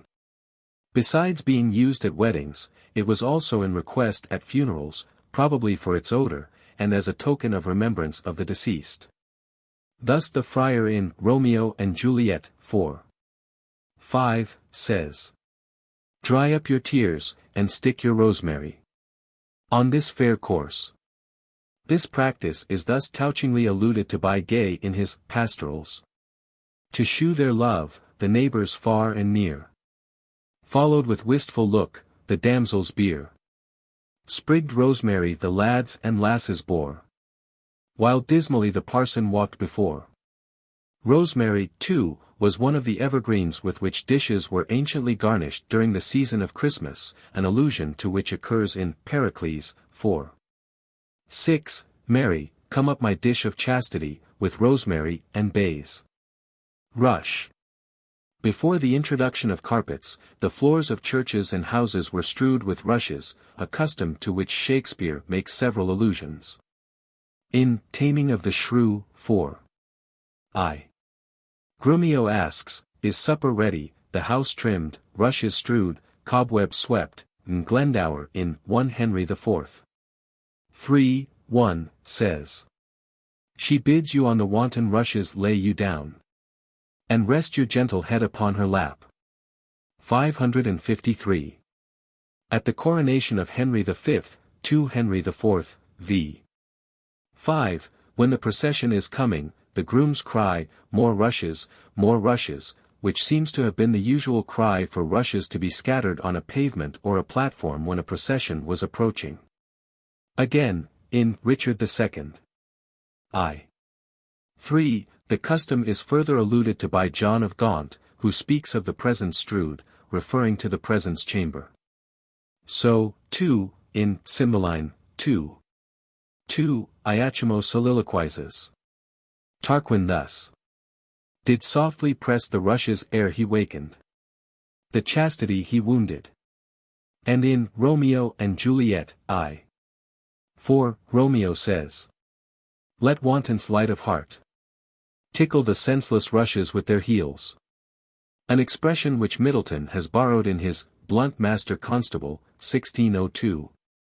Bid him, whose heart no sorrow feels, tickle the rushes with his wanton heels. I have too much lead at mine. In the Two Noble Kinsmen, 2:1, the jailer's daughter is represented carrying strewings for the two prisoners' chamber. Rush bearings were a sort of rural festival, when the parishioners brought rushes to strew the church. 554. The rush ring appears to have been a kind of token for plighting of troth among rustic lovers. It was afterwards vilely used, however, for mock marriages, as appears from one of the constitutions of Salisbury. In All's Well That Ends Well, 2:2, there seems a covert allusion to the rush ring. As a Tibbs rush for Tom's forefinger.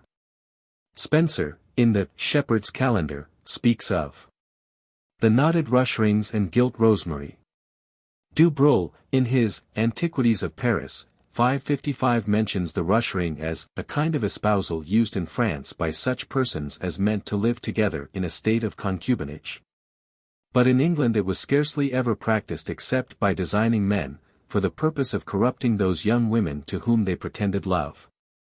The rush candle, which in times past was found in nearly every house, and served as a night light for the rich and candle for the poor, is mentioned in Taming of the Shrew, 4. 5. Be it moon or sun, or what you please. And if you please to call it a rush candle, henceforth I vow it shall be so for me. Saffron. In the following passage, all's well that ends well, 4.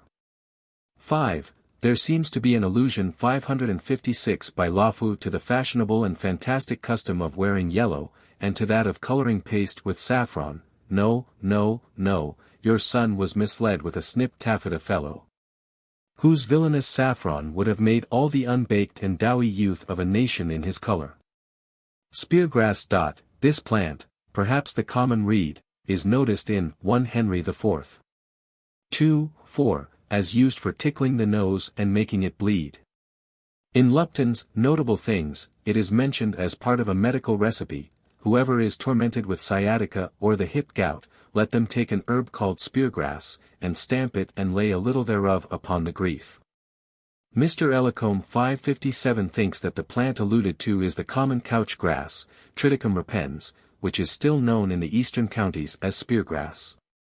Stover. This word, which is often found in the writings of Shakespeare's day, denotes fodder and provision of all sorts for cattle. In Cambridgeshire, stover signifies hay made of coarse rank grass, such as even cows will not eat while it is green. In the Tempest, 4. 1, Iris says, thy turfy mountains, where live nibbling sheep, and flat meads thatched with stover, them to keep. According to Stevens, stover was used as a thatch for cart lodges and other buildings that required but cheap coverings. Strawberry. Shakespeare's mention of the strawberry in connection with the nettle in Henry V. I. 1. The strawberry grows underneath the nettle, and wholesome berries thrive and ripen best, neighbored by fruit of baser quality. Deserves, says Mr. Ellicombe, a passing note. It was the common opinion in his day that plants were affected by the neighborhood of other plants to such an extent that they imbibed each other's virtues and faults. Thus sweet flowers were planted near fruit trees with the idea of improving the flavor of the fruit, and evil-smelling trees, like the elder, were carefully cleared away from fruit trees, lest they should be tainted. But the strawberry was supposed to be an exception to the rule, and was said to thrive in the midst of evil communications without being corrupted. Thorns. The popular tradition which represents the marks on the moon to be that of a man carrying a thorn bush on his head, is alluded to in Midsummer Night's Dream, v.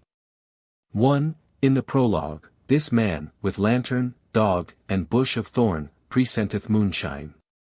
Little else is mentioned by Shakespeare with regard to thorns, save that they are generally used by him as the emblems of desolation and trouble.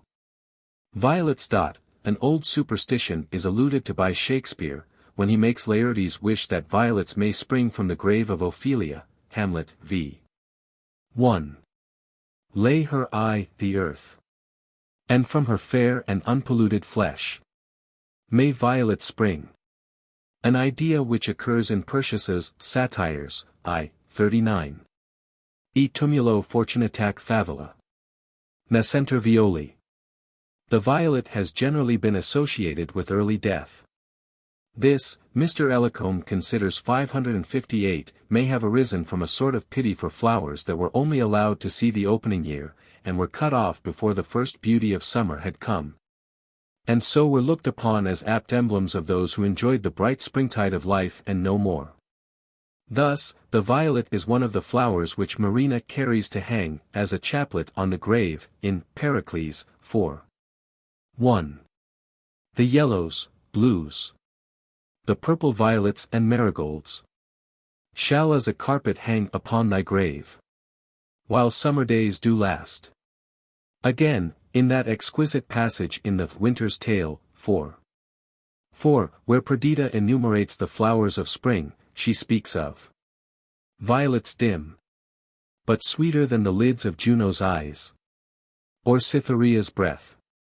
Upon which Mr. Singer 559 thus comments, the eyes of Juno were as remarkable as those of Pallas, and of a beauty never yet equalled in height of tincture. The beauties of Greece and other Asiatic nations tinged their eyes of an obscure violet color, by means of some unguent, which was doubtless perfumed like those for the hair, etc., mentioned by Athenaeus. Willow. From time immemorial the willow has been regarded as the symbol of sadness. Hence it was customary for those who were forsaken in love, to wear willow garlands, a practice to which Shakespeare gives several allusions. In Othello, 4. 3, Desdemona, anticipating her death, says, "My mother had a maid called Barbara. She was in love, and he she loved proved mad. And did forsake her, she had a song of willow. An old thing 'twas, but it expressed her fortune. And she died singing it, that song tonight will not go from my mind." The following is the song 560. The poor soul sat sighing by a sycamore tree. Sing all a green willow. Her hand on her bosom, her head on her knee. Sing willow, willow, willow. The fresh streams ran by her, and murmured her moans. Sing willow, willow, willow. Her salt tears fell from her, and softened the stones. Sing willow, willow, willow. Sing all a green willow must be my garland. And further on Emilia says, v. 2. I will play the swan. And die in music, singing, willow, willow, willow. And, again, Lorenzo, in Merchant of Venice, v. 1, narrates. In such a night stood Dido, with a willow in her hand, upon the wild sea banks. It was, too, in reference to this custom that Shakespeare in Hamlet, 4. 7, represented poor Ophelia hanging her flowers on the willow aslant a brook. This tree, says Daus 561, might have been chosen as the symbol of sadness from the Xviii. Psalm, verse 2, we hanged our harps upon the willows. Or else from a coincidence between the weeping willow and falling tears. Another reason has been assigned. The Agnus Castus was supposed to promote chastity, and, the willow being of a much like nature, says Swan, in his Speculum Mundi, 1635, it is yet a custom that he which is deprived of his love must wear a willow garland. Bona, the sister of the King of France, on receiving news of Edward IV's marriage with Elizabeth Grey, exclaimed, in hope he'll prove a widower shortly, I'll wear a willow garland for his sake. Wormwood. The use of this plant in weaning infants is alluded to in Romeo and Juliet, I. 3, by Juliet's nurse in the following passage. For I had then laid wormwood to my dug, when it did taste the wormwood on the nipple of my dug and felt it bitter, pretty fool. This tree styled by Shakespeare, the dismal yew, Titus and Andronicus, 2. 3, apart from the many superstitions associated with it, has been very frequently planted in churchyards, besides being used at funerals. Paris in Romeo and Juliet, v. 3, says, under yon yew trees lay thee all along, holding thine ear close to the hollow ground. So shall no foot upon the churchyard tread, being loose, unfirm, with digging up of graves. But thou shalt hear it. Although various reasons have been assigned for planting the yew tree in churchyards, it seems probable that the practice had a superstitious origin. As witches were supposed to exercise a powerful influence over the winds, they were believed occasionally to exert their formidable power against religious edifices. Thus Macbeth says, 4. Though you untie the winds and let them fight against the churches. To counteract, therefore, this imaginary danger, our ancestors may have planted the yew tree in their churchyards, not only on account of its vitality as an evergreen, but as connected, in some way in heathen times, with the influence of evil powers. 562 In a statute made in the latter part of Edward I's reign, to prevent rectors from cutting down trees in churchyards, we find the following: Verum arbors ipsi, propter ventorum impetus any ecclesias nocent, so plantanter. 563. The custom of sticking you in the shroud is alluded to in the following song in Twelfth Night 2. 4. My shroud of white, stuck all with you. Oh, prepare it. My part of death, no one so true did share it. Through being reckoned poisonous, it is introduced in Macbeth 4. 1, in connection with the witches. Gall of goat, and slips of you, slivered in the moon's eclipse. How much the splitting or tearing off of the slip had to do with magic we learn from a piece of Slavonic folklore. It is unlucky to use for a beam, a branch, or a tree, broken by the wind. The devil, or storm spirit, claims it as his own, and, were it used, the evil spirit would haunt the house.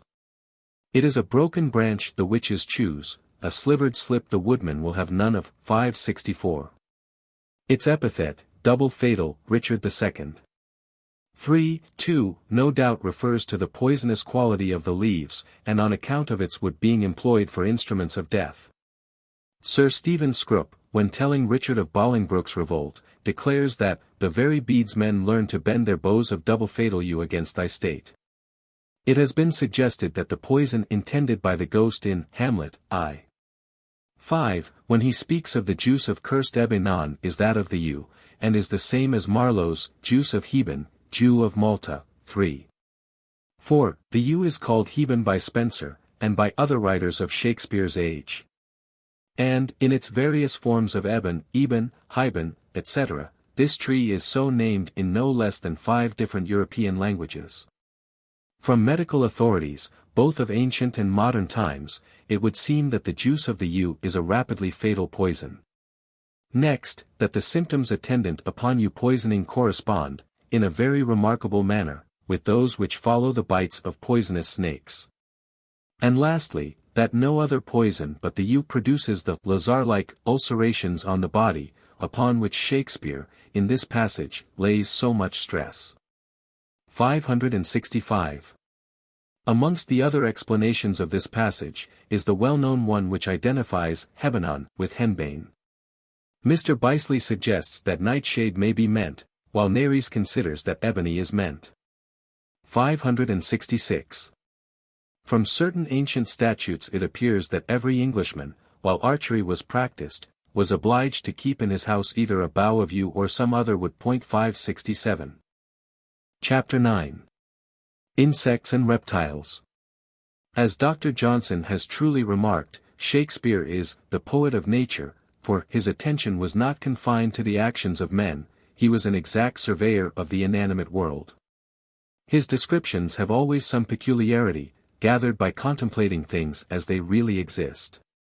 Whether life or nature be his subject, Shakespeare shows plainly that he has seen with his own eyes. So, too, he was in the habit of taking minute observation of the popular notions relating to natural history, so many of which he has introduced into his plays, using them to no small advantage. In numerous cases, also, the peculiarities of certain natural objects have furnished the poet with many excellent metaphors. Thus, in Richard II. 2:3, Bolingbroke speaks of the caterpillars of the Commonwealth, and in 2 Henry VI.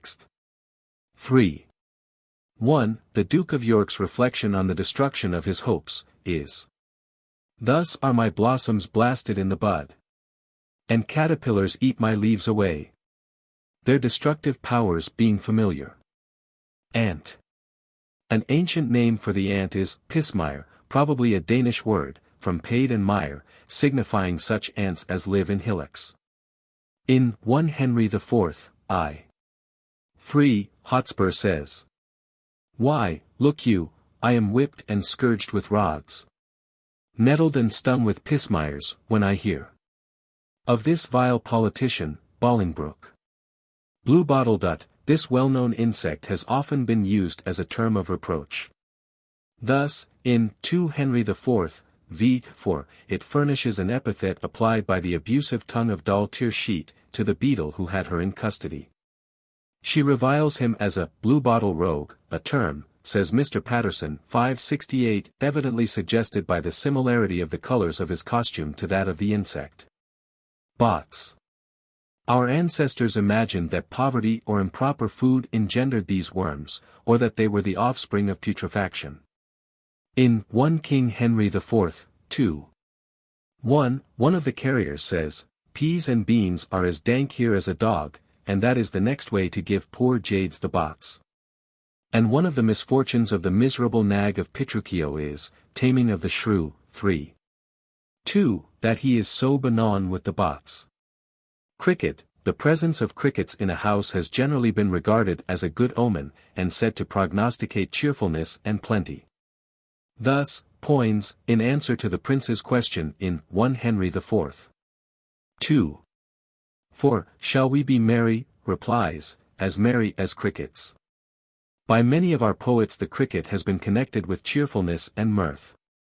Thus, in Milton, Il Penseroso desires to be far from all resort of mirth.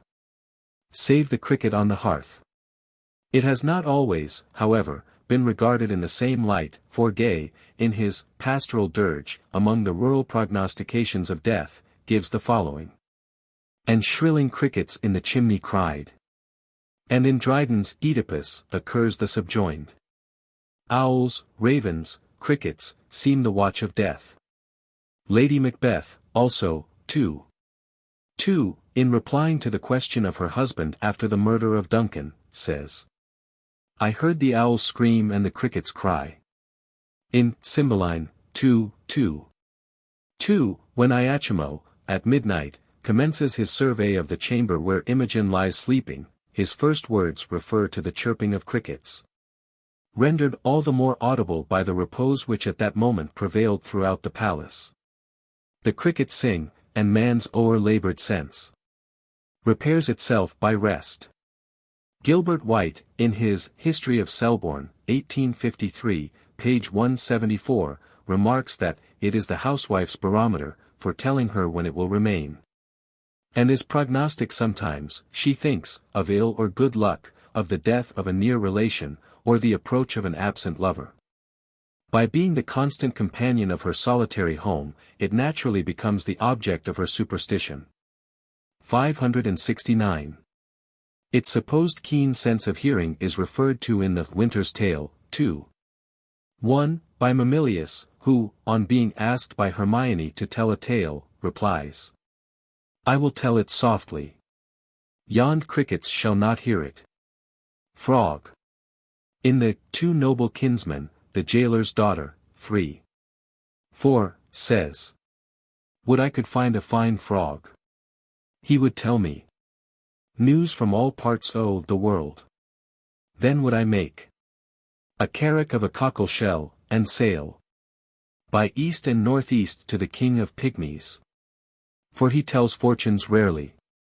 In days gone frogs were extensively used for the purpose of divination. 570. Gadfly. A common name for this fly is the breeze or breeze, an allusion to which occurs in Troilus and Cressida, I. 3, where Nestor, speaking of the sufferings which cattle endure from this insect, says, "The herd hath more annoyance by the breeze than by the tiger." And in Antony and Cleopatra, 3. 9, Shakespeare makes the excited scarist draw a comparison between the effect which this insect produces on a herd of cattle, and the abruptness and sudden frenzy of Cleopatra's retreat from the naval conflict.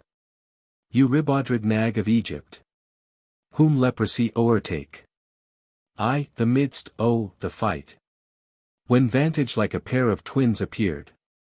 Both the same, or rather ours the elder. The breeze upon her, like a cow in June, hoists sails and flies." It is said that the terror this insect causes in cattle proceeds solely from the alarm occasioned by a peculiar sound it emits while hovering for the purpose of oviposition. 571. Ladybird. This is used in Romeo and Juliet, I. 3, as a term of endearment. Lady Capulet having inquired after her daughter Juliet, the nurse replies, "I bade her come." What, lamb? What, lady bird? God forbid. Where's this girl? What, Juliet? Mr. Staunton regards this passage as an exquisite touch of nature. The old nurse, he says, in her fond garrulity uses ladybird as a term of endearment, but recollecting its application to a female of loose manners, checks herself, God forbid. Her darling should prove such a one. Mr. Dyce, 572 however, considers this explanation incorrect, and gives the subjoined note, the nurse says that she has already bid Juliet come, she then calls out, what, lamb? What, lady bird? And Juliet not yet making her appearance, she exclaims, God forbid. Where's this girl? The words, God forbid, being properly an ellipsis of, God forbid that any accident should keep her away, but used here merely as an expression of impatience. Lizard. It was a common superstition in the time of Shakespeare that lizards were venomous, a notion which probably originated in their singular form. Hence the lizard's leg was thought a suitable ingredient for the witch's cauldron in Macbeth, 4. 1. Suffolk in 2 Henry VI. 3:2 refers to this idea. Their chiefest prospect murdering basilisks. Their softest touch as smart as lizard stings. Again in 3 Henry VI. 2:2.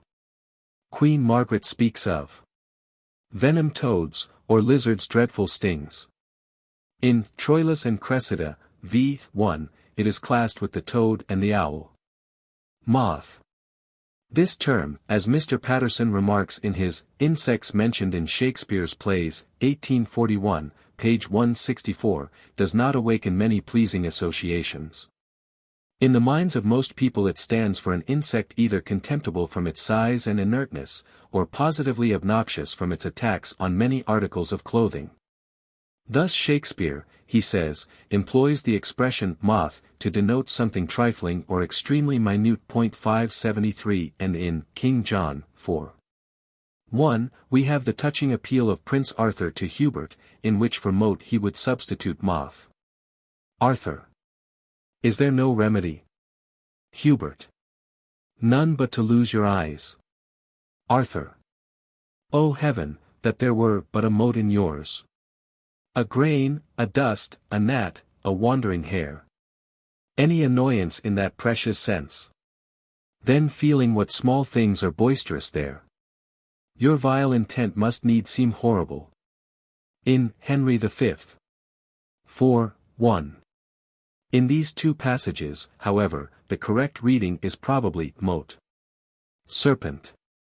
A term used by our old writers to signify a serpent was a worm, which is still found in the north of England in the same sense. It is used several times by Shakespeare, as for instance, in Measure for Measure, 3. 1, where the Duke, addressing Claudio, says, Thou art by no means valiant. For thou dost fear the soft and tender fork of a poor worm.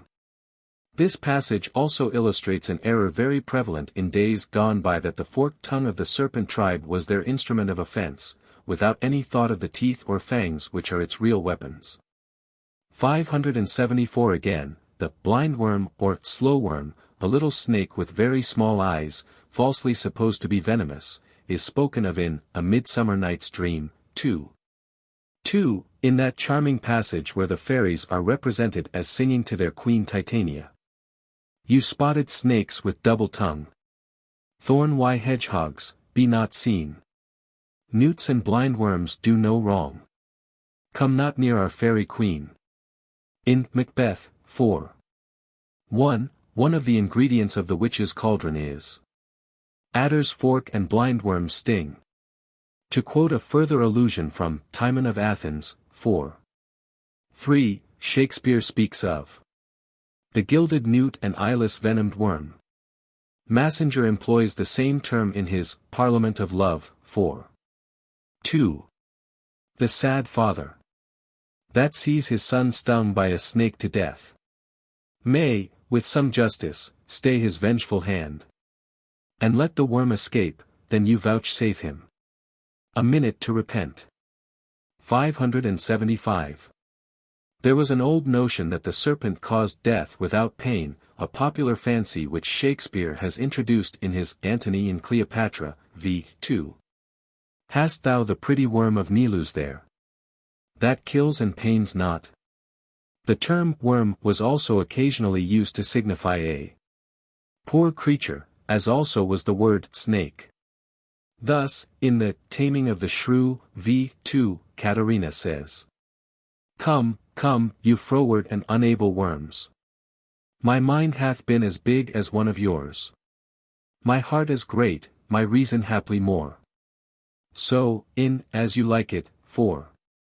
3. Rosalind uses snake in the sense of reproach. Well, go your way to her, for I see love hath made thee a tame snake. The serpent, as the emblem of ingratitude, is alluded to by King Lear, 2. 4, who, referring to his daughter, says how she struck me with her tongue, most serpent-like, upon the very heart. All the stored vengeances of heaven fall on her ingrateful top. According to a popular belief, still credited, a poisonous bite could be cured by the blood of the viper which darted the poison. Thus, in King Richard II. I. 1, Mowbray says, I am disgraced, impeached, and baffled here. Pierced to the soul with slander's venomed spear. The which no balm can cure but his heart blood, which breathed this poison. In Cornwall it is still believed that the dead body of a serpent bruised on the wound it has occasioned, is an infallible remedy for its bite.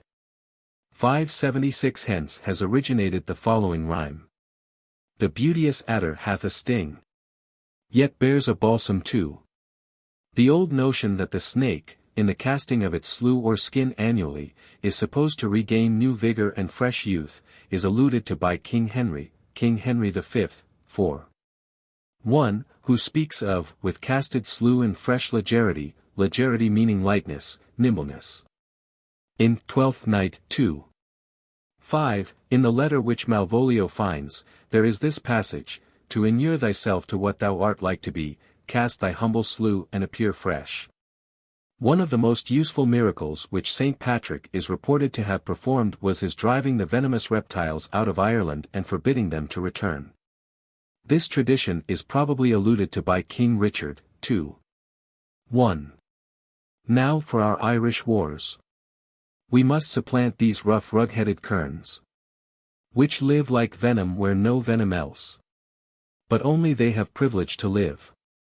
The way, we are told, by which the saint performed this astounding feat of his supernatural power, was by means of a drum.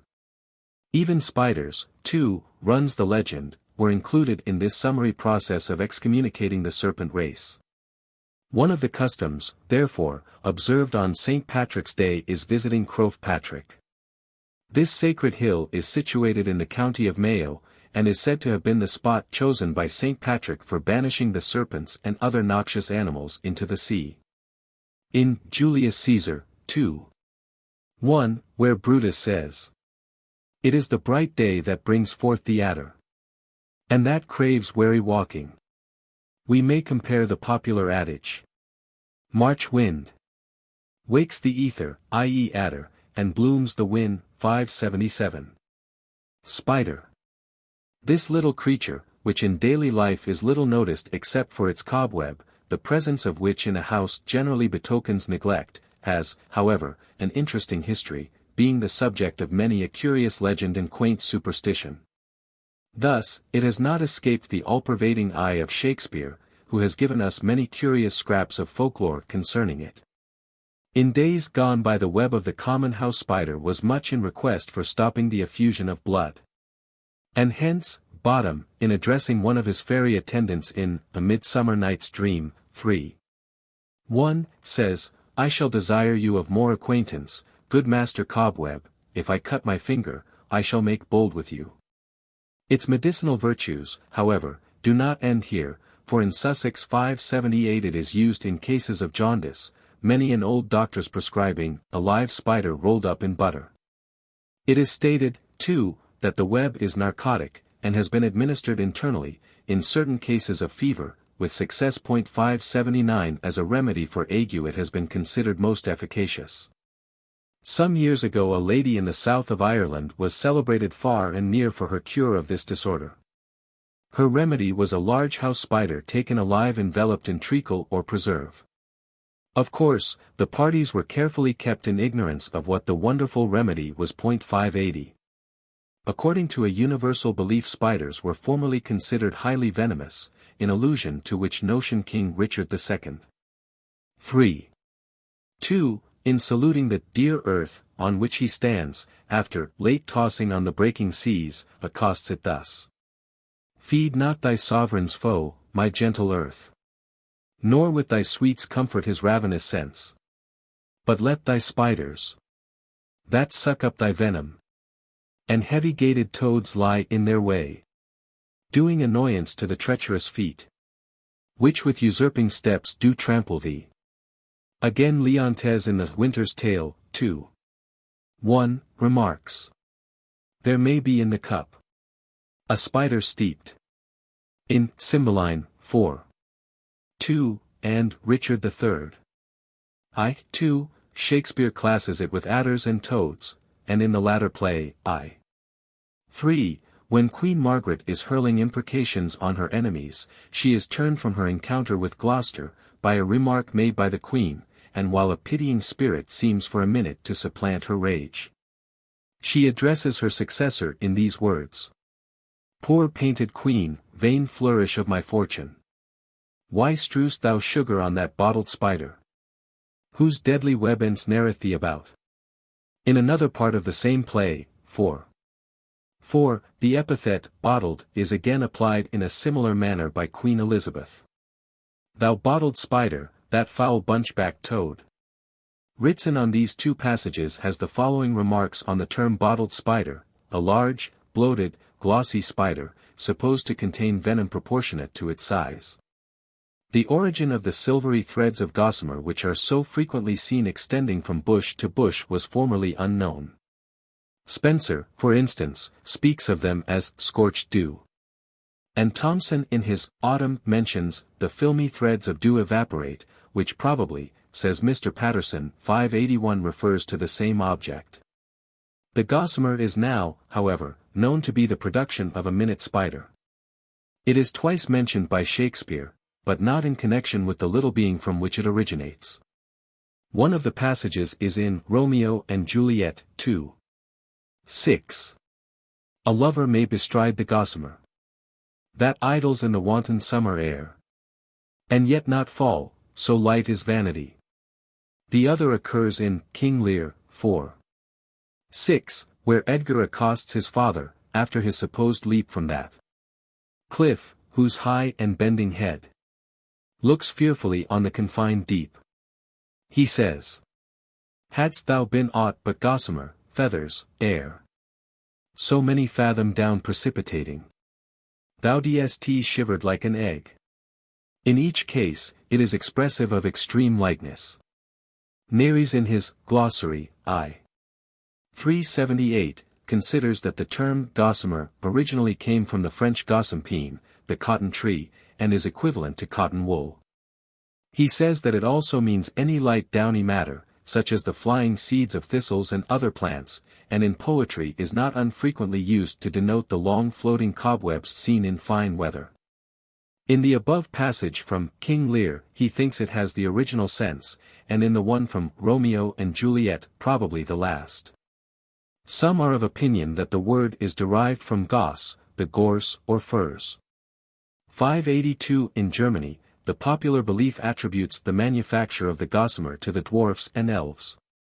Of King Oberon, it may be remembered, we are told. A rich mantle he did wear, made of tinsel gossamer, bestarred over with a few diamond drops of morning dew. Hogg, too, introduces it as a vehicle fit for the fairy bands, which he describes as sailing mid the golden air, in skiffs of yielding gossamer. Toad. Among the vulgar errors of Shakespeare's day was the belief that the head of the toad contained a stone possessing great medicinal virtues. In As You Like It, 2. 1, the Duke says, "Sweet are the uses of adversity, which, like the toad, ugly and venomous, wears yet a precious jewel in his head." Lupton in his 1000 Notable Things says that a toadstone, called Crepodina, touching any part envenomed by the bite of a rat, wasp, spider, or other venomous beast, ceases the pain and swelling thereof. In the Lounsborough collection is a silver ring of the 15th century, in which one of these stones is set. 583. It was also generally believed that the toad was highly venomous, a notion to which there are constant allusions in Shakespeare's plays, as, for example, in the above passage, 2. 1, where it is spoken of as ugly and venomous. In Richard III. I, 2, Lady Anne says to Gloucester, "Never hung poison on a fouler toad." And in another scene, I, 3, Queen Margaret speaks of that poisonous bunchback toad. Once more, in Titus Andronicus, 4. 2, the nurse describes Queen Timoris' babe as being as loathsome as a toad. There is doubtless some truth in this belief, as the following quotation from Mr. Frank Buckland's Curiosities of Natural History seems to show. Toads are generally reported to be poisonous, and this is perfectly true to a certain extent. Like the lizards, they have glands in their skin which secrete a white highly acid fluid, and just behind the head are seen two eminences like split beans. If these be pressed, this acid fluid will come out. Only let the operator mind that it does not get into his eyes, for it generally comes out with a jet. There are also other glands dispersed through the skin. A dog will never take a toad in his mouth, and the reason is that this glandular secretion burns his tongue and lips. It is also poisonous to the human subject. Mr. Blick, surgeon, of Islip, Oxfordshire, tells me that a man once made a wager, when half drunk in a village public house, that he would bite a toad's head off. He did so, but in a few hours his lips, tongue, and throat began to swell in a most alarming way, and he was dangerously ill for some time. 584.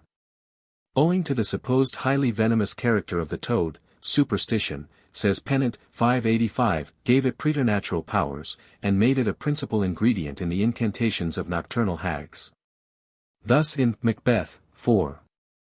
1, the witch says, "Toad that under cold stone days and nights has 31 sweltered venom sleeping got. Boil thou first the charmed pot." Pennant adds that this was intended for a design of the first consideration, that of raising and bringing before the eyes of Macbeth a hateful second sight of the prosperity of Banquo's line.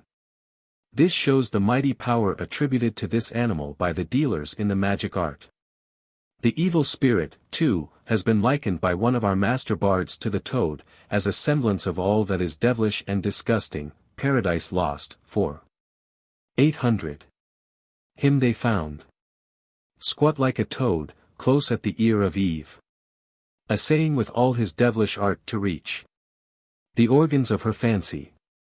In Macbeth, 1, the paddock or toad is made the name of a familiar spirit.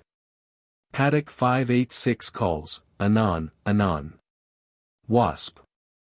So easily, we are told 587 is the wrathful temperament of this insect aroused, that extreme irascibility can scarcely be better expressed than by the term waspish. It is in this sense that Shakespeare has applied the epithet, her waspish-headed son, in the Tempest, 4.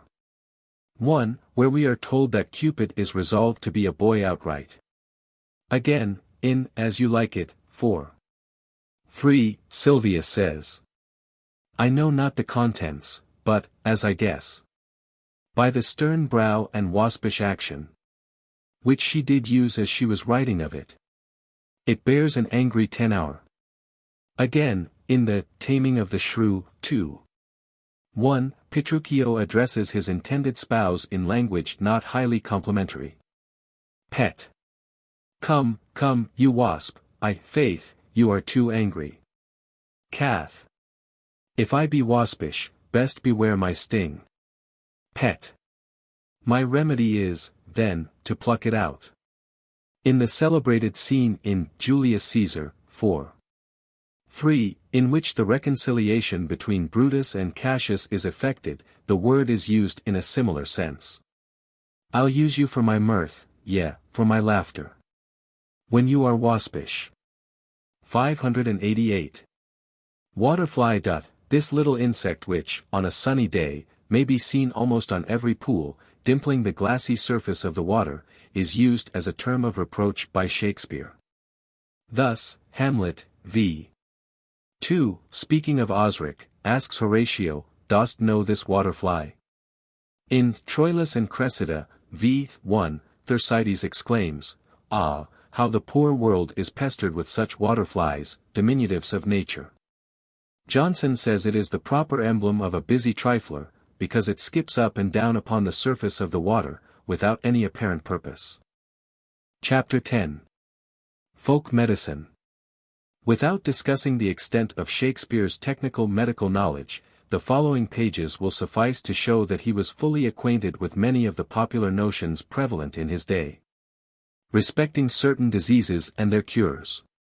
These, no doubt, he collected partly from the literature of the period with which he was so fully conversant, besides gathering a good deal of information on the subject from daily observation. Anyhow, he has bequeathed to us some interesting particulars relating to the folk medicine of bygone times, which is of value, in so far as it helps to illustrate the history of medicine in past years. In Shakespeare's day the condition of medical science was very unlike that at the present day. As Mr. Godby, in his England of Shakespeare, 1881, p. 104, remarks, the man of science was always more or less of an alchemist, and the students of medicine were usually extensive dealers in charms and philters. If a man wanted bleeding he went to a barber surgeon, and when he required medicine he consulted an apothecary. The shop of the latter being well described by Romeo, v. 1. And in his needy shop a tortoise hung, an alligator stuffed, and other skins of ill-shaped fishes. And about his shelves a beggarly account of empty boxes, green earthen pots, bladders and musty seeds, remnants of packthread and old cakes of roses, were thinly scattered to make up a show. Such a man was as ready to sell love philters to a maiden as narcotics to a friar. Bleeding. Various remedies were in use in Shakespeare's day to stop bleeding. Thus, a key, on account of the coldness of the metal of which it is composed, was often employed, hence the term, key cold, became proverbial, and is referred to by many old writers. In King Richard III. I. 2, Lady Anne, speaking of the corpse of King Henry VI, says, "Poor key cold figure of a holy king." In the Rape of Lucrece, 1. 1774, the same expression is used. And then in Key Cold Lucrece bleeding stream, he falls, and bathes the pale fear in his face. In Beaumont and Fletcher's Wild Goose Chase, 4:3, we read, "For till they be key cold dead, there's no trusting of M. 589. Another common remedy was the one alluded to in King Lear, 3:7, where one of the servants says, "I'll fetch some flax and whites of eggs," to apply to his bleeding face. This passage has been thought to be parodied in Ben Jonson's play. The case is altered, 2:4, "Go, get a white of an egg and a little flax, and close the breach of the head, it is the most conducible thing that can be." Mr. Gifford, however, has shown the incorrectness of this assertion, pointing out that Jonson's play was written in 1599, some years before King Lear appeared. While the allusion is to a method of cure common in Jonson's time to every barber surgeon and old woman in the kingdom. 590. Cobwebs are still used to staunch the bleeding from small wounds, and Bottom's words seem to refer to this remedy of domestic surgery: "I shall desire you of more acquaintance, good Master Cobweb. If I cut my finger, I shall make bold with you." Anciently, says Mr. Singer, a superstitious belief was annexed to the accident of bleeding at the nose, hence in the Merchant of Venice, 2:5, Lancelot says, "It was not for nothing that my nose fell a-bleeding on Black Monday last." In days gone, it was customary with our forefathers to be bled periodically, in spring and in autumn, in allusion to which custom King Richard II. I. refers, when he says to his uncle, "Our doctors say this is no month to bleed." Hence the almanacs of the time generally gave particular seasons as the most beneficial for bleeding. The 47th aphorism of Hippocrates, Sect. 6, is that, persons who are benefited by venesection or purging, should be bled or purged in the spring. Blindness. The exact meaning of the term, sand-blind, which occurs in the Merchant of Venice, 2:2, is somewhat obscure. Lancelot. O heavens, this is my true begotten father, who, being more than sand-blind, high gravel-blind, knows me not. Gobbo. Alack, sir, I am sand-blind, I know you not. It probably means very dim-sighted, 591, and in Nares, Glossary, 592 it is thus explained, having an imperfect sight, as if there was sand in the eye. The expression is used by Beaumont and Fletcher in Love's Cure, 2:1. Why, signors, and my honest neighbors, will you impute that as a neglect of my friends, which is an imperfection in me? I have been sand-blind from my infancy. The term was probably one in vulgar use. 593. Blister. In the following passage of Timon of Athens, v. 1, Timon appears to refer to the old superstition that a lie produces a blister on the tongue, though in the malice of his rage he imprecates the minor punishment on truth, and the old surgery of cauterization on falsehood. 594. Thou son that comfort'st, burn. Speak, and be hanged. For each true word, a blister. And each false. Be as a cauterizing to the root o' the tongue. Consuming it with speaking. We may also compare the passage in Winter's Tale, 2:2, where Paulina declares, "If I prove honey-mouthed, let my tongue blister. And never to my red-looked anger be the trumpet any more." 595. Bone ache. This was a nickname in bygone years for the Luis venerea, an allusion to which we find in Troilus and Cressida, 2:3, where Thersites speaks of the bone ache as the curse dependent on those that wore for a placket. Another name for this disease was the brenning or burning, a notice of which we find in King Lear, 4:6. Bubucal. According to Johnson this denoted a red pimple. Nares says it is a corrupt word for a carbuncle or something like. And Mr. Halliwell Phillips, in his Dictionary of Archaic and Provincial Words, defines it as a botch or impostum. It occurs in King Henry V. 3:6, where Fluellen describes Bardolph's face as all bubucles. Bruise. A favorite remedy in days past for bruises was parmaceti, a corruption of spermaceti, in allusion to which Hotspur, in 1 Henry IV. I.3, speaks of it as the sovereign's thing on earth for an inward bruise. So, too, in Sir T. Overbury's Characters, 1616, an ordinary fencer, his wounds are seldom skin deep, for an inward bruise lamb-stones and sweetbreads are his only spermaceti.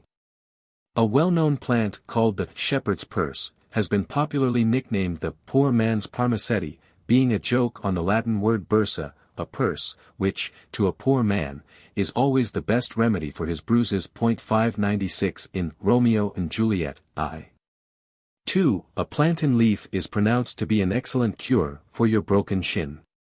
Plantain water was a remedy in common use with the old surgeons. 597. Burn. The notion of one heat driving out another gave rise to the old-fashioned custom of placing a burnt part near the fire to drive out the fire, a practice, says Dr. Bucknell, 598, certainly not without benefit. Acting on the same principle as the application of turpentine and other stimulants to recent burns. This was one of the many instances of the ancient homeopathic doctrine, that what hurts will also cure. 599 Thus, in King John 3:1, Pandulph speaks of it. And falsehood cures, as fire cools fire. Within the scorched veins of one new burned. Again, in the Two Gentlemen of Verona 2:4, Proteus tells how, even as one heat another heat expels, or as one nail by strength drives out another, so the remembrance of my former love is by a newer object quite forgotten. We may also compare the words of Mowbray in King Richard II. I.1, where a similar idea is contained. I am disgraced, impeached, and baffled here, pierced to the soul with slander's venomed spear, the which no balm can cure but his heartblood, which breathed this poison. Once more, in Romeo and Juliet, I.2, Benvolio relates how one fire burns out another's burning. One pain is lessened by another's anguish. Turn giddy, and be holp by backward turning. One desperate grief cures with another's anguish. Cataract. One of the popular names for this disease of the eye was the web and the pin. Markham in his Cheap and Good Husbandry, B.K. I. Chap. 37, thus describes it in horses, but for the wart, pearl, pin or web, which are evils grown in or upon the eye, to take them off, take the juice of the herb betten and wash the eye therewith, it will wear the spots away. Florio, Idle Dictionary, gives the following: Catarata is a dimness of sight occasioned by humours hardened in the eyes called a cataract or a pin and a web. Shakespeare uses the term in the Winter's Tale, I.2, where Leontes speaks of all eyes blind with the pin and web but theirs, and in King Lear 3:4, alluding to the foul fiend Flibbertigibbet, says he gives the web and the pin, 600 acerbi, in his Travels, 290, has given the Lapland method of cure for this disease. In a fragment of an old medical treatise, it is thus described: another Sykeens there byth of Yezen, on a webby, another a wem, that hydyth the middle of the Yezen. And this he's to Mainers, other whiles he is white and thine, and other whiles he is thick, as when the optomi ne is not clean eyelid up, both the rote abideth still. Other whiles the webby is not white but reed, other Blake. 601 in the statute of the 34 and 35 of Henry VIII. A pin and web in the eye is recited among the customable diseases, which honest persons, not being surgeons, might treat with herbs, roots, and waters, with the knowledge of whose nature God had endowed them. Chilblains. These are probably alluded to by the fool in King Lear, I.5. If a man's brains were in s heels, were't not in danger of kibes. Hamlet, 2, says, v.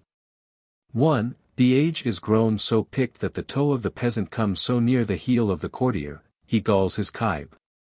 Deformity. It was an old prejudice which is not quite extinct that those who are defective or deformed are marked by nature as prone to mischief. Thus in King Richard III.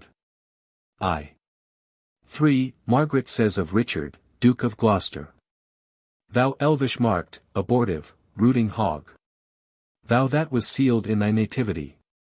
The slave of nature and the son of hell. She calls him hog, in allusion to his cognizance, which was a boar. A popular expression in Shakespeare's day for a deformed person was a stigmatic. It denoted anyone who had been stigmatized, or burnt with an iron, as an ignominious punishment. And hence was employed to represent a person on whom nature has set a mark of deformity. Thus in 3 Henry VI. 2:2, Queen Margaret says: But thou art neither like thy sire nor dam, but like a foul misshapen stigmatic, marked by the destinies to be avoided, as venom toads, or lizards' dreadful stings. Again in 2 Henry VI. v. 1, young Clifford says to Richard, Foul stigmatic, that's more than thou canst tell. We may note, too, how in A Midsummer Night's Dream, v. 1, mother's marks and congenital forms are deprecated by Oberon from the issue of the Happy Lovers. And the blots of nature's hand shall not in their issue stand. Never mole, harelip, nor scar, nor mark prodigious, such as are despised in nativity, shall upon their children be. 602.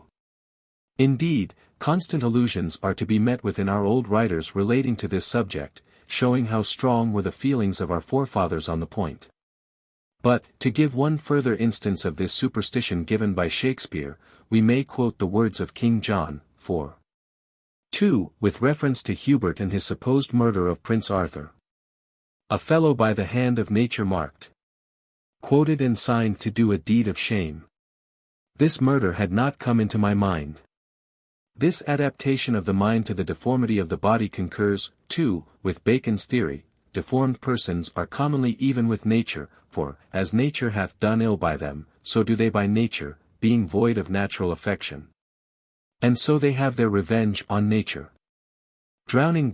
The old superstition 603 of its being dangerous to save a person from drowning is supposed, says Mr. Halliwell Phillips, to be alluded to in Twelfth Night. It was owing to the belief that the person saved would sooner or later injure the man who saved him. Thus, in Sir Walter Scott's Pirate, Bryce, the Pedlar, warns the hero not to attempt to resuscitate an inanimate form, which the waves had washed ashore on the mainland of Shetland. "Are you mad," exclaimed the pedlar, "you that have lived sae lang in Zetland, to risk the saving of a drowning man? Wot ye not if ye bring him to life again, he will do you some capital injury?" Epilepsy. A popular name for this terrible malady was the falling sickness, because, when attacked with one of these fits, the patient falls suddenly to the ground. In Julius Caesar, I.2, it is thus mentioned in the following dialogue. Cassius. But, soft, I pray you, what, did Caesar swoon? Casca. He fell down in the marketplace, and foamed at mouth, and was speechless. Brutus. 'Tis very like, he hath the falling sickness. Cassius.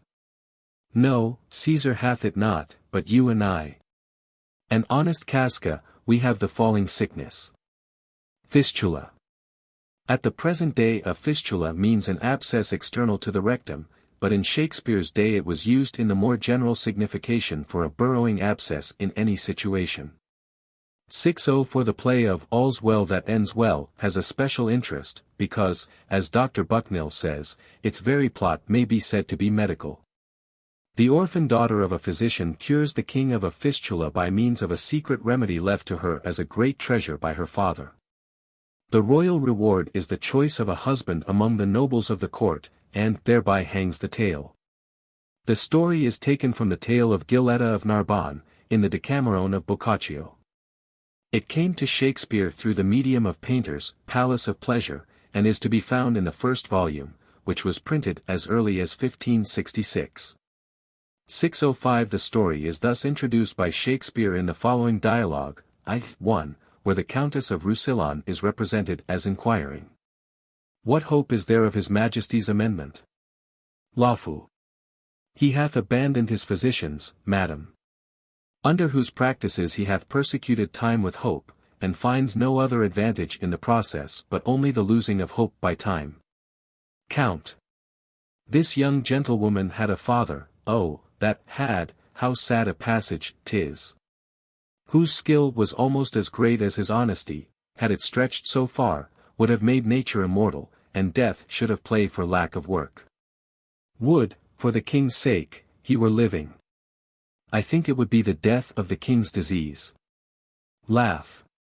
"How called you the man you speak of, madam?" Count. "He was famous, sir, in his profession, and it was his great right to be so, Gerard de Narbon." Laugh. "He was excellent, indeed, madam. The king very lately spoke of him admiringly and mourningly. He was skilful enough to have lived still, if knowledge could be set up against mortality." Br. "What is it, my good lord, the king languishes of?" Laugh. "A fistula, my lord. The account given of Helena's secret remedy and the king's reason for rejecting it, give, says Dr. Bucknell, an excellent idea of the state of opinion with regard to the practice of physic in Shakespeare's time. Fit. Formerly the term rapture was synonymous with a fit or trance. The word is used by Brutus in Coriolanus, 2. 1. Your prattling nurse. Into a rapture lets her baby cry, while she chats him. Stevens quotes from the Hospital for London's Follies, 1602, where Gossip Loose says, Your darling will weep itself into a rapture, if you take not good heed, 606. Gold. It was a long prevailing opinion that a solution of gold had great medicinal virtues, and that the incorruptibility of the metal might be communicated to a body impregnated with it. Thus in 2 Henry IV. 4. Prince Henry, in the course of his address to his father, says, Coming to look on you thinking you dead. And dead almost, my liege, to think you were. I spake unto this crown as having sense. And thus upbraided it, the care on thee depending hath fed upon the body of my father. Therefore, thou best of gold are worst of gold. Other, less fine in carat, is more precious. Preserving life in medicine potable. Potable gold was one of the panaceas of ancient quacks. In John White's translation of the Secrets of Alexis is a receipt to dissolve and reduct gold into a potable liquor, which conserveth the youth and health of a man, and will heal every disease that is thought incurable, in the space of 7 days at the furthest. The receipt, however, is a highly complicated one, the gold being acted upon by juice of lemons, honey, common salt, and aqua vitae, and distillation frequently repeated from an urinal of glass, as the oftener it is distilled, the better it is. Thus doing, it is said, ye shall have a right natural, and perfect potable gold, whereof somewhat taken alone every month once or twice, or at least with the said liquor, whereof we have spoken in the 2nd chapter of this book, is very excellent to preserve a man's youthe and healthe, and to heal in a few days any disease rooted in a man, and thought incurable. The said gold will also be good and profitable for diverse other operations and effects, as good wits and diligent searchers of the secrets of nature may easily judge. A further allusion to gold as a medicine is probably alluded to in All's Well That Ends Well, v. 3, where the king says to Bertram, Plutus himself, that knows the tinct and multiplying medicine, hath not in nature's mystery more science than I have in this ring. Chaucer, too, in his sarcastic excuse for the doctor's avarice refers to this old belief. And yet he was but essay of depence. He kept that he won in the pestilence. For gold and physic is a cordial. Therefore he loved it in special. Once more, in Sir Kenelm Digby's Receipts, A.D. 1674, we are told that the gold is to be calcined with 3 salts, ground with sulphur, burnt in a reverberatory furnace with sulphur 12 times, then digested with spirit of wine, which will be tincted very yellow, of which few drops for a dose in a fit vehicle hath wrought great effects. The term grand liquor is also used by Shakespeare for the aurum potable of the alchemist, as in Tempest, 4. 1. Where should they find this grand liquor that hath gilded them? Good year. This is evidently a corruption of gugere, a disease derived from the French gouge, a common camp follower, and probably alludes to the morbus gallicus. Thus, in King Lear, v. 3, we read, The good years shall devour them, flesh and fell, ere they shall make us weep. With the corruption, however, of the spelling, the word lost in time its real meaning, and it is consequently found in passages where a sense opposite to the true one is intended. 607 It was often used in exclamations, as in Merry Wives of Windsor, I. 4. We must give folks leave to prate, what, the good je. In Troilus and Cressida, v. 1, Thersites, by the rotten diseases of the south, probably meant the morbus gallicus. Handkerchief. It was formerly a common practice in England for those who were sick to wear a kerchief on their heads, and still continues at the present day among the common people in many places. Thus, in Julius Caesar, 2:1, we find the following allusion. Brutus. Oh, what a time have you chose out, brave Caius, to wear a kerchief. Would you were not sick. If, says Fuller, this county, Cheshire, hath bred no writers in that faculty, physic, the wonder is the less, if it be true what I read, that if any here be sick, they make him a posset and tie a kerchief on his head. And if that will not mend him, then God be merciful to him. Worthies of England, 1662, page 180. Hysteria. This disorder which, in Shakespeare's day, we are told, was known as the mother, or hysterica passio, was not considered peculiar to women only. It is probable that when the poet wrote the following lines in King Lear, 2:4, where he makes the king say, "Oh, how this mother swells up toward my heart. Hysterica passio. Down, thou climbing sorrow. Thy elements below. Where is this daughter?" He had in view the subjoined passages from Harsnet's Declaration of Popish Impostures, 1603, a work which, it has been suggested, 608, he may have consulted in order to furnish out his character of Tom of Bedlam with demoniacal gibberish. The first occurs at page 25, Ma. Maney had a spice of the hysterica passio, as it seems, from his youth, he himself terms it the mutter, as you may see in his confession. Master Richard Maney, who was persuaded by the priests that he was possessed of the devil, deposes as follows, p. 263, the disease I speak of was a spice of the mother, wherewith I had been troubled, as is before mentioned, before my going into France. Whether I do rightly term it the mother or no I know not. Dr. Jordan, in 1603, published a brief discourse of a disease called the suffocation of the mother. Infection. According to an old, but erroneous belief, infection communicated to another left the infector free, in allusion to which Timon, 4:3, says, I will not kiss thee, then the rot returns to thine own lips again. Among other notions prevalent in days gone by was the general contagiousness of disease, to which an allusion seems to be made in A Midsummer Night's Dream, I:1, where Helena says, Sickness is catching, oh, were favor so. Yours would I catch, fair Hermia, ere I go.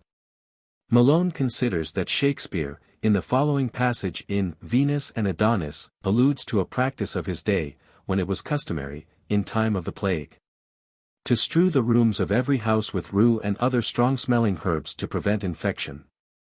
Long may they kiss each other, for this cure. Oh, never let their crimson liveries wear. And as they last, their verdure still endure. To drive infection from the dangerous year. Again, the contagiousness of pestilence is thus alluded to by Beatrice in Much Ado About Nothing, I:1, O Lord, he will hang upon him like a disease, he is sooner caught than the pestilence, and the taker runs presently mad. The belief too, that the poison of pestilence dwells in the air is spoken of in Timon of Athens, 4:3. When Jove will o'er some high-viced city hang his poison in the sick air. And again, in King Richard II, I:3. Devouring pestilence hangs in our air. It is alluded to also in Twelfth Night, I:1, where the Duke says, Oh, when mine eyes did see Olivia first, methought she purged the air of pestilence. While on this subject, we may quote the following dialogue from the same play, 2:3, which, as Dr. Bucknell 609 remarks, involves the idea that contagion is bound up with something appealing to the sense of smell, a mellifluous voice being miscalled contagious.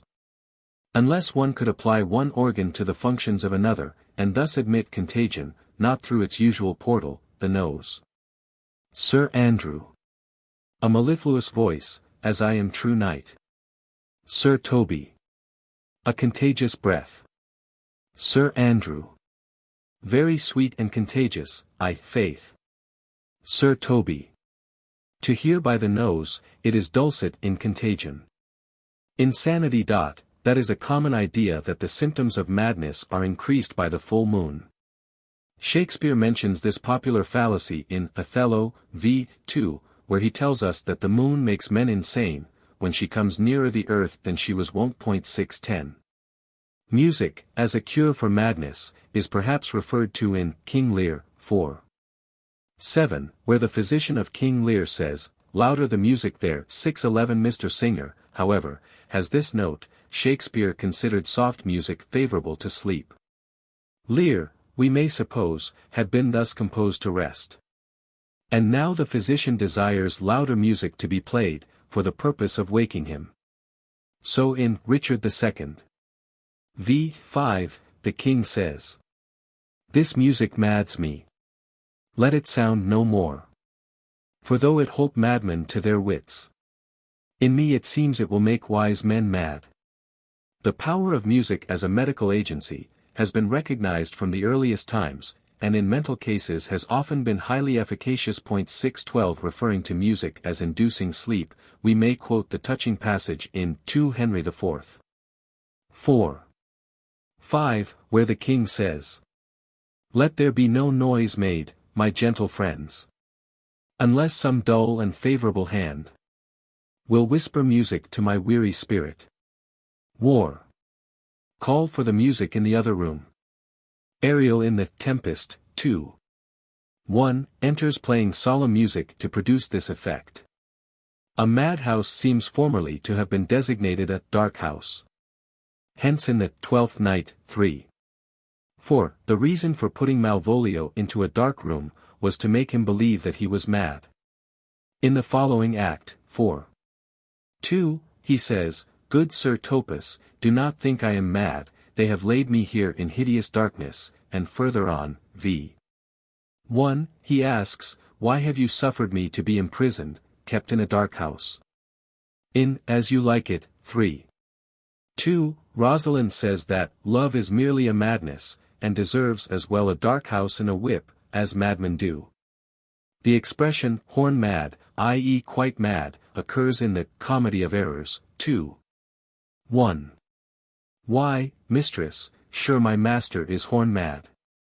And again, in The Merry Wives of Windsor, I. 4, mistress quickly says, if he had found the young man, he would have been horn mad. Madness in cattle was supposed to arise from a distemper in the internal substance of their horns, and furious or mad cattle had their horns bound with straw. King's evil. This was a common name in years gone by for scrofula, because the sovereigns of England were supposed to possess the power of curing it, without other medicine, save only by handling and prayer. This custom of touching for the king's evil is alluded to in Macbeth, 4. 3, where the following dialogue is introduced. Malcolm. Comes the king forth, I pray you? Doctor. Aye, sir, there are a crew of wretched souls that stay his cure. Their malady convinces. The great essay of art, but at his touch. Such sanctity hath heaven given his hand. They presently amend. Malcolm. I thank you, doctor. Macduff. What's the disease he means? Malcolm. 'Tis called the evil. A most miraculous work in this good king. Which often, since my here remain in England, I have seen him do. How he solicits heaven. Himself best knows, but strangely visited people. All swollen and ulcerous, pitiful to the eye. The mere despair of surgery, he cures. Hanging a golden stamp about their necks. Put on with holy prayers, and 'tis spoken. To the succeeding royalty he leaves the healing benediction. With this strange virtue, he hath a heavenly gift of prophecy. And sundry blessings hang about his throne, that speak him full of grace. This reference, which has nothing to do with the progress of the drama, is introduced obviously in compliment to King James, who fancied himself endowed with the confessor's powers. 613 The poet found authority for the passage in Holinshed, I. 279, as hath been thought, he was inspired with the gift of prophecy, and also to Ha had the gift of healing infirmities and diseases.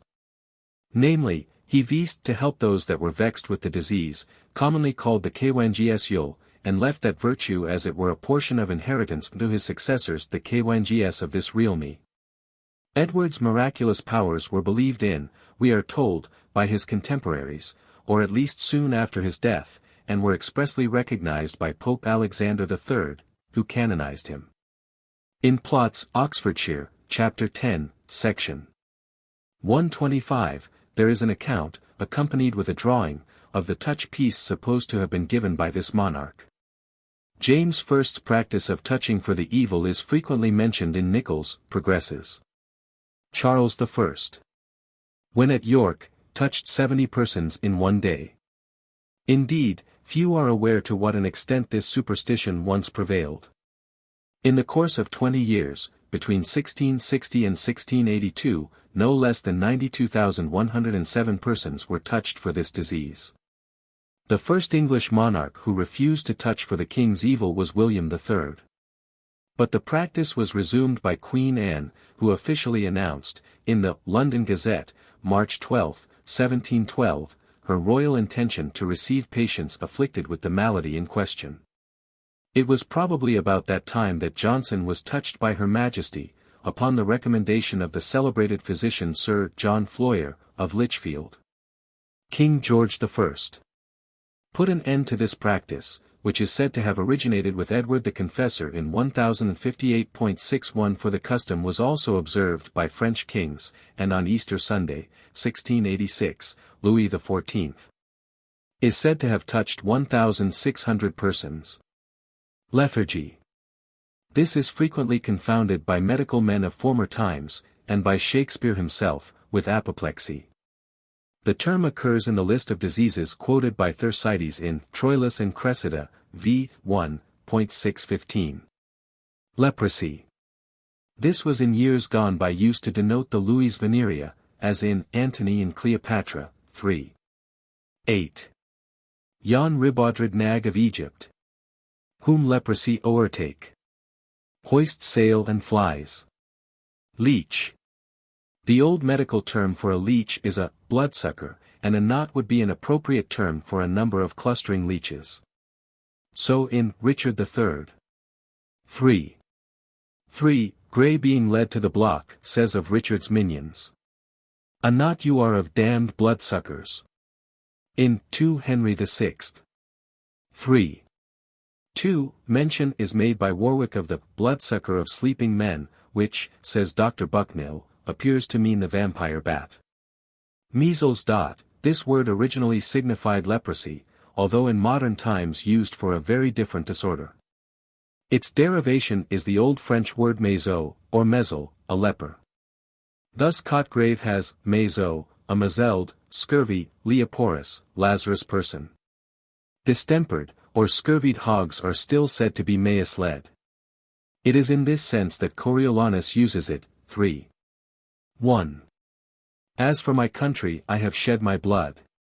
Not fearing outward force, so shall my lungs coin words till their decay against those measles, which we disdain should tether us, yet sought the very way to catch them. Pleurisy. This denotes a plethora, or redundancy of blood, and was so used probably from an erroneous idea that the word was derived from plus plurus. It is employed by Shakespeare in Hamlet, 4. 7. For goodness, growing to a pleurisy. Dies in his own too much. In the Two Noble Kinsmen, v. 1, there is a similar phrase. That healst with blood. The earth when it is sick, and cursed the world. Oh, the pleurisy of people. The word is frequently used by writers contemporary with Shakespeare. Thus, for instance, Massinger in The Picture, 4. 2, says, a pleurisy of ill blood you must let out. By labor. Mummy. This was a preparation, for magical purposes, made from dead bodies, and was used as a medicine both long before and long after Shakespeare's day. Its virtues seem to have been chiefly imaginary, and even the traffic of it fraudulent. 616 The preparation of mummy is said to have been first brought into use in medicine by a Jewish physician, who wrote that flesh thus embalmed was good for the cure of diverse diseases, and particularly bruises. To prevent the blood's gathering and coagulating.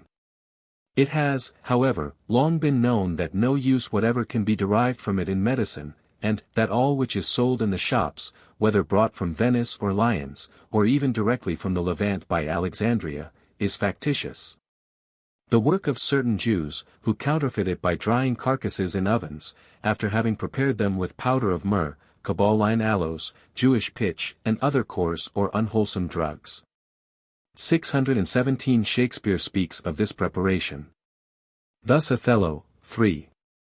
4, referring to the handkerchief which he had given to Desdemona, relates how it was dyed in mummy which the skilful conserved of maidens' hearts. And in Macbeth, 4. 1, the witch's mummy forms one of the ingredients of the boiling cauldron. Webster in The White Devil, 1857, p.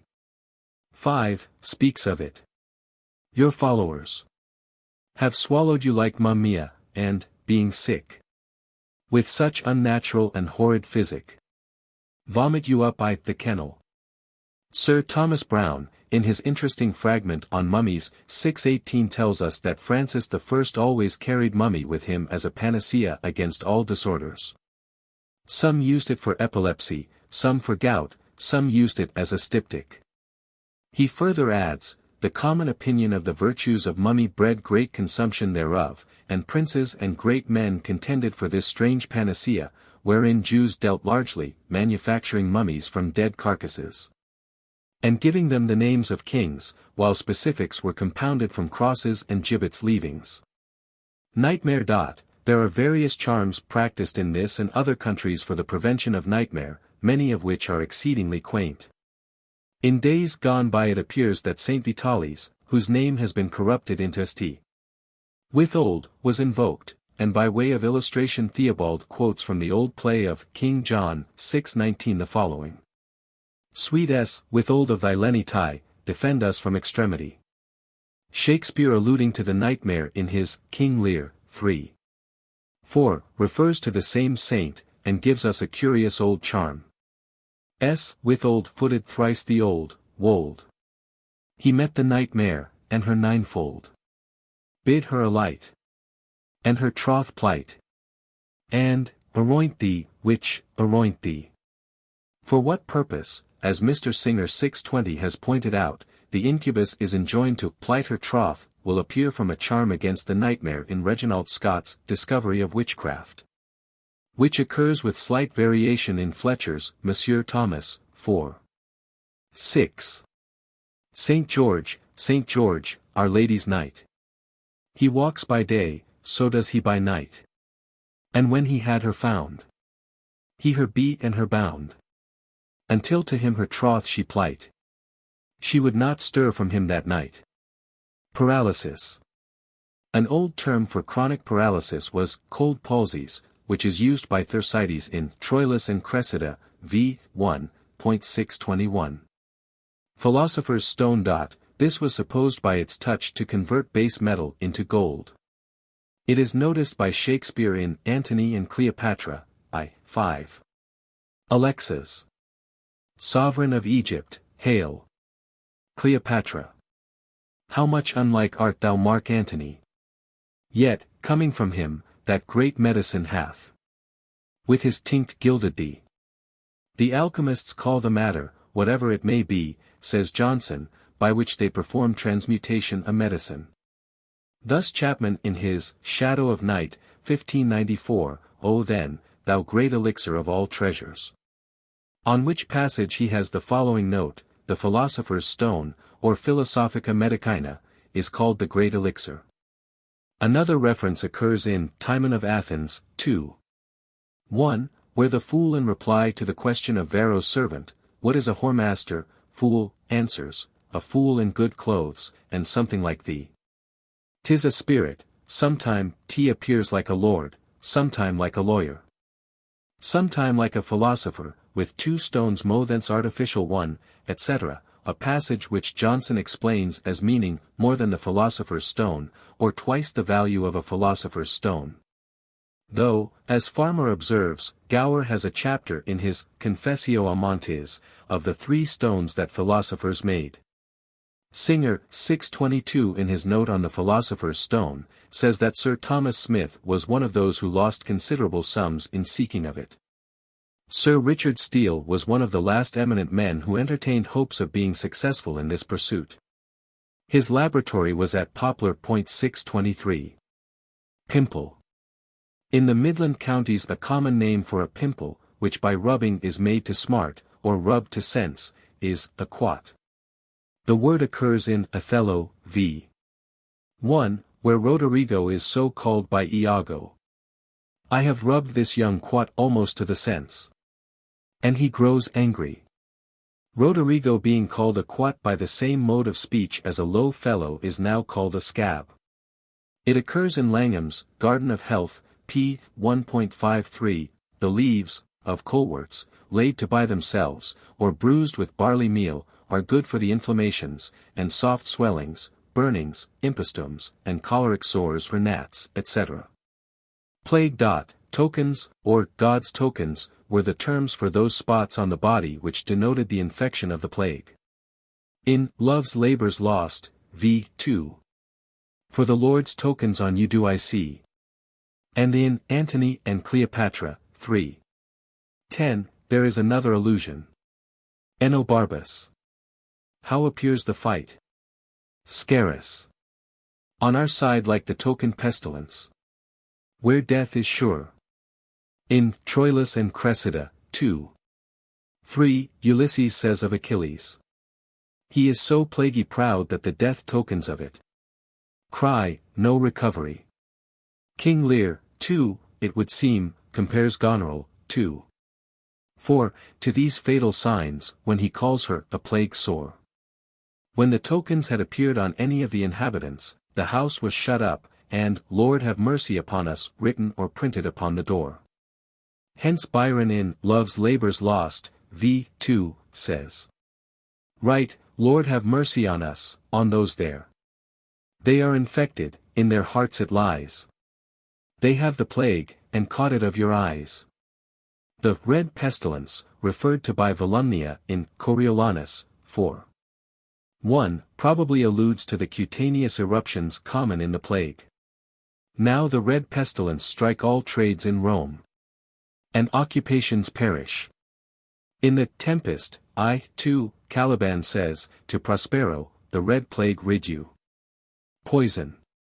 According to a vulgar error prevalent in days gone by, poison was supposed to swell the body, an allusion to which occurs in Julius Caesar, 4. 3, where, in the quarrel between Brutus and Cassius, the former declares, you shall digest the venom of your spleen, though it do split you. We may also compare the following passage in 2 King Henry IV, 4. 4, where the king says, learn this, Thomas. And thou shalt prove a shelter to thy friends. A hoop of gold to bind thy brothers in. That the united vessel of their blood, mingled with venom of suggestion, as force perforce, the age will pour it in, shall never leak, though it do work as strong as aconitum or rash gunpowder. In King John, Hubert, when describing the effect of the poison upon the monk, v. 6, narrates how his bowels suddenly burst out. This passage also contains a reference to the popular custom prevalent in the olden days, of great persons having their food tasted by those who were supposed to have made themselves acquainted with its wholesomeness. This practice, however, could not always afford security when the taster was ready to sacrifice his own life, as in the present case 624. Hubert. The king, I fear, is poisoned by a monk. I left him almost speechless. Bastard. How did he take it? Who did taste to him? Hubert. A monk, I tell you, a resolved villain. The natives of Africa have been supposed to be possessed of the secret how to temper poison with such art as not to operate till several years after they were administered. Their drugs were then as certain in their effect as subtle in their preparation. 625 Thus, in the Tempest, 3. 3. Gonzalo says of the fiends. All three of them are desperate, their great guilt. Like poison given to work a great time after. Now gins to bite the spirits. The belief, also, in slow poisoning was general in bygone times, although no better founded on fact, remarks Dr. Bucknell, 626, than the notion that persons burst with poison, or that narcotics could, like an alarm clock, be set for a certain number of hours. So in Cymbeline, v. 5, Cornelius relates to the king the queen's confession. She did confess she had for you a mortal mineral, which, being took, should by the minute feed on life, and lingering by inches waste you. Pomander. This was either a composition of various perfumes wrought in the shape of a ball or other form, and worn in the pocket or hung about the neck, and even sometimes suspended to the wrist. Or a case for containing such a mixture of perfumes. It was used as an amulet against the plague or other infections, as well as for an article of luxury. There is an allusion to its use in The Winter's Tale, 4. 3, by Autolycus, who enumerates it among all his trumpery that he had sold. The following recipe for making a pomander we find in an old play 627. Your only way to make a pomander is this: take an ounce of the purest garden mold, cleansed and steeped 7 days in change of motherless rosewater. Then take the best labdanum, benjoin, with storaxes, ambergris, civet, and musk. Incorporate them together, and work them into what form you please. This, if your breath be not too valiant, will make you smell as sweet as any lady's dog. Rheumatism. In Shakespeare's day this was used in a far wider sense than nowadays, including, in addition to what is now understood by the term, distillations from the head, catarrhs, and Malone quotes from the Sidney Memorials, I. 94, where the health of Sir Henry Sidney is described. He hath very much distempered divers parts of his body, as namely, his head, his stomach, and thereby is always subject to distillations, coughs, and other rheumatic diseases. Among the many superstitions relating to the moon, one is mentioned in A Midsummer Night's Dream, 2. 1, where Titania tells how the moon, pale in her anger, washes all the air. That rheumatic diseases do abound. The word rheumatic was also formerly used in the sense of choleric or peevish, as in 2 Henry IV, 2. 4, where the hostess says, you two never meet but you fall to some discord, you are both, good truth, as rheumatic as 2 dry toasts. Again, in Henry V, 2. 3, the hostess says of Falstaff, did in some sort, indeed, handle women.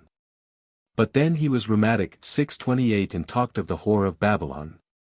Serpigo. This appears to have been a term extensively used by old medical authors for any creeping skin disease, being especially applied to that known as the herpes circinatus. The expression occurs in Measure for Measure, 3. 1, being coupled by the Duke with the gout and the rheum. In Troilus and Cressida, 2. 3, Thersites says, now the dry Serpigo on the subject. Sickness. Sickness of stomach, which the slightest disgust is apt to provoke, is still expressed by the term queasy, hence the word denoted delicate, unsettled, as in King Lear, 2. 1, where it is used by Edmund. I have one thing, of a queasy question, which I must act. So Ben Jonson employs it in Sejanus, I. 1. These times are rather queasy to be touched. Sigh. It was a prevalent notion that sighs impair the strength, and wear out the animal powers. Thus, in 2 Henry VI. 3, 2, Queen Margaret speaks of blood-drinking sighs. We may, too, compare the words of Oberon in A Midsummer Night's Dream, 3. 2, who refers to sighs of love that costs the fresh blood dear. In 3 Henry VI. 4, 4, Queen Elizabeth says, for this I draw in many a tear, and stop the rising of blood-sucking sighs. Once more in Hamlet, 4. 7, the king mentions the spendthrift sigh that hurts by easing Fenton in his Tragical Discourses, 1579, alludes to this notion in the following words: "Your scorching sighs that have already drained your body of his wholesome humors." It was also an ancient belief that sorrow consumed the blood, and shortened life. Hence Romeo tells Juliet, 3:5. "And trust me, love, in my eyes so do you. Dry sorrow drinks our blood." Smallpox. Such a terrible plague was this disease in the days of our ancestors, that its name was used as an imprecation. Thus, in Love's Labours Lost, v. 2, the princess says, "A pox of that jest." Saliva. The color of the spittle was, with the medical men of olden times, an important point of diagnosis. Thus in 2 Henry IV. I.2, Falstaff exclaims against fighting on a hot day, and wishes he may never spit white again, should it so happen. 629. Sterility. The charm against sterility referred to by Caesar in Julius Caesar, I.2, is copied from Plutarch, who, in his description of the festival Lupercalia, tells us how noble young men run naked through the city, striking in sport whom they meet in the way with leather thongs. Which blows were commonly believed to have the wonderful effect attributed to them by Caesar. The Baron, touched in this holy chase, shake off their sterile curse. Suicide. Cominius, in Coriolanus, I.9, arguing against Marcius's overstrained modesty, refers to the manner in which suicide was thought preventable in olden times. "If, gainst yourself you be incensed, we'll put you, like one that means his proper harm, in manacles. Then reason safely with you." Toothache. It was formerly a common superstition, and one, too, not confined to our own country, that toothache was caused by a little worm, having the form of an eel, which gradually gnawed a hole in the tooth. In Much Ado About Nothing, 3:2, Shakespeare speaks of this curious belief. Don Pedro. What? Sigh for the toothache. Leonata. Where is but a humour or a worm? This notion was some years ago prevalent in Derbyshire 630, where there was an odd way of extracting, as it was thought, the worm. A small quantity of a mixture, consisting of dry and powdered herbs, was placed in some small vessel, into which a live coal from the fire was dropped. The patient then held his or her open mouth over the vessel, and inhaled the smoke as long as it could be borne. The cup was then taken away, and in its place a glass of water was put before the patient.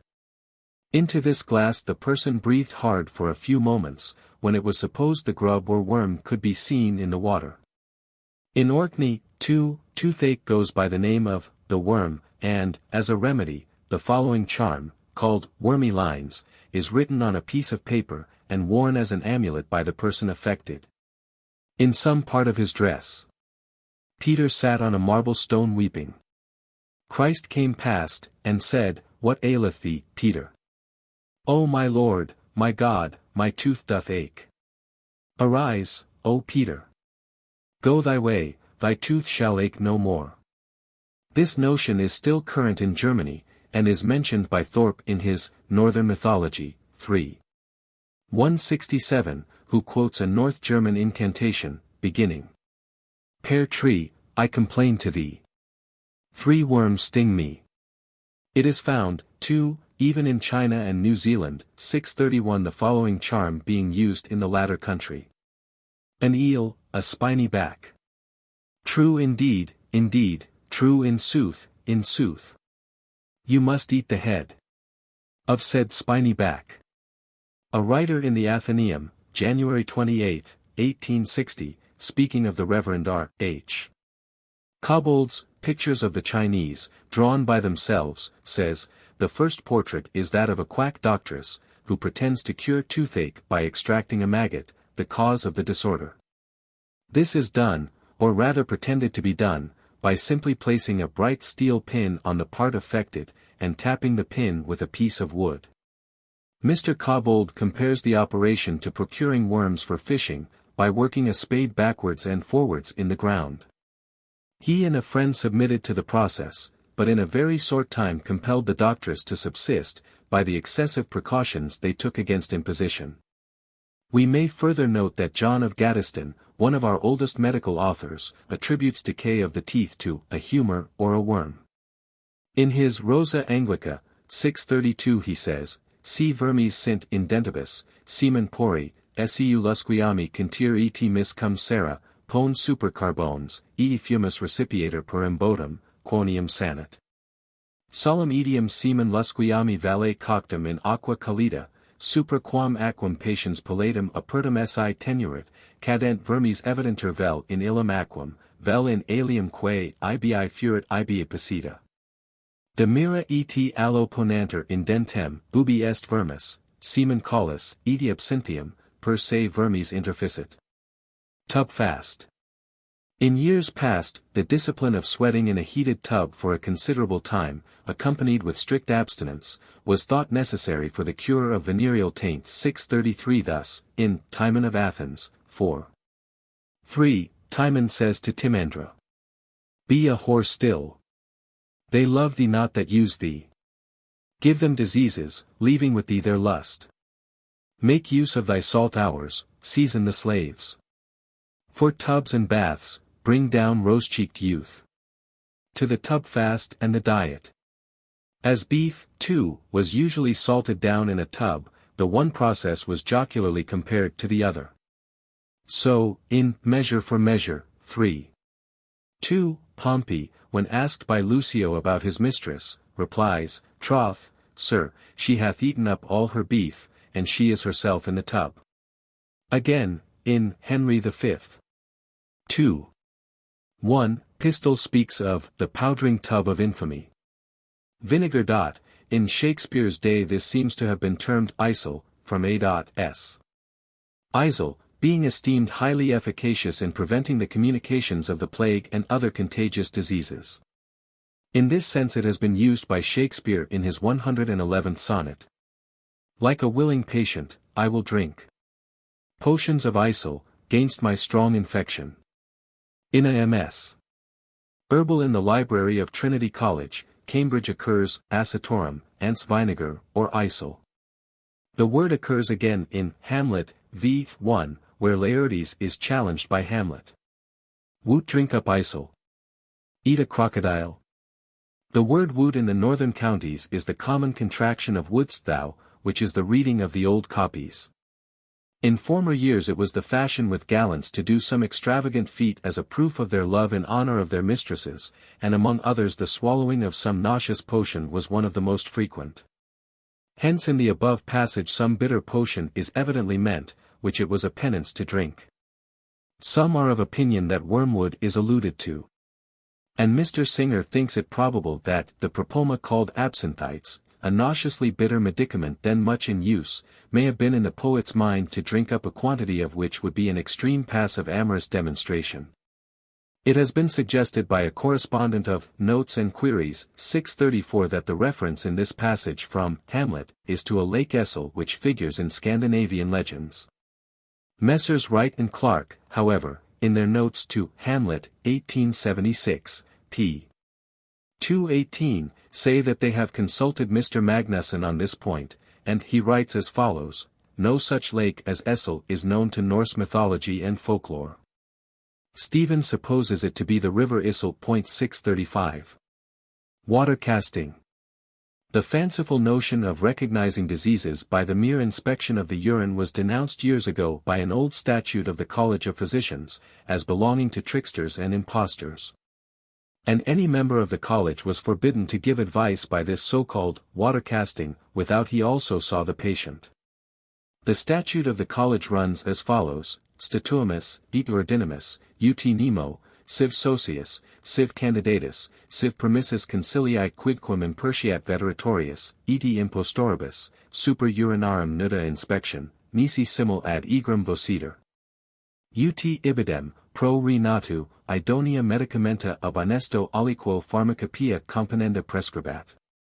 An allusion to this vulgar error occurs in the Two Gentlemen of Verona, 2:1, where, after Speed has given to Valentine his amusing description of a lover, in which, among other signs, are, to walk alone like one that had the pestilence, and, to fast like one that takes diet. The following quibble takes place upon the within and the without of the symptoms. Valentine. Are all these things perceived in me? Speed. They are all perceived without ye. Valentine. Without me? They cannot. Speed. Without you? Nay, that's certain, for without you were so simple, none else would, but you are so without these follies, that these follies are within you and shine through you like the water in an urinal. That not an eye that sees you but is a physician to comment on your malady. This singular pretense, says Dr. Bucknell, 636, is alleged to have arisen, like the barber surgery, from the ecclesiastical interdicts upon the medical vocations of the clergy. Priests and monks being unable to visit their former patients are said first to have resorted to the expedient of divining the malady, and directing the treatment upon simple inspection of the urine. However this may be, the practice is of very ancient date. Numerous references to this piece of medical quackery occur in many of our old writers, most of whom condemn it in very strong terms. Thus Forestus in his Medical Politics speaks of it as being, in his opinion, a practice altogether evil, and expresses an earnest desire that medical men would combine to repress it. Shakespeare gives a further allusion to it in the passage where he makes Macbeth, v. 3, say, "If thou couldst, doctor, cast the water of my land, and her disease, and purge it to a sound and pristine health, I would applaud thee to the very echo." And in 2 Henry IV. I. 2, Falstaff asks the page, "What says the doctor to my water?" and once more in Twelfth Night, 3. 4, Fabian, alluding to Malvolio, says, "Carry his water to the wise woman." It seems probable, too, that in the Merry Wives of Windsor, 2. 3, the term mock water, employed by the host to the French doctor Caius, refers to the mockery of judging of diseases by the water or urine, mock water, in this passage being equivalent to, "you pretending water doctor." Chapter 11. Customs connected with the calendar.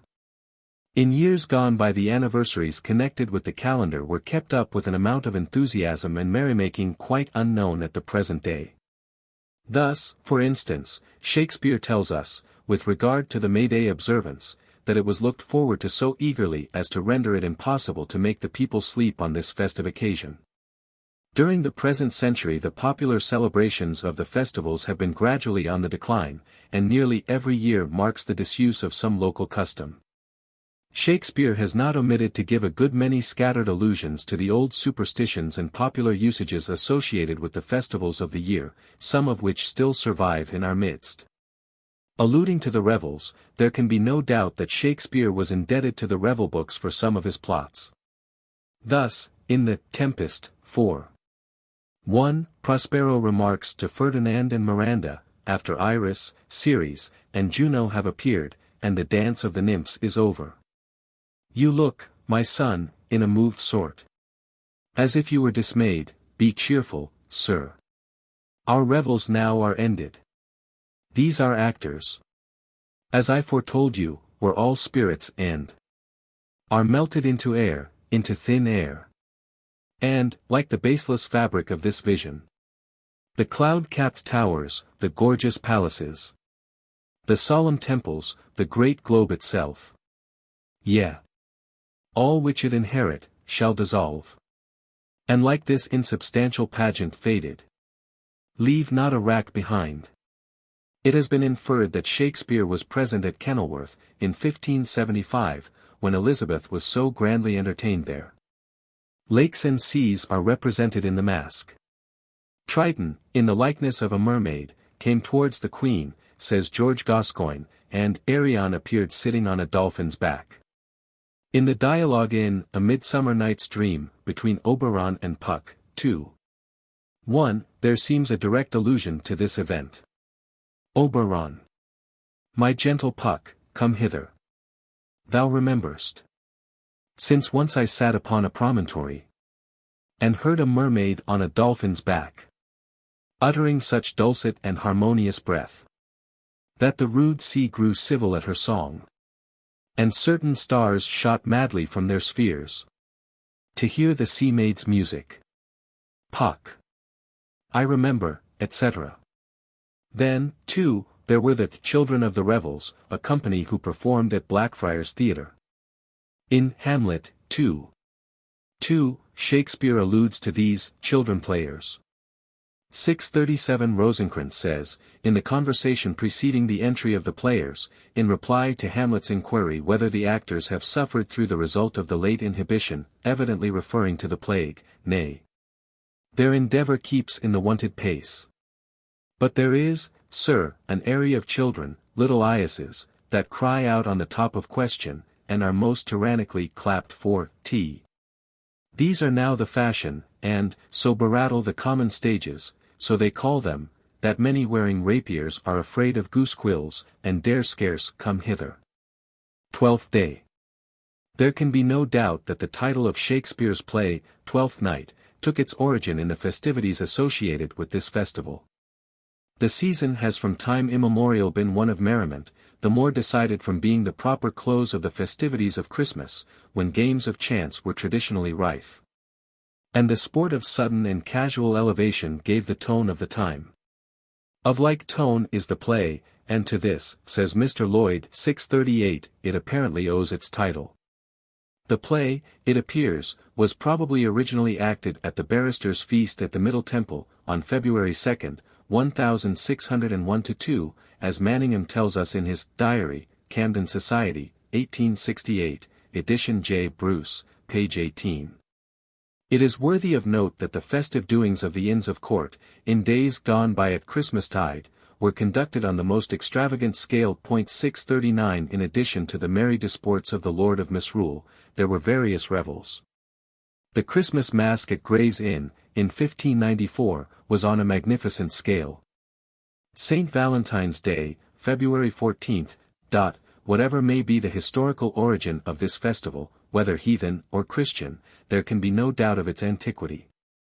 According to an old tradition, to which Chaucer refers, birds choose their mates on this day, and hence, in the Midsummer Night's Dream, 4:1, Theseus asks, "Good morrow, friends. Saint Valentine is past. Begin these wood birds but to couple now?" From this notion, it has been suggested, arose the once popular practice of choosing valentines. And also the common belief that the first two single persons who meet in the morning of St. Valentine's Day have a great chance of becoming to each other. This superstition is alluded to in Ophelia's song in Hamlet, 4:5. Tomorrow is St. Valentine's Day. All in the morning betime. And I a maid at your window, to be your Valentine. There seems every probability that St. Valentine's Day, with its many customs, has come down to us from the Romans, but was fathered upon Street Valentine in the earlier ages of the Church in order to Christianize it. 640 In France the Valentine was a movable feast, celebrated on the first Sunday in Lent, which was called the Jour de Brandons, because the boys carried about lighted torches on that day. Shrove Tuesday. This day was formerly devoted to feasting and merriment of every kind, but whence originated the custom of eating pancakes is still a matter of uncertainty. The practice is alluded to in All's Well That Ends Well, 2:1, where the clown speaks of a pancake for Shrove Tuesday. 641 In Pericles, 2:1, they are termed flapjacks, a term used by Taylor, the water poet, in his Jacqueline Works, 1630, I. 115, until at last by the skill of the cook it is transformed into the form of a flapjack, which in our translation is called a pancake. Shrovetide was in times gone by a season of such mirth that shroving, or to shrove, signified to be merry. Hence in 2 Henry IV. v. 3, Justice Silence says, "Be merry, he merry, my wife has all. For women are shrews, both short and tall. 'Tis merry in hall, when beards wag all. And welcome merry Shrovetide. Be merry, be merry." It was a day of holiday and license, for apprentices, laboring persons, and others. 642. Lent, this season was at one time marked by a custom now fallen into disuse. A figure made up of straw and cast-off clothes, was drawn or carried through the streets amid much noise and merriment, after which it was either burnt, shot at, or thrown down a chimney. This image was called a jack-o'-lent, and was, according to some, intended to represent Judas Iscariot. It occurs twice in the Merry Wives of Windsor, once merely as a jocular appellation, 3. Where Mrs. Page says to Robin, "You little jack-o'-lent, have you been true to us?" and once, v. 5, as a butt, or object of satire and attack, Falstaff remarking, "How wit may be made a jack-o'-lent, when 'tis upon ill employment." It is alluded to by Ben Jonson in his Tale of a Tub, 4. 2. Thou camest but half a thing into the world, and wast made up of patches, parings, shreds. Thou, that when last thou wert put out of service, travelled to Hampstead Heath on an Ash Wednesday, where thou didst stand 6 weeks the jack of Lent, for boys to hurl 3 throws a penny at thee, to make thee a purse. Elderton, in a ballad called Lenten Stuff, in a MS. In the Ashmolean Museum, thus concludes his account of Lent 643. When Jack Lent comes Justlin in, with the headpiece of a haringe, and say the, "Repent yo of your sin. For shame, seers. Leave your swearinge. And to Palm Sunday do the he ride, with sprots and herrings by his side, and makes an end of Lenten tide." 644. In the reign of Elizabeth, butchers were strictly enjoined not to sell flesh meat in Lent, not with a religious view, but for the double purpose 645 of diminishing the consumption of flesh meat during that period, and so making it more plentiful during the rest of the year, and of encouraging the fisheries and augmenting the number of seamen. Butchers, however, who had an interest at court, frequently obtained a dispensation to kill a certain number of beasts a week during Lent, of which indulgence the wants of invalids, who could not subsist without animal food, was made the pretence. It is to this practice that Cade refers in 2 Henry VI. 4:3, where he tells Dick, the butcher of Ashford, "Therefore, thus will I reward thee, the Lent shall be as long again as it is. And thou shalt have a license to kill for 100 lacking one." In 2 Henry IV. 2. 4. Falstaff mentions an indictment against Hostess Quickly, for suffering flesh to be eaten in thy house, contrary to the law, for the which I think thou wilt howl. Whereupon she replies, "All victuallers do so, what's a joint of mutton or 2 in a whole Lent?" The sparing fare in olden days, during Lent, is indirectly referred to by Rosencrantz in Hamlet, 2. 2. To think, my lord, if you delight not in man, what Lenten entertainment the players shall receive.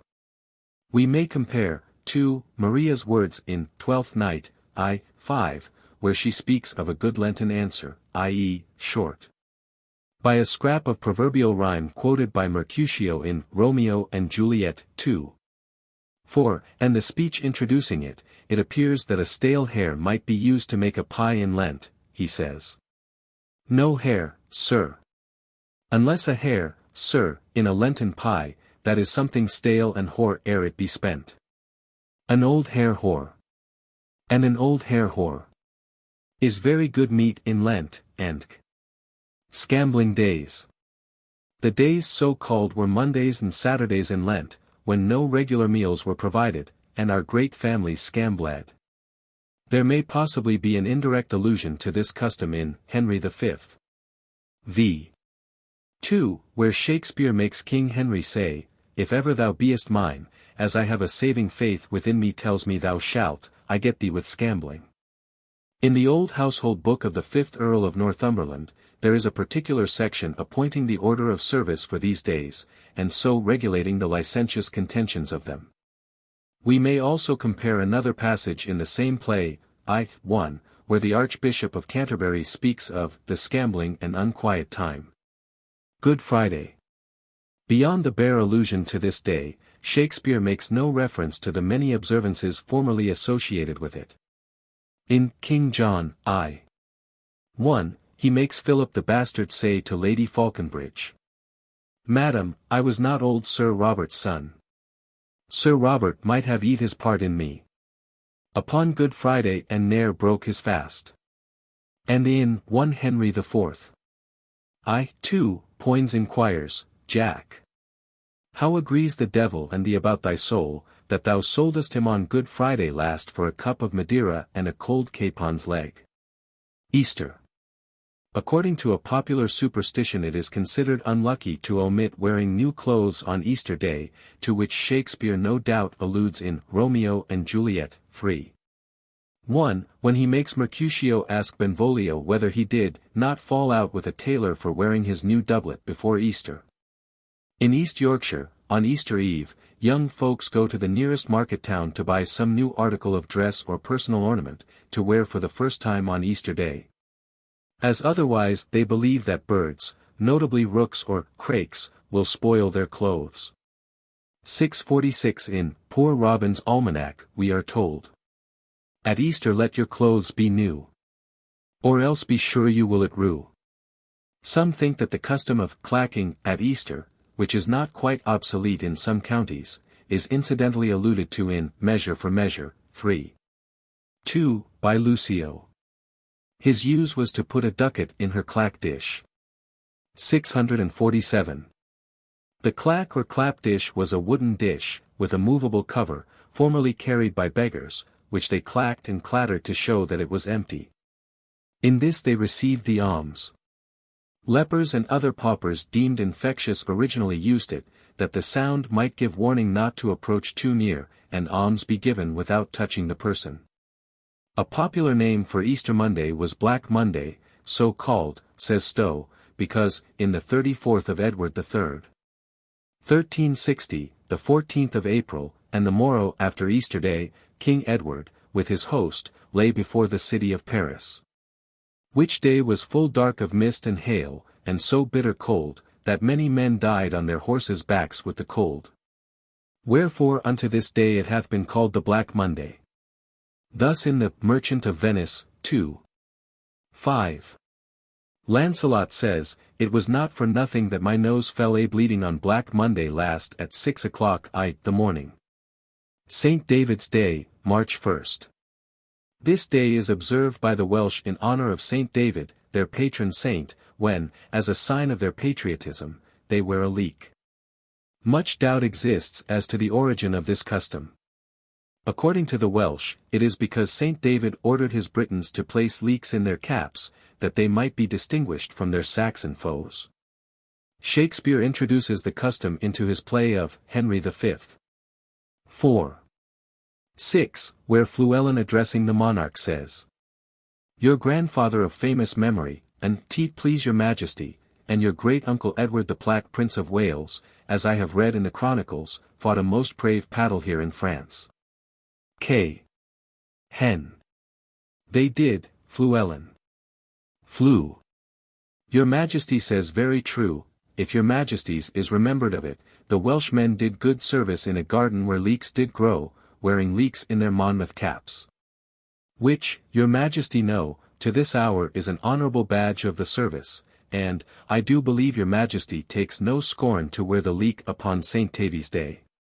It has been justly pointed out, however, that this allusion by Fluellen to the Welsh having worn the leek in battle under the Black Prince, is not, as some writers suppose, wholly decisive of its having originated in the fields of Crécy. But rather shows that when Shakespeare wrote Welshmen wore leeks. In the same play, 2, 4. 1, the well-remembered Fluellen's enforcement of Pistol, to eat the leek he had ridiculed, further establishes the wearing as a usage. 648 Pistol says, "Tell him, I'll knock his leek about his pate." Upon St. Davy's Day. In days gone by, this day was observed by royalty, and in 1695, we read how William III wore a leek on St. David's Day, presented to him by his sergeant, Porter, who hath as perquisites all the wearing apparel his majesty had on that day, even to his sword. It appears that formerly, amongst other customs, a Welshman was burnt in effigy upon St. Tavy's Day, an allusion to which occurs in Poor Robin's Almanac for 1757. But it would make a stranger laugh to see English hang poor Taff.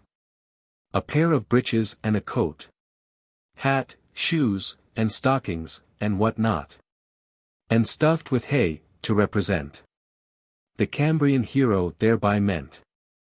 St. Patrick's Day, March 17th. Shakespeare, in Hamlet, I. 5, makes the Danish prince swear by St. Patrick, on which Warburton remarks that the whole northern world had their learning from Ireland. 649. As Mr. Singer 650 observes, however, it is more probable that the poet seized the first popular imprecation that came to his mind, without regarding whether it suited the country or character of the person to whom he gave it. Some, again, have supposed that there is a reference here to St. Patrick's Purgatory, but this does not seem probable. St. George's Day, April 23rd.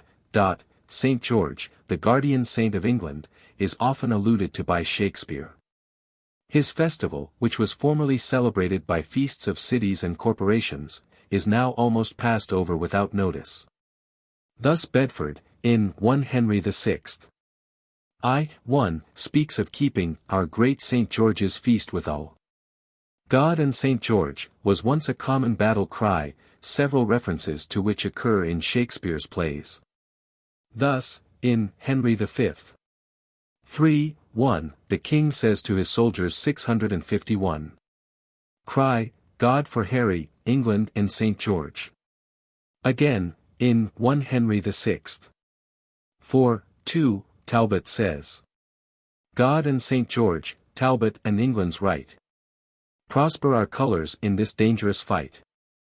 The following injunction, from an old act of war, concerning the use of St. George's name in onsets, is curious. Item, that all soldiers entering into battail, assault, skirmish, or other faction of arms, shall have for their common cry and word, St. George, forward, or upon them St. George, whereby the soldier is much comforted, and the enemy dismayed, by calling to mind the ancient valour of England, with which that name has so often been victorious. 652. The combat of this saint on horseback with a dragon has been very long established as a subject for sign painting. In King John 2:1, Philip says, St. George, that swinged the dragon, and e'er since sits on his horse back at mine hostess door. It is still a very favourite sign. In London alone 653 there are said to be no less than 66 public houses and taverns with the sign of St. George in the Dragon, not counting beer houses and coffee houses. May Day.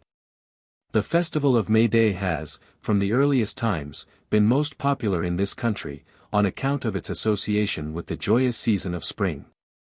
It was formerly celebrated with far greater enthusiasm than nowadays, for Bourne tells us how the young people were in the habit of rising a little after midnight and walking to some neighbouring wood, accompanied with music and the blowing of horns, where they broke down branches from the trees, which, decorated with nosegays and garlands of flowers, were brought home soon after sunrise, and placed at their doors and windows.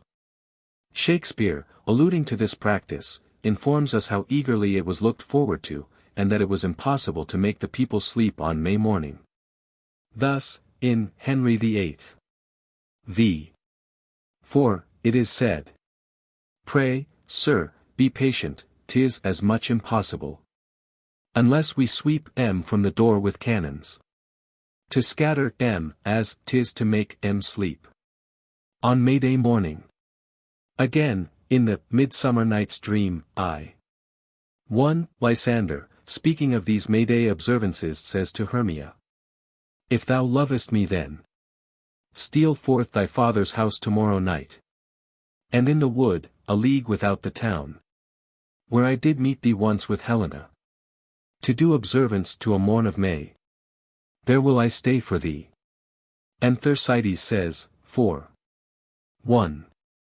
No doubt they rose up early to observe the rite of May. 654. In the Two Noble Kinsmen, one of the four countrymen asks, Do we all hold against the Maying?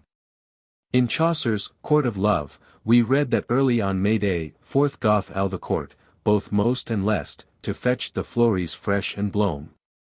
In the reign of Henry VIII, it is on record that the heads of the Corporation of London went out into the high grounds of Kent to gather the May, and were met on Shooter's Hill by the King and his Queen, Catherine of Aragon, as they were coming from the Palace of Greenwich. Until within a comparatively recent period this custom still lingered in some of the counties. Thus, at Newcastle upon Tyne, the following doggerel was sung. Rise up, maidens, fie for shame. For I've been 4 long miles from hame. I've been gathering my garlands gay. Rise up, fair maidens, and take in your May. Many of the ballads sung nowadays in country places by the village children on May morning, as they carry their garlands from door to door, undoubtedly refer to the old practice of going a-maying, although fallen into disuse. In olden times nearly every village had its maypole, around which, decorated with wreaths of flowers, ribbons, and flags, our merry ancestors danced from morning till night. The earliest representation of an English maypole is that published in the Variorum, Shakespeare, and depicted on a window at Betley, in Staffordshire, then the property of Mr. Tollet, and which he was disposed to think as old as the time of Henry VIII. The pole is planted in a mound of earth, and has affixed to it St. George's Red Cross banner, and a white pennon or streamer with a forked end. The shaft of the pole is painted in a diagonal line of black colors upon a yellow ground, a characteristic decoration of all these ancient maypoles, as alluded to by Shakespeare in his Midsummer Night's Dream, 3:2, where it gives point to Hermia's allusion to her rival Helena, as a painted maypole. 655. The popularity of the maypole in former centuries is shown by the fact that one of our London parishes, St. Andrew Undershaft, derives its name from the maypole which overhung its steeple, a reference to which we find made by Geoffrey Chaucer, who, speaking of a vain boaster, says, "Right well aloft, and high ye bear your head, as ye would bear the great shaft of Cornhill."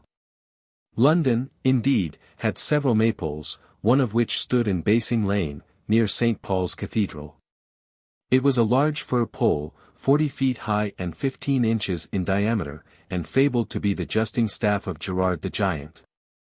Only a few, however, of the old maypoles remain scattered here and there throughout the country. One still supports a weathercock in the churchyard at Pendleton, Manchester. And in Derbyshire, a few years ago, several were to be seen standing on some of the village greens. The rhymes made use of as the people danced round the maypole varied according to the locality, and oftentimes combined a curious mixture of the jocose and sacred. Another feature of the May Day festivities was the Morris dance, the principal characters of which generally were Robin Hood, Maid Marian, Scarlet, Stokesley, Little John, the hobby horse, the Bavian or fool, Tom the Piper, with his pipe and tabor. The number of characters varied much at different times and places. In All's Well That Ends Well, 2:2, the clown says, "As fit as 10 groats for the hand of an attorney," a Morris for May Day, 656. In 2 Henry VI. 3:2, the Duke of York says of Cade, "I have seen him caper upright like a wild Morisco, shaking the bloody darts as he his bells." In the 2 Noble Kinsmen, 3:5, Gerold, the schoolmaster, thus describes to King Theseus the Morris dance. "If you but favor, our country pastime made is. We are a few of those collected here, that rude tongues distinguish villagers. And, to say verity and not to fable, we are a merry rout, or else a rabble, or company, or, by a figure, chories, that, for thy dignity, will dance a Morris. And I, that am the rectifier of all, by title Pedagogus, that let fall the birch upon the breeches of the small ones, and humble with a ferula the tall ones, do here present this machine, or this frame. And, dainty Duke, whose doughty dismal fame, from dis to Daedalus, from post to pillar, is blown abroad, help me, thy poor well wilier, and, with thy twinkling eyes, Look right and straight. Upon this mighty moor, of mickle weight, is, now comes in, which being glued together, makes Morris, and the cause that we came hither. The body of our sport, of no small study. I first appear, though rude, and raw, and muddy, to speak, before thy noble grace, this tenor, at whose great feet I offer up my penner. The next, the Lord of May and Lady Bright, the chambermaid and serving man, by night, that seek out silent hanging. Then mine host, and his fat spouse, that welcome to his cost. The galled traveller, and with a beckoning, inform the tapster to inflame the reckoning. Then the beast-eating clown, and next the fool, the bavian, with long tail and eke long tool. Come multis aliis that make a dance. Say, I, and all shall presently advance. Amongst the scattered allusions to the characters of this dance may be noticed that in 1 Henry IV. 3. And for womanhood, Maid Marian may be the deputy's wife of the ward to thee, the allusion being to the degraded Maid Marian of the later Morris dance, more male than female. 657. The hobby horse, another personage of the Morris dance on May Day, was occasionally omitted, and appears to have given rise to a popular ballad, a line of which is given by Hamlet, 3:2. For the hobby horse is forgot. This is quoted again in Love's Labour's Lost, 3:1. The hobby horse was formed by a pasteboard horse's head, and a light frame made of wickerwork to join the hinder parts. This was fastened round the body of a man, and covered with a footcloth which nearly reached the ground and concealed the legs of the performer, who displayed his antic equestrian skill, and performed various juggling tricks to the amusement of the bystanders. In Sir Walter Scott's Monastery, there is a spirited description of the hobby horse. The term hobby horse was applied to a loose woman, and in the Winter's Tale, I.2, it is so used by Leontes, who says to Camillo, then say, my wife's a hobby horse, deserves a name as rank as any flax wench that puts to before her troth plight. In Othello, 4:1, Bianca, speaking of Desdemona's handkerchief, says to Cassio, this is some minx's token, and I must take out the work. There, give it your hobby horse. It seems also to have denoted a silly fellow, as in Much Ado About Nothing, 3:2, where it is so used by Benedick. Another character was Friar Tuck, the chaplain of Robin Hood, and as such is noticed in the Two Gentlemen of Verona, 4:1, where one of the outlaws swears by the bare scalp of Robin Hood's fat friar. He is also represented by Tollet as a Franciscan friar in the full clerical tonsure, for, as he adds, when the parish priests were inhibited by the diocesan to assist in the May Games, the Franciscans might give attendance, as being exempted from episcopal jurisdiction. 658. It was no uncommon occurrence, for metrical interludes of a comic species, and founded on the achievements of the outlaw Robin Hood, to be performed after the Morris, on the Maypole Green. Mr. Drake thinks that these interludes are alluded to in Twelfth Night, 3:4, where Fabian exclaims on the approach of Sir Andrew Aguecheek with his challenge, more matter for May morning. Whitsuntide. Apart from its observance as a religious festival, Whitsuntide was, in times past, celebrated with much ceremony. In the Catholic times of England, it was usual to dramatize the descent of the Holy Ghost, which this festival commemorates. A custom which we find alluded to in Barnaby Goodge's translation of Neo Georgus. On Whitsunday white pigeons tame in strings from heaven fly, and one that framed is of wood still hangeth in the sky. Thou sayest how they with idols play, and teach the people too. None otherwise than little girls with puppets used to do. This custom appears to have been carried to an extravagant height in Spain, for Mr. Fosbroke 659 tells us that the gift of the Holy Ghost was represented by thunder from engines which did much damage. Water, oak leaves, burning torches, wafers, and cakes, were thrown down from the church roof, pigeons and small birds with cakes tied to their legs were let loose, and a long censer was swung up and down. In our own country, many costly pageants were exhibited at this season.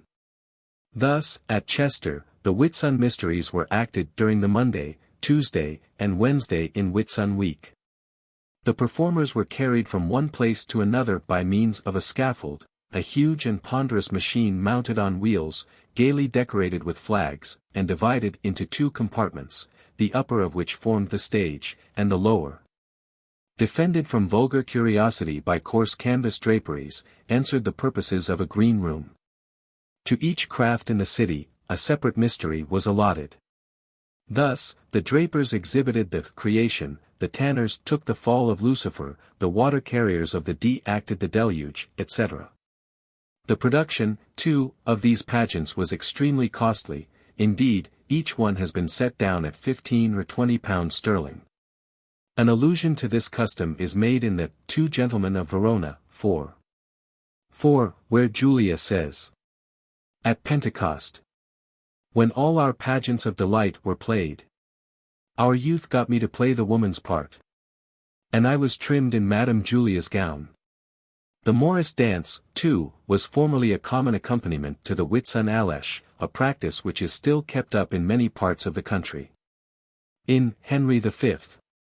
2:4, the Dauphin thus alludes to it. "I say, 'tis meet we all go forth to view the sick and feeble parts of France. And let us do it with no show of fear.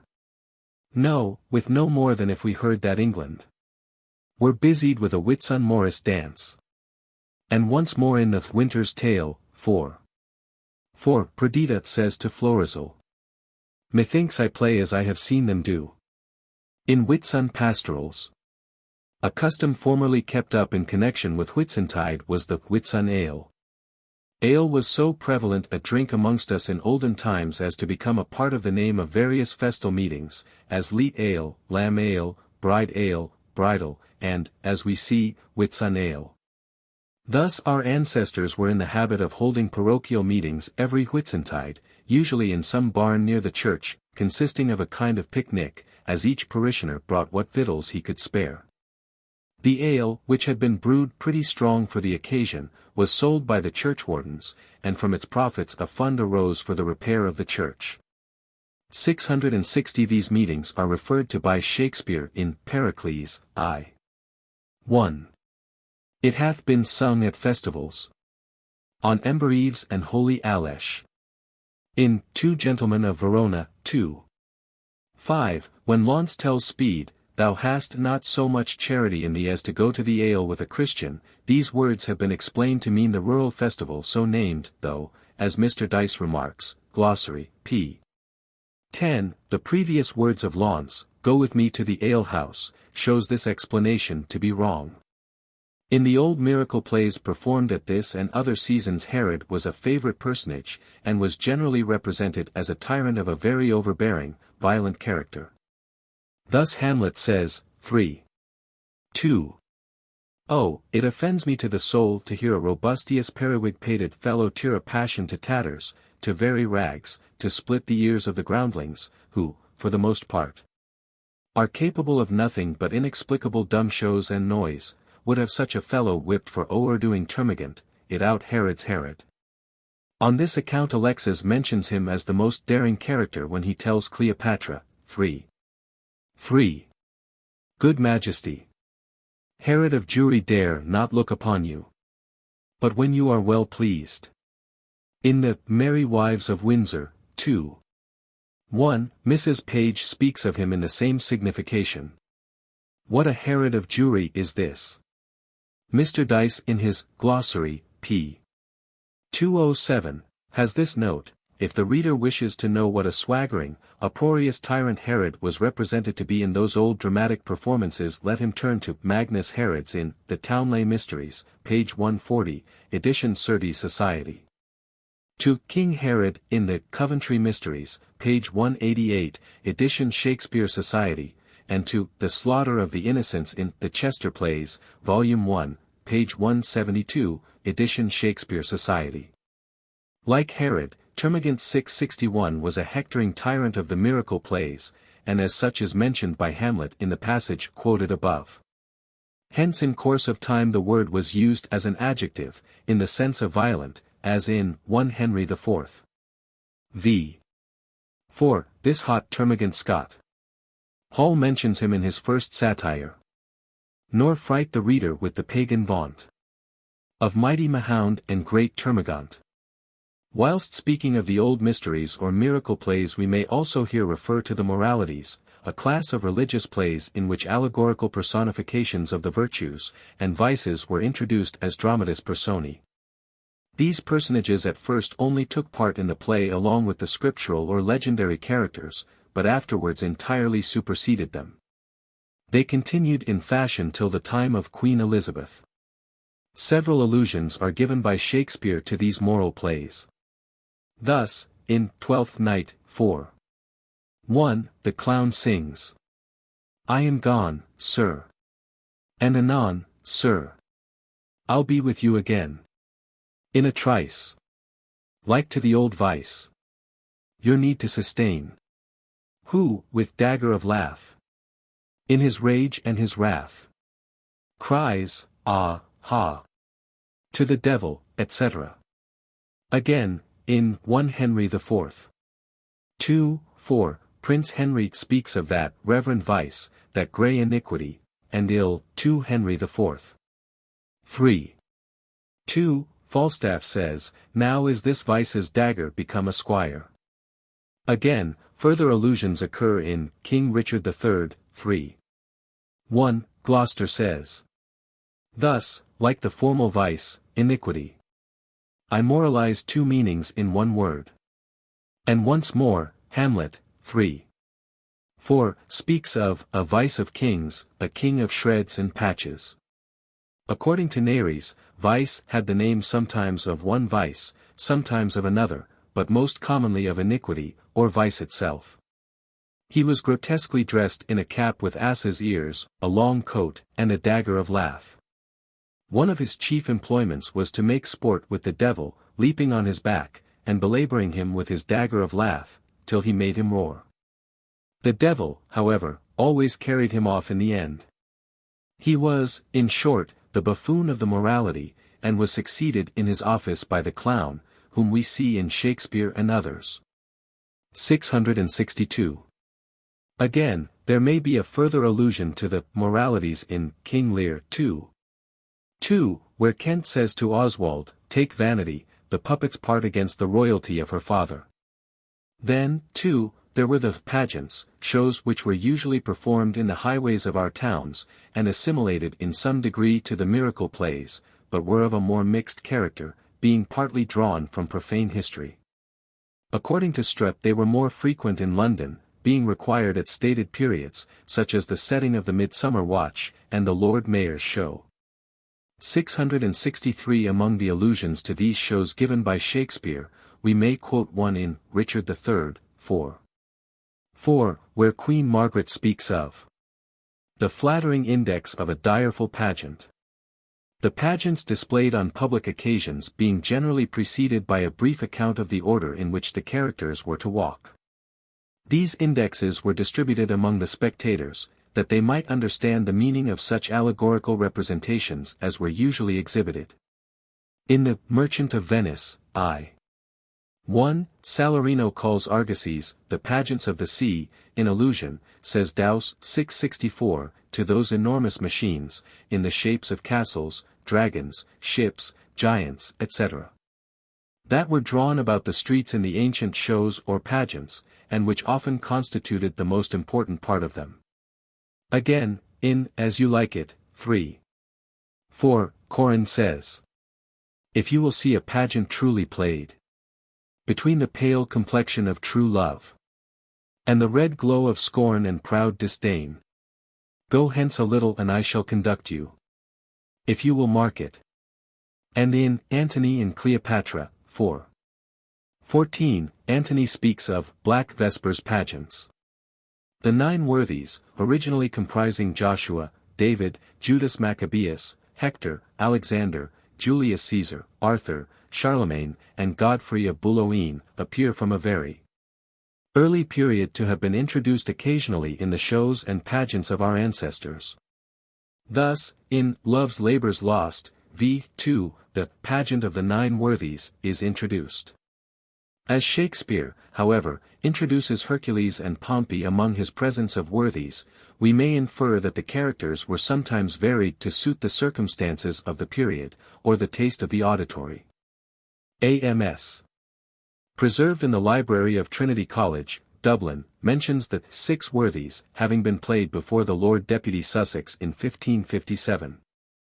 665.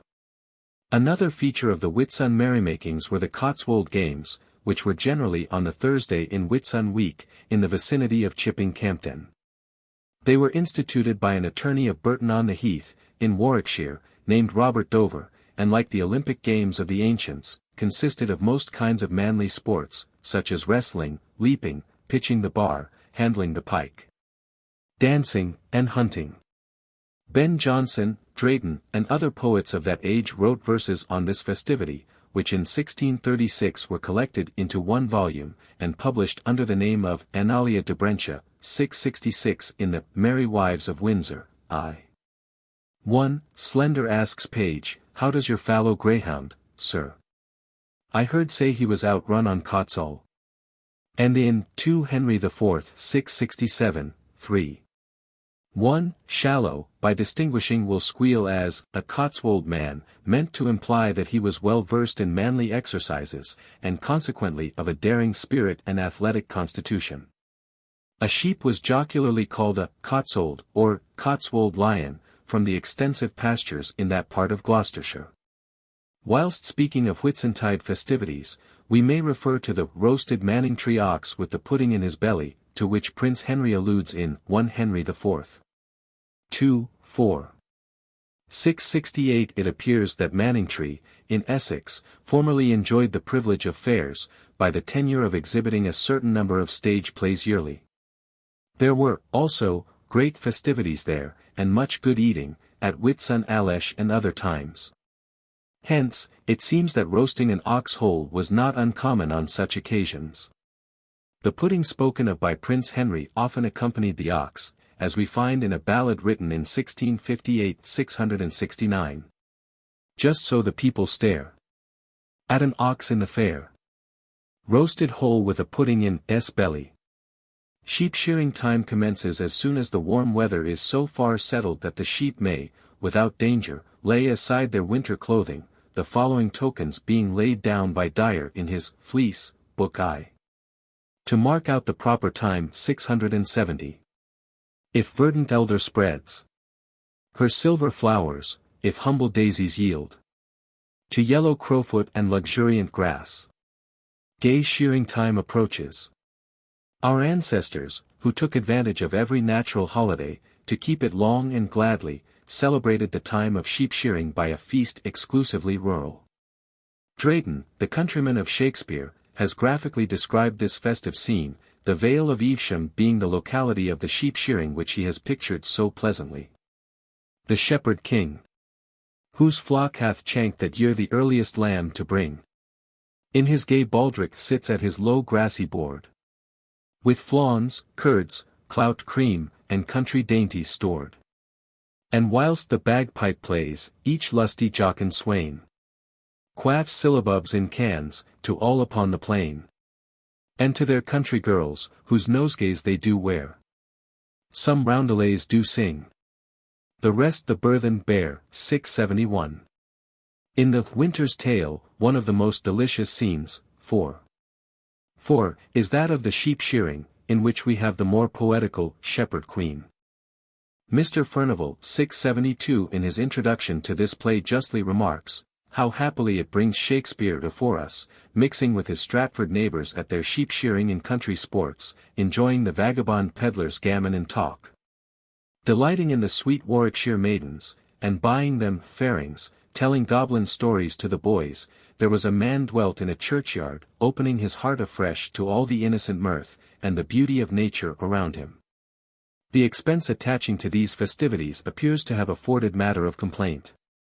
Thus the clown asks, "What am I to buy for our sheep-shearing feast?" and then proceeds to enumerate various things which he will have to purchase. In Tusser's 500 Points of Husbandry, this festival is described under the ploughman's feast days. "Wife, make us a dinner, spare flesh neither corn. Make wafers and cakes, for our sheep must be shorn. At sheep-shearing, neighbors none other things crave, but good cheer and welcome like neighbors to have." Midsummer Eve appears to have been regarded as a period when the imagination ran riot, and many a curious superstition was associated with this season. Thus people gathered on this night the rose, St. John's wort, vervain, trefoil and rue, all of which were supposed to have magical properties. They set the orpine in clay upon pieces of slate or potsherd in their houses, calling it a midsummer man. As the stalk was found next morning to incline to the right or left, the anxious maiden knew whether her lover would prove true to her or not. Young men sought also for pieces of coal, but in reality certain hard, black, dead roots, often found under the living mugwort, designing to place these under their pillows, that they might dream of themselves. 673 It was also supposed that any person fasting on Midsummer Eve, and sitting in the church porch, would at midnight see the spirits of those persons of that parish who would die that year, come and knock at the church door, in the order and succession in which they would die. Midsummer was formerly thought to be a season productive of madness. Thus Malvolio's strange conduct is described by Olivia in Twelfth Night, 3:4, as a very midsummer madness. And hence, A Midsummer Night's Dream is no inappropriate title for the series of wild incongruities of which the play consists. 674 The Low Dutch have a proverb that when men have passed a troublesome night's rest, and could not sleep, they have passed St. John Baptist's night, that is, they have not taken any sleep, but watched all night. Heywood seems to allude to a similar notion when he says, "As mad as a March hare, where madness compares. Are not midsummer hares as mad as March hares?" A proverbial phrase, too, to signify that a person was mad was, "'Tis midsummer moon with you," hot weather being supposed to affect the brain. Dog days. A popular superstition, in all probability derived from the Egyptians, referred to the rising and setting of Sirius, or the dog star, as infusing madness into the canine race. Consequently the name of Dog Days was given by the Romans to the period between the 3d July and nth August, to which Shakespeare alludes in Henry VIII. v. 4, "The dog days now reign." It is obvious that the notion is utterly groundless, for not only does the star vary in its rising, but is later and later every year. According to the Roman belief, at the rising of the dog star, the seas boil, the wines ferment in the cellars, and standing waters are set in motion, the dogs also go mad, and the sturgeon is blasted. The term dog days is still a common phrase, and it is difficult to say whether it is from superstitious adherence to old custom, or from a belief of the injurious effect of heat upon the canine race that the magistrates often unwisely at this season of the year, order them to be muzzled or tied up. Lammas Day, August 1st.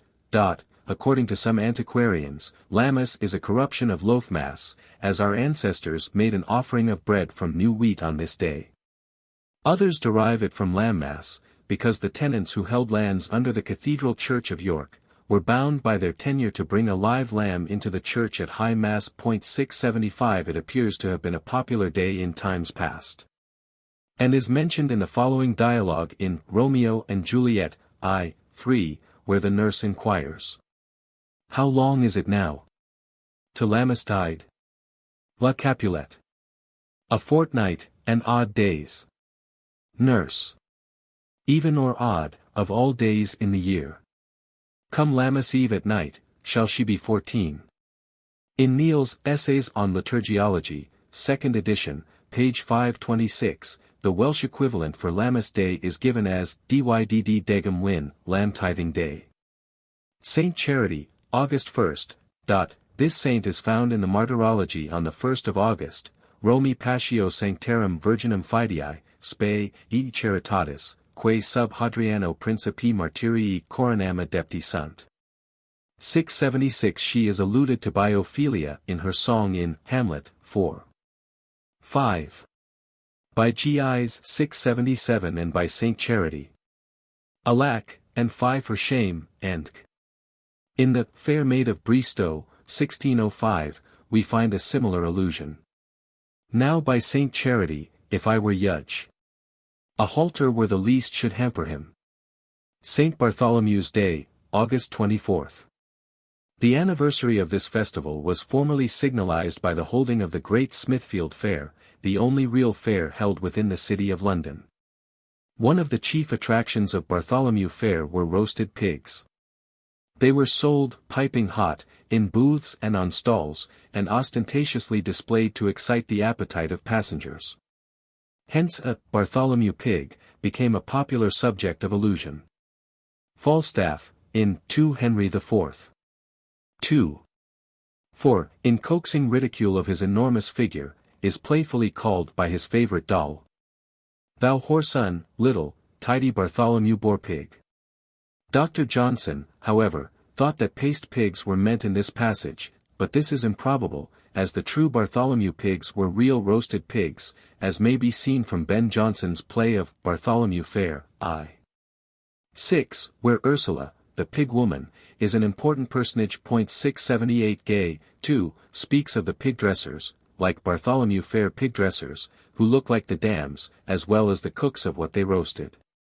A further allusion to this season is found in Henry V, v. 2, where Burgundy tells how maids, well summered, and warm kept, are like flies at Bartholomew tide, blind, though they have eyes.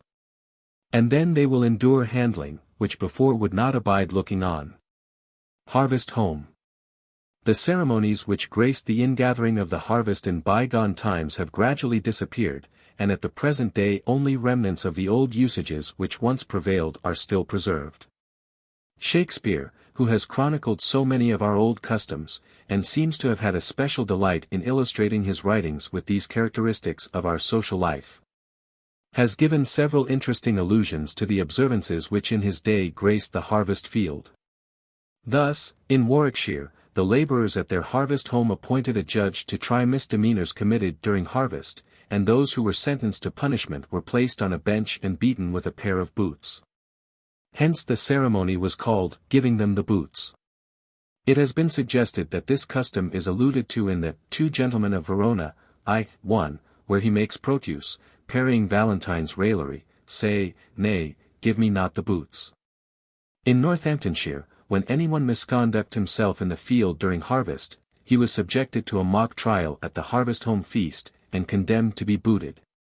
A description of which we find in the introduction to Clare's Village Minstrel. A long form is placed in the kitchen, upon which the boys who have worked well sit, as a terror and disgrace to the rest, in a bent posture, with their hands laid on each other's backs, forming a bridge for the hogs, as the truant boys are called, to pass over. While a strong chap stands on each side with a bootlegging, soundly strapping them as they scuffle over the bridge, which is done as fast as their ingenuity can carry them. Some, however, think the allusion in the Two Gentlemen of Verona is to the diabolical torture of the boot. Not a great while before this play was written, it had been inflicted, says Dowse 679, in the presence of King James on one Dr. Fian, a supposed wizard, who was charged with raising the storms that the king encountered in his return from Denmark. The unfortunate man was afterwards burned. This horrible torture, we are told 680, consisted in the leg and knee of the criminal being enclosed within a tight iron boot or case, wedges of iron being then driven in with a mallet between the knee and the iron boot. Sir Walter Scott, in Old Mortality, has given a description of Mac Briar undergoing this punishment. At a later period, the boot signified, according to Nares 681, an instrument for tightening the leg or hand, and was used as a cure for the gout, and called a bodikins. The phrase, "to give the boots," seems to have been a proverbial expression, signifying, "Don't make a laughing stock of me, don't play upon me." Again, in the Merchant of Venice, v. 1, where Lorenzo says, "Come, ho! and wake Diana with a hymn. With sweetest touches pierce your mistress' ear, and draw her home with music." We have, doubtless, an allusion to the hawk cart of the old harvest home. This was the cart which carried the last corn away from the harvest field. 682 and was generally profusely decorated and accompanied by music, old and young shouting at the top of their voices a doggerel after the following fashion. We have ploughed, we have sowed. We have reaped, we have mowed. We have brought home every load. Hip, hip, hip. Harvest Home, 683. In Poor Robin's Almanac, for August 1676, we read. Hokey is brought home with hallowing. Boys with plum cake the cart following. Holyrood Day, September 14th.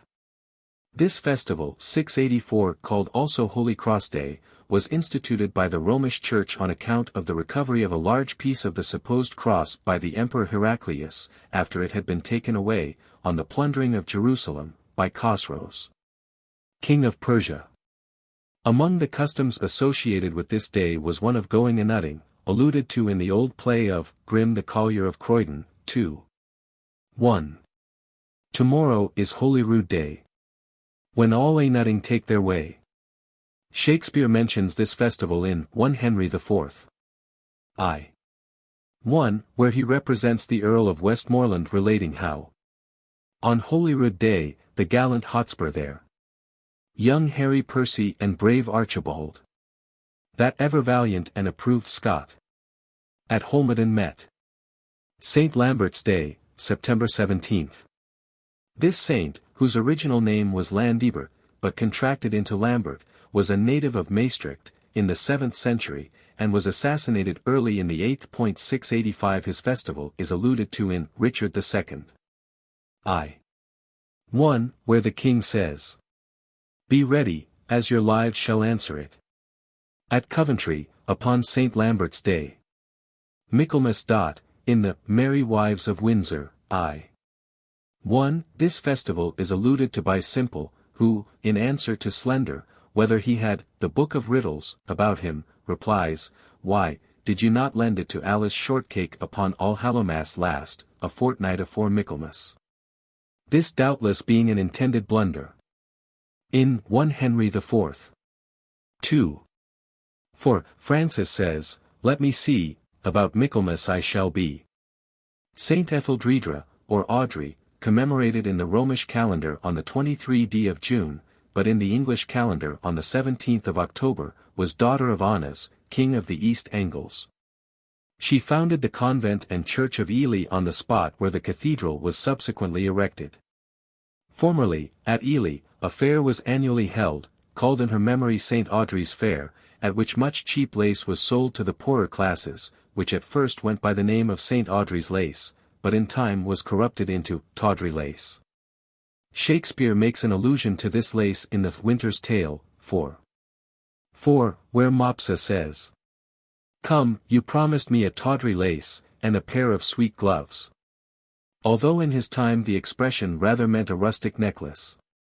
686. An Old English historian makes St. Audrey die of a swelling in her throat, which she considered as a particular judgment for having been in her youth addicted to wearing fine necklaces. 687. St. Crispin's Day, October 25th, has for centuries been a red-letter day in the calendar of the shoemakers, being the festival of their patron saint. According to tradition, the brothers Crispin and Crispinian, natives of Rome, having become converted to Christianity, traveled to Soissons, in France, in order to preach the gospel. Being desirous, however, of rendering themselves independent, they earned their daily bread by making shoes, with which, it is said, they furnished the poor at an extremely low price. When the governor of the town discovered that they maintained the Christian faith, and also tried to make proselytes of the inhabitants, he ordered them to be beheaded. From this time the shoemakers have chosen them for their tutelary saints. Shakespeare has perpetuated the memory of this festival by the speech which he has given to Henry V, before the Battle of Agincourt, 4. 3. This day is called the Feast of Crispian. He that outlives this day, and comes safe home, will stand a tiptoe when this day is named, and rouse him at the name of Crispian. He that shall live this day, and see old age, will yearly on the vigil feast his neighbors. And say, tomorrow is Saint Crispian. Saint Denis has been adopted as the patron saint of France, October 9th, in the same manner as the English have chosen Saint George. The guardianship of the two countries is thus expressed in the chorus to the old ballad. Saint George he was for England. Saint Denis was France. Singing, Honi soit Kamal y pence. King Henry, Henry V, v. 2, says to Kate, shall not thou and I, between Street Denis and St. George, compound a boy, half French, half English, etc. In 1 Henry VI, 3. 2, Charles says. Street Denis bless this happy stratagem. And once again will sleep secure in Rouen.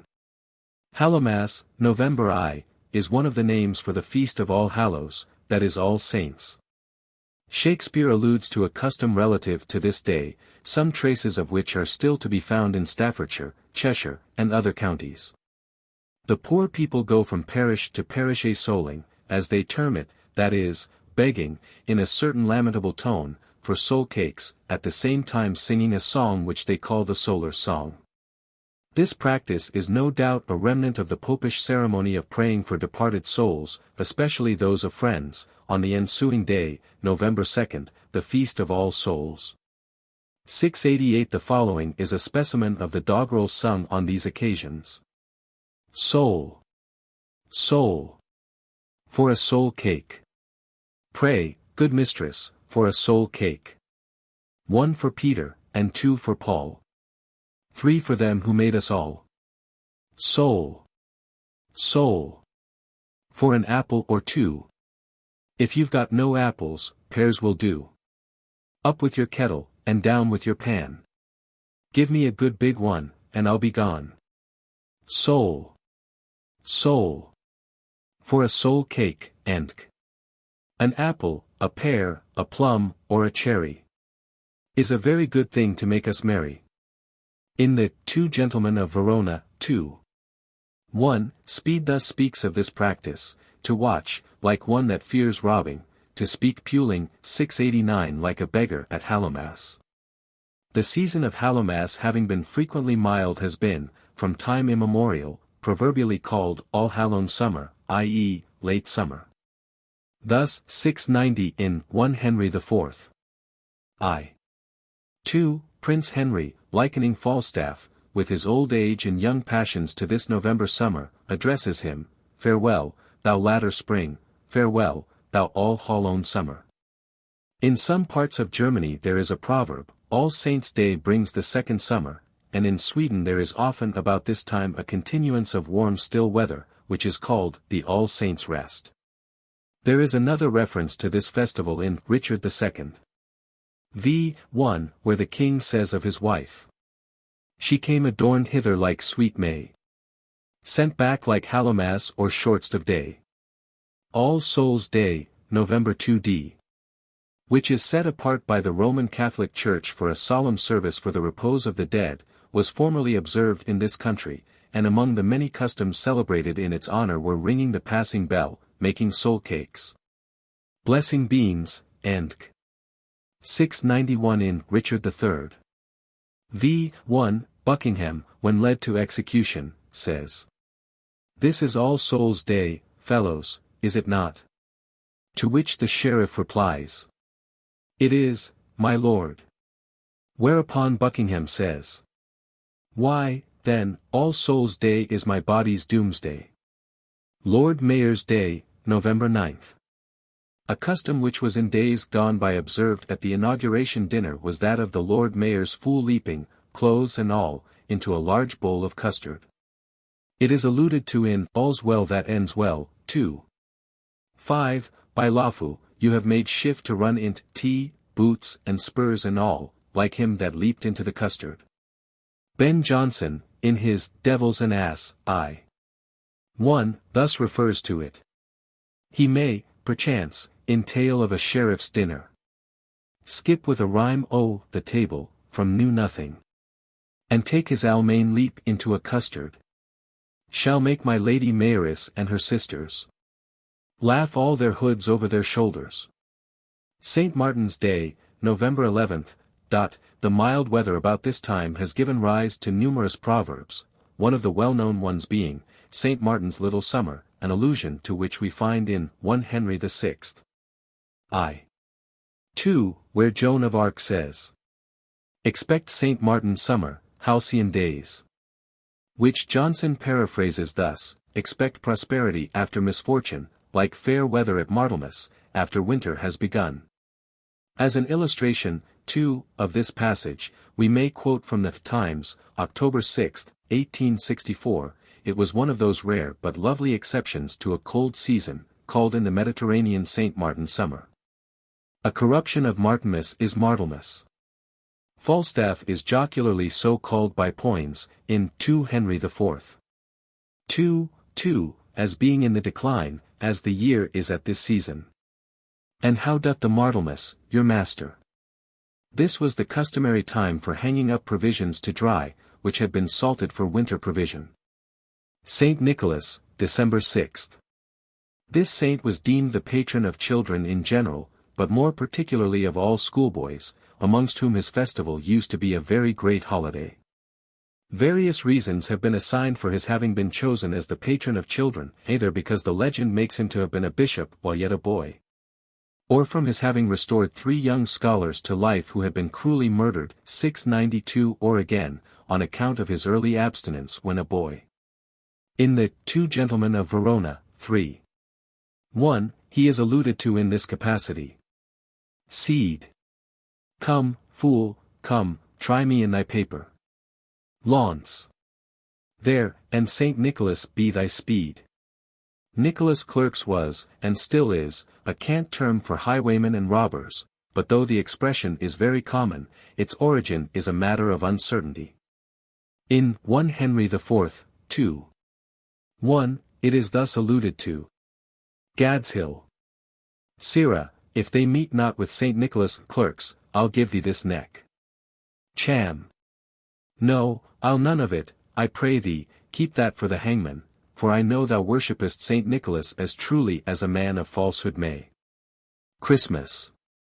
Among the observances associated with this season to which Shakespeare alludes, we may mention the Christmas Carol, a reference to which is probably made in A Midsummer Night's Dream, 2:1, by Titania, "No night is now with him or carol blessed." Hamlet, 2:2, quotes 2 lines from a popular ballad, entitled The Song of Jephthah's Daughter, and adds, "The first row of the pious chanson will show you more." 693.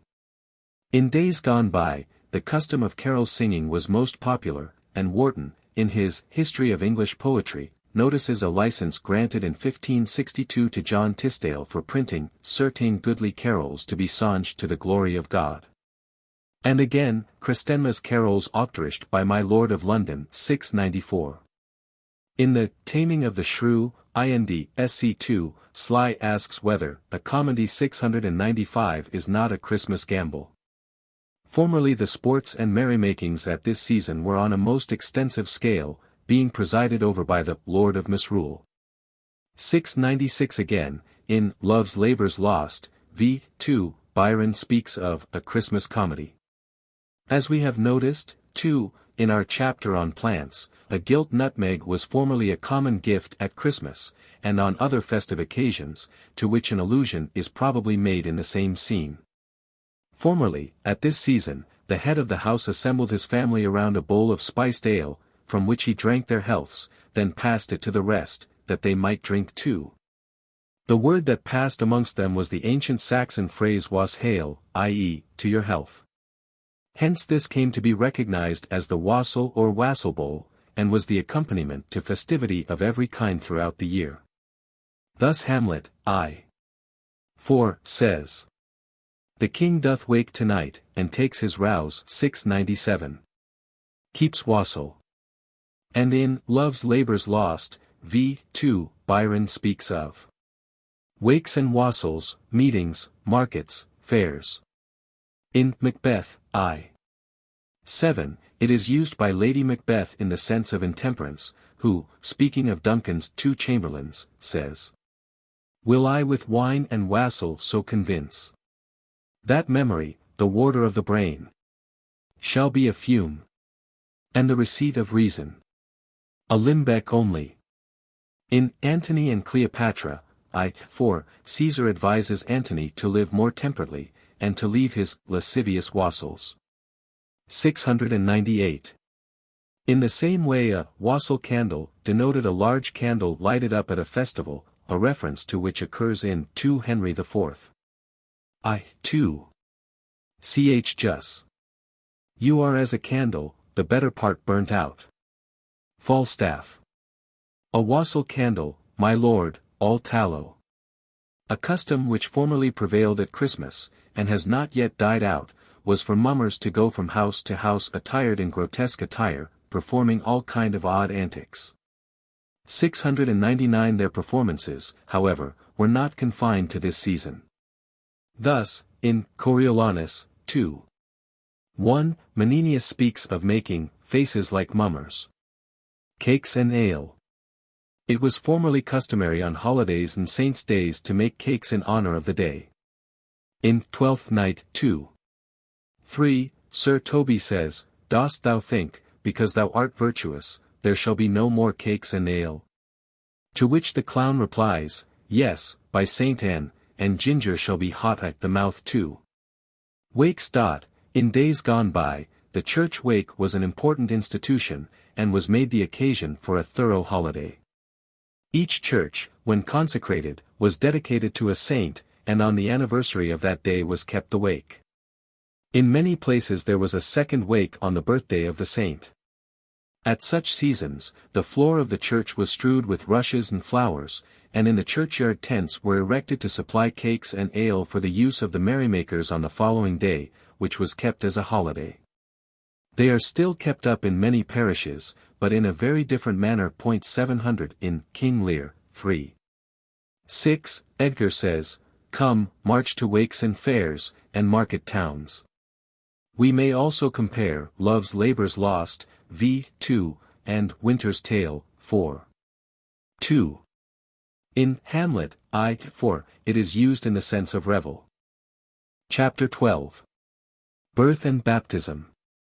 As every period of human life has its peculiar rites and ceremonies, its customs and superstitions, so has that ever all-eventful hour which heralds the birth of a fresh actor upon the world's great stage.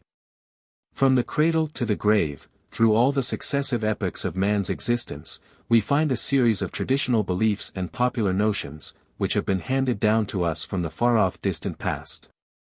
Although, indeed, these have lost much of their meaning in the lapse of years, yet in many cases they are survivals of primitive culture, and embody the conceptions of the ancestors of the human race. Many of these have been recorded by Shakespeare, who, acting upon the great principle of presenting his audience with matters familiar to them, has given numerous illustrations of the manners and superstitions of his own country, as they existed in his day. Thus, in Richard III, 3. 1, when he represents the Duke of Gloucester saying, So wise so young, they say, do never live long. He alludes to the old superstition, still deeply rooted in the minds of the lower orders, that a clever child never lives long. In Bright's Treatise of Melancholy, 1586, p. 52, we read, I have known children languishing of the spleen, obstructed and altered in temper, talk with gravity and wisdom surpassing those tender years, and their judgments carrying a marvellous imitation of the wisdom of the ancient. Having after a sort attained that by disease, which others have by course of years. Whereof I take it the proverb saith, that they be of showroot life who are of wits so pregnant. There are sundry superstitious notions relating to the teething of children prevalent in our own and other countries. In 3 Henry VI, v. 6, the Duke of Gloucester, alluding to the peculiarities connected with his birth relates how the midwife wondered, and the women cried, Oh, Jesu bless us, he is born with teeth. And so I was. Which plainly signified that I should snarl and bite and play the dog. It is still believed, for instance, in many places, that if a child's first tooth appears in the upper jaw, it is an omen of its dying in infancy. And when the teeth come early, it is regarded as indication that there will soon be another baby. In Sussex there is a dislike to throwing away the cast teeth of children, from a notion that should they be found and gnawed by any animal, the child's new tooth would be exactly like the animal's that had bitten the old one. In Durham, when the first teeth come out, the cavities must be filled with salt, and each tooth burned, while the following words are repeated. Fire, fire, burn bone. God send me my tooth again. In the above passage, then, Shakespeare simply makes the Duke of Gloucester refer to that extensive folklore associated with human birth, showing how careful an observer he was in noticing the whims and oddities of his countrymen. Again, one of the foremost dangers supposed to hover round the newborn infant, was the propensity of witches and fairies, to steal the most beautiful and well-favored children, and to leave in their places such as were ugly and stupid. These were usually called changelings. Shakespeare alludes to this notion in A Midsummer Night's Dream, 2:1, where Puck says, because that she as her attendant hath a lovely boy, stolen from an Indian king. She never had so sweet a changeling. And further on in the same scene Oberon says, I do but beg a little changeling boy to be my henchman. As a fairy is in each case the speaker, the changeling in this case denotes the child taken by them. So, too, in the Winter's Tale, 3:3, in the passage where the shepherd relates, it was told me I should be rich by the fairies, this is some changeling opened. As the child here found was a beautiful one, the changeling must naturally mean the child stolen by the fairies, especially as the gold left with it, is conjectured to be fairy gold. The usual signification, however, of the term changeling, is thus marked by Spenser, Fairy Queen, I.X. 65.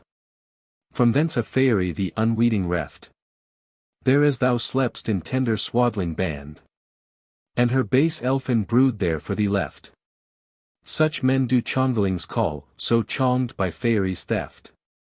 Occasionally, fairies played pranks with newborn children by exchanging them. To this notion Henry IV refers, 1 Henry IV I.1, when, speaking of Hotspur compared with his own profligate son, he exclaims, oh that it could be proved that some night-tripping fairy had exchanged in cradle clothes our children where they lay, and called mine Percy his Plantagenet. To induce the fairies to restore the stolen child, it was customary in Ireland, either to put the one supposed of being a changeling on a hot shovel, or to torment it in some other way. It seems that, in Denmark, the mother heats the oven, and places the changeling on the peel, pretending to put it in, or whips it severely with a rod, or throws it into the water. In the Western Isles of Scotland, idiots are supposed to be the fairies' changelings, and, in order to regain the lost child, parents have recourse to the following device. They place the changeling on the beach, below high water mark, when the tide is out, and pay no heed to its screams, believing that the fairies, rather than suffer their offspring to be drowned by the rising water, will convey it away and restore the child they had stolen. The sign that this has been done is the cessation of the child's screaming. The most effectual preservative, however, against fairy influence is supposed to be baptism, and hence among the superstitious this rite is performed as soon as possible. A form of superstition very common in days gone by was the supposed influence of the evil eye. Being designated by the terms o'erlooked, forelooked, or eye-bidden, certain persons being thought to possess the power of inflicting injury by merely looking on those whom they wished to harm. Even the newborn child was not exempt from this danger, and various charms were practiced to avert it. In the Merry Wives of Windsor, v. 5, Pistol says of Falstaff, vile worm, thou wast o'erlooked even at thy birth. This piece of folklore may be traced back to the time of the Romans, and in the late Professor Conington's translation of the Satires of Persius, it is thus spoken of, look here. A grandmother or a superstitious aunt has taken baby from his cradle, and is charming his forehead against mischief by the joint action of her middle finger and her purifying spittle, for she knows right well how to check the evil eye. 701 It is again alluded to in The Merchant of Venice, 3:2, where Portia, expressing to Bassanio her feelings of regard, declares, "Beshrew your eyes. They have o'erlooked me and divided me. One half of me is yours, the other half yours." And in Titus Andronicus, 2:1, Aaron speaks of Tamora as faster bound to Aaron's charming eyes than is Prometheus tied to Caucasus. This superstition, however, is not yet obsolete, but lingers on in many country places. We may also compare a similar phrase made use of by Cleopatra, 3:7, in answer to Enobarbus, "Thou hast forspoke my being in these wars," the word forspeak having anciently had the meaning of charm or bewitch, like forbid in Macbeth, I.3, "He shall live a man forbid," 702. Among the numerous customs associated with the birth of a child, may be mentioned the practice of giving presents at the announcement of this important event. In King Henry VIII. v. 1, on the old ladies making known to the king the happy tidings of the birth of a princess, he says to Lovell, "Give her 100 marks. I'll to the queen." The old lady, however, resents what she considers a paltry sum. 100 marks. By this light I'll ha more. An ordinary groom is for such payment. I will have more, or scold it out of him. It was an ancient custom, one which is not quite out of use, for the sponsors at christenings to offer silver or gilt spoons as a present to the child. These were called apostle spoons, because the extremity of the handle was formed into the figure of one or other of the apostles. Such as were opulent and generous gave the whole 12. Those who were moderately rich or liberal escaped at the expense of the 4 evangelists, or even sometimes contented themselves with presenting 1 spoon only, which exhibited the figure of any saint, in honor of whom the child received its name. In King Henry VIII. v. 2, it is in allusion to this custom that, when Cranmer professes to be unworthy of being a sponsor to the young princess, Shakespeare makes the king reply, "Come, come, my lord, ULD spare your spoons." A story is related of Shakespeare promising spoons to one of Ben Jonson's children in a collection of anecdotes, entitled Merry Passages and Jests, compiled by Sir Nicholas Lestrange, Mrs. Harle. 6395, Shakespeare was godfather to one of Ben Jonson's children, and after the christening, being in a deep study, Jonson came to cheer him up, and asked him why he was so melancholy. "No faith, Ben," says he, "not I. But I have been considering a great while what should be the fittest gift for me to bestow upon my godchild, and I have resolved at last. I pry thee, what?" says he. "I faith, Ben, I'll e'en give him 1,000 good Latin spoons, and thou shalt translate them." Shakespeare, says Mr. Toms 703, willing to show his wit, if not his wealth, gave 12 spoons, not of silver, but of Latin, a name formerly used to signify a mixed metal resembling brass, as being the most appropriate gift to the child of a father so learned. In Middleton's Chaste Maid of Cheapside, 1620. 2 Goss. What has he given her? What is it, gossip? 3 Goss. A fair, high-standing cup, and 2 great apostle spoons, one of them gilt. And Beaumont and Fletcher in the Noble Gentleman, v. 1. I'll be a gossip, Beaufort. I have an odd apostle spoon. The gossip's feast, held in honor of those who were associated in the festivities of a christening, was a very ancient English custom, and is frequently mentioned by dramatists of the Elizabethan age. The term gossip or godsip, a Saxon word signifying cognata ex parte, or godmother, is well defined by Richard Verstegen, in his Restitution of Decayed Intelligence. He says, "Our Christian ancestors, understanding a spiritual affinity to grow between the parents and such as undertook for the child at baptism, called each other by the name of godsip, which is as much as to say that they were sib together. That is, of kin together through God. And the child, in like manner, called such his godfathers or godmothers." As might be expected, it is often alluded to by Shakespeare. Thus, in the Comedy of Errors, v. 1, we read. Abbess. 33 years have I but gone in travail. Of you, my sons, and till this present hour. My heavy burthen ne'er delivered. The Duke, my husband and my children both. And you the calendars of their nativity. Go to a gossip's feast, and go with me. After so long grief, such festivity. Duke. With all my heart, I'll gossip at this feast. And again in A Midsummer Night's Dream, 2. 1, the mischievous Puck says.